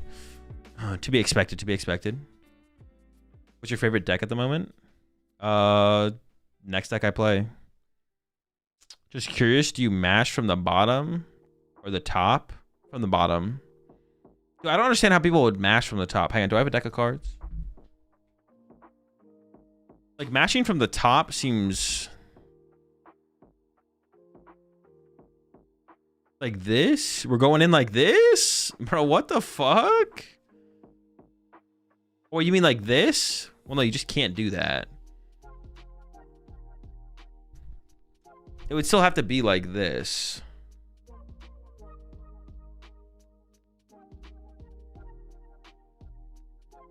But yeah, I go like that. I go like from the... I mean, going from the top just seems weird. Do a riffle for the one time? Nope. Yeah, I go from the bottom, I guess. Well, I kind of go in like the... Like, not completely the bottom. It's like kind of in the middle. I don't know. These ones are yellow. What's your favorite fast food joint? It's got to be Taco Bell. Taco Bell is kind of undefeated. Taco Bell's the go-to for sure.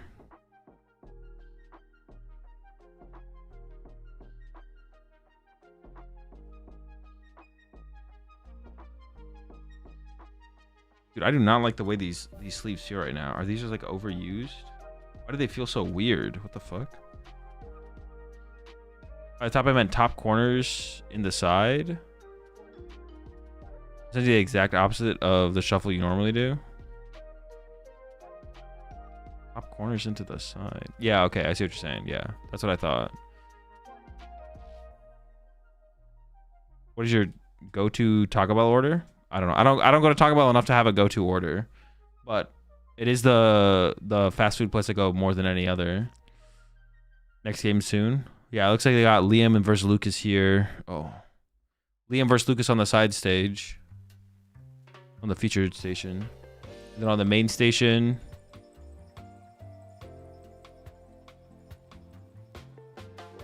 You can tell it's Valentine's Day by the way that Chip is looking at Puka right there, bro. I'm saying. You eat Taco Bell out of your cereal bowl too?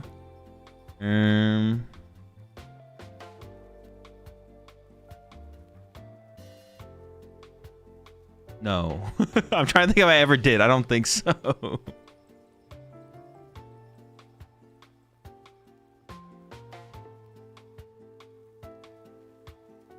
Have you tried the quesadillas from Chipotle? Maybe at some point. Not that I remember. So look so jealous right now. Oh my god.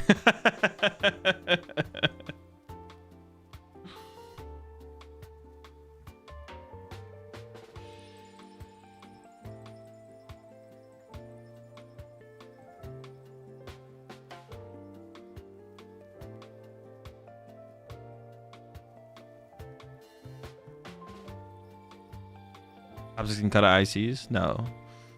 The cut structure is the same at ICs as it is at regionals and worlds. It's all the same structure. They don't cut any more or any less, depending on the major. All the same format.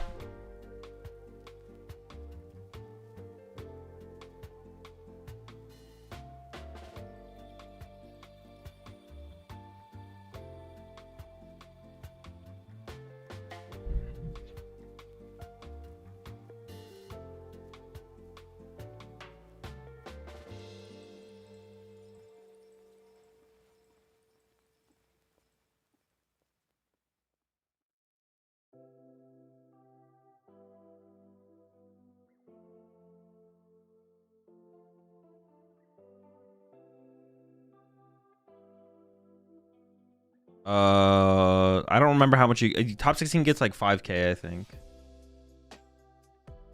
Wait, is that correct? How much do you get for top 16?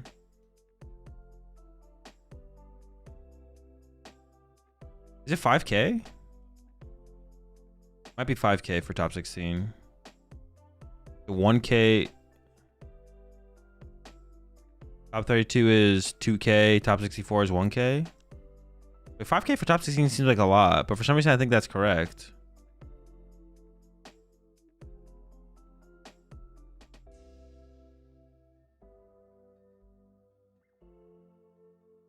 Top 64 is 2K. So then top 32 is 3K and then top 16 is 5K. That's pretty good. That's a pretty good payout. Just getting a top 16. Sheesh. Dude, the prize money at ICs is actually kind of insane now.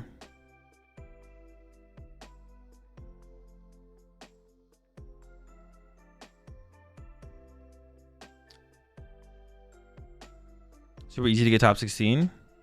I mean, if you're good, it is. It's pretty free. At least top 32. If you're not getting top 32, you're trolling.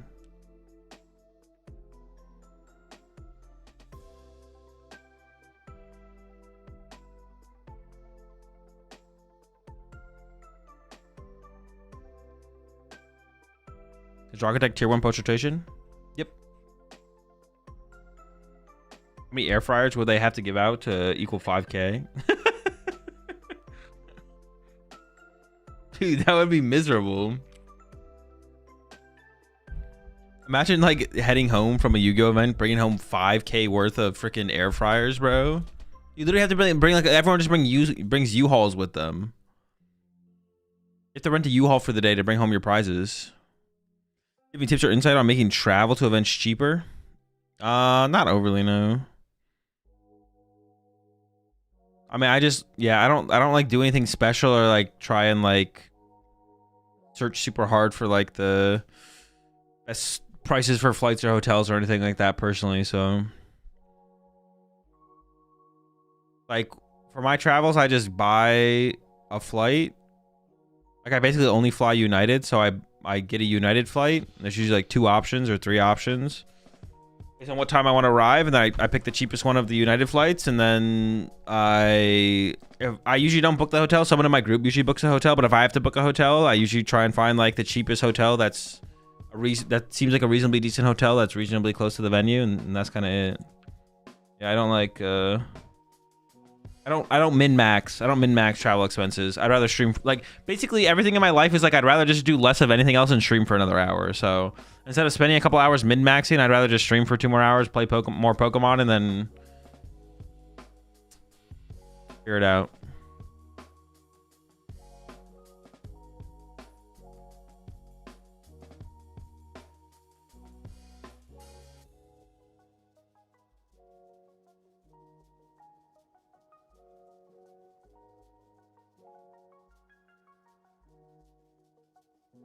Lorelei sometimes goes to tournaments, yeah. Why is your stream buffering? Oh no, that's not a good sign. Buff stream?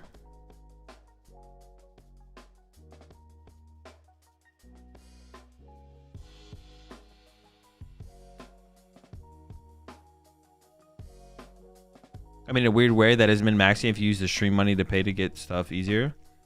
Maybe.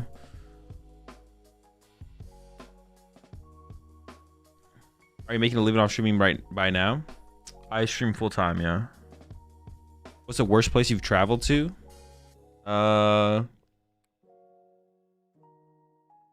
Worst place?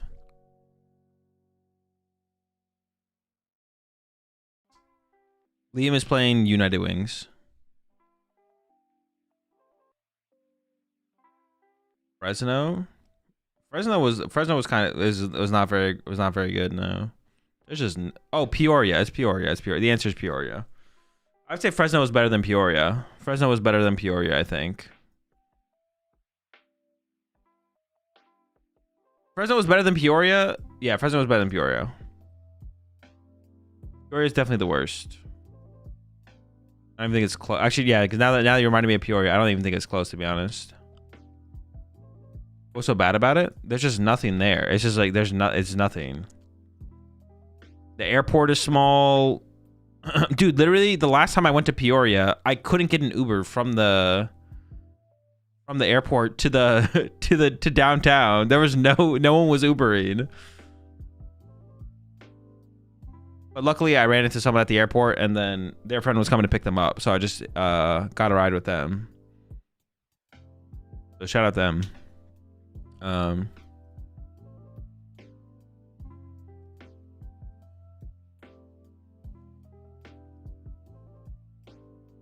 Isn't the U.S. just full of collapsing cities?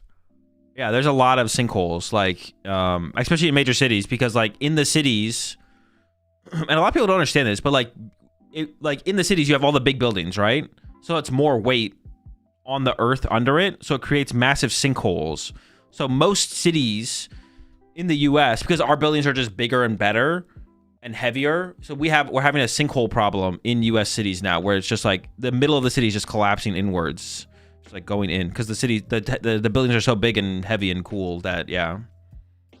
So that's kind of like an L in the U.S. right now. All of our cities are collapsing inwards. Just like, I mean, it happens. I mean, they're trying to figure it out, you know, hire the mole men to like get under there and start to put in some stabilizing and stuff, but who knows what'll happen. We'll see how things pan out. China's buildings are objectively bigger and cooler looking though. They are, but they're like made out of cardboard and stuff. That's why you guys don't have the collapsing problem. But like a stiff breeze, or, you know, if it just rains too much for too long, like that shit's coming down. So it's like that's kind of the trade-off. Like either your buildings get destroyed by rain and wind because they're made of paper mache, or you have the sinkhole problem. But there's just like there's a problem no matter what. You know what I'm saying? Sinkhole problem, water problem, but no matter what, you have a problem. So we opted the sinkhole route here in the U.S. and we're dealing with that. Over in China, they have to deal with water. So whatever. Everyone has their own issues.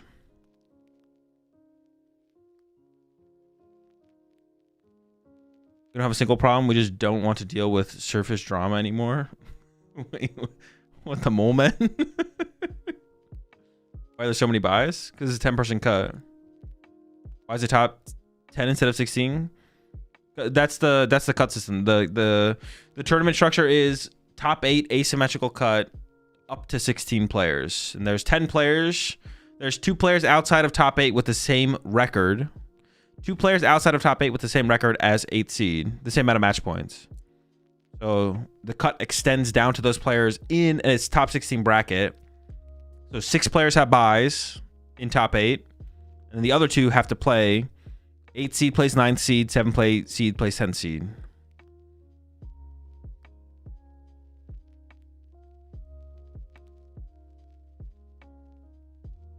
Our source will be Liam versus Lucas.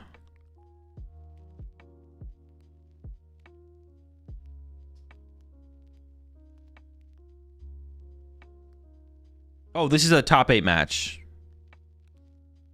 At first, I was like, I think you were right. Liam is playing against Lucas, but this is a top 8 game. Liam versus Lucas is playing for a top 8 seed right now. U.S. buildings frame mog all other countries' buildings.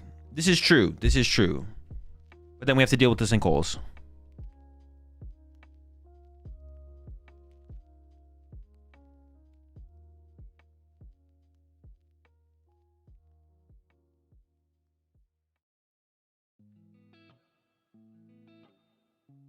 Oh, yeah, Liam and Lucas are on the side station here. Well, I mean, the stream is down right now, so I don't know. Oh, it's back. Yeah. But this is the side stage stream. Back to the real action. We got Drew. Prediction is up. We got Drew. Oh, wait, no, wrong prediction. Don't worry about that prediction. I'm canceling that prediction. All right, new prediction. We got Drew Stephenson, the sole Golden Go player in cut, versus Christian Labella, one of the 2 Zorak players in cut, playing the same 60 alongside Liam Halliburton. Get your predictions in. Who do you think is going to take this one? I'll also play an ad right now so it doesn't happen in the middle of the match. I got to remember to do that more often.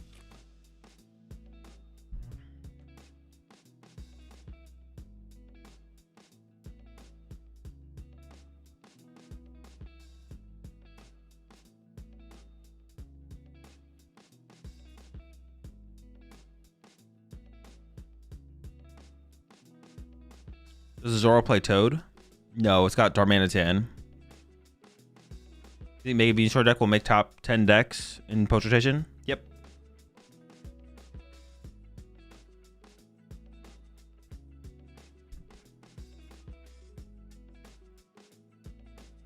Open deck list? Yeah, it is open deck list. So both players will be fully aware of any potential. I mean, there's no potential tricks on either side, really, to be honest. I think both players would have been pretty aware of everything available on the other side. But now they are for sure aware.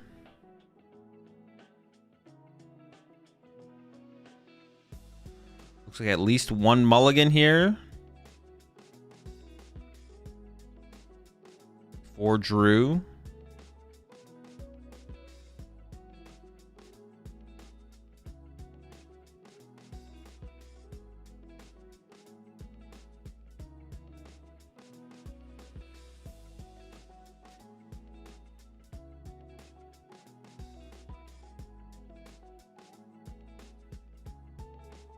I think he was asking if he could draw the mulligan, but they haven't laid out their prize cards yet.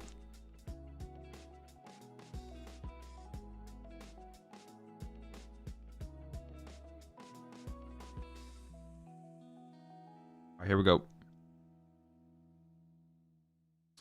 I feel like the Fez is actually pretty big here for Christian.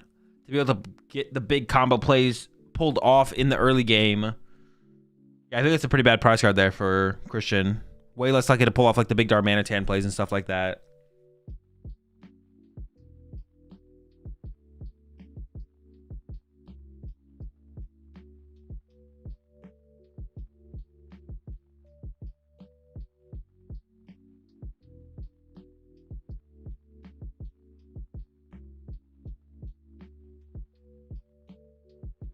One counter catcher? I mean, we still have one counter catcher in the deck. We got Boss. Not as big of a variable for sure.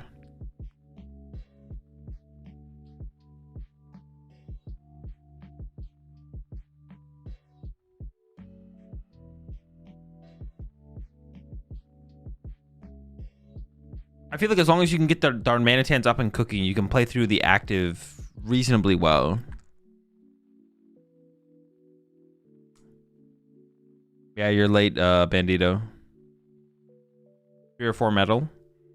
I assume if there's Mega Ball Wild, it's 4. If it's not, then it's probably 3. Alright, Genesect start here for Drew. Double metal is bad, plus a rock. Double metal's not that big of a deal. You have Earthen Vessel. You can find it whenever. It would be a bad deal if you like prized all your metal energy or like 5 basic energy, but prizing any number of metal energy besides all of them isn't really that big of a deal because you just vessel for the 1 and then your Golden Go 1-hit KOs their active Pokemon.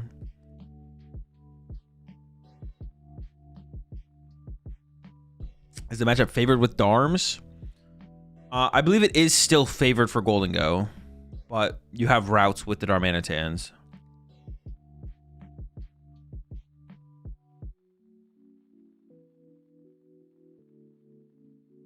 So why not just play 2 metal?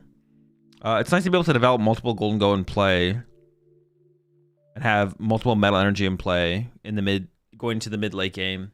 And if you only play 2 metal energy, if you prize one of them, you can't do that. Otherwise, you probably could get away with 2 metal energy. Also, increasing your odds of finding metal energy under item lock is a big deal as well. You go up against a Frillish or a Voodoo. Naturally, finding the metal energy is nice. All right, second Nest Ball coming in for Drew. Got the Lunatone. I assume that means the Soul Rock is... Actually, that's not 100% true. And you have to play around the Badoo here as Drew as well.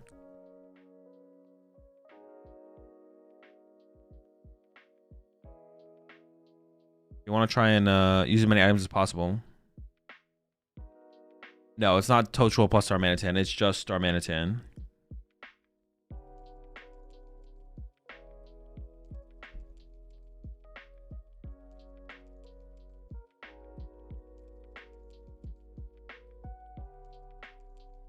Lunar Cycle? No cycle, okay. But got the whole squad in play. That's pretty good. Immediate Harder Treat is interesting for sure, but... See the buddy popping off the rip here from Christian. And is going to get into the Badoo aggressively, it looks like. And do a little prize check-in as well. Where the cat wants back in.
Are we cooking?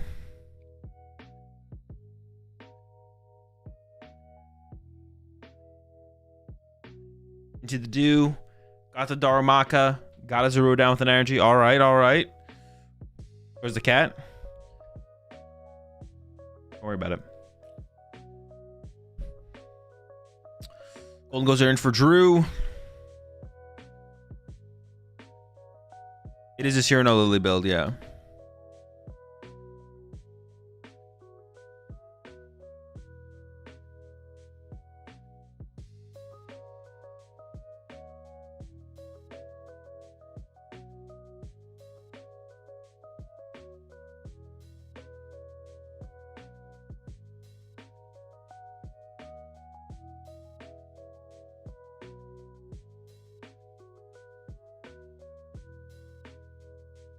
Ooh, we're not attacking aggressively here as Drew at all.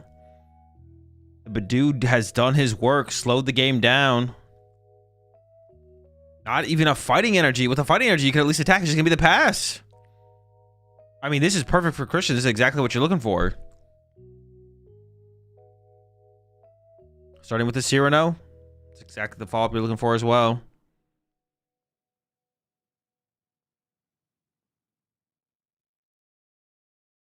The thing is, though, this is still weird. Like, Christian still doesn't have a great way to initiate, right? Like, Christian can't.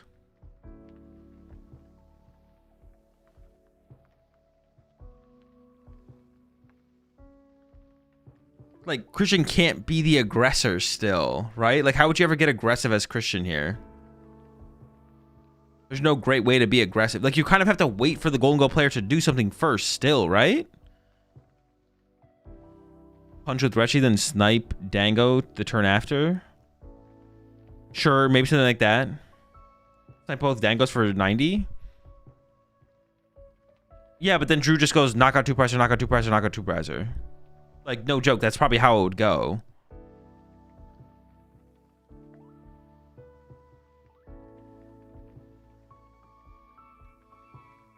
You need Dango. Yeah, you basically need the Dango to KO the Badoo, but Drew just never has to do that, right? Actually, in this, yeah. Well, now at this point, for sure from Drew, you just wait until you can, like, like, boss KO Darmanitan or boss KO the Petch, to be honest, right?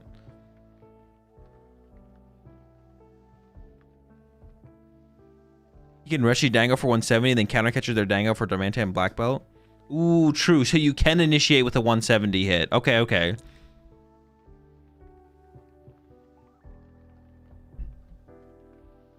That is fair. That is fair. Appreciate 10 months there, Poketech. So boss KO Darm here from Drew is probably what you want sooner than later.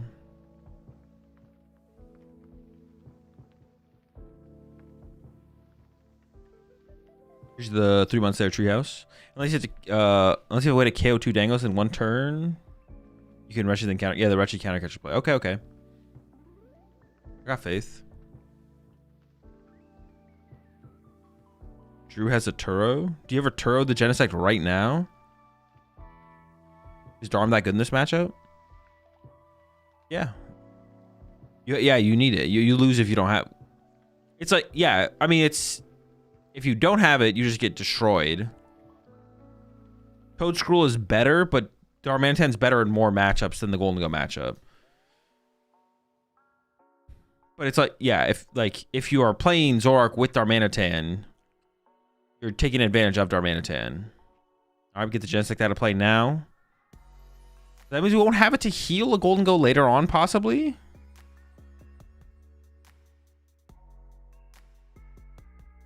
Does Black Belt work on bench attack? No. Active Pokemon.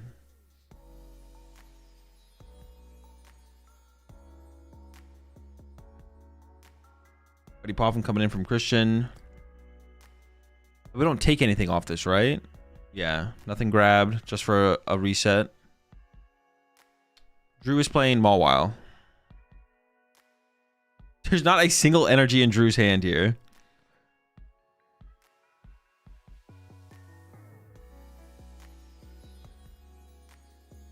Reversal into Iono.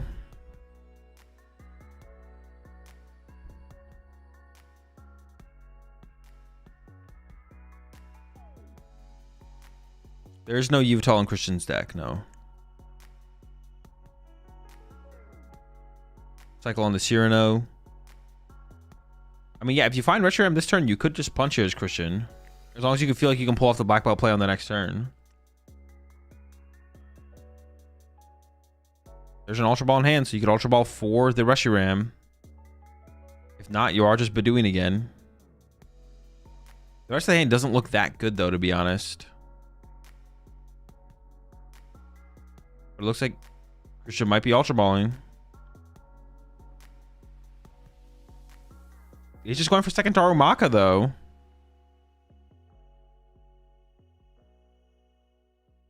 Wait, but with this board state, what stops... What stops Drew just waiting to draw until enough stuff to boss KO Pecharunt?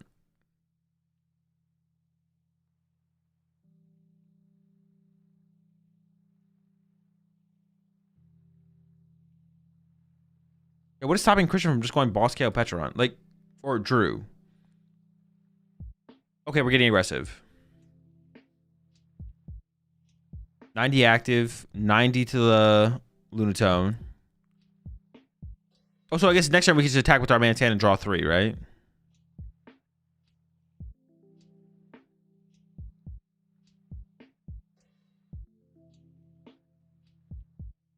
Going to backdraft KO Drew at that point, though.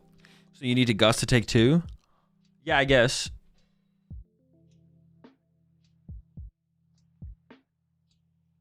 Is Drew's best play ever just boss KO Darmanitan? If there was more energy built up in play, I'd be a little bit more scared of Christian being able to chain Zoroark attacks, but with no energy in play, I'm like not that scared, I feel like.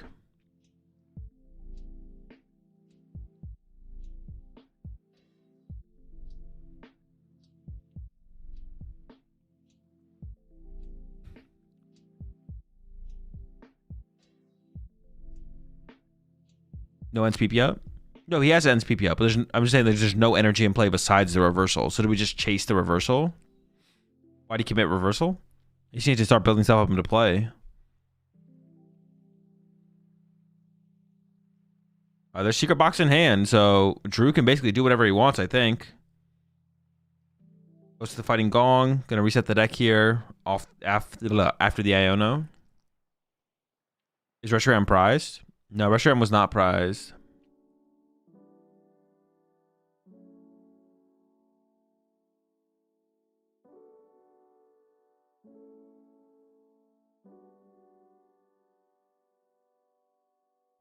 And then Lunar Cycle.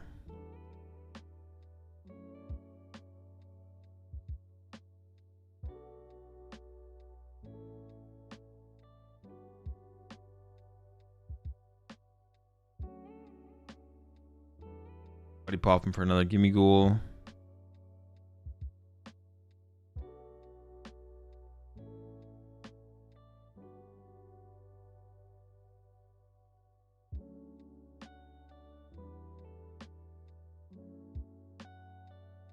I feel like the Gimme Goal gives another or an easier 3-prize turn over to Christian. Wait, wouldn't Picnic Basket? Do we know if Drew plays Picnic Basket?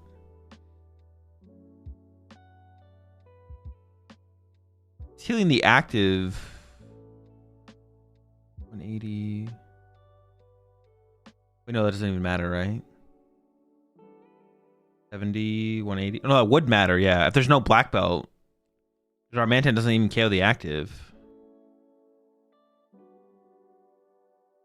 Also, KOing the Zorak here actually just kind of feels good to remove draw power from play as well, right?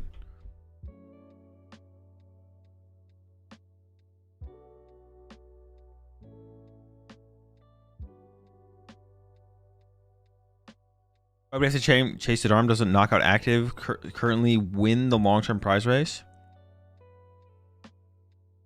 Well, this turn, Christian could go Darmanitan, KO Golden Go, KO Gimme Ghoul. And then after that, Darmanitan, Black Belt, KO Golden Go, KO Bench Lunatone that has damage on it, right? Ooh, okay, the Bravery Charm does stop that, though. Okay, the Bravery Charm is pretty big here, I feel like. And now we're going to the Arven, so it looks like it is going to be just the KO on the active here. Turo? Yeah, but you can get Iono involved at some point, maybe. Not next turn, but... Well, you could do it next turn. Reversal Chase seems better. Yeah, I don't hate that, to be honest. But this seems good. I mean, this seems fine as well, because we got the Brave Charm on the Gimme Ghoul. If you didn't have Brave Charm for Gimme Ghoul, it wouldn't feel as good, but... we do have it.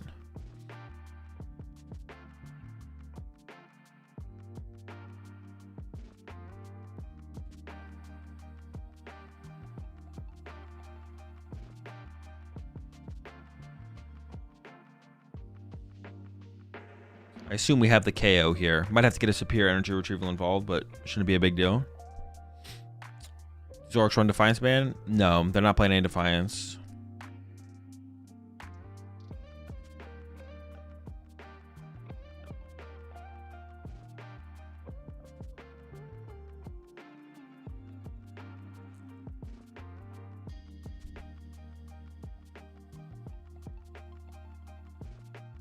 I wonder if you ever bench Fez right now as Drew. Does that ever make sense? Or is that like too aggressive?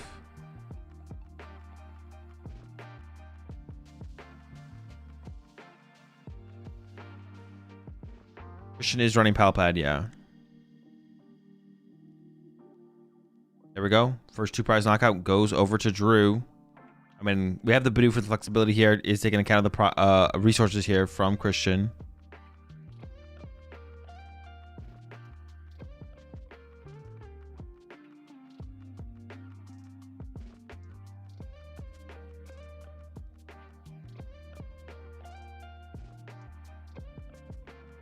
If he knocks out that single metal, then he'll be stuck if he gets Iono due to prizing. No, you just Superior Energy Retrieval recover the metal energy. Oh, dude, y'all are tunnel visioning on the metal energy being prized. The metal energy being prized is not relevant at all. It does not matter.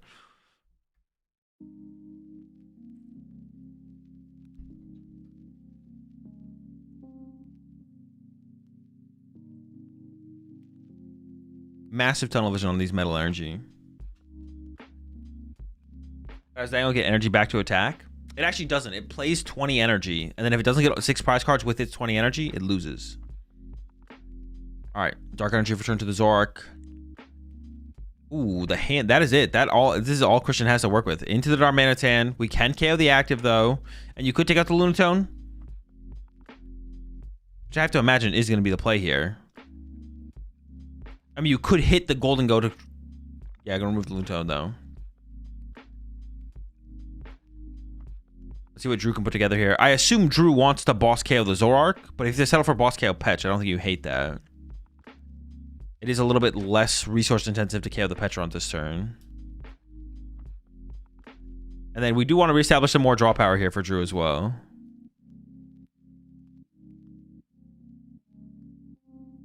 Won't go reestablished. I think we can put Fez in play. I don't think putting Fez in play would be terrible here for Drew. Starting with the Fighting Gong. We did prize our Soul Rock, or Lunatone, excuse me. So how many subs for you to get a Metal Energy tattoo? I don't know. Start gifting, and at some point, I'm sure I'll get a Metal Energy tattoo.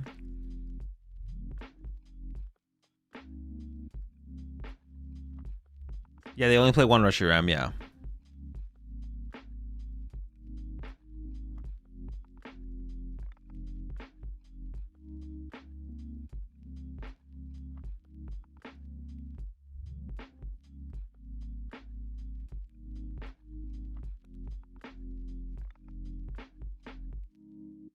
This ball does go for the Fez. Dude, there's like no cards left in Drew's deck, I feel like. There's not that much left. Why is Drew low-key frame mogging? That's one of the biggest win conditions against Zork. Is to just mog your opponent out of the game. Yeah, there's no way for Christian to win next turn. Unless Drew just benches a Gimme Ghoul.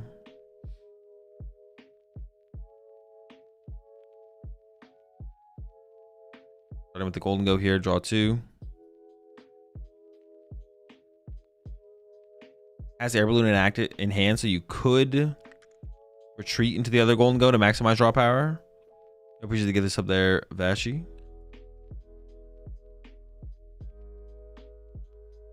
Azul does 2 Metal Energy compromise Drew's cortisol levels? Most definitely, yeah. 100%.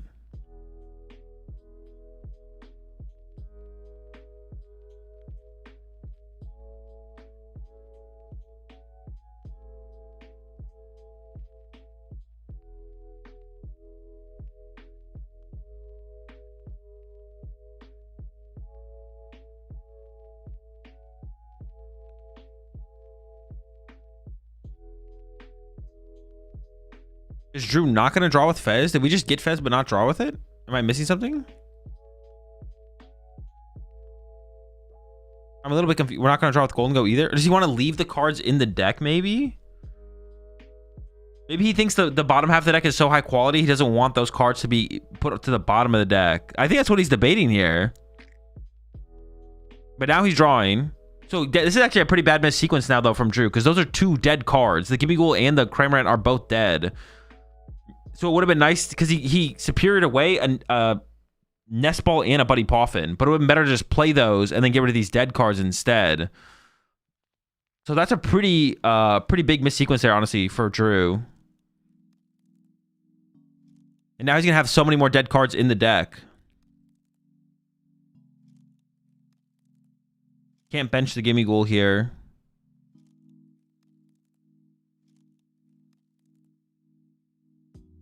Plays the Vessel just to thin out the deck more aggressively. I don't hate that. I mean, there's Boss, there's Turo, Double Boss, Super Rot Superior, and like the bottom 8 cards. That's a pretty good bottom 8 right there. Second Superior is in the hand, though.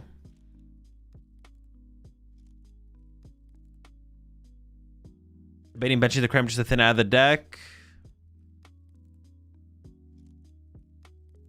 I'm still able to be pretty efficient here with the thinning. Vesseling away the Gimme Ghoul, benching the Cram.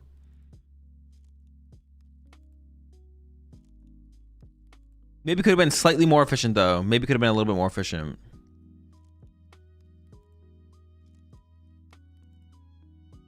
There's the KO. The only thing really missing here for Drew is the Lunatone. All right, resource count coming in for Christian. And we did not get the Lunatone off the prize card. I think we're getting 2 energy here, 2 Metal Energy.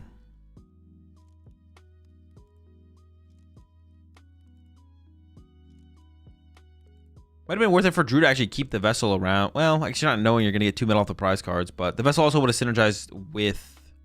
I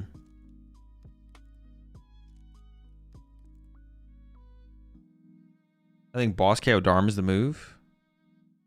To go down to 3? No, that would be terrible. You just lose the prize trade at that point. Yeah, so Christian here is looking for Iono. Does have the second reversal energy in the energy in the hand as well. If Christian Turos and has reversal. Ooh, the Turo reversal actually would be pretty sick, yeah. Goes for the boss instead. Is it going to be just... Oh, it's going to be Itchy Pollen to set up the Darmanitan Black Belt. Oh, yo, the Badoo, though. He traded Turo away. I don't know why he traded Turo away. I don't think the Turo ever worked. This play here this is a pretty sick setup here. But Drew does have a Turo left. Drew can Turo the Soul Rock. Could Christian just go back into the Badoo on the next turn, though? Can Christian just get into Badoo again and set the play up again? Well, no, you don't have to bench a Soul Rock back down, I guess, right? Oh, Drew will be down to one prize card left, though, so you probably can't Badoo again. But Drew needs to find the Turo. You have to Turo the Soul Rock out of play here. It's not guaranteed that Christian has the play on the next turn, but...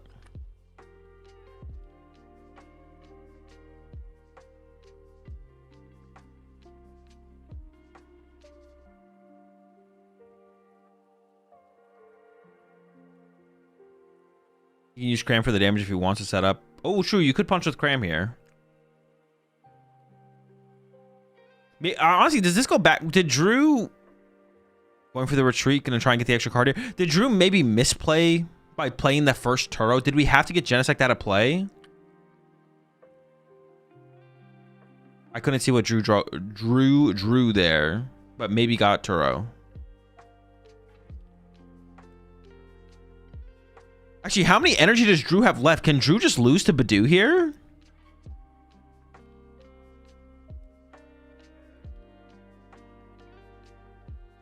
If Christian just has boss plus Badoo, is the game over?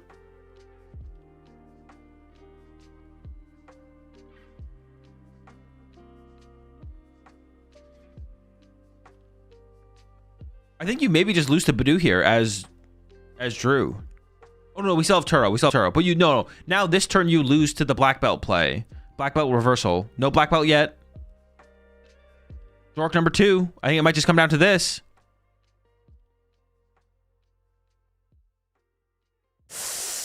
He doesn't have it. So now we might have to go back into the Badoo here from Christian. Can he just punch Badoo a Soul Rock? No, he wants to draw the extra card off the Golden Go to get the Turo. To increase the odds of getting the Turo. Leaving the Soul Rock in play means you could lose the game this turn.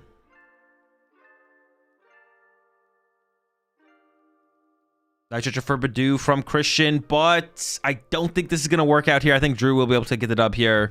Or it is likely. Drew can see almost all of his deck next turn to get the knockout. Badoo comes back into play. Gust on the Fez. Drew only has 1 energy left. 1 energy and 1 Turo left, but neither are prized. I think Christian is making a hope for that they're prized.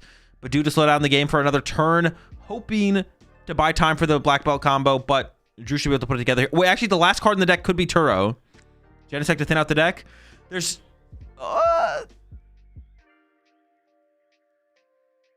Yeah, Drew has to draw the bottom. If the bottom card is Turo, Drew loses. No, he doesn't lose, but Christian needs to find black belt. He doesn't lose. He never loses. Judge Shuffle. Optimal Judge Shuffle. He gives Christian another turn to find the black belt. And the first one is the Turo.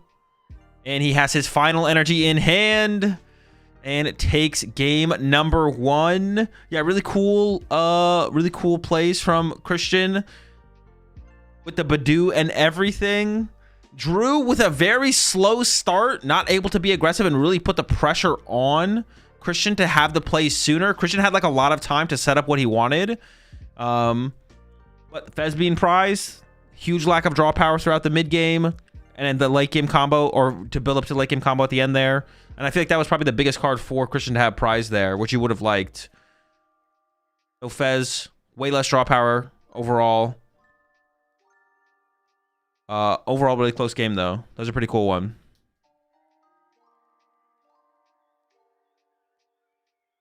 Yeah, really slow start from Drew. I would have been cool to... I want to see Drew get a faster start here and just see if he ever chooses to play slower. I think you just always go aggro and force Christian to have the combos. In this situation, Christian had all the combos except the black belt at the end there. That's the only thing he was missing. Let's go take a look at the other match happening on the secondary stream while they're setting up for game number 2, though.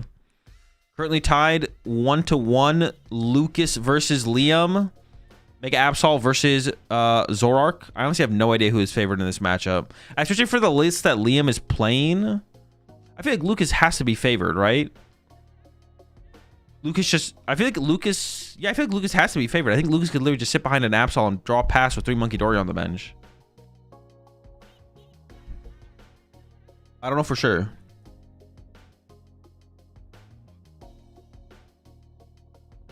Looks like Lucas took game number 2. Oh, Liam has watch out. Liam can go Badoo second turn. That is true. The Badoo to just kind of gain tempo is kind of scary. And that's what we could see set up here in this game. Liam plays so much Gusto. Well, he plays a Palpad and 2 Boss.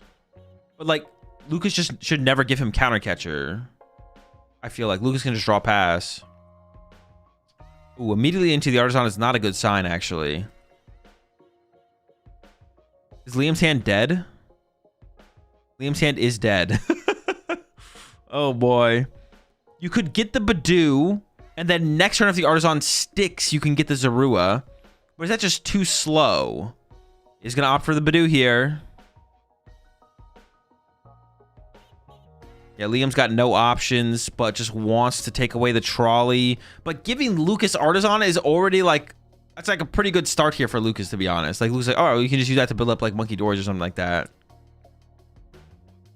Dark Energy top deck. That's also good. You can start to build up the Monkey Dories immediately into the Artisan to go get a Monkey Dory.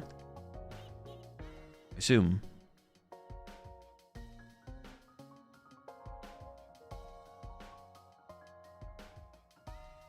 All right, we're gonna go back to game 2 of this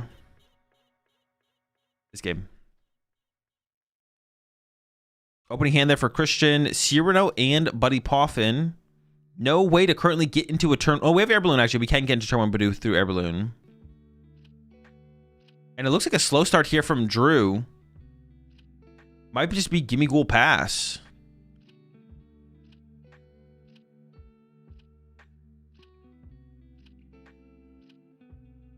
We got another one. Could go get another Gimme Ghoul or could get part of the rocks. Does go for the Soul Rock here.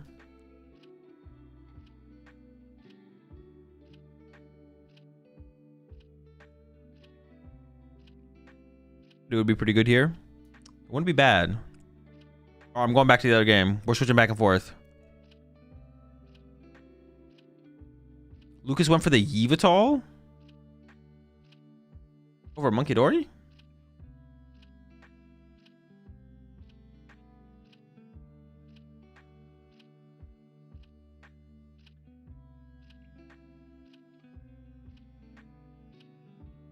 Draw 2.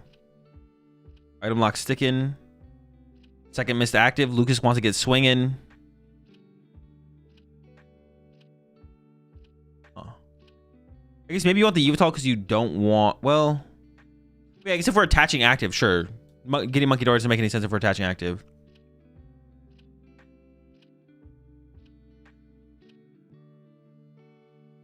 Oh my gosh, dude, what a gamble, bro. He's gambling. You have nothing and taking away the Artisan. Ooh, but he shuts down his own draw power, of course. He has boss here. You can go after the Petch. Just get aggressive. Towering, dude, watch out yourself there. Just goes for the knock on the active. Conserves the boss. Over to Liam. Fez for 3. Was that off the top? All right, Zorua's in. And now the Watchtower's just in play, and Lucas has no draw power. Drew and Iono as well, but knows Lucas doesn't have a whole ton going on. Zorua comes down. Thinking about the Night Stretcher for the Badoo. Does opt for it. Then actually goes into the Iono here. We're going to stick on this one for a little bit. We'll go back to the other game in a little bit. But this one's heating up. Down to Buddy Poffin. That's it, though. Rest of the hand is pretty dead. You go for 2 Zoruas here. You are bench locked. It looks like a Zorua might be prized, though, so it's not even an option. Can't even consider it. And Lucas is still swinging. So he's keeping the pressure on. I think as long as Lucas can find energy for turn after turn, should be okay.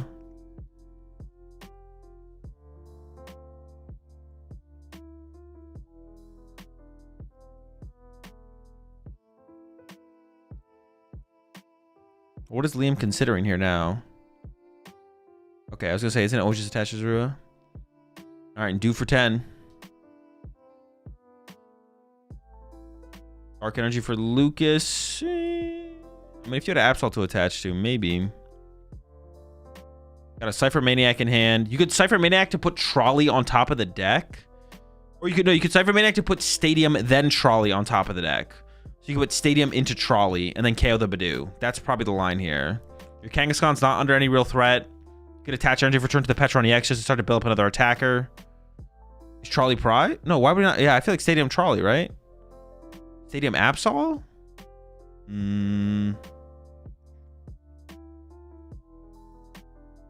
Are we really playing around getting Badooed again?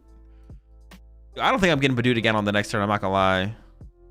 I guess we have a Nest Ball in hand, so maybe it's fine, to be honest. We do have a Nest Ball in hand. Or are we just clutching this turn? Oh, we're not taking the prize card. We're not going to break item. We're not going to attempt to break item lock. I guess you also take away the Fez draw there. You don't give the Fez draw over until you have more time to set up yourself. I guess you don't want to KO Badoo either, honestly. So I actually don't hate this play. I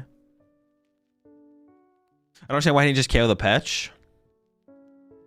It's like +1 prize card, but you lose a boss. I don't know. It's not like you win the game by KOing the Petch. But like breaking out of item lock is kind of sick, so. All right, Lily coming in from Liam. Could start attacking this turn as well if we can find the Reshiram. That's what we're looking for here from Liam. All right, Lucas played on the Watchtower to bump the Artisan. He didn't want Liam to have access to Artisan.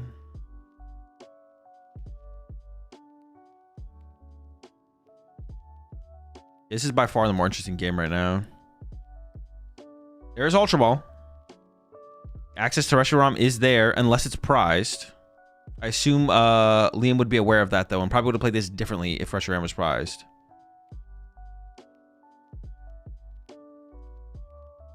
There it is, Reshiram acquired. He's also already down a Night Stretcher, so if Lucas can just like chase Reshiram a couple times, it's possible Liam just can't attack anymore. Nah, we have Petch in the other guy. It's probably wouldn't ever get to that point. Oh wait, we're clutched. We can't actually attack this turn. Don't mind me. Oh, no, we have Petch. No, don't mind me again. We're chilling. We're swinging. There's a knockout.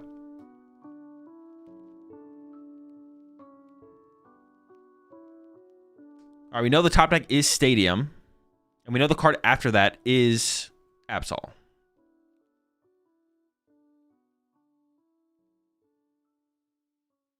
Absol's getting involved, going for a Nest Ball. Opting for the Fez.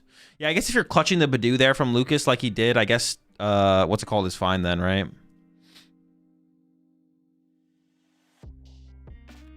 If you're gonna go for the clutch.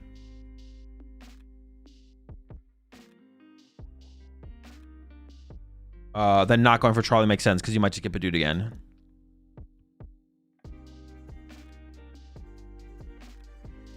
I still think the KO Petch, Badoo's free later. Yeah, but he was trying to break free from the item lock, right?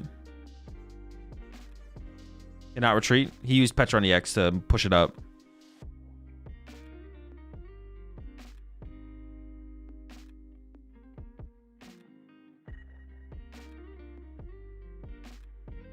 You ever E-switch off the active to the Monkey Dory right now just to get it out of the way?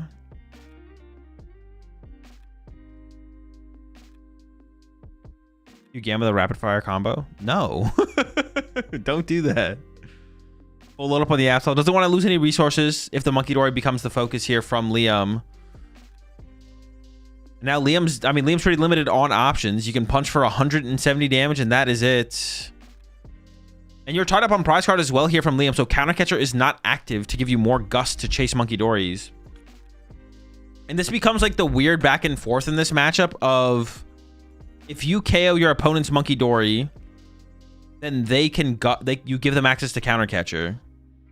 So like if Liam goes boss KO Monkey Dory, you give Lucas Countercatcher. He's just gonna go for a Lily, and if you punch the active, you're just gonna get terminal perioded. So my guess would be Liam is gonna pass here. Because punching the Kangaskhan seems like a little bit too much. And giving Lucas Countercatcher seems really bad as well. I don't know how many Countercatcher Lucas plays. Liam, of course, will have this information, but...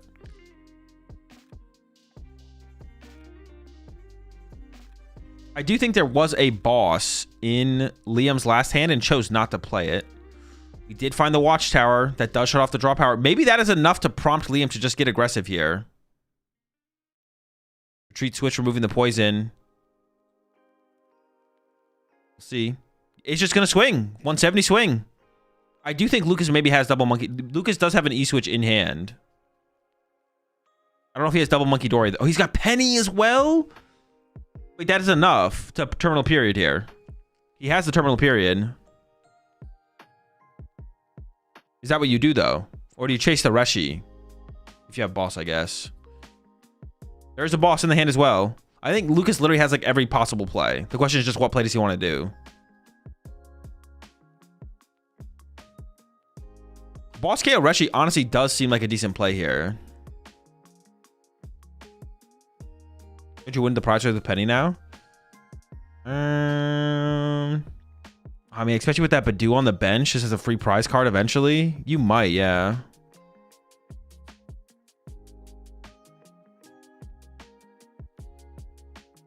But I mean, I would leave the Badoo in play here longer if I was Lucas, I think. Looks like moved it to the active.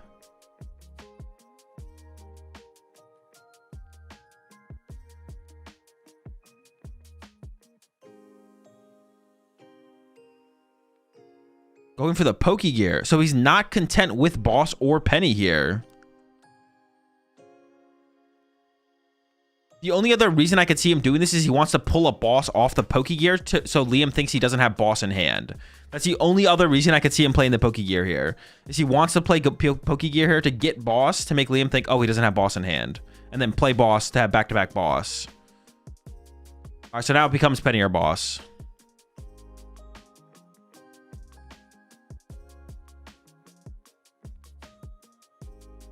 Because punching the active would be crazy. Gonna go for the claw. Ooh, just gonna go for the Fez punch. But is that even correct? You don't want to give Countercatcher, I guess. Giving Countercatcher sounds kind of bad. Opts to rip the Turo.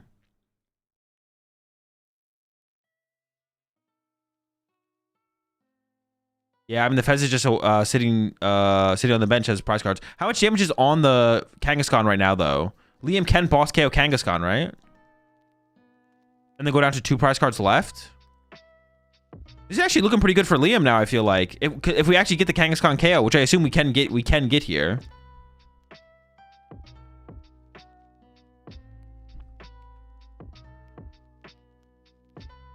$140 now? Yeah, 170, but it had a little bit more on it. I mean, that's a KO, right? That seems pretty good. I can't imagine you don't KO it. Stacking up the Zoroarks. Oh, wait. Can Lucas win with, like, how many prize cards can Lucas draw next turn? Oh, Lucas can win next turn. With double Monkey Dory. Oh, no, he's only got 1 damage counter built up on the Absol right now.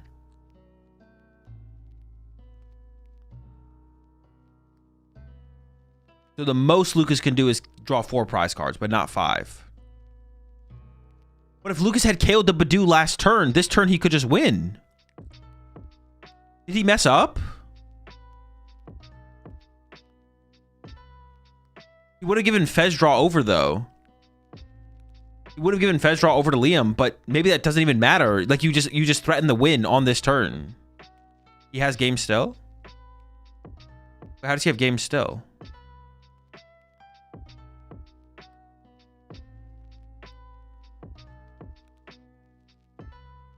We have Iona. Oh, you can't Iona, though. We can't do that.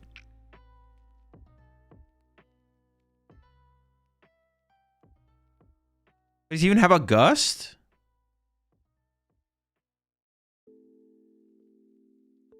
He's just going to pass? Just pass. Okay. Liam has Boss and Palpad still remaining.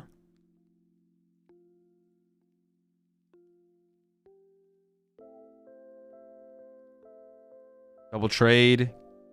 I guess you can't win this turn, but you just get so close to winning, right?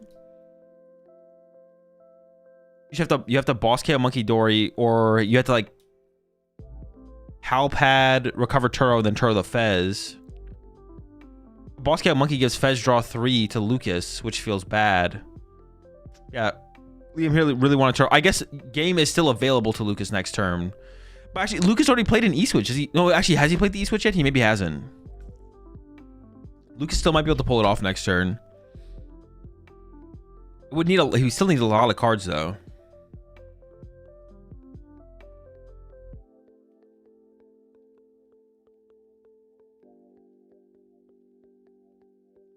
Liam does not play a Mochi, no. Is Liam just considering passing to not give Fez draw?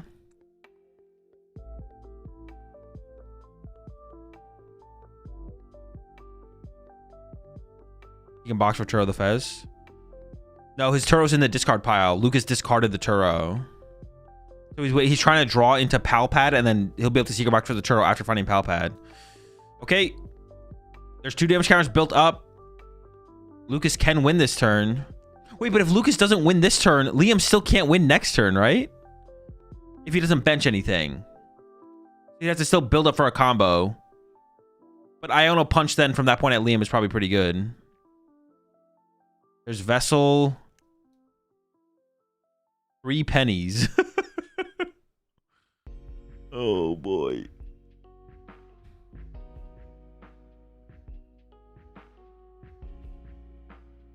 Couldn't you just like boss KO Petch this turn? No, but then you create bench space for Monkey Dory. Man, I'm not sure. You can't create bench space for Monkey Dory.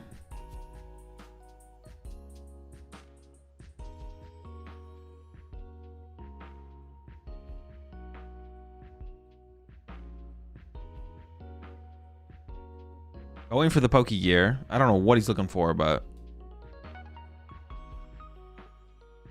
Found Cypher and Boss.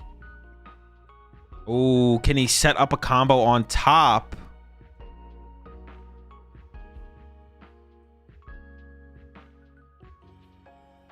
There's 0 damage on the Fez.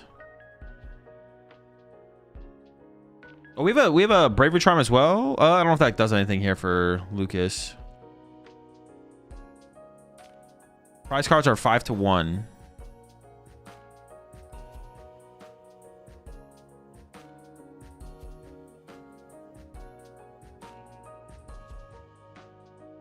Grabbing Monkey Dory and Night Stretcher. I wonder if Liam can just run to Badoo now, though. Maybe.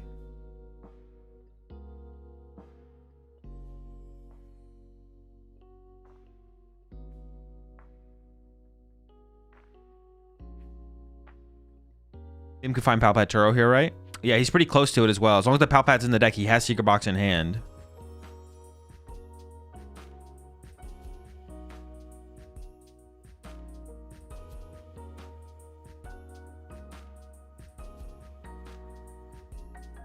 Pass with the Fez in the active, sure. Draw Palpad.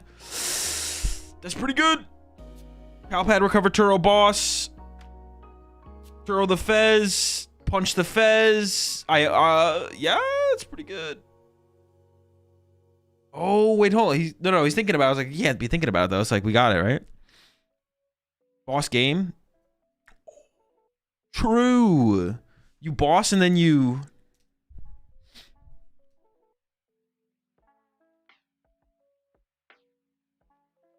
Looks like wants to try and preserve the secret box if possible, so he's gonna start with some trades. The problem here actually still might be Liam only has one boss left. So if Lucas can... If Lucas has like Gust with Absol, yeah, we're gonna Iono this turn and we're gonna look for the Turo next turn. He drew into the... And if he doesn't trade, that means Lucas knows it's a good card. Not trading here tells Lucas it's a good card. Oh wait, we're punching.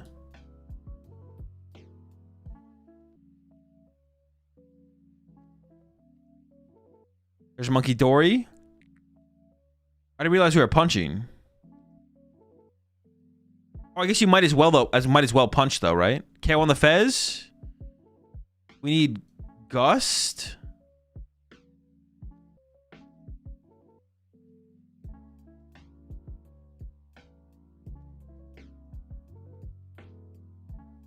We need Gust and Monkey Dory Energy Switch, which is not possible. Penny would be huge right now. I don't think Penny does enough here at all. Retreat to Absol. Or poison, whatever.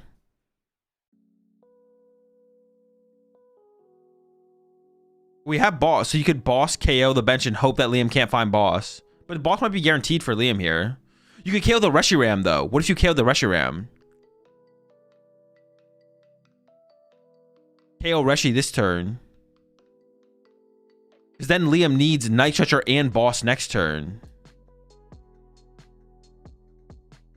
How many Night Stretchers are gone? He's doing a count. Only one. Doesn't feel great, but might be your only play.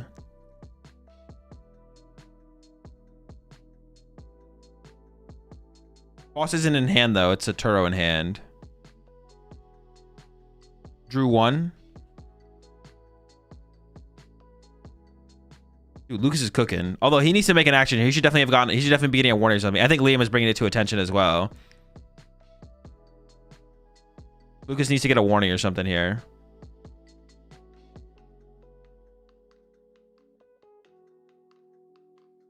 Goes for the patch.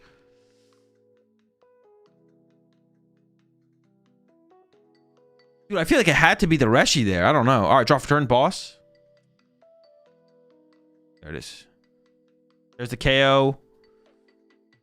Because don't you have to Gust anyways as Lucas the turn afterwards? Why does KOing the Petch ever make any sense? Well, how many prize cards was he going down to? To 240? Oh, was he going to die to... No, he wasn't going to die there. Yeah, don't you always go after the... Don't you always go after the Reshiram there? Tries to Petch attack? No, but he doesn't die to Petch attack, does he? Petch would hit you for 240 damage. And you just healed. You shouldn't die there.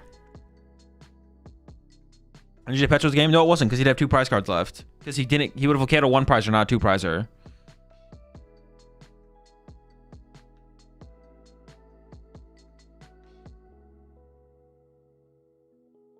Why do you not KO Reshi? I don't know. It's because it's the same thing. I don't understand. Maybe because then I guess, okay, if he... Then you could Turo the Petch, I guess, right? Did Liam have Black Belt available? Oh, true. He did have Black Belt, so we could go Energy Black Belt. That's the same thing as just having Boss. It's one supporter or one supporter, right? But the Petch is an Energy and a supporter. But he could Turo the Petch, right? Maybe that's a good enough reason. He could Turo Petch and just draw pass until he finds the combo. But Turo was getting yoinked away. That is true. And actually, based on Liam not trading after Iono, you maybe know the 1 card drawn was Boss or Turo. You maybe know the 1 card was Boss or Turo because Liam didn't trade instantly. Which you... Well, actually, maybe you wouldn't trade, though, because you can't play the card anyways. So then it would get ripped by a Claw of Darkness. So maybe even if it was a dead card, you don't trade it, right? Well, no, yeah. Maybe you wouldn't trade even if it was a bad card, right? Because you don't want to get it Claw of Darkness away. Maybe Liam always just Iono's there but never trades. It's a good game, though. All right, back to the main.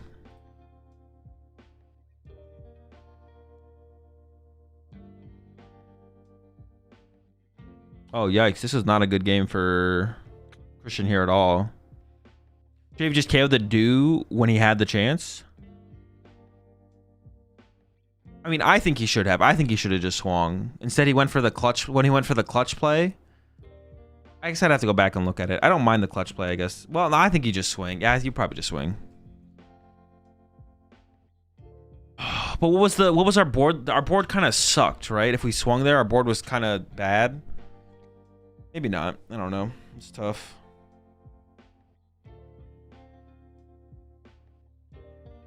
The clutch doesn't even stick there.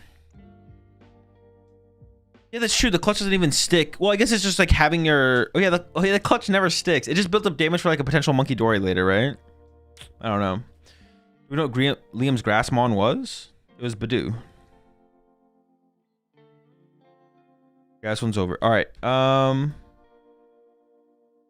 mean, we'll be getting more matches soon. Yeah, all right. Yeah, the Eevee was honestly kind of weird, to be honest. It was just trying to set it up for, like, getting KO'd later through a Monkey Dory.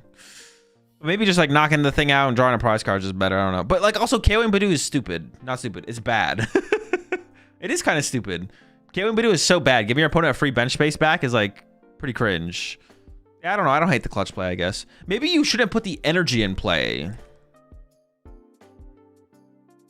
But you want to set it up so you can actually KO with Monkey Dory. Actually, the more I think about it, I kind of like the clutch play, to be honest. Yeah, the more I think about it, I kind of like the clutch play.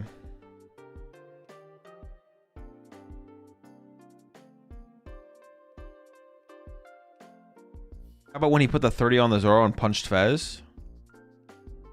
I think moving the damage might have been a mistake. I don't know, because it moved off the Kangaskhan, so we need to move the damage. I thought that was I like that play, right? That seems good. Move the damage over. Just punch the Fez, rip a card from hand. Yeah. Seems good.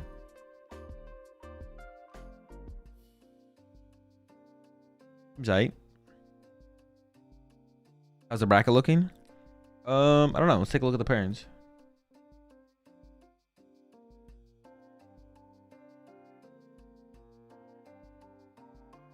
Oh, they didn't show us that. So Jackson and Liam won, which means Jackson is now playing against Daichi. Zard versus Absol. Charizard. Then Liam beat Lucas, which means Liam is now playing against Makani, which is Guardy versus Zorak. Starman 10.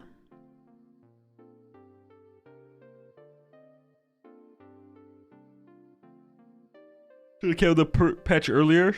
Maybe. Also, for the situation, I don't know. I guess that's maybe not true. The Watchtower is also interesting, I guess, as well.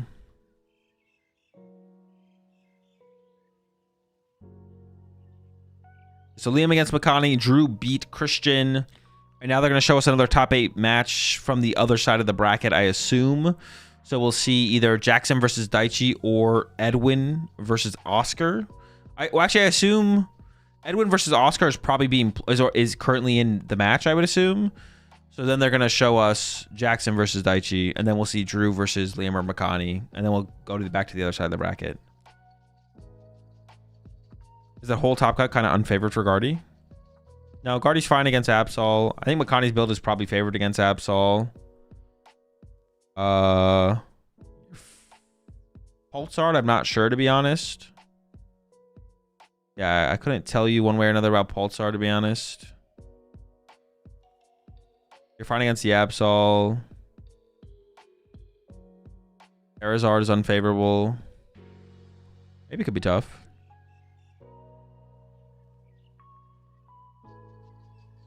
What did we do the prediction on? We did the prediction on this match, right?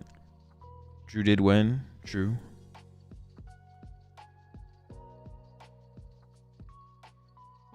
I'd be surprised if we got Liam again against Sigardi. No, they're not going to show us the Liam side. They're probably going to show us Jackson versus Daichi, would be my guess.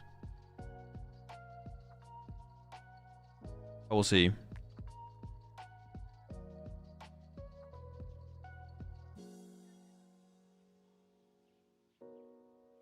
So Drew gets to play against... Honestly, as of right now...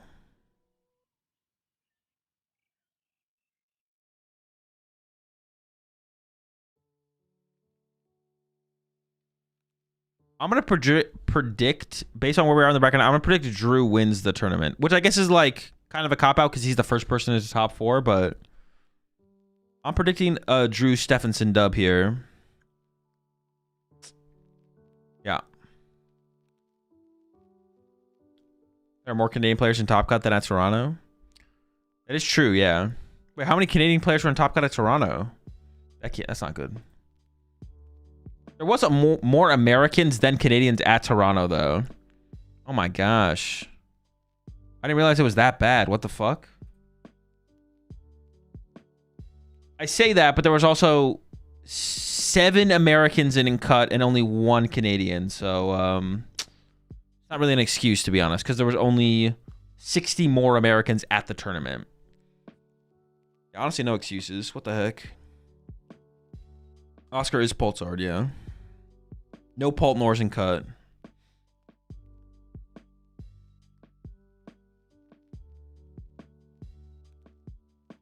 Is the PokemonTCG easy to pick up and learn how to play?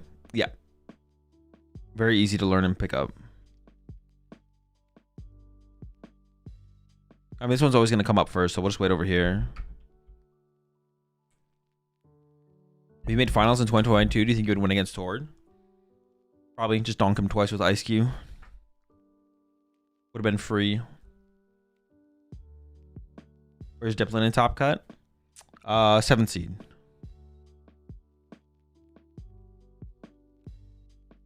Oscar's Pulsard. Are you sure about that? Chat, do we know what Oscar's playing?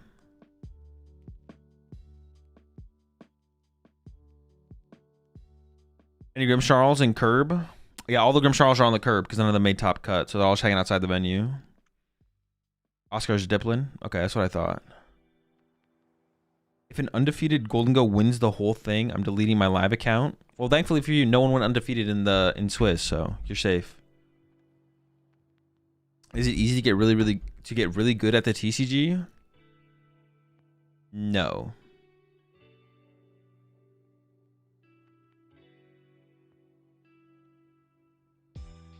You said he's playing Ice Cube? I mean, a little Ice Cube here, a little Ice Cube there, you know. Doesn't hurt. What happened to Tord, Simon Feng, and Tim Franklin? They all got DQ'd and banned. They're done. They're cooked.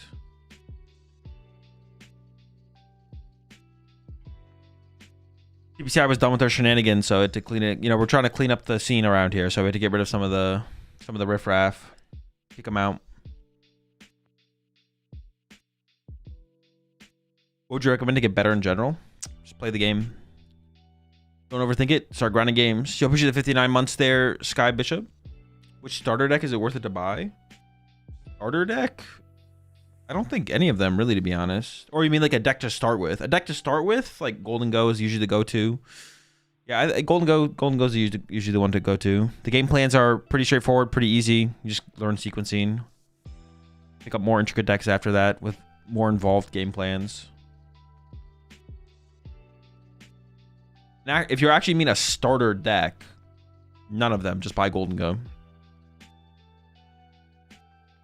Dango's expensive? Is it actually? Is it one of the more expensive meta decks right now? The League Battle decks are a pretty good product. Starter decks stink. I guess they're okay. You can pick up the Dragapult Start League Battle deck, I guess. Golden Go's pricey. Well, you guys say that, but like, how much is it actually? Golden Go rotates though. Oh, true. Golden Go rotates. I guess pick up Dragapult. Pick up the Dragapult League Battle deck or whatever, and then modify it from there. Dango's not expensive.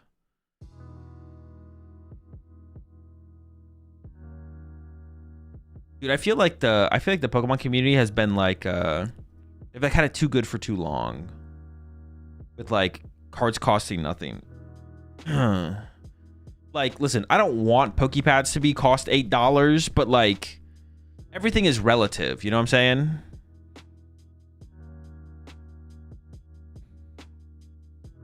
Everything is relative.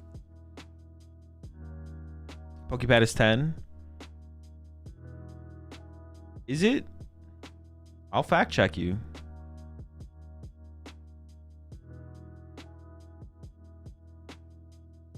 Tell a Magic player that a $15 Fez is pricing you out of the game. Listen, I want Pokemon to be a reasonably priced hobby as well, but some of the prices that you guys complain about. Listen, in a perfect world, everything would be free and we'd all just be having fun playing the Pokemon TCG, but it's not a perfect world. So we're always speaking in general relativities. With that in mind, some of the prices that the Pokemon community complains about is kind of cringe, bro. So true, Comrade Azul.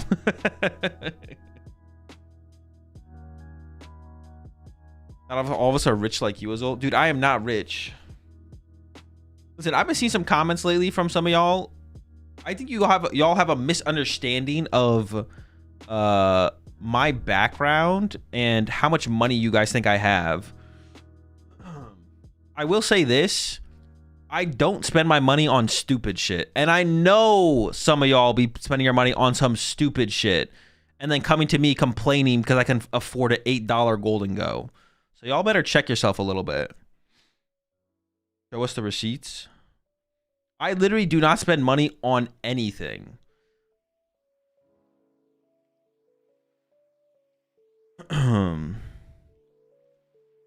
I literally eat oatmeal, okay? Zool financial advisor. But I'm not someone who's like super frugal. I'm not like an ultra frugal person. I just don't. I'm very not material. Well, actually, no, I've never been very materialistic, to be honest, like about anything. I literally just don't spend money on anything. I literally eat oatmeal as bars. Like some of the comments I see y'all making about me, assuming like my background and stuff, and then and stuff. I see the comments, but like none of it's true. I just literally don't spend money on anything. So yeah, I don't have to worry about spending $8 on a Golden Go, but Azul doesn't even rip packs. I do not rip packs. You buy sealed product ever? Nope. Landscaping pays good. What the fuck? I mean, it's okay. When I did landscaping. Appreciate the 5 months, 6 months there. JR Gamer. Listen, if I have to go back to landscaping one day, I will. Was a trust fund baby confirmed? No. Dude, that's the kind of comments I see people making. People think that like I come from money or something. Growing up, my family was like very much what is the term I've heard people say? Like forced what is it? Middle class? Is that the term that people use? Like growing up, I was very much like forced middle class. Like my dad worked really, really hard to like provide for like me and my siblings. But look, bro, most of the food I ate growing up was like rice and beans. Lower middle class? Yeah, like lower middle class.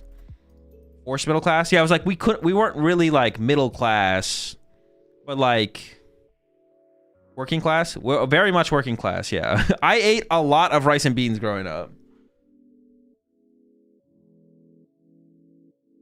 Rice and beans are goated though? I mean, I wasn't that. I mean, I didn't know any different, bro, but like, yeah, a lot of people, I've seen a lot of comments of people assuming my, my background. No Starbucks coffee? Nope. You still eat lots of rice and beans? I do, yeah. Honestly, it was probably for the best.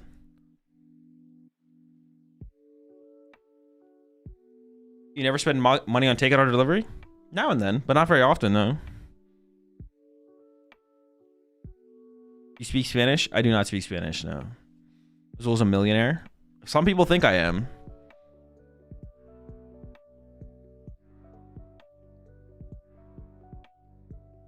Whenever Azul wants a large banger. Yeah. Now and then. Who turns on stream and just lies? No, I'm not a very good cook. I do a lot of like basic meal prep stuff for my food. What do you think about the Golden Go Lilies instead of Arvin? I don't know. I haven't put enough time in with it, so I don't really have like a strong opinion on the deck. Oatmeal of choice. I just do like chocolate overnight oats with like chocolate protein powder. Do you have a job right now? I just streaming. That's it. Content. Streaming in YouTube. How do you afford all those cables for Chip to eat? You know, I do what I can. I do what I can for Chip. Try to get him as many cables as he need, as I possibly can, and he's very appreciative of it. So I appreciate that.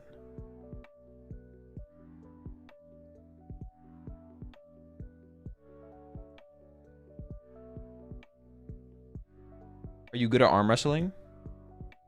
Not in particular, no. I can't say I'm a regular arm wrestler. I appreciate the 53 months there, Ozzy. You have a private chef, Mr. Money? No.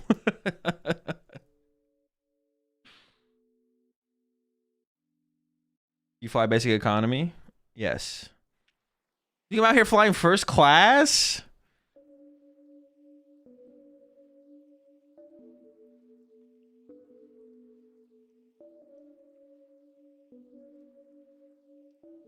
You're a liar. Chip makes you crack packs and sealed product on Uncommon Energy. Well, sure, but that's a business expense. I don't buy sealed.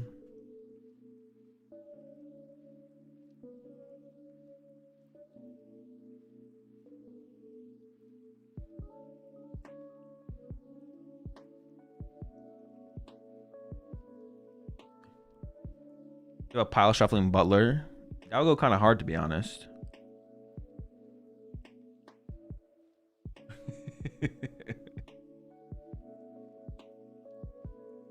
Yo, appreciate the 6 months there, JR Gamer. Also appreciate 30 months there, Iron Skeptic. Here's some money towards your second yacht. Appreciate it, Iron. Any stream is starting? Before this one? Really? Alright, sure.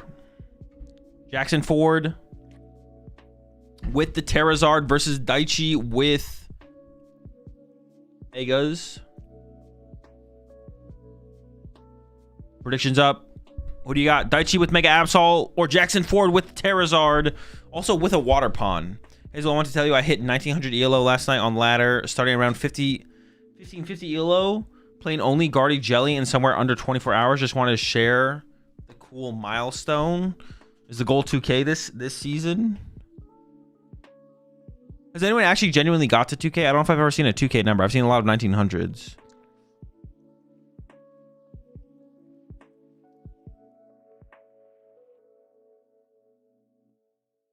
Well, there's this cool game of Pokemon on the main stream. Can we watch that? Sure, Vish, I got you. Who's favorite here? I think Charizard, but I don't know.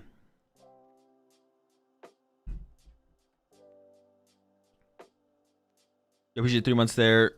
Pasty Prince, appreciate the 100 bits there. BM.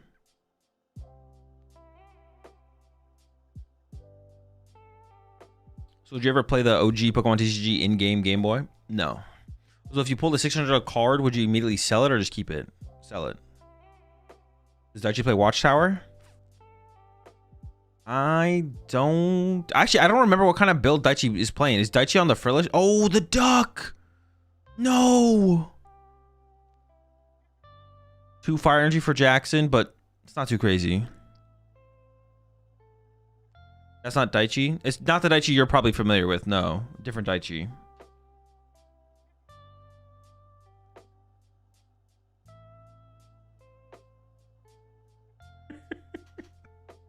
Hey, dude, that duck is not showing up to work today.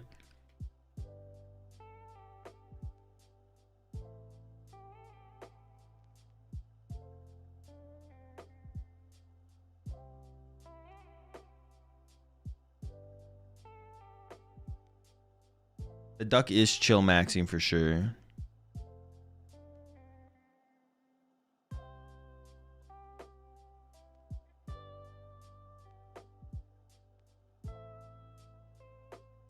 So What do you do with booster boxes won from tournaments? I just sell them. Sell it immediately. Get rid of it. All right, Jackson is going first here. Going for the prize checking. Hang on, let's time his prize check just because I'm gonna be curious.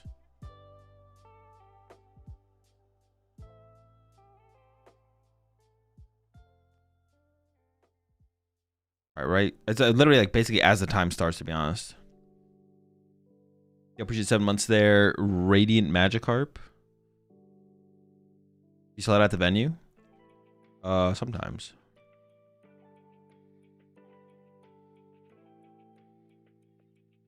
Never held any Pokemon product? I did a while ago. The return is so big if you wait a couple years? I don't care. I don't like stuff.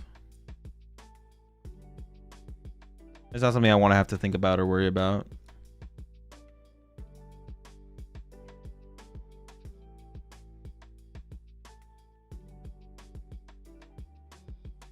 Yeah, a little over 45. It's about 45.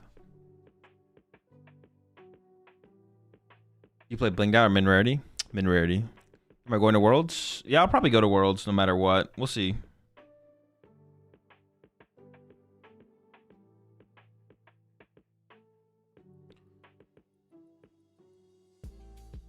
Well, don't you have banger cards from Sun and Moon or XY?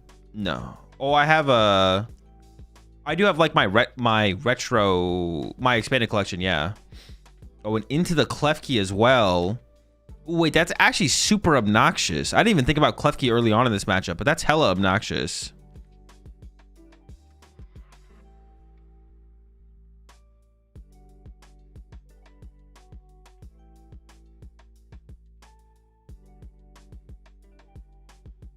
Yeah, I have all my rotated cards, my rotated playables. So if those are the bangers you're talking about, I do have those.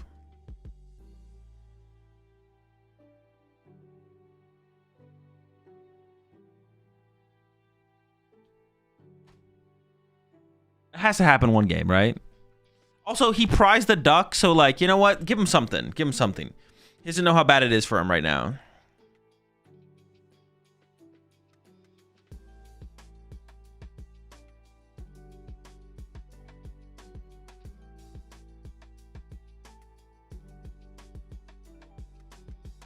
You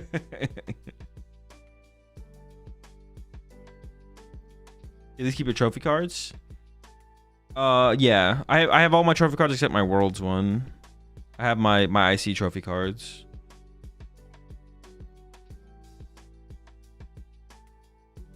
We are still kind of stuck here though for Daichi, right? Like the Klefki is still slowing us down.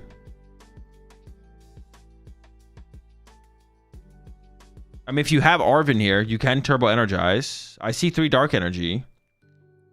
Might still be awkward for Daichi. Despite having the trolley, it might kind of just be just the trolley.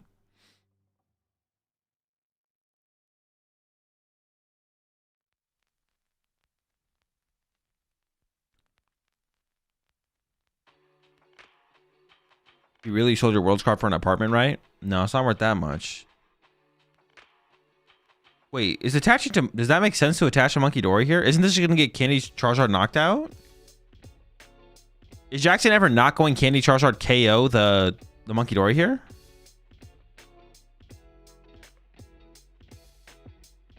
Well, I see Charmeleon getting searched out, so the answer is probably no to that.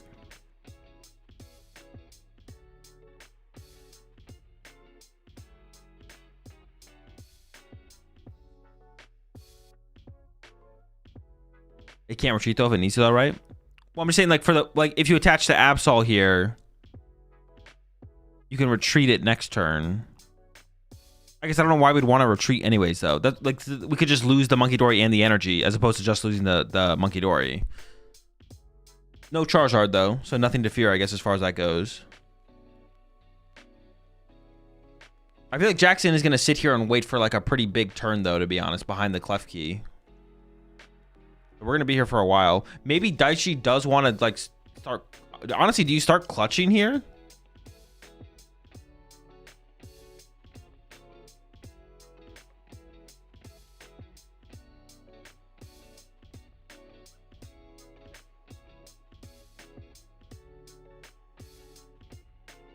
How would you feel about doing a segment where you coach a Pokédad me to win a regional?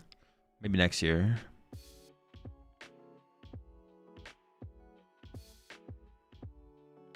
All right, there's the pass. Jackson has Jet, right? Jackson does play Jet, yeah.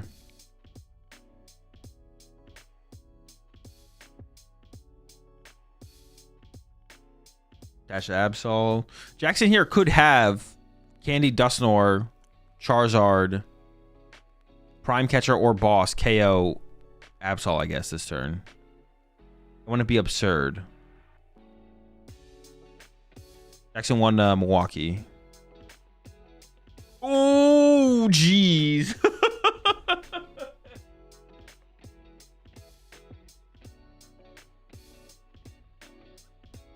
That could have been bad. Honestly, he would have had time to recover, though, I feel like. We have such an advantage on the board. We probably could have recovered from that.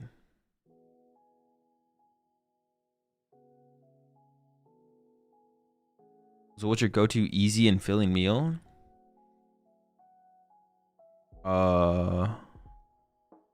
Overnight oats.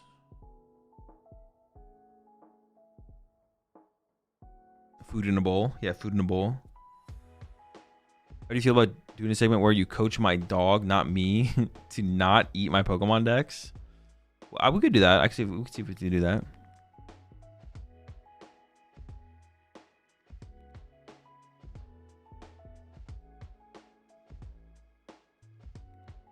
You have any regular plates at home?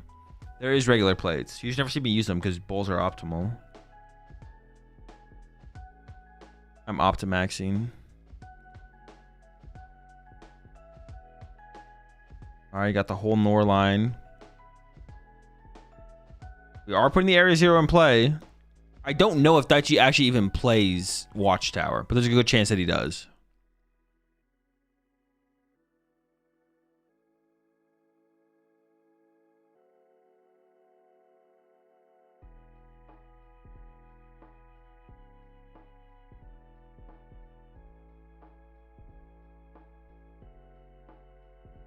He didn't start the Klefki, but he pushed it in the active. He was able to get into the active turn 1.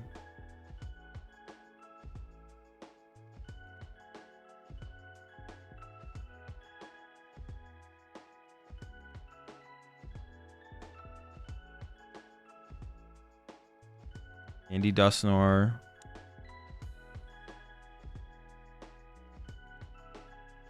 We're definitely not initiating this turn, that's for sure.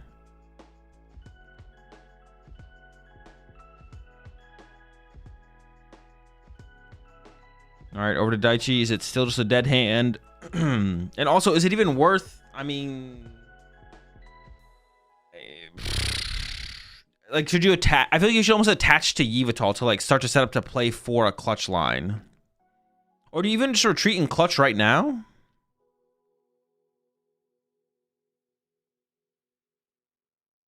I would feel like we should clutch right now.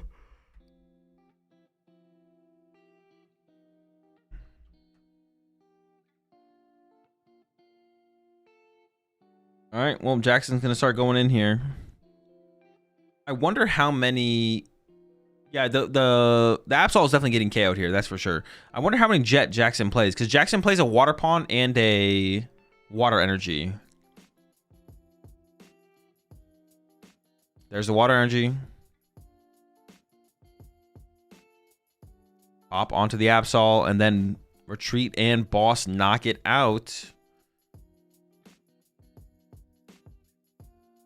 Oh, I thought Daichi was conceding there for a second because Jackson like stopped and Daichi went to go reach for a prize card, so I thought he was like just packing it out. There's the KO. First 3 prize cards drawn. Still has a boss, still has a prime catcher, still has at least 1 Jet, maybe multiple. Although maybe he doesn't play. I don't know if I saw. I know, I think I did see a Jet from Jackson in the last game. He was on stream. You could have ignored the monkey, clops the Absol, and then got 4 prize cards.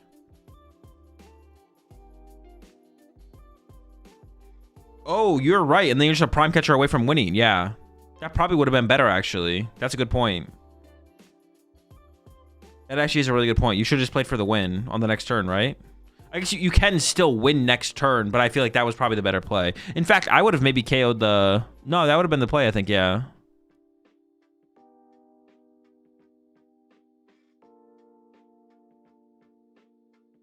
Got you trying to piece something together.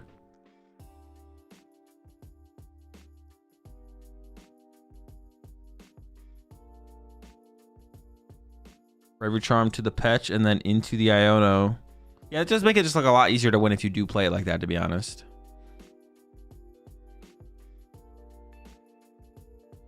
Prime Catcher in the hand. Yeah, this one is already looking pretty cooked. Liam did win ASIM. Is now playing in top 8 right now.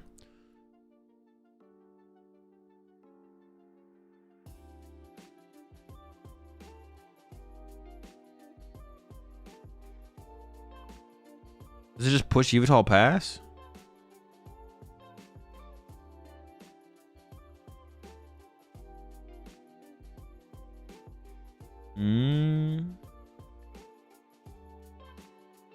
Stadium Prime Catcher. Sure.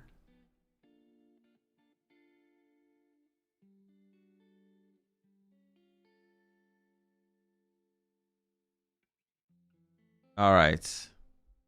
Let's make sure he has the Night Stretcher.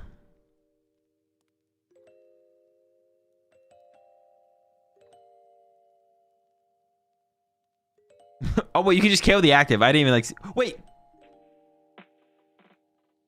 Wait, doesn't the Dusclops just win the game? Am I trolling? No, you would have been 10 damage short. Okay, okay.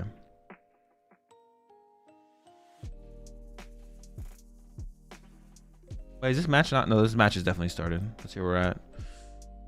All right. Makani versus Liam.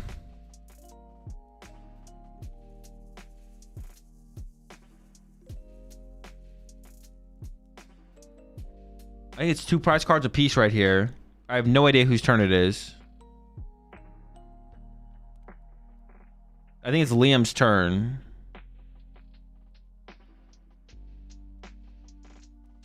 There's no energy in the discard pile right now for Makani.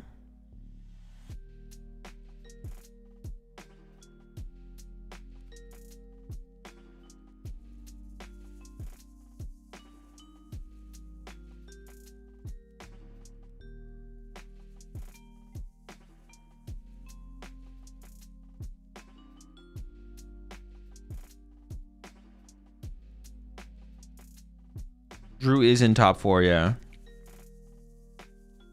The dice are pretty criminal. Yeah, you can't tell anything. It looks like it's 2-2 in prize cards.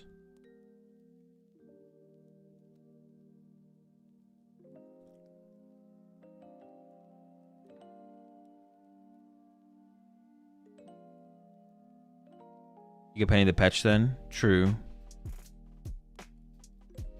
But if you penny for... No, I guess you could have like penny counter catcher clutch, right?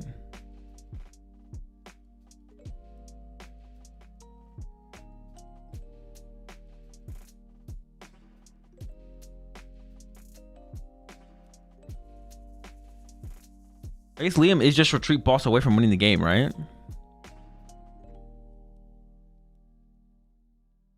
Doesn't have it this turn, but could have it next turn. And Makani is... What does Makani need this turn? How much is the Screamtail hitting for? It looks like Makani has 2 prize cards left.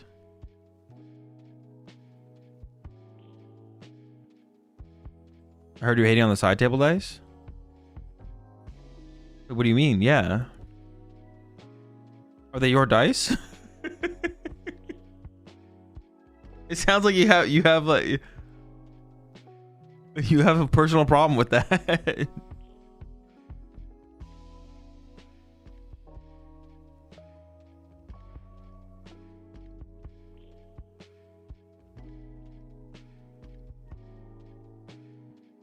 Did Liam have boss before he lilied?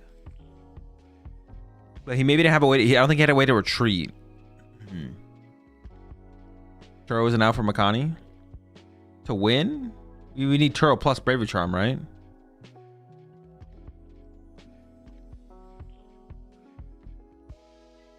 Those are Mo's dice. Oh, they are. Bro, they literally didn't come equipped to have dice for the second table. The good old panic and promote frillish play here. Liam might not have an energy. Liam had a Night Stretcher that he could have played last turn for an energy. Yeah, Bloom before Lily. Yeah, but Darmanitan has 3 retreat cost. Darmanitan can't currently move. Looks like it is a fish angle.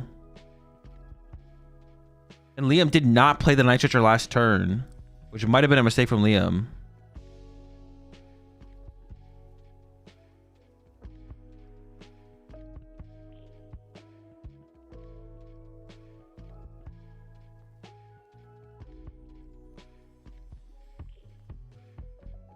There's energy in hand, and he has got boss. I think that's game.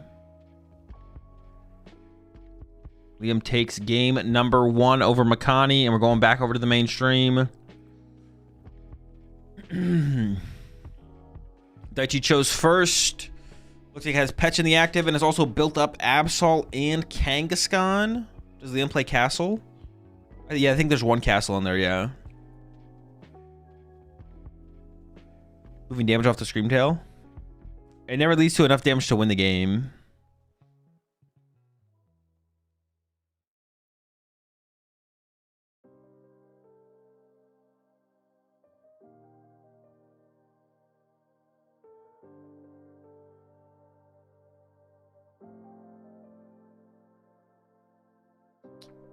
Aggressive Lively Stadium from Daichi. Maybe it matters. The players don't have to wear the Play Pokemon shirts, but if they're wearing a shirt that isn't stream safe, they give you a shirt to wear.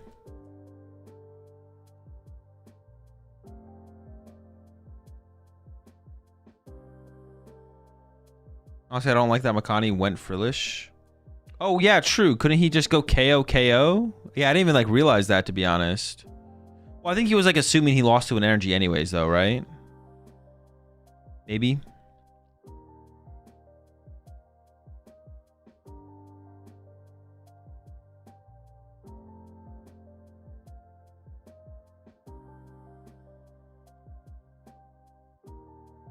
Is not stream safe, just like any logos? Most logos, yeah.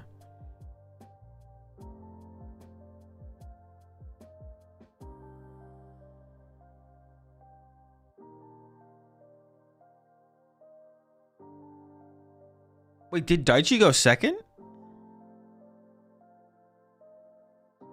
So you should intentionally wear a non-stream friendly shirt to get a free Pokemon shirt? I think he usually give you a shirt anyways, if you ask for one. Wait, who went first in this game? That means Jackson must have gone first, right? Wait, is it better to go first or second in this match? That means Daichi chose second. I feel like that's incorrect though, right? Shouldn't you go first in the matchup even... I feel like going... Yeah, because you also don't want to get Klefki cheesed, right?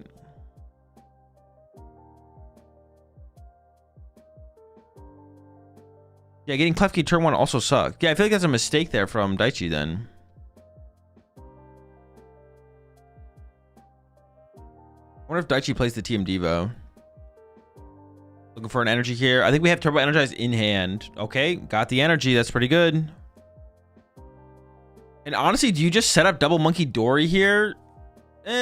Honestly, do you though, actually? If so much damage is already going to get built up, you could just start moving all the damage back to the other side of the field.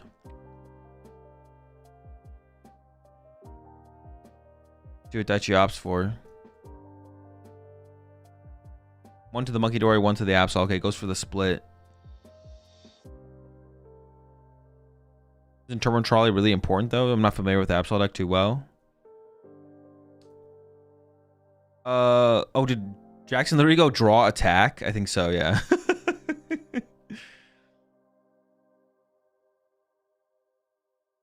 Jackson's hand is Candy. Oh, does have Nest Ball. But yeah, not great. I mean, turn 1 Trolley is important to have in response to the tempo of the matchup. So, like, it's not like, no. Like, you don't need Trolley to be your first card. Like, the Charizard deck going first or going second usually has a really good setup because it just sets up through Fan Rotom. But you can use, like, going first or going second. So, in response to the tempo of the matchup, it doesn't really matter. Yeah. For sure, double turbo energize angle. Yeah, it seems like that's going to be the route for sure. Yeah, I'll put you with Monkey. I don't think you want to start taking knockouts until you... I think you want to Absol before you pressure too much, to be honest. It's also possible Daichi plays TM Devo. So you can play for TM Devo.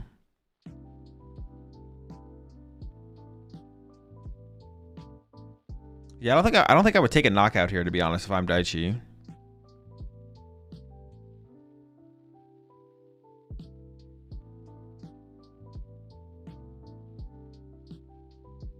Pressure the Duskull with Monkey and Turbo. I mean, you could. I mean, I'd put like 3 on. Actually, I'd maybe move 6 to the Charmeleon. Is what I would do here. Yeah, I think I'd put 6 on Charmeleon, then Turbo Energize to my Absol. Move it all off to Kangaskhan.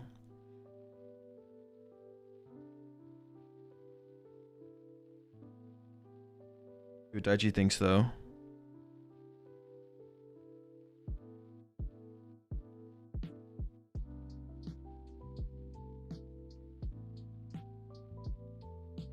Honestly, I think I would KO Skull here if I set up Double Monkey.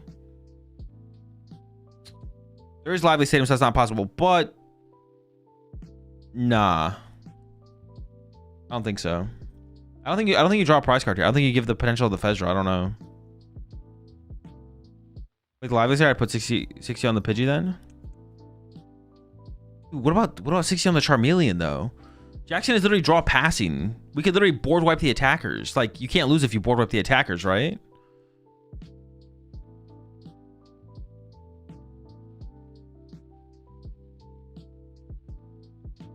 Did Daichi get a warning for like not sufficient randomization? Now they're making him randomize more? I'm not sure.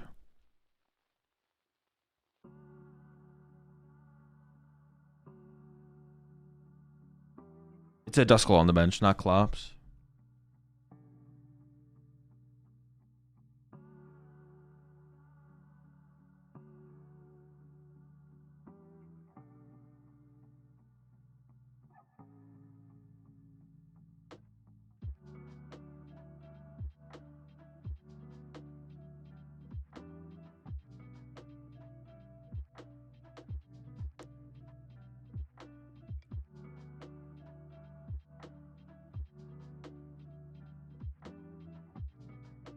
Oh my god, they killed it? Oh no. Wait, did they catch it or no?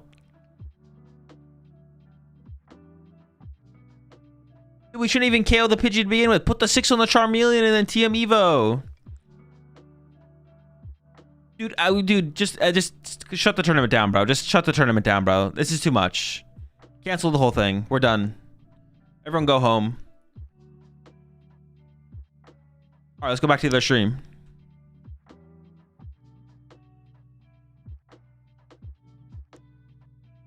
Is it over? Wait. Oh no, we gotta go live. Hold up.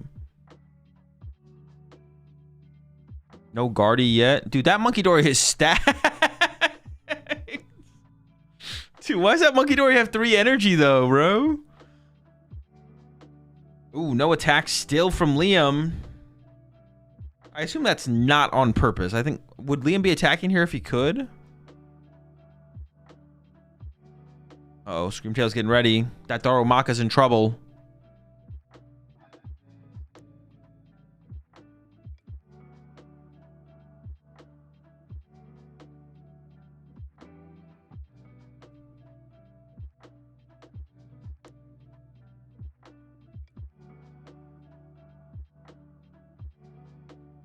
Screamtail KO Darumaka seems pretty good here.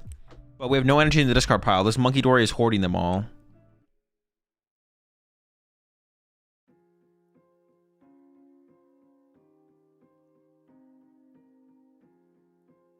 I'm never killing that monkey. Yeah, that monkey's just not going down. Like, we're just... That's a lot of energy, but we don't have any way to discard it. Wait, how does Makani draw a prize card? What did Makani KO?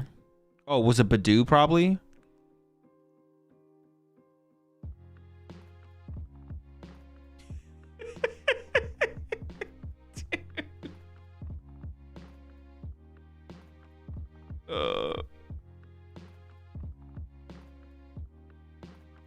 Dude, these monkey door. Yo, can Liam? If Liam can just avoid the monkey dories, he's gonna be in a good spot. Going in with the Buddy Poffin. I mean, if Liam finds Boss KO Guardy here, Liam is cooking.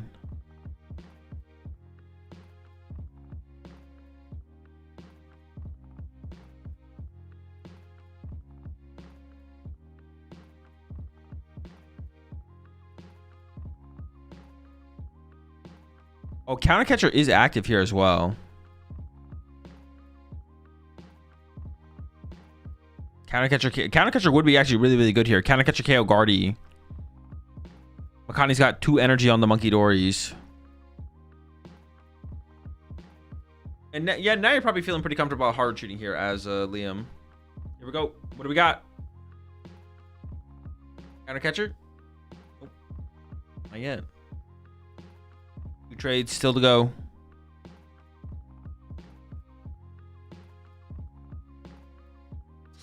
Not the Darumaka. Still no Countercatcher. Ugh. Dude, Countercatcher would have been so disgusting here. Oh, you can actually KO the active and KO the Screamtail, though, because Makani benched Screamtail. Oh, shoot. Wait, that's so many energy, though. Holy smokes. Retreat 2. Then discard 2.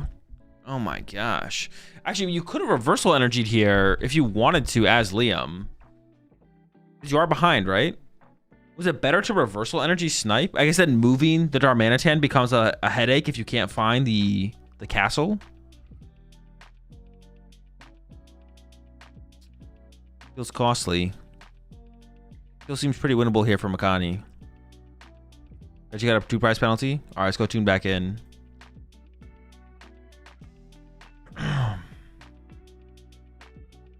Okay. 2 prize penalty. Pidgey on the bench.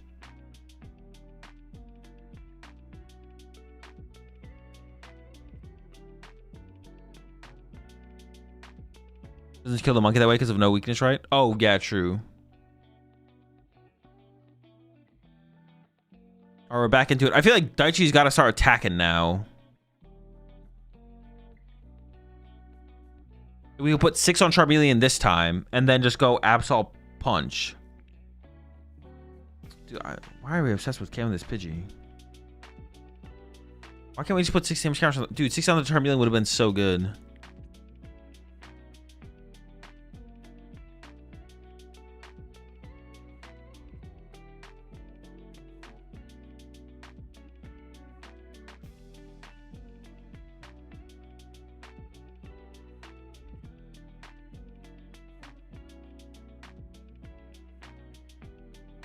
Jackson only needs to draw 4 prize cards now. Dusknor is set up.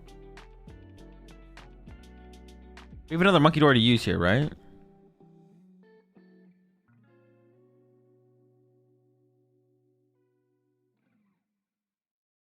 I feel like the Pidgey is the Trojan horse. Players always tunnel vision. Yeah. I agree. Yes. Yes, that happens a lot. KOing Pidgey is good a decent amount of time, but not good as often as people think it is. Ooh, okay. Penny is pretty good here. Get the reset done.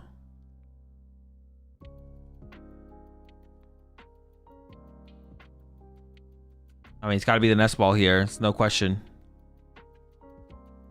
I think Pidgey was not KOable because of Lively Stadium again, or did I miss something? What the fuck? How much HP do you think Lively Stadium gives the Pidgey? Pidgey's the super tank. Often for the Klefki. Is Jackson just going to hard retreat and KO the Petch off the bench?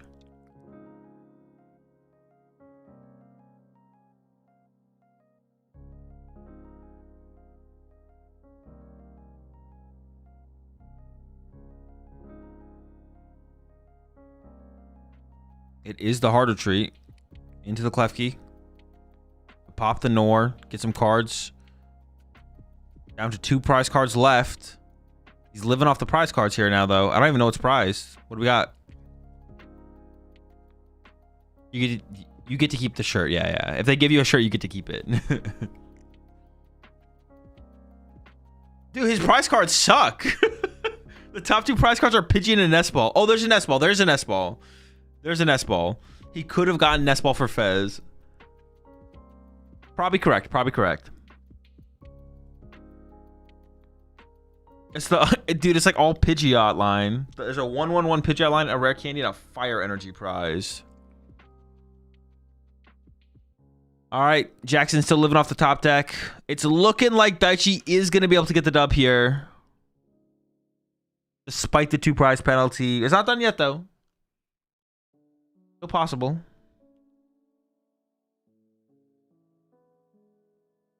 Actually needs to go after these lizards. You pick the color of the shirt. I don't know. The last time I got a shirt from the backstage has been a long time. Oh, we got rid of the Braver Charm. Can you use Fez because of Klefki though? At least that turn. Oh, true. Yeah, you wouldn't be able to. That's a good point. That's a good point. The prize cards just kind of sucked there. I actually, if Jackson knew what his prize cards were, I'm actually not sure that's worth it. I guess you remove all the damage from play from Monkey Dory though, right? So it probably is still worth it. You don't want to leave the damage in play for the Monkey Dories. Oh, we got the Watchtower. That's pretty good. Oh, and it just KOs the Terrapagos. Wait, I don't even like this from Daichi though. He's about to go down to a single. Okay, we have Boss on Charmeleon at least. He's about to go down to a single prize card. Charizard just KOs the Absol here. But I guess there's nothing for Jackson to top deck here, to be honest. There's no top deck for Jackson. If you don't KO the Charmeleon, you could top deck Charizard or Dawn. I guess Jackson can top deck Iono into Candy Charizard. I guess you always top deck Fez. You can top deck Fez into Candy Charizard or to Terrapagos Noctowl. This would be Water Pond at this point or a Night Treasure. There could be a crazy top deck here for Jackson, I guess. Is Candy in hand, right? Yeah, we're probably ripping that with the Absol attack here. I think it's probably the best card. Top deck Lily. He doesn't play Lily, I don't think. It would be Iono is available though. Iono would give 4 cards. You don't physically draw the cards. Doesn't he have Nest Ball too? No, the Nest Ball got ripped last turn, and we didn't pull a Nest Ball off the prize cards. We ripped Pidgeotto Fire.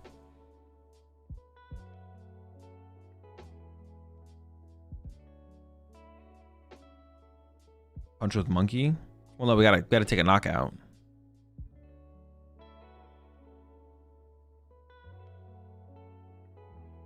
Take the candy. All right, Jackson can top deck and out to Fez. Dawn here is actually pretty good. I think you got an area 0. It's not good. All right. Game 2 goes to Daichi, and we go to a game number 3 despite the 2 prize penalty. Back over to Liam versus Makani. Go live. Liam versus Makani. Wait. Dude, is this not the exact same situation we were just in? Liam just drew 2 boss off the Iono. 3 prize cards left for Makani, 2 left for Liam. Liam just drew, I think, literally 2 boss off of Iono there. This is looking pretty cooked. I don't know if Makani can possibly trap something in the active. Maybe trap the Fez. You have to like set up a win condition as well. I see Super Art and Ultra Ball, so theoretically could Screamtail KO. Well, there's no Guardian play. Dude, there's no Guardian play. Oh my gosh. Well, I'm kind of blanking then.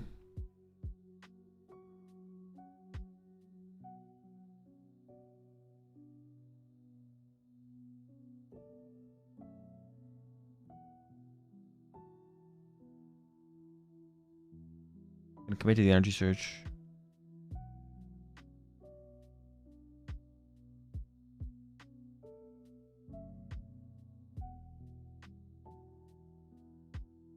Yeah, you're not even setting up... Dude, this is, like, so bad for Makani. You're not even, like, setting up a win condition.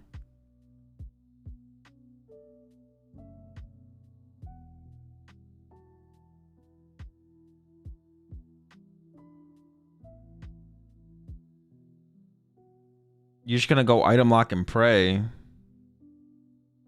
Oh, you're not even gonna... Well, you have to evolve the Guardy, right? Because otherwise boss KOs your Curlia and you still just lose. Well, you don't have to evolve the Guardy. If you don't evolve, what if you... I mean... Sure. Counter catcher on the Fez item lock. But now if you get Iono, you're like, you have one less piece. Yeah, 2 boss. Liam's hand is literally 2 boss. Needs an energy to move to win this game. Topic is... Trade number 1 gives us... No energy. Did get the Iono, though. You can get rid of that Guardy now. Ooh, that's energy. I mean... Oh, wait. You just boss KO the Curlia, right? Do you ever not do that? I guess is maybe the question, right? Looks like Liam is considering not boss KOing Curlia.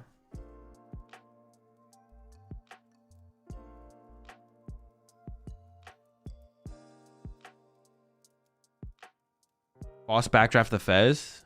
There's no way there's 7. Wait, there's no way there's 7 energy. Oh, is there 7 energy? Dude, there actually might be.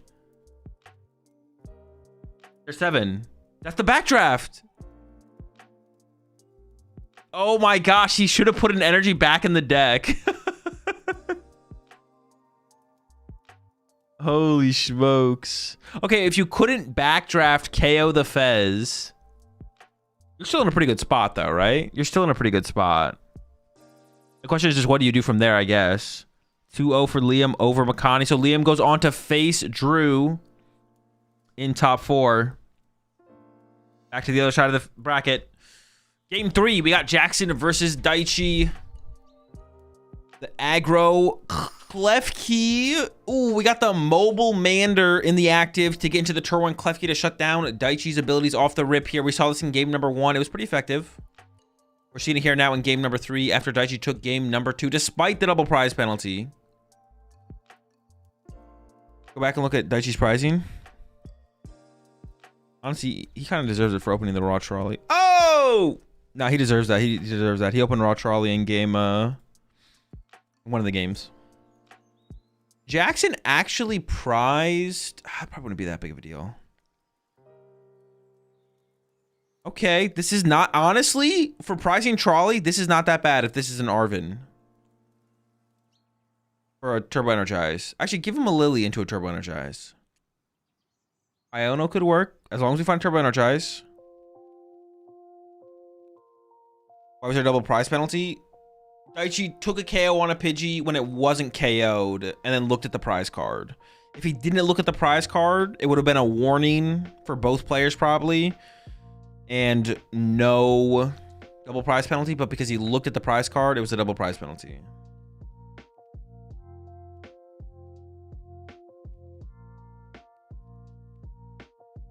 Curlia has 100 HP. It's pretty beefy.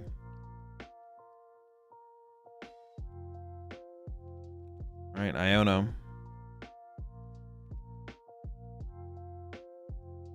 He double Monkey Dory to a Pidgey to put 6 on it, but there was a Lively Stadium in play. Fuck, did he just... Dude, that's not 6 cards, is it? Oh, it is, okay. Do you Watchtower? Dude, the Watchtower Gambit? Hold up. No Kangaskhan draw for you? Or no Owls and Pidgey for you, but no Kangaskhan for me? If it works out. So if you could eat a Snickers bar right now, would you eat it? Just ask if I was gonna eat it, man. Why would you? Why do you have to go that deep, bro? Why do you have to go that far? I mean, there's only one way to eat the Snickers bar, and that's with the top side up.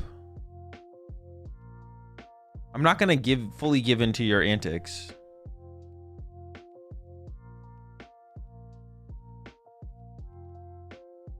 All right, looks like it's working out for Daichi. Daichi, Arvin top deck? Oh, that's big. Arvin top deck is huge here. Wait, Jackson's hand is just like not that good. What the fuck did he get off his fan rotom? Oh, he got Iono'd. All right. He got Iono'd. That's what I forgot.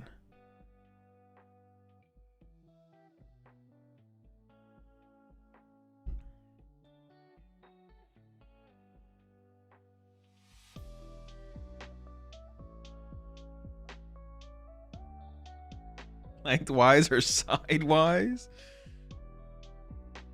Yo, appreciate the prime sub. I'm to the right pack. What about bounties? I eat all of my chocolate bars just the normal way. Like when you open it, there's a top side of it and a bottom side of it, and you just eat it with the top side on the top. It's not that complicated. There's no way anyone is actually there's no way any of y'all actually genuinely think about this. The long way? Yeah, the long way. You eat corn the long way too. There's a right way to eat everything. Just like there's a right way to draw your prize cards as well. All right, hold up. We got an Ultra Ball here for Jackson. I don't think this is saving him fully. Let's see though.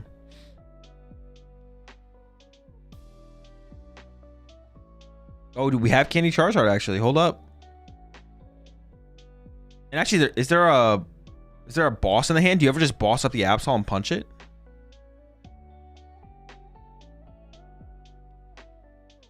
Or do you punch the active and then boss it up again to draw 3 prize cards?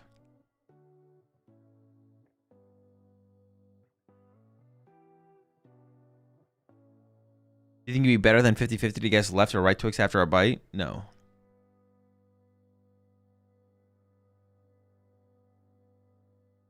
We should maybe even attach to Terrapagos. Yeah, it's just going to go aggressively after the Absol. I don't hate this from Jackson. Setup is not great. You got to do something. Ooh, I would have liked to have seen the energy on the Terrapagos. Well, no, maybe not. Maybe energy to Terrapagos. No, I would have liked to have seen the energy to Terrapagos because that's the best card in your hand here. Although, are you getting punched by Absol here, I guess is also a question. The answer actually might be no. Actually, Daichi might be punching you with Kangaskhan this turn. If Daichi can gear into Arvin to get Latias and then just retreat and punch with Kangaskhan plus draw 2, I think that's probably the play. Would be fine. Or Penny. Penny pick this up if there's a Penny there. Should have just saved the boss, no? No, I think you need to pressure the Absol. If you punch the Kangaskhan and then Daichi just retreats, punches you with the Absol, you're kind of in trouble. Ooh, Daichi can boss the Terrapagos and punch with Absol. That's so good here. I mean, I think it's the play we see here for sure. And then next turn, you can establish a Monkey Dory, move some damage off. Trap the Terrapagos for a turn. This does mean Top Deck Jet from Jackson isn't out, though. Or Prime Catcher's not great, I guess, because you can't KO the Absol if you Prime Catcher. So it really needs to be Top Deck Jet. All right, I think we're taking... Oh, you could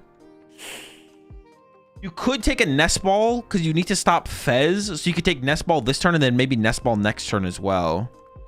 Goes for the Fire Energy. Okay, that is a lot of resources down. Once you deal with this Charizard, there's not that much left. I mean, it's going to be hard for Jackson to like set something else up. Jet Energy? Digi. There's just the pass. Okay, Daichi has some time now. Top deck to Penny. You could just pick up this Absol, reset it. Duck gets involved. I mean, I kind of like picking up the Absol here. I'm not going to lie. But you lose all that damage. It doesn't feel that good to pick it up. No, you kind of have to pick it up, though, right? Do you just pick it up and put it back down?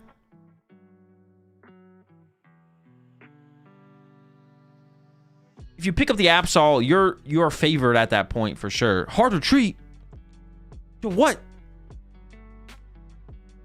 Pick his ass up. Yeah, we're not Ionoing here. Pick it up. Bench it down, attach to it. You're favored in that situation. Do not. Oh, the pass. Okay, I don't hate this either. Picking it up or passing. I'm okay with both of those. Just do not hard retreat that thing. I'm down with either. Those both seem good. Iono top deck there for Jackson. Jet Energy? No Jet. Candy Pidgeot, but no Pidgey. Does have a Dusclops to start to develop that. And an energy to the Terrapagos. And that was like the... man, there was definitely a mistake for Jackson to not attach the fire to the Terrapagos on the previous turn. And we see here... would have been in a pretty good spot if we had... I guess maybe it would have played out differently on Daichi's side if there was an energy on the Terrapagos, but I feel like it probably wouldn't have. All right, pass over to Daichi. Oh, we got the ice cream. That's so big. Ice cream. You can go ice cream bravery charm. Ooh, ice cream bravery charm and vessel to attach an energy to the Monkey Dory and move 30 off and KO the Terrapagos. And then get a free punch in for the turn. Move the 30 to the Charizard. That's pretty good. Our Charizard should live, right? Even if we draw 3... maybe we don't KO the next thing that comes. Oh, but if you... that could get weird, because, like... that could get weird. That could get weird. Ooh, is eyeing up the Turbo Energize plus Nest Ball. Nest Ball for Latios, retreat back to Kangaskhan, and then Turbo Energize for turn? Are we moving the active? Are we hard retreating it? I guess we could leave it. We could leave it in turn, but then you hoping there's no energy. Oh no, we have Latios in hand. Okay. I was like, I don't know. Leaving this thing in the active does not sound great. All right, we got it. Kangaskhan's ready to go. The Monkey Dories are... oh, we should have... should we have ice creamed? 180. Oh, that is a quite... oh, no. Wait, if we had ice cream, we would have lived. Oh, no. But now we lose. Now we get KO'd by Prime Catcher. Prime Catcher KOs the Absol here. What if we ice cream we survived? There might have been some like convoluted Prime Catcher...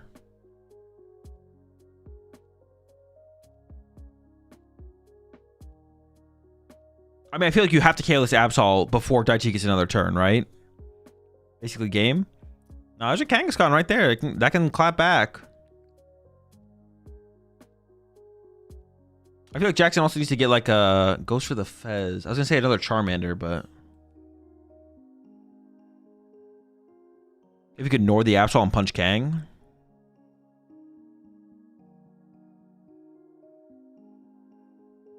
That'd be pretty good. I don't think we're going to be able to do that, though.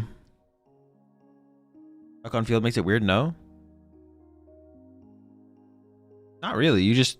yeah, you just Prime Catcher KO the Absol with your Charizard. You're chilling. Going for a Poffin. Oh, Poffin makes sense here. That can get us a Charmander and a Hoothoot. And then we can bench the Fez as well. Oh, does it not get out of range? Oh, true. You're right. Yeah. No, good point. Good point. Duskull over the extra Charmander.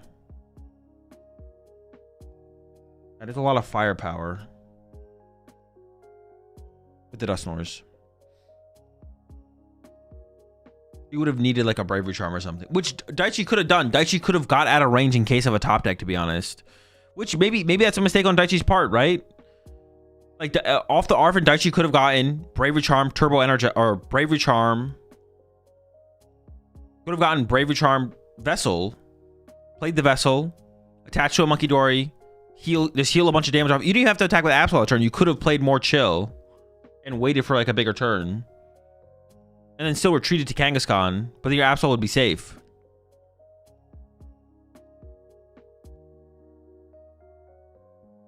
There's the Bravery Charm a little bit late. You have Iono here as Daichi, though. You could just go Iono and then try and hit 3 heads KO this. That would get you back into the game. You could have pennied the Absol. You also could have... he could have done that, but honestly, for how things played out, it did kind of work out. And I did kind of like the play where he just left the Absol on the active, to be honest. But he could have, yeah. If he had pennied it, he would have been in a way worse spot because Jackson top deck Iono there, to be honest. It would have been way, way worse. The draw there from Daichi is not great. Although I guess I don't know what you're looking for, to be honest. Maybe that is good enough. As Frillish has the Yveltal, those are still options. I actually don't know how many Jet Energy Jackson plays.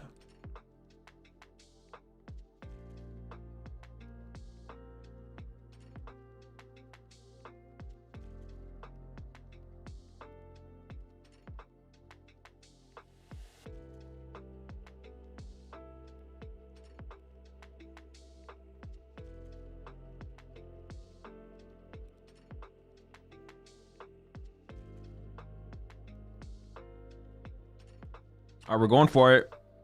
1. Oh, come on, give him the 2. Build up the suspense a little bit. 250.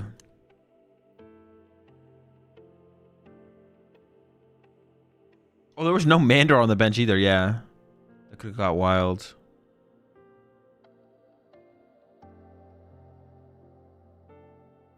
Oh, didn't even bench the Fez. I didn't even realize that. I thought Jackson benched Fez, but left it in the hand.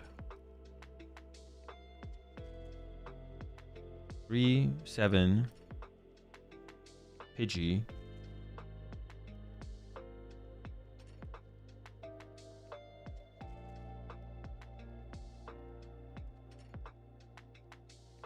Can Jackson have gone Nor to kill the Absol and punch Kang? No, because he couldn't get the Klefki in the active to shut down the duck. Not possible.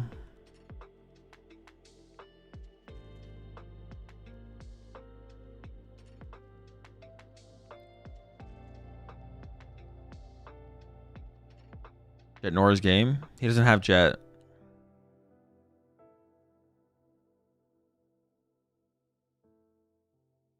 If he does have it, it is game.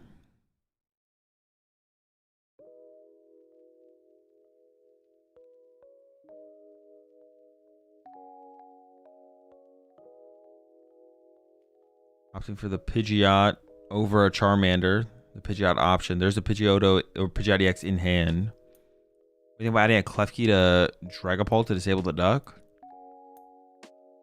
No. Bad. It would only do 340. Oh, would it not even be enough? Hard retreat?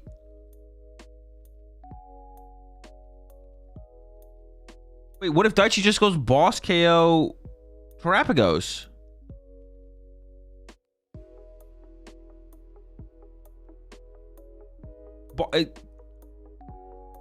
Don't you have to punch here? Or do you lose to that? Oh no, because then your Terapagos dies. You can't punch here. You can't punch. It's just, that would be the same thing.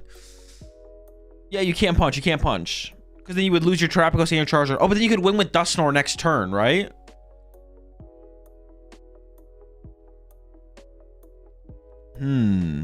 This is still pretty tricky then, I guess, for Jackson. Especially with no Charmander in play. Yeah, Daichi just needs to go after the Terapagos, right? Is the Super Rod missing? No, I think Jackson does have the Super Rod in the deck. Opting for the Arvin here.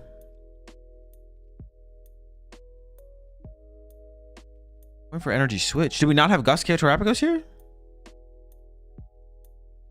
Is it in hand?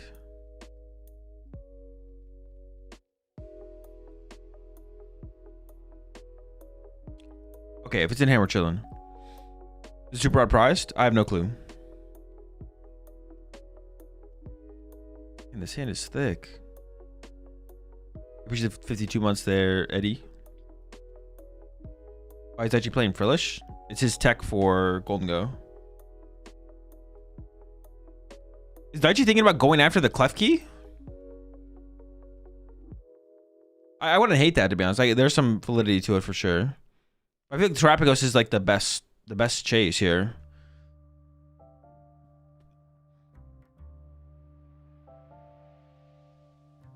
I wonder if they're actually, I don't know if I like that attachment there from Daichi. Should Daichi have attached to Fez? I kind of like Fez getting set up here, to be honest. Because you can like gust up Dusclops and like just Fez snipe the bench if you need to or something like that. The Mind Bend seems pretty irrelevant. I don't know. I feel like Mind Bend's not coming up more so than potential Fez snipe. Like next turn we could Fez snipe Charmander off the bench or something. We have the E-Switch in the hand. Maybe there's an argument to Charmanderize the Fez. I don't know about that. Maybe. Nah, you're probably KOing the Trapagos here. That's probably too high value to KO the Trapagos. Jackson does play Water Pawn, yeah. Oh, I guess Sob could be annoying here, but I think we have a lot of what's called left anyways. Pennies. There's a lot of pennies left, so it's not gonna like be a win condition.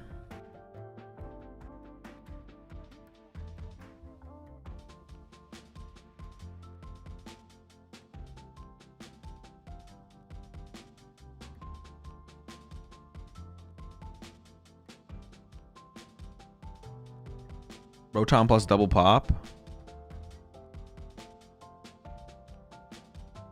That is enough. Yeah, that technically is enough.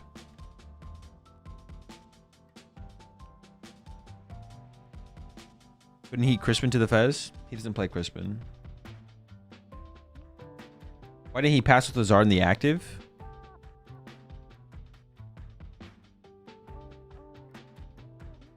Honestly, that's a really good point. Yeah, why the fuck didn't he pass with the Zard in the active? Why didn't he do that? Because then you have 2 threats on board going into the attacking turn.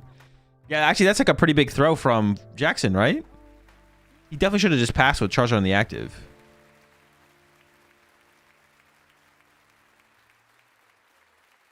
Because you know you're getting gusted next turn. Like, yeah, the chance that Daichi has gust is so high. You know if you hard retreat your Charizard, your Terrapagos is getting Gust KO'd. So just leave Charizard on the active, force him to KO Charizard, and then you have Terrapagos. Very good point. That's actually a pretty big oversight from Jackson there.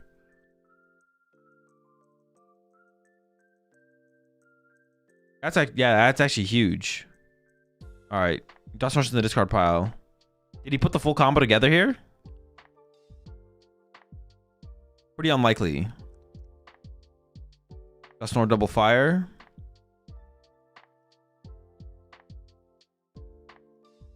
Yeah, if your Charmander gets boss, you just wasted a turn. I mean, double Dusknoir Fan Rotom is like a play, though, right? Actually, is the Night Stretcher still available? Daichi should maybe KO the Klefki, right? Yeah, Klefki might be the move here. I don't know where the Night Stretcher is, though. It might still be left.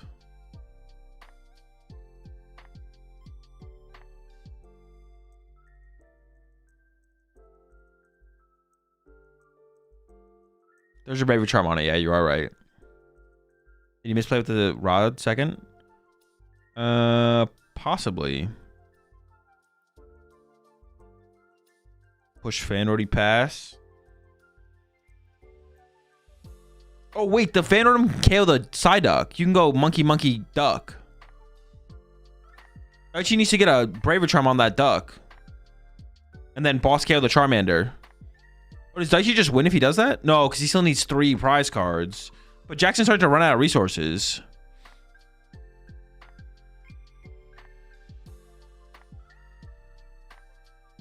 Oh, Lively protects the Duck. The Duck becomes thick. Also, how many options does Jackson have on the bench? Can you... Will this... How much will this hurt his options to bump the stadium? We can make a Super Duck. Oh, wait, the Lively Stadium gets the Monkey Dories out of range as well. Wait, Lively's insane here. Fez Attack would go hard here? The Fez Attack would go hard here. Dude, now he sees the Fez play. No!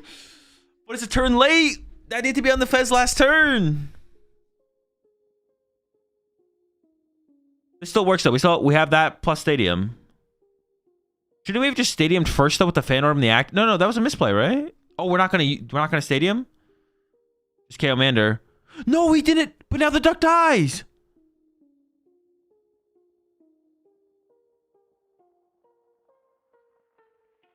Can Jackson double Nor? If we have Nitrogen left, we can double Nor. I think he just doesn't see the line. That's our top deck. We need Jet. Ah, no, we don't have it. Yeah, Charm in hand too. Yeah. Jackson is off.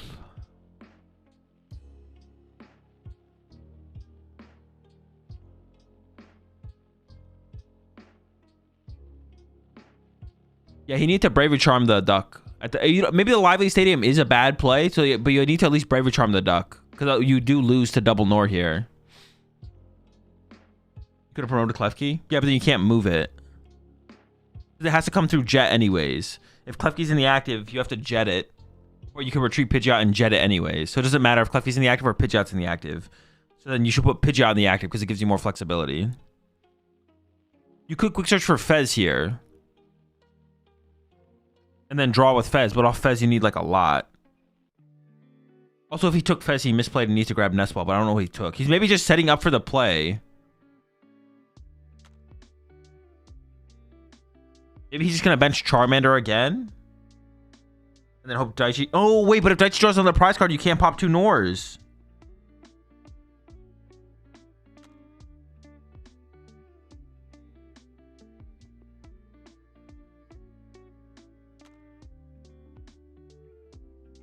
Oh, he's going to try and trap it for a turn. Okay, okay. But there's a penny in Daichi's hand, so I think it's cooked. There wasn't a penny. I don't hate this play, though. He has to do something. But the response is... Daichi has a response, so...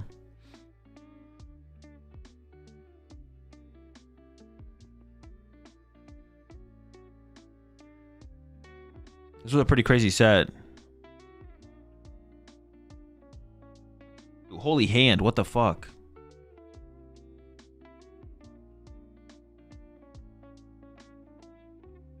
We going in with the Fez? Fez sniping?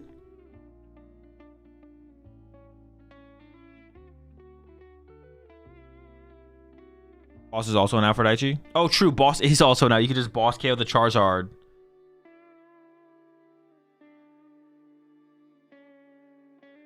Penny E-Switch. I mean, Penny E-Switch. You don't even have to E-Switch.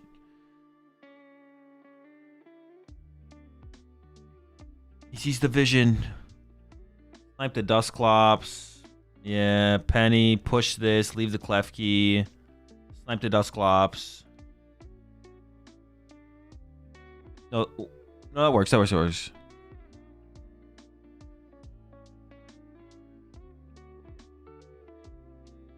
You need a Gust next turn. What's the rest of the hand there? I think the boss KO Charizard play is better. I'm not gonna lie. Actually, is this winnable for Jackson? Ooh, the Bravery Charm is actually big here because now you survive a Pidgeot Dusclops play. Dusnor. Yeah.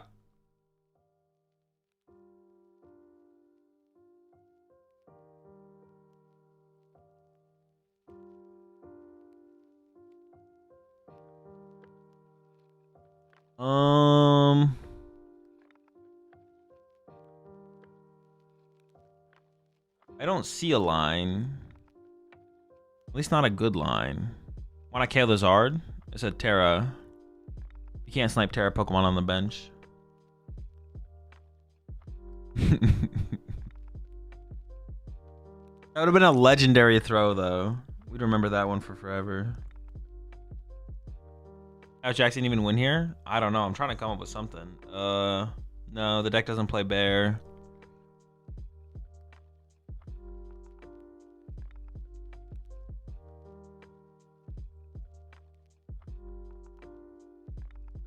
Why didn't Daichi KO Zard on the turn before so Jackson can't double Nor? Because then he could candy Charizard. But maybe... Yeah, he could like maybe candy Charizard Iono. Nest Ball for Fez. I mean, the way Jackson is... It looks like Jackson... The way Jackson is playing it makes me think that he has a line. Oh, we're getting the Mander back involved again? Yeah, maybe it does have to be the Charmander, actually. Oh yeah, you can't Fez because the Klefki. Good point. Wait, but the Fez is just gonna snipe the Charmander. This doesn't do anything. Oh, you could boss the... Dude, you can't boss the duck. If you're bossing the duck, it's chalked. The Fez is... Dude, the Fez is unbeatable. Yeah, this is... The Charmander play's not even a play.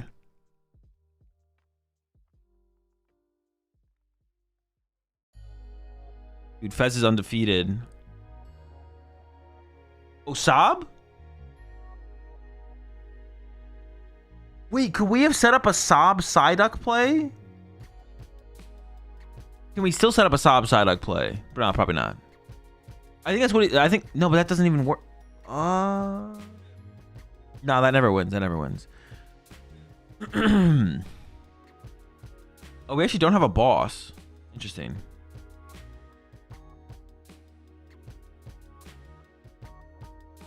But Daichi has Zerosic, so I don't think Daichi's stressing.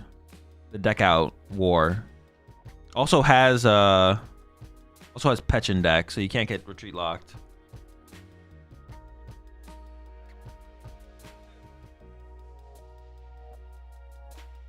You have the Charmander.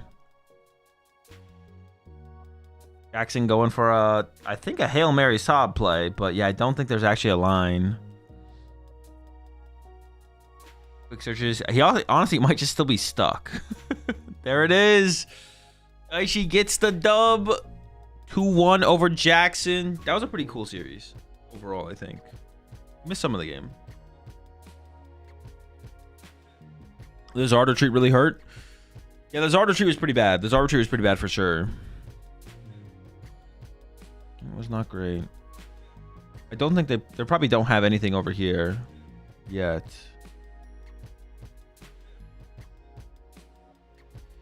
We'll wait for the interview. You know if on the turn Jackson boss Eladius, he had Jet in deck.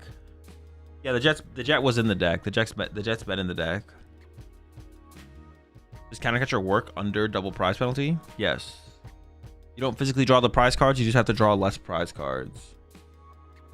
Well, no. The answer is no. No, you don't physically draw the prize cards. You just have to draw less prize cards.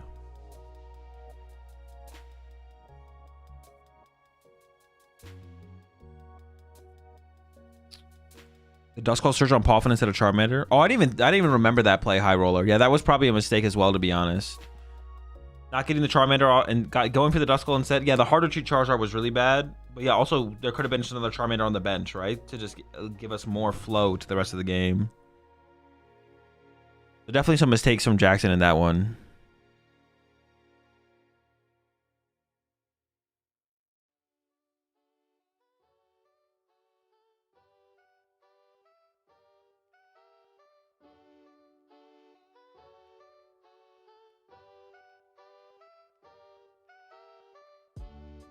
I have two buddy coffins. Play one and find nothing. Can I play the second and just throw it away, or do I need to play out the effect? You do not need to play out the effect. No, you can just effectively burn it and it's just cooked, or it's just done, or cooked.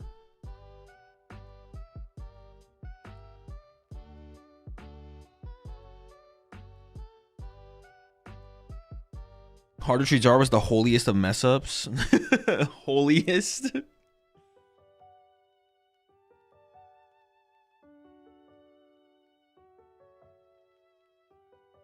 Oh.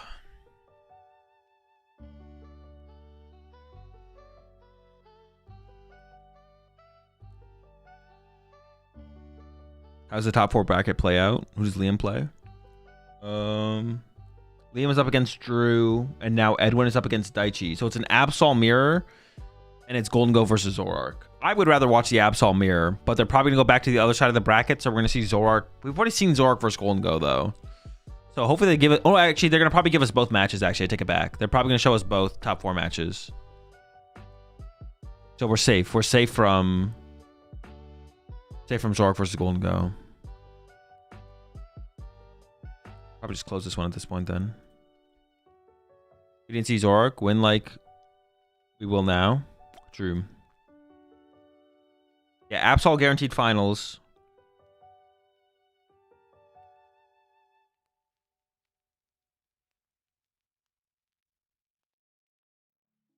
Was it Daichi won for the prediction? Double DQ method though? True. We could dig pretty deep here. If we DQ everyone in top 4, we bring up Oscar, Jackson, Christian, and Makani. Then we could, who knows what would win at that point.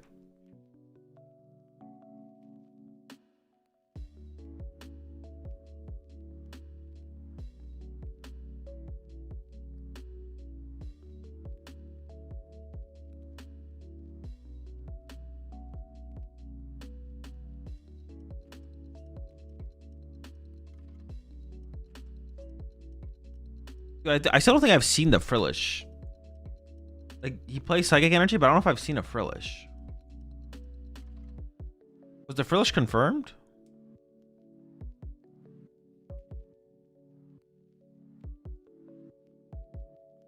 Is Zorak a good play? It's a solid deck right now. It's fine. Also, do you like truffles? I can't. I mean, I've had like truffle stuff. I've never had. Wait, truffles like chocolate or truffle mushrooms?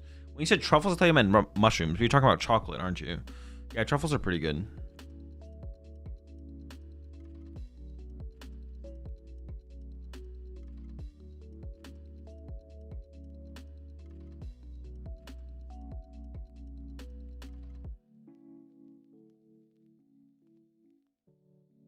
What's your opinion on crunchy versus creamy peanut butter?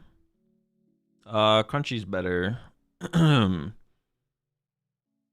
It's like the better peanut butter, but it's like less good for more things, basically. It's less versatile.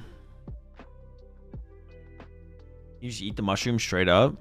I don't know, can you? Wouldn't that be kind of expensive? You said the YouTube 4 top 4, or do you think I should be fine to finish everything in 2 hours? It might be fine. We'll let it rock. If I have to reset it for the last match, I will. Appreciate the heads up, though.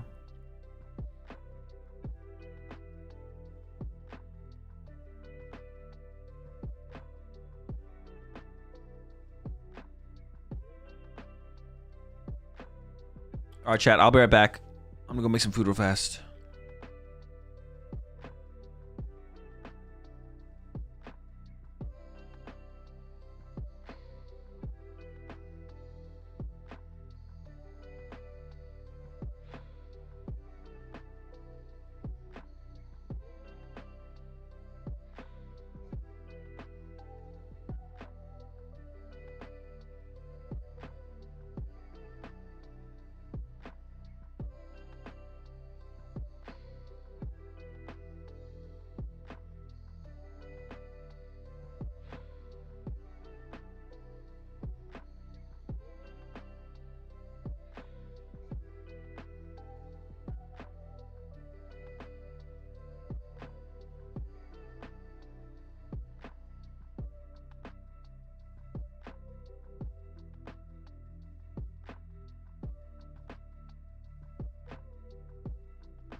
All right.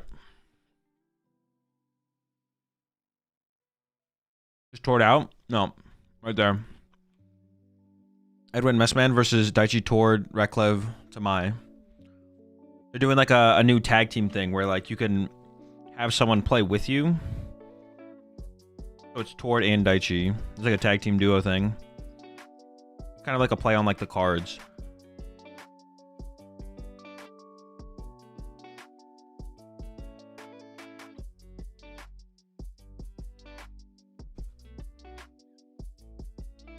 What's our duo, super duo move?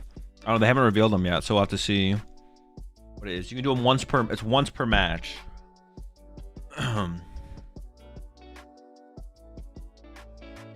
It's like if you, it's like if you've ever watched wrestling.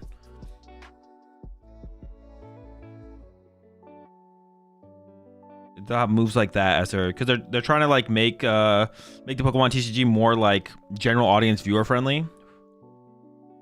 Or basically adding, it's like WWE X Pokemon.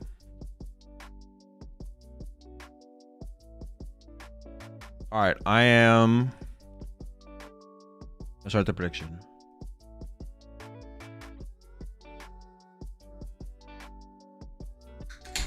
As Liam, we spammed our Manatan. Yeah.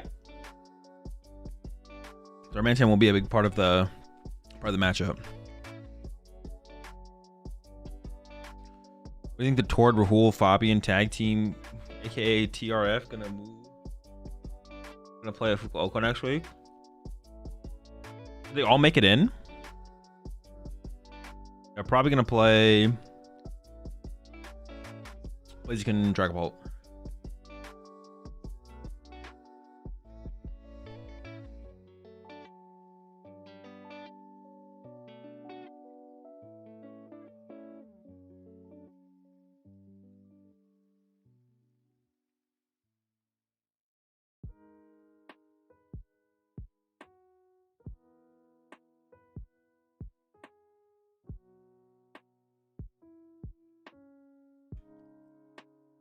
I appreciate the 9 months there. The Wiz went from 4-1 to 4-3-1 at Rick.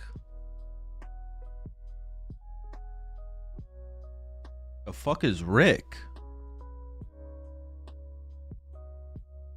Also lock in next time. What the fuck?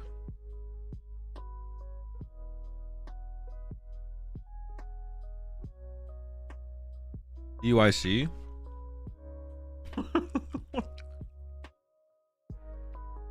No prediction? No. What do you mean? What is the thing at the top of chat right now? I don't know. Maybe you can't see it, to be honest. I don't actually know what you see. Nah, no excuses. What the fuck? The prediction is literally up right there. Well, actually, I see. I see the prediction at the top of chat. I don't know what you see.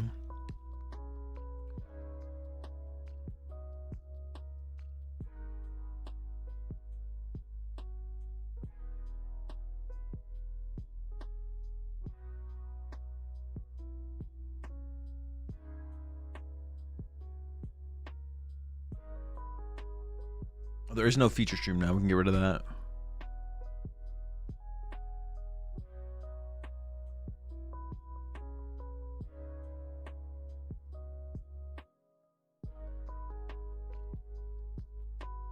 All right, here we go, chat. Top 4, 1 of 2.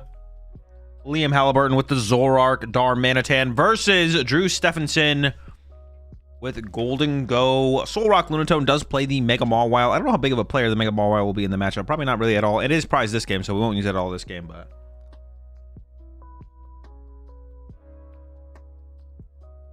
it's a close matchup. I would say Golden Go probably has the slight edge in the matchup. Well, if any deck has in it, I actually don't know that. I think Golden Go at least has a slight edge. If any deck has an advantage in the matchup, it's probably Golden Go. But does it actually have an advantage? I don't know. I don't play these decks. I play like Slow King. Stuff like that. All right, Drew is going first. Probably not by choice, I would assume. You think Liam is top 10 players? Yeah, probably. In the game right now.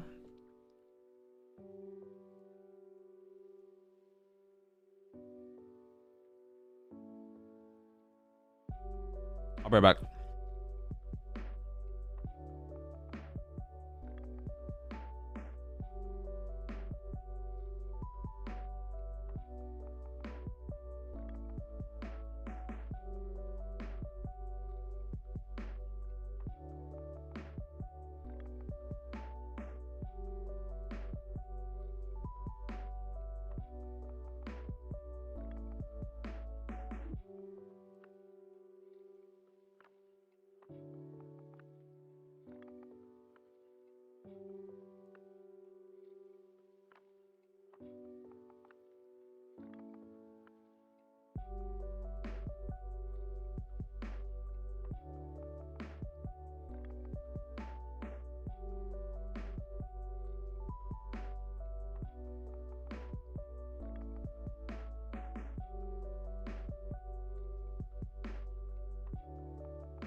All right, I'm back.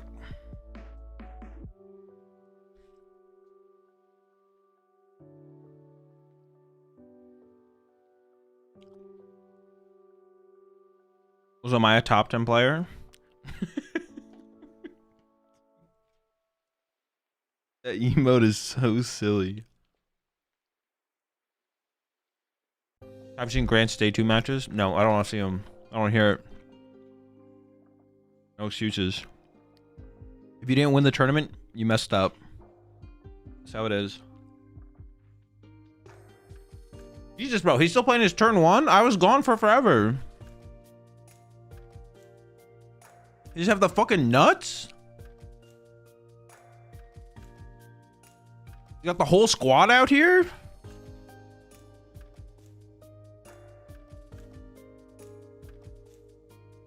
I thought you got 45 seconds for your first turn. The fuck is this? Oh shit, Liam's turn isn't gonna be that shabby either though. Hold up.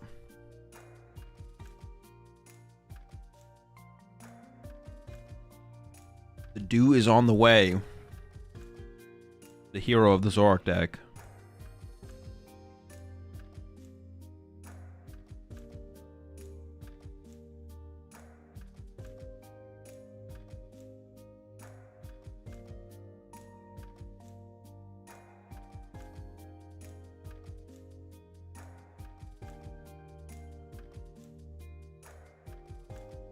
You didn't even go anywhere though?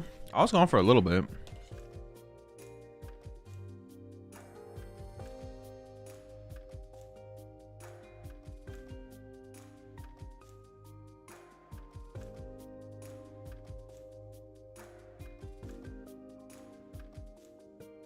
I think I'm super locked right now.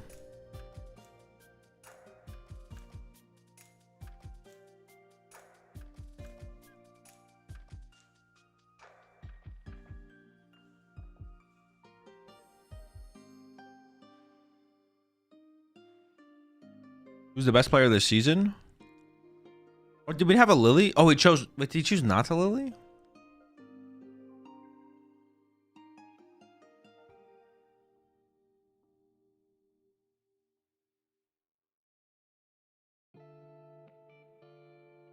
I guess, do we value a Gimme Ghoul staying a Gimme Ghoul that highly, maybe? Like, we really don't want to have to face down triple Golden Go because we want to be able to draw Manatee on one of them? I could see that being the case.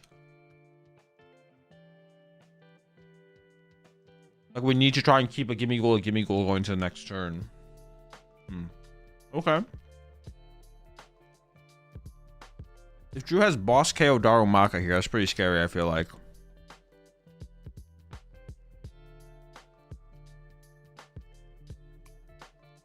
Soul Rock, Boss KO Zarua, also pretty good. Drew will almost definitely have the option to KO something here, right? But the question is just, what is it going to be?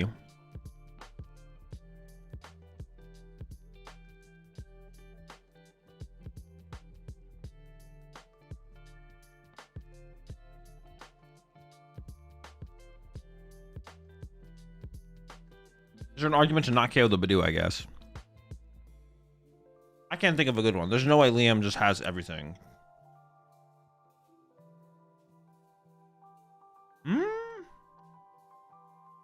I don't know. That Darumaka's like pretty scary. Look at him. He looks crazy too. Oh, but if we only have the Soul Rock knockout, then we don't really have a choice, I guess. He's also beefy. 80 HP. Tank.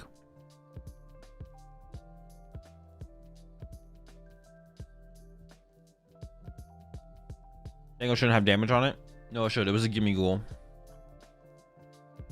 Dude, don't underplay the struggles gimme ghoul had to go through, okay?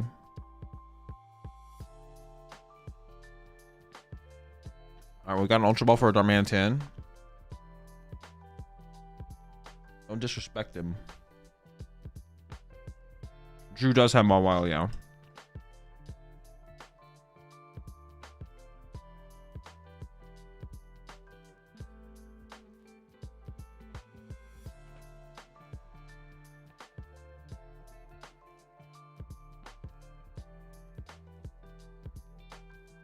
All right, here we go. Lily.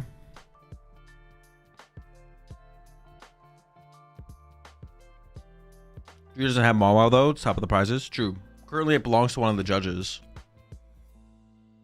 That's the judge's Mawile. Will we find the reversal? Ugh. Answer's no. No Fez, no reversal. Dude, that hand is some ass. That hand is so... It's got nothing. Counter catch or something, maybe? Counter catch or Genesect wouldn't have been terrible here, I guess, with one air balloon gone. Okay, at this point, you could still win as Liam, but there's no solid line, right? Like, the lines are done. Wait, actually, is that true? No, the lines are done, right? No, you could get Badoo evolved again, right? I guess, no, maybe there is still a route. No, yeah, maybe there's still like a reasonable route.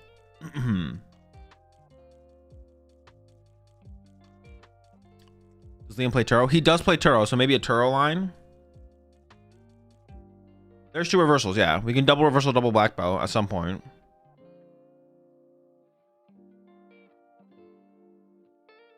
So no, maybe it's possible still, actually. Let's take it back. I think it's completely cooked.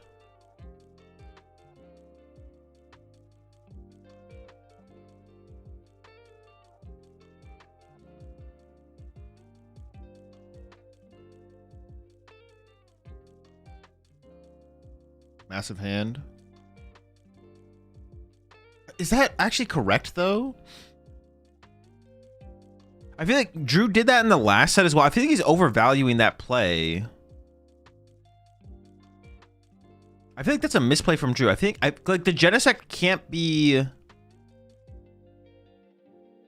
Like Liam can't KO Well, no, I guess it stops the Ursa Luna at the end game.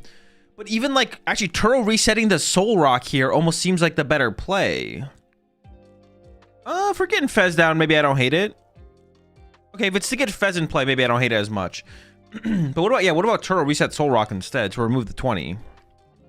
That 20 feels relevant. I don't know. All right, let's see what Liam can do this turn. Couldn't really do anything last turn. Couple Cyrano in the hand. Quite a few Cyrano in the hand, actually. Has the PP up. Still needs to find one of those reversal energies, though. Oh, no, we're not even going to think about that. Doesn't even consider the reversal energy here. Zorak is just loaded.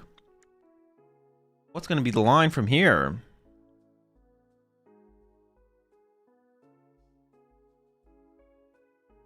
Is it maybe just to run to Badoo?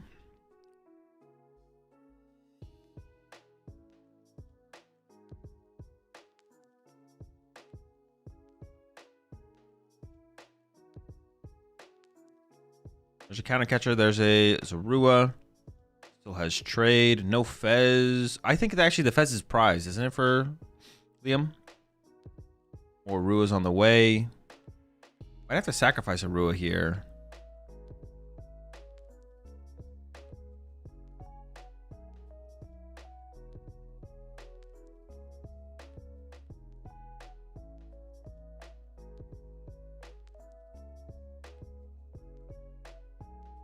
I feel like setting up 90. Yeah. I mean, yeah, it seems so. Maybe he's just gonna like play aggressively. I don't even know. I don't know what the line looks like, to be honest. No, I guess this could be okay, right? Because like you can go KO Soul Rock, put 90 on Lunatone to maybe would do it later. Okay, I have a line. You get Zork in the active, KO the active, 90 to Lunatone. Drew goes Golden Go knockout. You go Darmanitan, KO the Golden Go, Iono.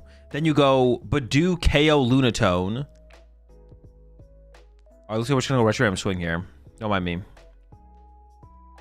Punch Fez. Okay, hang on. That line. So the line with the Badoo later is still available for Liam. Then you punch this for 170. Then you go Darmanitan, KO Fez, KO Lunatone into Badoo or Soul Rock. Then you Badoo the Lunatone into Darmanitan, KO Golden Go, KO. And this is why I feel like Drew just should not be using the Turos aggressively. Like Turo is so good here. Well, if that was a Genesect, it would be a Genesect instead. But still, Turo does not exist. No, it does. But Drew just played one last turn. Like.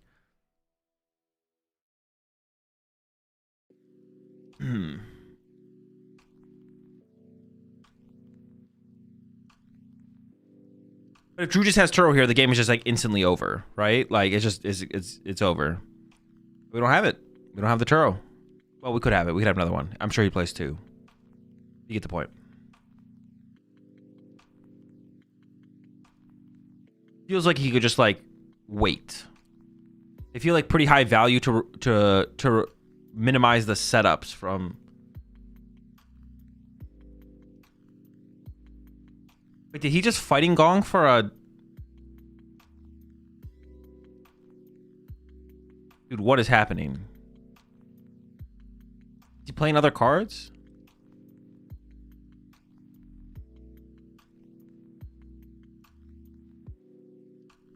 Oh, that was from his hand. Dude, I thought he was just like... I thought he was taking cards out of his deck. He was taking cards out of his hand. I was so confused. He was just like, damn, there's some good cards in here. Let me get some of these. Judge, I need these. Okay, I think he has Secret Box, so I think second Turo is available here. Unless it's prized. It could be prized.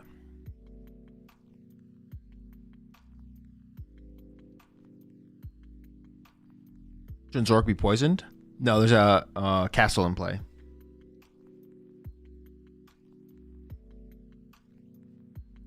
Is hand and deck are basically the same size? We all get mixed up. True. The Turo is in the deck. We could... Oh no, Secret Box is also in the deck, actually. My bad. Okay, so there is a line here for Liam then. There is a line. Turo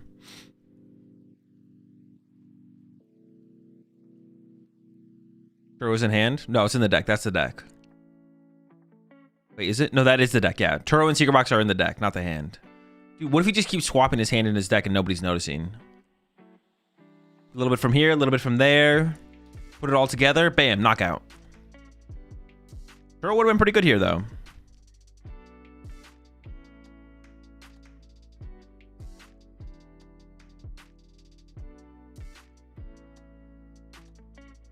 Ooh, the Bravery Charm does make things a little more awkward, though. Okay, Bravery Charm's good here. Wouldn't you want second Darm on benches, Liam? Eventually, yeah, probably. Like, maybe this term. Just burning as much as possible at this point from Drew. Liam has Lost Vac, though. No, actually, I think he caught that for the fire one, actually. What is it called? The new one? Blowtorch? I think it's Blowtorch in there, actually. Because you play Fire Energy for your Darmanitan, so it has more synergy with the deck.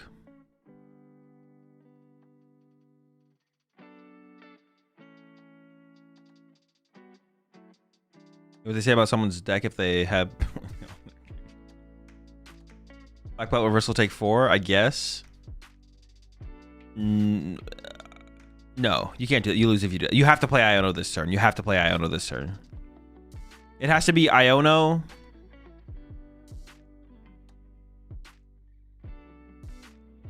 I don't know what else you do after that. I mean, you have to play Iono, but Oh, wait, is his hand just dead? Oh my gosh. Oh, it has Cyrano. Liam does not play Defiance, no.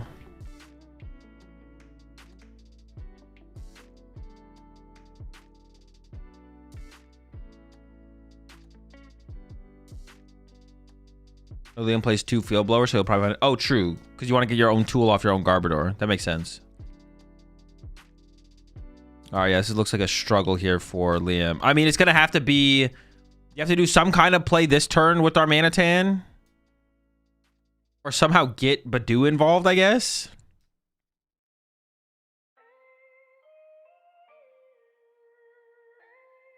Your start was nasty. I mean, it was about as good as you can get, yeah. Like, no chance for Badoo to do anything to you.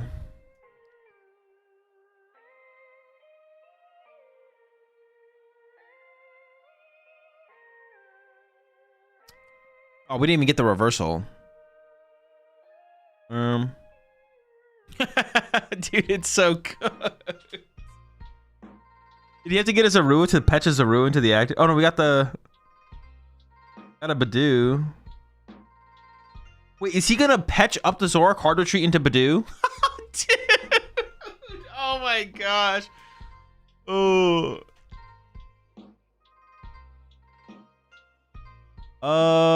Well, you have to take a knockout here as Drew. You can't not take a KO. Holy misery, man. Yeah, looks like Drew's just gonna KO the active. Not even gonna draw with Golden Go. And yeah, Liam's just gonna pack it off that. Let's go next. Let's go next here. Yeah, a little bit rough there. I mean, a big thing, once again, the Fez being prize is just huge. The Fez is so important in this matchup. You don't really care about having the 2 prize on your bench, but that extra draw power is just so important.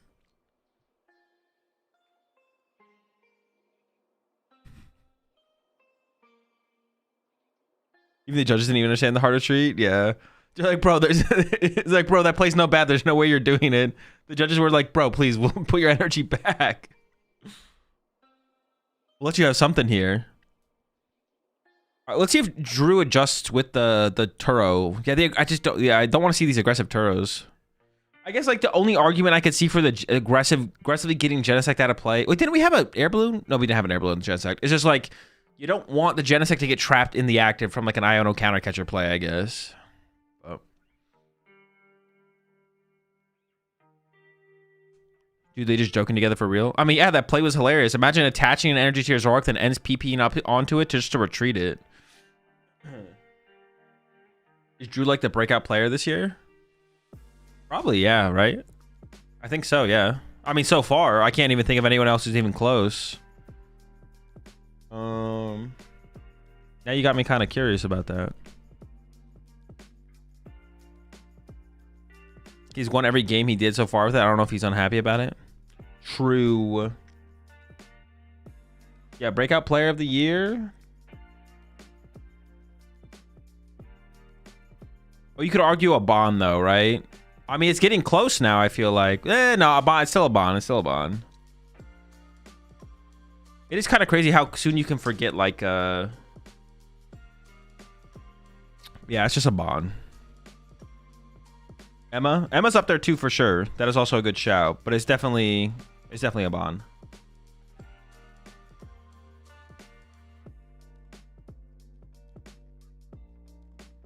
If Drew wins, is 100% true. Maybe it's tied.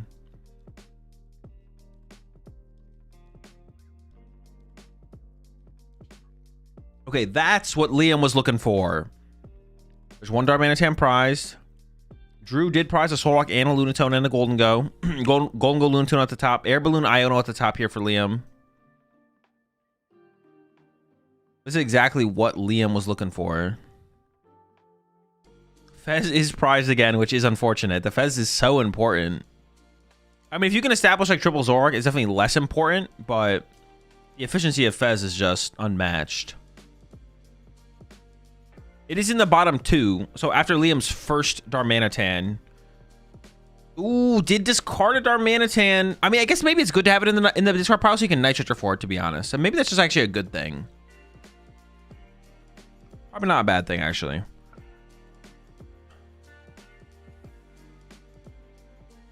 He does play 2 Darm.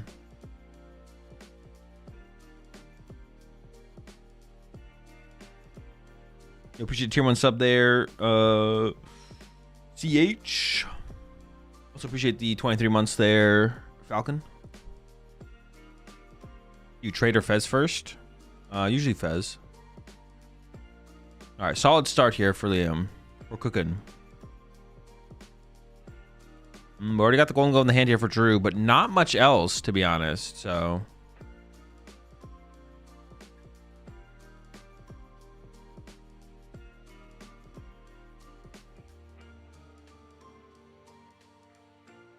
Okay. I was afraid the hand was just going to be dead there, but it looks fine. Another Zorua. These events is double sleeving not recommended. I wouldn't recommend it, but it is allowed. He's the most innovative deck builder of all time. Tord. I think Zork with the new Zekrom is worse, equal, or better than Marnie's Grimstar on the current meta. Dude, I don't know. That's a bannable question though.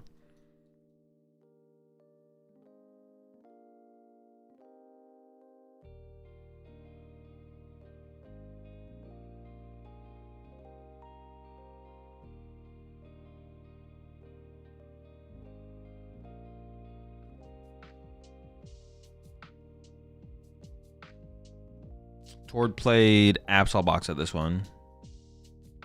Absol with Ogrepon. I think apples are better than oranges, specifically on Tuesdays. No, I definitely give oranges the edge, to be honest. I'm not a huge apple fan.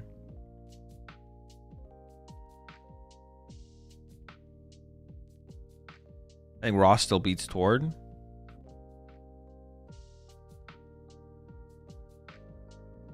Nah. No. Nah, not overall, no. The truth was cool, but like, I feel like I feel like you got to be overweighting that if you say that.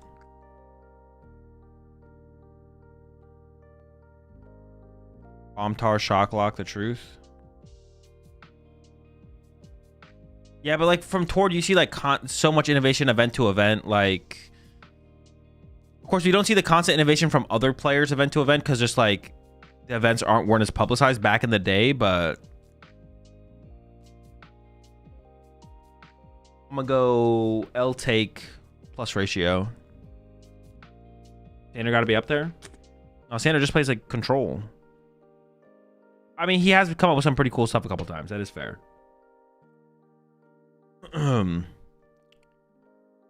don't think Sander's that high on the list though. One Zorak. Cyrano for next turn. Alright, still might be a little bit slow here, but you're putting it together. There's the Itchy. No spiking cortisol? No, we keep the cortisol unspiked.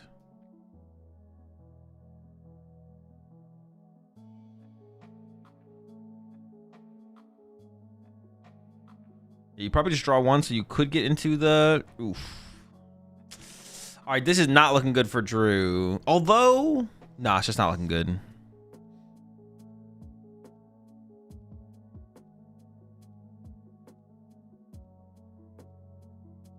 I wonder at what point Liam gets aggressive, though.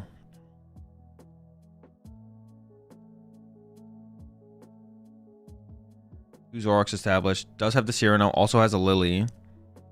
I mean, you could just play the Cyrano and then build a massive hand. But it looks like the Lily is going to be the choice. Like, if you draw into Darmanitan here, are we punching double Golden Go or what? Are we just going to promote Zorak, punch double Golden Go 90-90? Or are we chilling longer? But that's definitely the play, is just to punch both Golden Goes, right? Because we want to be able to have reversal be active.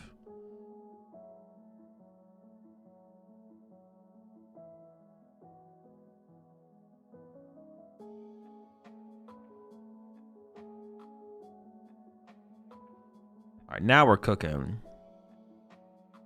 Liam been looking for a setup like this. The whole squad's here. All right, Darmanitan's in. Are we swinging? We don't have reversal energy yet. Do you ever... You just throw in cards. All right, here we go. Oh, he is going to KO the Soul Rock. Okay, I guess you can still... Oh, you can still put this together, though, because you can now go... What happens when Drew boss KOs your Darmanitan? Then you need to have Reshiram boss to KO the Golden Go?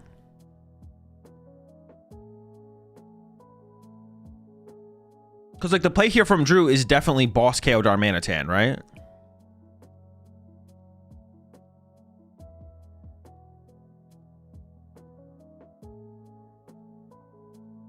It's really hard for Drew to bench another gimme. Yeah, I guess. Oh, I mean, I guess even if we take the one prize knockout, well, that's what I was thinking, is that we could like force it so if Drew drew any prize cards.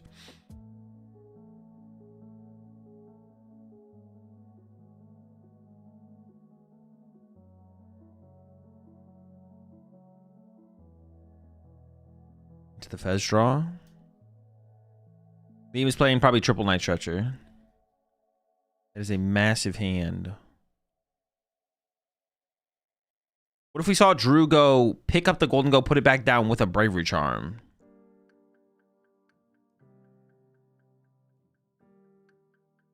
I don't think Drew plays a heal card. I think the heal card is the Bravery Charm.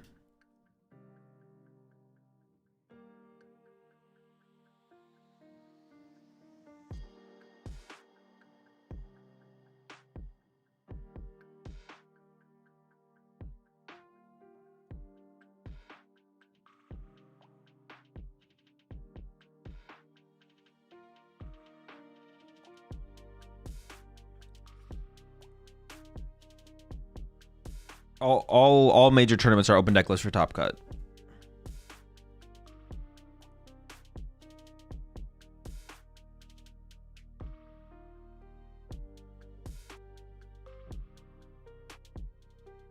We are going to the secret. I feel like that play would work here, right? If Drew went Turo the Golden Go, put it back down with a Bravery Charm. But he's getting rid of a Turo here, so I feel like he's not doing that play. Otherwise, I think you'd want to save the extra Turo for later, possibly, right? Oh, wait, but if you do that, then you can use reversal energy. So the Turo play doesn't work, right? You either have to boss KO Darmanitan or you have to do the Turo play. So it always is like boss KO Darmanitan, right? Oh, you could boss KO Darmanitan and bench a Gimme Goal with the Bravery Charm, right?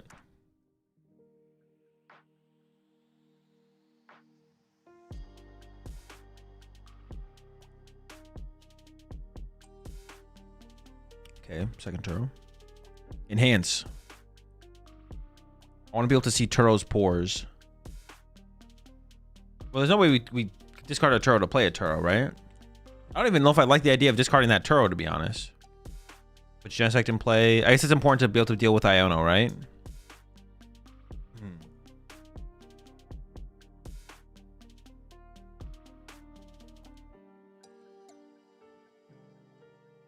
Discarding Turo must be a throw. I mean, maybe he thinks that you're... Well, I mean, all right, even if you think you're only ever going to use one Turo, finding the Turo becomes the problem, possibly, right?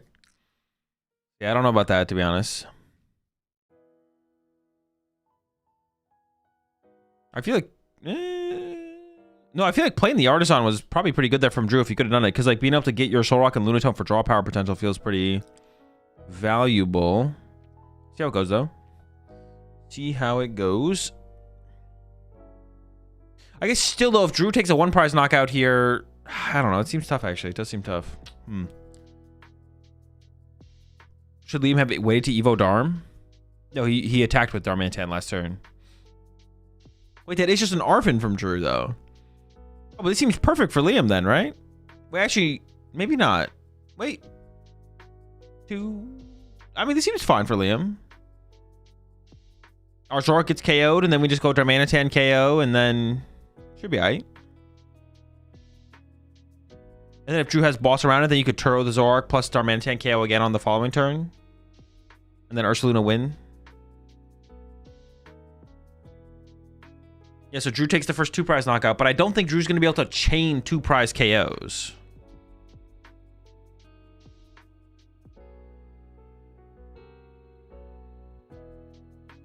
Arzon gives Liam easy rush here. You're not scared of rusher? I mean, yeah, maybe. Sure. I could see that being a reasonable reason. No reversal. Hang on, we're not done yet. Pheasant Deputy for 3. All right. You could Iono into it, I guess. Oh no, he had it the whole time. Never mind. I'm trolling. He's got the black belt as well. He is gonna play it. I thought we were maybe just gonna go with the first attack here and just punch. Where do we set up this 90 to make it relevant?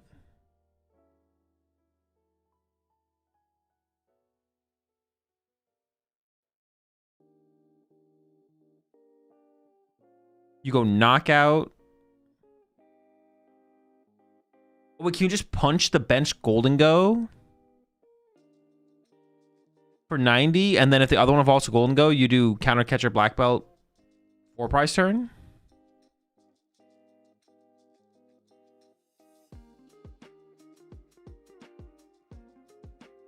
You put on the, no, you put it on the Golden Go because you can do it again, right?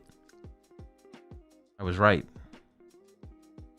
90 on Fez. 90 on Fez? No, we have to be able to draw 2 KO. We have to be able to take double KO next turn.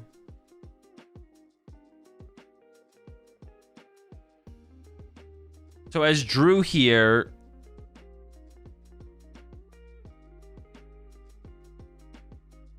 Ooh, is that almost like checkmate?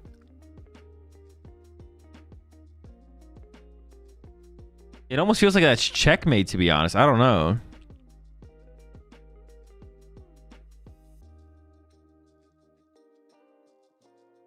Because Drew doesn't play a heal card. The Gimme Ghoul has a Braver Charm on it, so I want to get KO'd. So if Drew ever goes for Azora line, yeah, you just go black belt draw. You take two knockouts. And like Turo, if you Turo, you don't boss. Oh, wait, oh, no. If we had an extra energy in play, maybe Mawile could actually make an appearance. No, probably not. I get scaled by Darm if we put too many energy in the discard pile. Throw Genesect?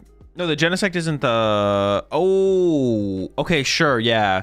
Well, but if you Turo Genesect and leave yourself with 1 Golden Go, then you're just going to get Iono'd. But sure, that does work, technically. You could Turo the Genesect and not evolve the Gimme Ghoul. And then take the knockout. Well, no, but then you're knocking out the active. If you're taking a 1 prize knockout, you lose as Drew. You have to take a 2 prize knockout. Yeah, honestly, this just kind of seems like checkmate from Liam.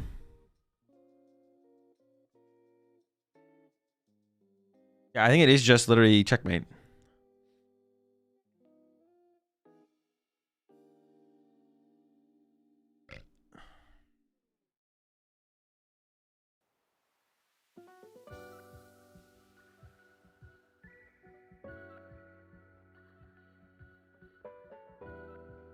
He kind of has to KO the Darm either way. If it sticks around, he can PP up raw attach or second reversal. It's over next.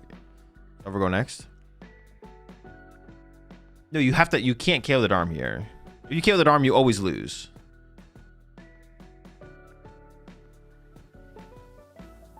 You have to KO a Fez or a Zoroark. And then hope Liam pries something or can't find something.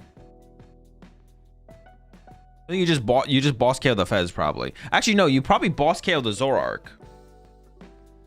I think as Drew here, you boss KO the Zoroark with the Dark Energy.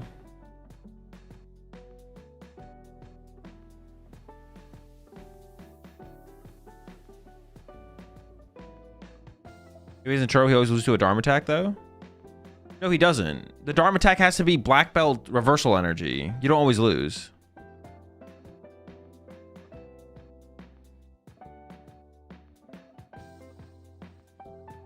Okay, hang on. If we...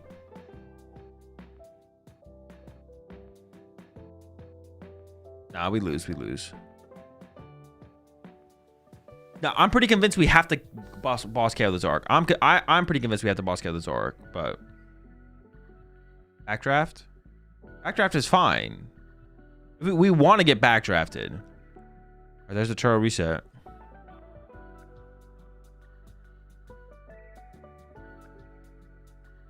It is better to attack with the damaged one, yes. If we're not gonna Turo, but he's gonna Turo, so I think the game is literally just over. Like, I think it was possible to win if you boss KO the Zork with the Dark Energy. I think it's literally impossible to win now. Wait. Okay, not true. Because Liam would need to find black belts ends PP up. Actually, okay, hold on. Maybe there is hope. You can't Dharma at even prizes. That is true. Actually, that's fair. Wait, but what happens if Liam just goes...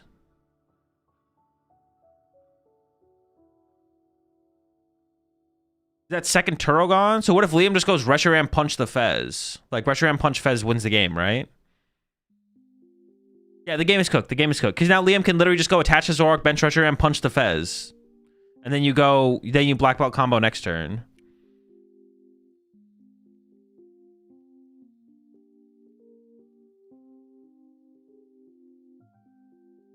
Yeah, he's down both turtles, so you can literally just punch anything and the game is over. Well, you can't punch the Golden Go, actually. You can't punch the Golden Go. But besides the Golden Go, you can punch anything.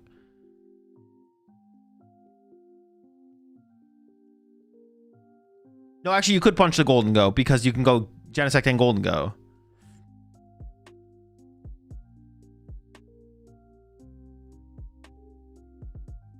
Just goes for the 3 for the KO. So that's what? 90, 180 plus black belt knockout. So you could knock out with our Manatan here. And then Ursaluna wins if a KO is taken. So you could go black belt ends PP up, Darmanitan KO the active. Or you could do the Reshiram punch Fez. Oh no, but if you Reshiram punch Fez, then Drew could play KO Lone Darumaka, right? He can't Darm? No, he can. He can just backdraft with a black belt. Yeah, you just you can just that with a backdraft with a black belt. He needs an ends PP up though. Looks like he's just gonna punch with Reshi though. And maybe get the Badoo out of play. Yeah, oh, this works. This works. Second Darm, Turo the Badoo, or the Fez, sure. Bench Reshi, punch for 170, and this is still checkmate.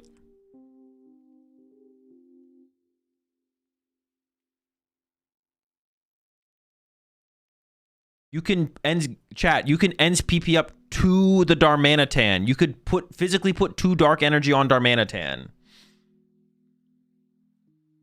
And then use backdraft.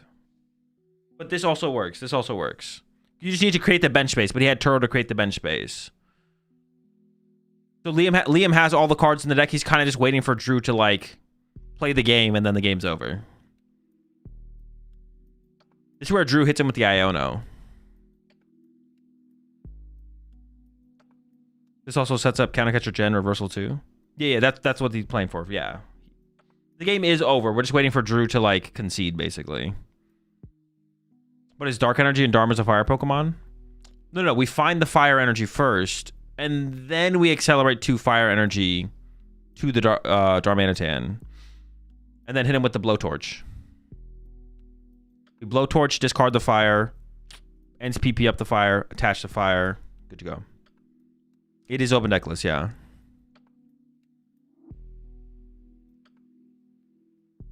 Yeah, I don't think, actually, that's not true, because if Drew had second Turo here, Drew could Turo the Genesect.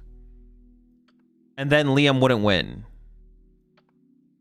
Because Liam couldn't Turo and boss punch the Fez.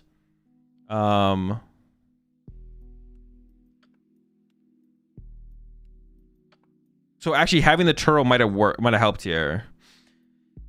Because you could take the knockout on the active, and then you could Soul Rock and Lunatone KO the Badoo to win on the next turn. I think Drew should just stop playing and discarding Turos too aggressively. I still have yet to... I don't think... Yeah, I think Drew should just stop playing and discarding Turos aggressively. The card seems insanely good in this matchup. The card seems insanely broken in this matchup to play after something has damage, but Drew keeps playing it aggressively. Yeah, at this point, I think Drew's win condition is hoping something is prized. Which, hold on. I think Air Balloon might be prized. Is the Reshiram stuck? Did Drew find the gap? Castle's online? Well, I'm assuming he has a counter stadium here. If he doesn't, that's kind of funny. Wait, does he not realize? I don't think he realized that there's a castle in play, yeah. Liam has 3 stretchers. Well, he's down 2 of them. Deck out, yeah, his win condition was deck out. Drew is going for a deck out win condition here for sure. Wait, did Drew not pass or did Drew pass?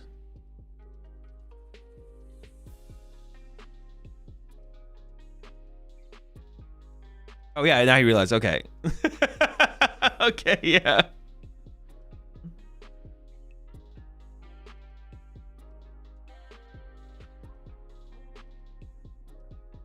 Dude, what is going on?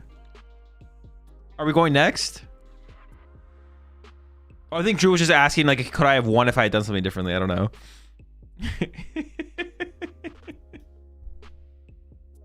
Yeah, he definitely forgot about the castle. All right, here we go. Game 3. We'll finally get to see Drew go second. Both games so far, Liam has gone second. Worked out pretty well so far. Well, actually, it worked out well one of the times.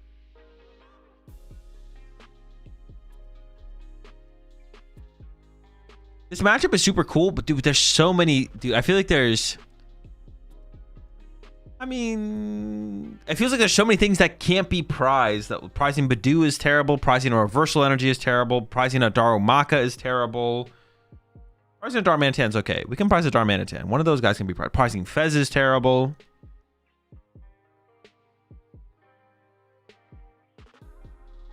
The prize cards in this matchup seem super tedious. Yeah, I don't know. What's happening in the other match? They're streaming both matches. So it'll be on after this one. He was asking if he pulled those cards from packs or bought them online. Oh yeah, of course. Classic Pokemon TCG table talk discussion. You open your cards yourself, or are you a cheater? Do you make your? I actually make my own cards at home.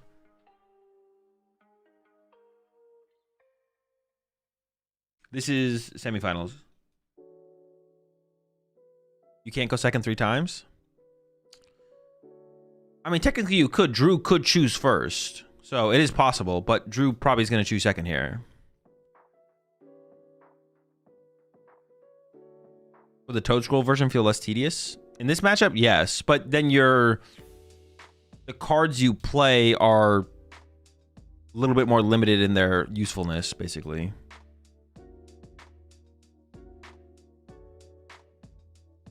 You grow your cards organically or genetically modified.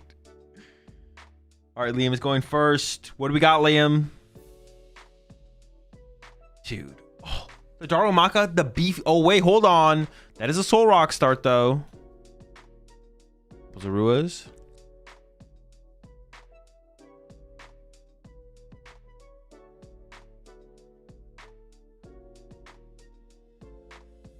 He's the guy that got 2 buys after no show in round 1. I did, yeah. Dude, oh my. Yeah, same. Do you actually grab the Badu? You probably do grab the Badu here, right? Quadrua?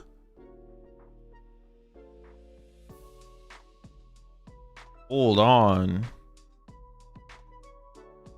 I guess, why not? Dude, what if our Maka dies, though? Dude, don't let the Maka die! No energy attachment. Oh, discarding the Soul Rock off the rip? That feels iffy. Given there's a chance that our... I guess it depends on what the rest of the hand is, right?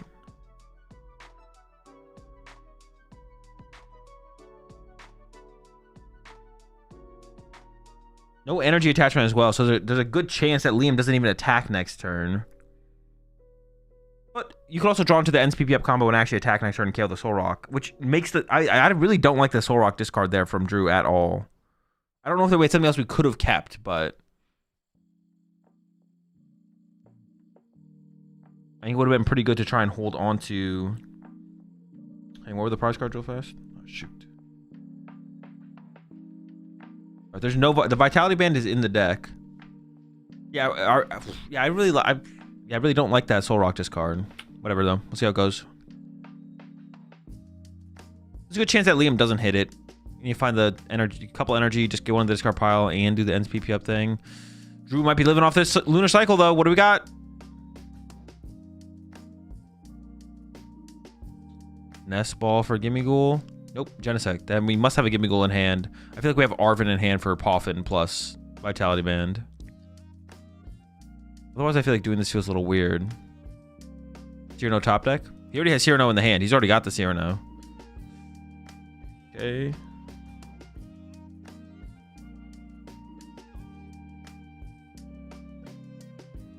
Yeah, he's got it all. Perfect setup. Vitality bit. Turn 1 KO. KO the Darumaka. Double. I mean, the only thing that would be better would be triple Gimme Ghoul. That's pretty clean. That's pretty nice. All right. How will Liam respond? Can Liam just go with a Badoo Punch this turn, though? Would that be fine? Like bench Darumaka plus Badoo Punch? You got that Cyrano in the hand. Ooh. Do off the top? Actually... Yeah, we're definitely not swinging with Thresher Ram here. Ooh, all right. We got the mobility. Go up the Petch. Draw 2 more. It looks like he... Ooh, okay. These are some good draws. Looks like he wants to avoid playing the Cyrano. Probably was looking for like a Lily or something. Try and get closer to the reversal energies. Honestly, this does not seem terrible for Liam. Or she KO Rock. It feels like that was never even a consideration here for Liam. Liam didn't even want to think about that. Quad Zoroark setup turn 2. You love to see it. I mean, honestly, the question just becomes, do we have enough cards to discard with trade? I guess we'll find out.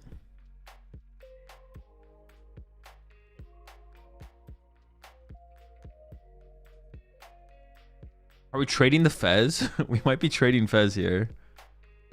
Even if we're not Badooing this turn? Wait, what are we doing this turn?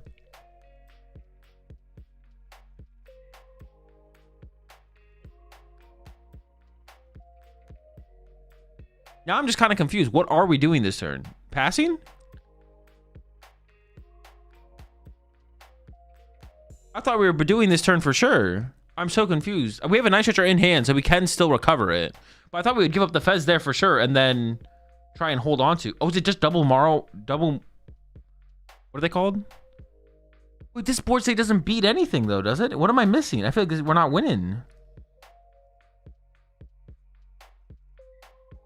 Do we not Fez here first? No, we can't lose the bench space to the Fez. I don't know. Technically, that's cheating. EPL? I thought, like, but doing this turn to get the 20 damage on the soul... I guess you just get your lone Darumaka gets bossed then, and that feels pretty bad.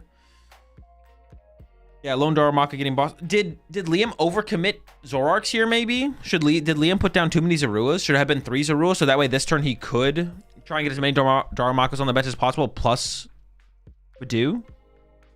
Maybe that was a mistake? If Drew has Gust KO Zarua, that feels bad, but at least you have bench space to work with on the next turn.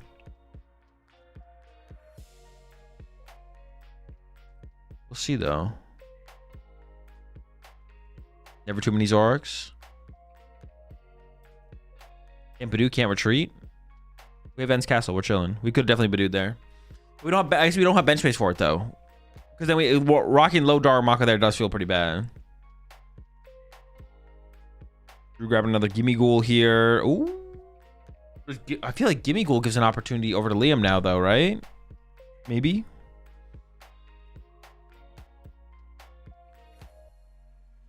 Why not bench rush? He can't. Drew can't KO with Rock. Because you don't have bench space for double Darumaka. That's like the problem. You want double Darumaka. Oh, I guess Liam's play here is just going to be... Actually, I don't know what Liam's play here is going to be, to be honest. Because we can't even KO... We don't have... There's not enough energy in the discard pile to actually take KOs on Genesect or Golden Goes. Unless we're going to, like, Secret Box. Or, excuse me, Black Belt. Maybe you could Black Belt Reversal Knockout.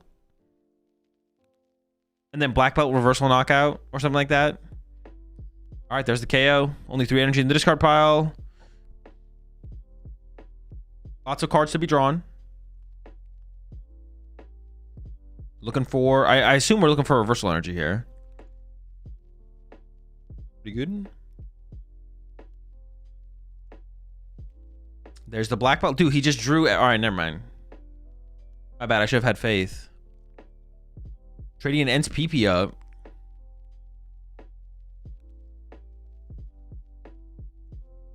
He definitely has a vision here. He sees a line for sure. He's confident with these trades. He's not even thinking that hard about them. I mean, I have to imagine it's going to be counter catcher. KO Golden go off the bench. And you get to KO the little guy as well, the Gimme Ghoul. Oh, did Drew not get the Bravery Charm for the Gimme Ghoul that last turn? Or did he? He's got the whole... He's got everything in hand. What the heck? I guess he can't go 3-prize knockout, 3-prize knockout. No, but now he can go into Badoo next turn, though. And Badoo the Soul Rock. So I was questioning that Gimme Ghoul bench there from Drew. Do we have to get, like, Night Stretcher here from Liam?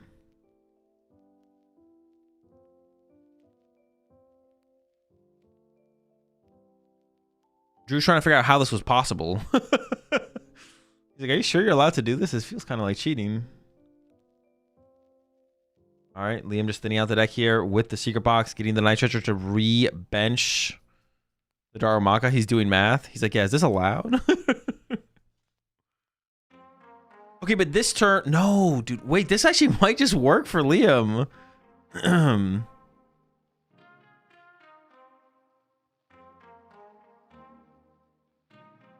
you can't bench a Gimme Ghoul here as Drew, otherwise you lose to the combo again, right?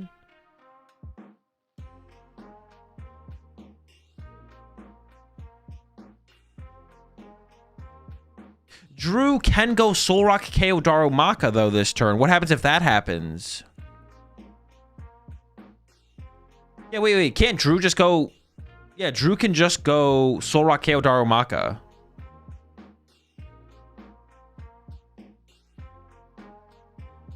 Liam kept one Ends PP up, right?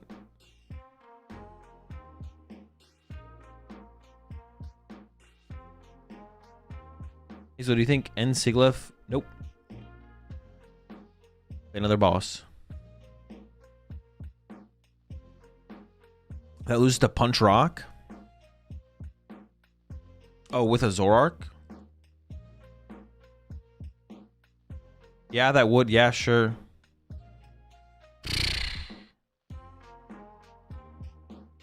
He does have the other PP up in hand, yeah. He traded the Reshiram, though. Does he have enough Night Stretchers left? What's the Night Stretcher count at? Because he traded away the Reshiram earlier, and he's already been through like 2 or 3 Night Stretchers.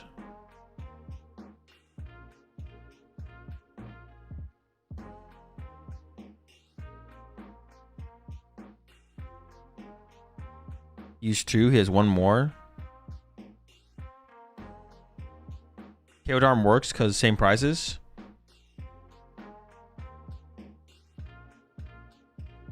No, if you KO the Darm... Well, no, yeah, no. If you KO the Darmantan, Liam can go Ends PP out Black Belt knockout. Does Liam take 3 next turn? He can't take 3 next turn.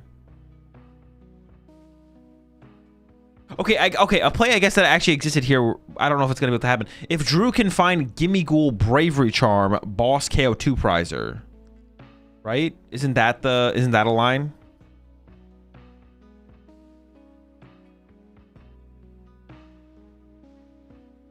Gimme Ghoul Bravery Charm, Boss KO 2 prizer. Okay, but we have to do that without playing Arvin. All right, Lunatone. And then we do still have Fez in hand, actually.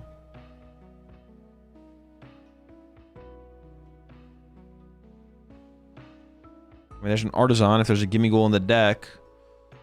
We have Fez. Does he really want to avoid putting Fez to play?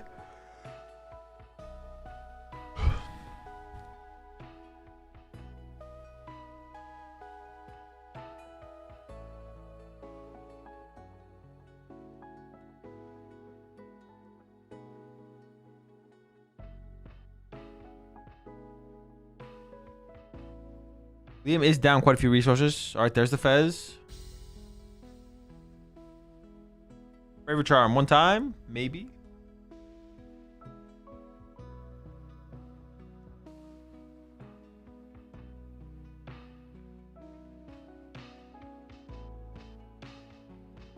What if Drew didn't bench the Gimme Ghoul last turn and Liam had 4 prize cards this turn? Drew would be in a really good spot, right? Oh, we had Secret Box left as well. I didn't even realize we had another out. I don't think there's a Brave Charm in the hand here. Like, how bad of a play was that from Drew? That was pretty bad, right? To bench the Gimme Ghoul on the previous turn and give the 3 prizes to Liam. If Liam had 4 prize cards left, you just bench double Gimme Ghoul this turn and you're chilling, right? You don't even need a Charm a Gimme Ghoul. Oh. No, you wouldn't need to. You just need a bench to him then.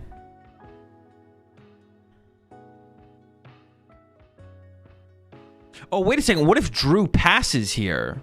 Can we pass and trap the Darmanitan the active this turn? And then next turn go Evolve Boss, knock out 2-prizer? I feel like Drew... Okay, is that possible? Can we just pass? We just bump the End's Castle and the active has 3 retreat cost. Is Castle in hand? No, he only plays 1 castle, right? The castle's gone. He plays 1 castle, 1 Artisan, 1 Watcher. I think we can pass.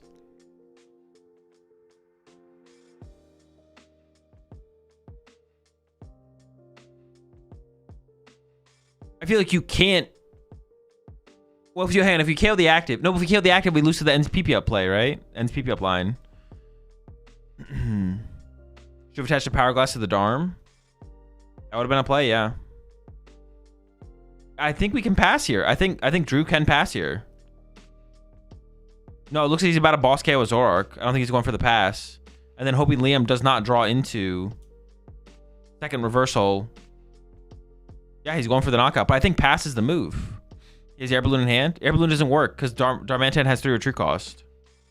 Turo doesn't work either because then he can't play Black Belt.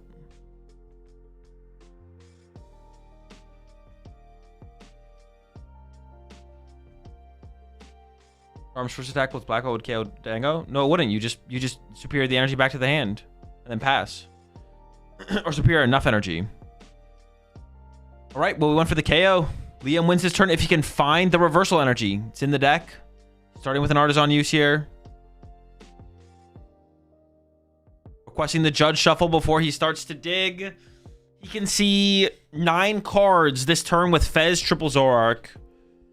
Yeah, I think there was definitely a better play there from Drew. I think a better play definitely existed. I think a better play definitely existed. PV up energy, Turtle K with Backdraft? No, because he was superiors the energy from the discard pile. No reason to pass instead of KO Darm? No, the reason to pass is... No, if you KO the active, you get KO'd by Black Belt ends PP up. Second trade, third trade. Does it come down to the Fez? Or do you ever not Fez for a different kind of play here? What about Badoo? Can Liam Badoo a Soul Rock?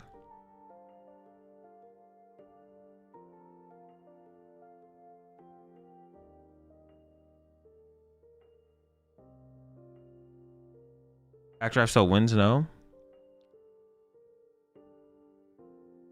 You should YOLO, we want game now. He has Black Belt. He just needs reversal. He wins with reversal energy here.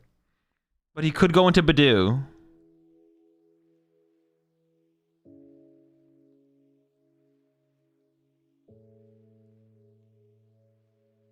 Wait, what does this play? Is it an Iono counter catcher play? Why would do the Soul Rock over Lunatone? Or Lunatone, whatever. One of the rocks.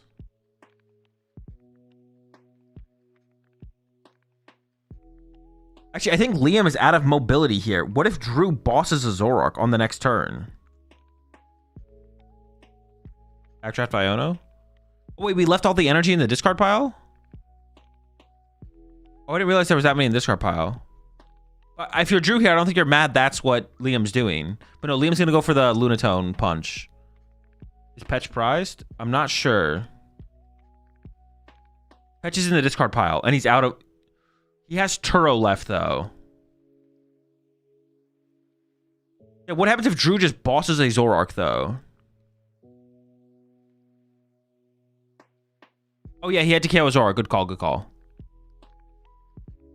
Oh, no, did he play boss?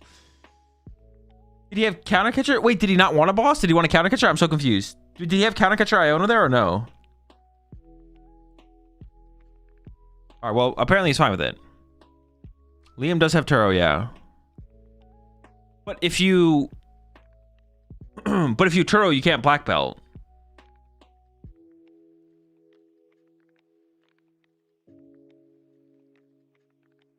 So now if Drew has Turo Lunatone knockout active, does Drew just... There's no win con for Liam, right? Well, the win con's Iono something. Is it better because you give counter catcher next turn with black belt? Yeah. Oh, wait. If you just Bravery Charm the active, right? Yeah, this is looking pretty good for Drew now. Iono's the only win con now. Yeah, Iono counter catcher next turn, sure. I thought he wanted to take the boss back by the motion he made with the boss.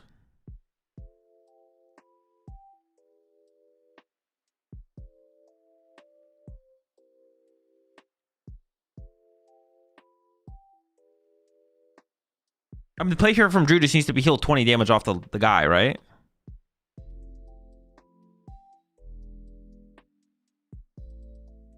Yeah, just Turo him. Get his ass out of there. And then, ideally, knock out with Golden Go, to be honest, I think. I think you want to leave the Soul Rock on the bench. All right, now things are looking really good for Drew.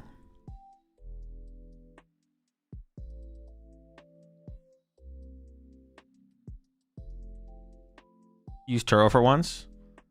Well, no, he's been using Turo, but he's been using it, like, aggressively. He saved the Turo for once. You appreciate the 5 months there, Alex. There's the knockout. Did not draw with the rest of the cards there. Likes the composition of the deck. Okay, this one's going to be tough. I don't know what Liam's win condition is here. I'm not going to lie. He's kind of choked. Wait, are we out of energy? No, we're not out of energy because we can Turo and then Soul Rock knockout. I think it's still winnable. I think we have plenty of energy left. It has to be an Iono win con now for Liam, right? Appreciate the prime there, Jesus. Hey, welcome to the Rat Pack. Honestly, I don't like this play from Liam the more I think about it. I feel like he should have gone for the reversal play for sure with Fez. Oh wait, no, he discarded Fez. He couldn't Fez. Wait, could he have Fez? No, because yeah, he nitraded for the Badoo.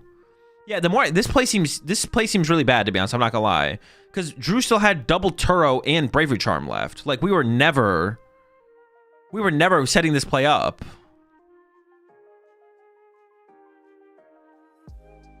You messed up. I think I should have brought up the rock instead of Lunatone. Oh, till it burns another energy. Oh yeah, and he couldn't Bravery Charm it. You're right. Well, no, is he hoping he gets stuck? He should have just gone for it, right?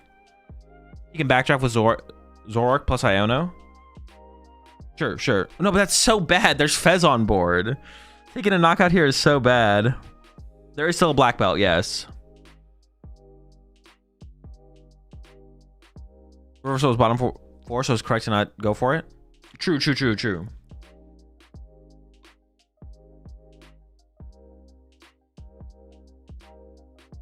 we even get an Iono, though? Oh, we haven't even traded one yet. Give him an Iono, bro. Okay, we got it. We definitely still lose this, but...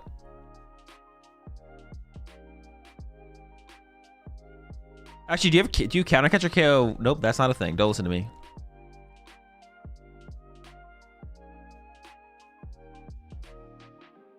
Yeah, the more I'm seeing this play out and realizing how many outs Drew had left to heal 20 damage off of the Lunatone there, Bravery Charm, Double Turo, yada yada. I feel like Liam should have gone. Oh no, he did. I already went through this. He didn't have a counter. He didn't have a freaking Night Stretcher for. No, he did. He could have gone for the Fez. He should have gone for the Fez. Night Stretcher for the Badoo instead. I really feel like he should have grabbed the Fez there. I'm confused by what's happening right here, but.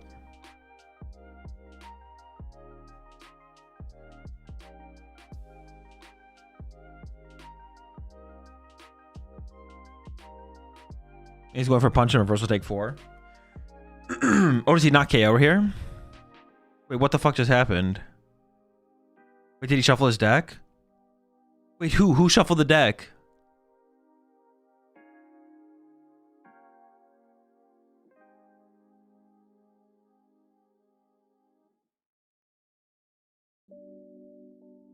Liam plays 2 reversals. There's 1 left in deck. I think Liam shuffled the deck accidentally. Bruh. It was random anyways, right? Who cares?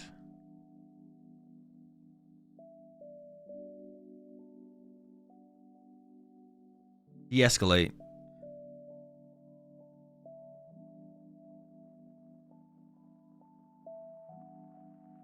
Does he lose if he grabs Fez? Drew will boss win without item lock? I mean, he's probably going to lose anyways, though. That's the point, is you don't win if you don't win that turn. If you don't draw the reversal, that turn, I think you win and you lose anyway. So you may as well play for the reversal that turn.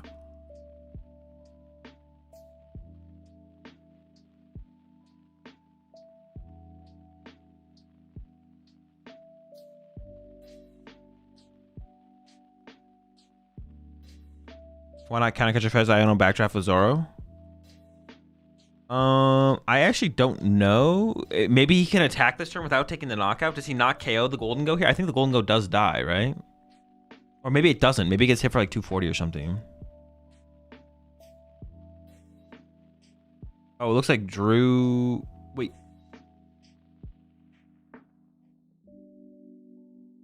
Okay, I was getting worried there.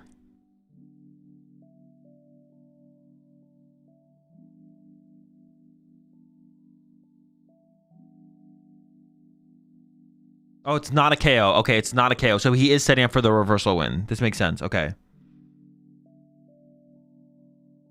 Draw for turn. Golden Go for 2. Bravery Charm. That's useless. Correct. Oh, we got the secret box. Is there a Golden Go in the deck to build off of? Wait, that should just be game, right? That's Arvin plus Superior? I think so.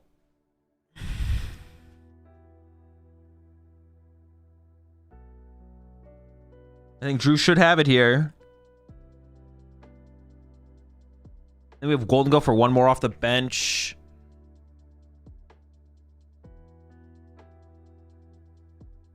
Oh, we had 1 prize card left. He could KO with boss there as well. Whew. What an insane set that was. Drew to the finals up against one of the 2.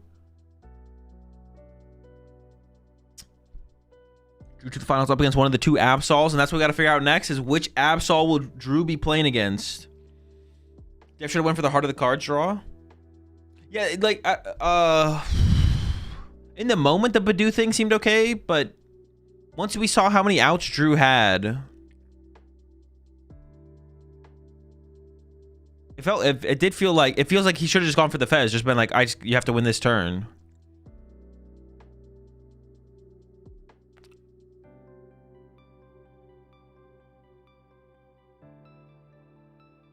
Man, I don't know how Liam ever won this matchup without Badoo, to be honest. Badoo like carries this matchup so hard. It's actually insane how much more how much more matchup you have in this matchup with Badoo.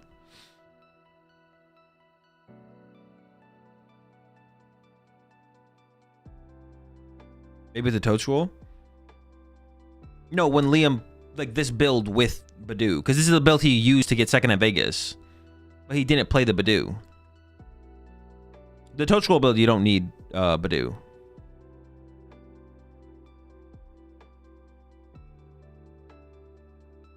Odds to draw into reversal off Fez higher than odds that Drew wouldn't heal the Lunatone? Yes. I'm pretty sure yes. Drew healing the Lunatone was like so likely there.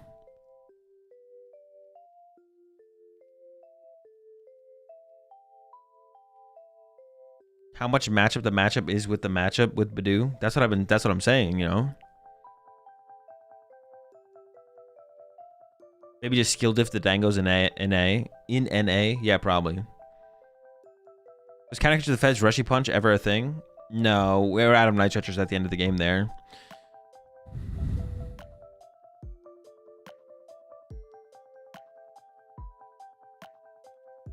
If Drew wins tomorrow, the last 3 ICs will have been won by home country players. That's big.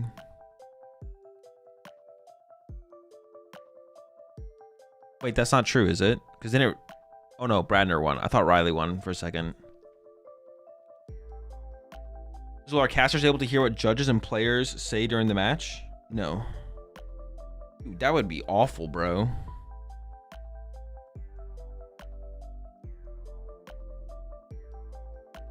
Edwin is playing Mega Absol. Next match is Mega Absol Mirror.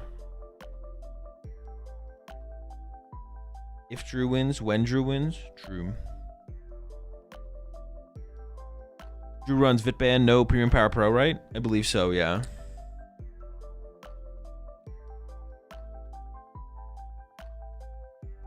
It'd be cool to listen to the players for a few seconds. They've done that before. They have a table mic, I'm pretty sure. So they have that access to it. I actually don't know what the Mega Absols are playing. Daichi is playing Frillish, I think, and I don't know what Edwin is playing. Edwin might be Cornerstone. First finalists, give it up for Drew Stevenson! I know they're cheering for you, Drew, because when the reversal energy was whiffed, there was a huge cheer. Who was cheering when the reversal energy was missed? We all heard you backstage. Drew, you're in the final. How do you feel, man? Oh, man, I feel amazing. I feel absolutely amazing.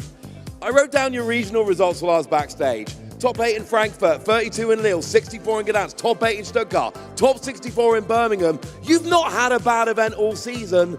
Now you're in the final. Is it finally time for you to lift a trophy? Man, I keep whiffing getting past the top 8 into top 4, and now I'm in the final. I have to win this. I have to. I mean, it certainly seems like your time, and you've been on Gold and Go for a while at this point. All the results I'm showing, they're all with Gold and Go. Tell us why you're sticking with that deck. Why is it so special? You draw so many cards that it's really hard to whiff. Like you saw during that game that I played, I had everything I could need, and everything I would need in the future turns. So let's face it, Gold and Go all season, it's been one of the big decks, one of the most played decks. Phase 1, Phase 2, it's always there at the top of the charts. Is it fair to say at this stage you are one of the very best Gold and Go players? Does it make you nervous or does that make you more confident? Oh, well, I hope I'm the best. Like I keep doing well with it. Yeah, I think the deck is really good and I really hope I can win. I mean, I don't know, man. It's tough. It's going to be a tough win. It's going to be a tough final. It's going to be a tough final, that is for sure. You're in the UK, you're a UK player. Is there something a bit more special doing it on your home turf? Oh, man. I played in EUIC 3 years ago, and I got to the finals, and I lost last time. So now I'm back in Europe, in England, my home country, playing in the finals. It feels amazing to have all my friends here with me. And, yeah, I'm really excited to play tomorrow. Okay, one thing I'm always wondering about people that play the final. So you made the final, you got to wait till tomorrow. What do you do tonight? Is it just test, test, test? Or is it more rest, rest, rest? It's going to be a lot of rest and a lot of theory, I think. Because I don't think I need to play against the deck, but if I know my lines, then I think I can win. Sounds good to me. We got a lot of people here. Any shout-outs you want to give before we go? To all of my friends in front of me, there's like 30 of them, all cheering me on for my local scene. This is awesome. It's wonderful to see. Ladies and gentlemen, one more cheer for your first finalist, Drew Stevenson.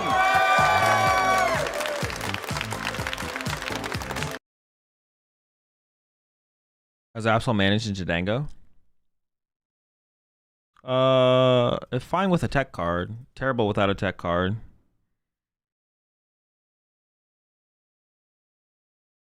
But to be honest, I mean, he's got the Mawile, and I think he's got the Cram. The Cram can be good into the Frillish, I guess. The Frillish is good. The Frillish is the counter, is Daichi's counter. I don't remember what Edwin was. Edwin was on stream, but I don't remember what build Edwin was playing. I think it might have just been Cornerstone. Cornerstone's not very good up against Mawile. Cornerstone's kind of mid against Mawile. But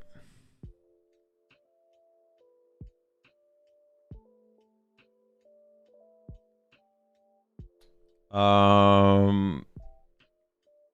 mean, Drew should be favored from here on out, I'm pretty sure. Like, Drew should just be favored against either build, probably. So, yeah, in a pretty good spot right now. Doesn't Daichi have Zerosix? Zerosix is not that good against Golden Go. It's not very relevant. I don't think he has Eerie either. Zerosix is more of a... Zerosik is good against Golden Goes that don't have a way to punch you, but Drew has the Mawile, so you have something to punch with. I don't know. We'll see. Yeah, Zerosik is pretty mid. As long as the Golden Go player can maintain aggression, Zerosik doesn't really do anything. If you can slow down the Golden Go player long enough, between Yveltal and Frillish, if you can slow him down long enough, then it will hit eventually. The Zerosik will eventually hit. But if the Golden Go player is just like playing the game and taking knockouts every single turn, it does 0. Because you played and they hold 3 superior energy retrieval or whatever. So, you think it's better in Dango, Mawile, or Lopunny? Right now, probably Mawile, because no one's like playing like Crustals and Cornerstones, or Cornerstones aren't that popular. Even if Cornerstone is popular, Mawile is good enough though. Kind of is like Crustal and Fish. But Mawile is fine against Shelson as well, or Frillish. Probably Mawile. Crustal is like the main reason to play the Lopunny, to be honest. If like Crustal makes a comeback, then Lopunny's the way to go.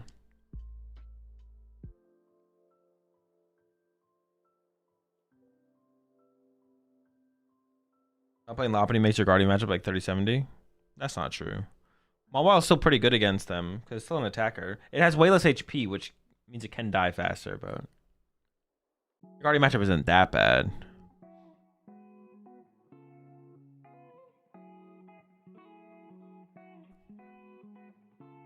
All right, chat. I'll be right back before they get into the next match. Should I pay out the prediction yet? I don't actually. No, I don't think I did. I have to pay out the prediction first. And I'll be right back.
the fuck, chat? Why didn't you tell me that the match is about a two Zarosic?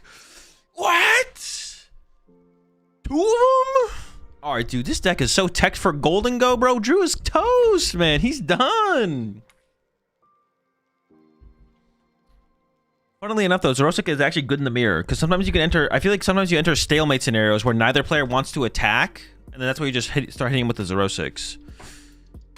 But this time around, they're prized. So, all right. All right, prediction chat. Top cut. Who do you got? You got Daichi.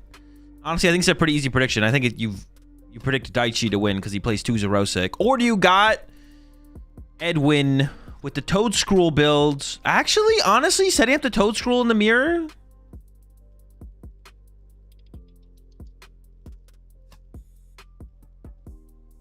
Take away the Night Stretchers, Boss KO, Monkey Dory.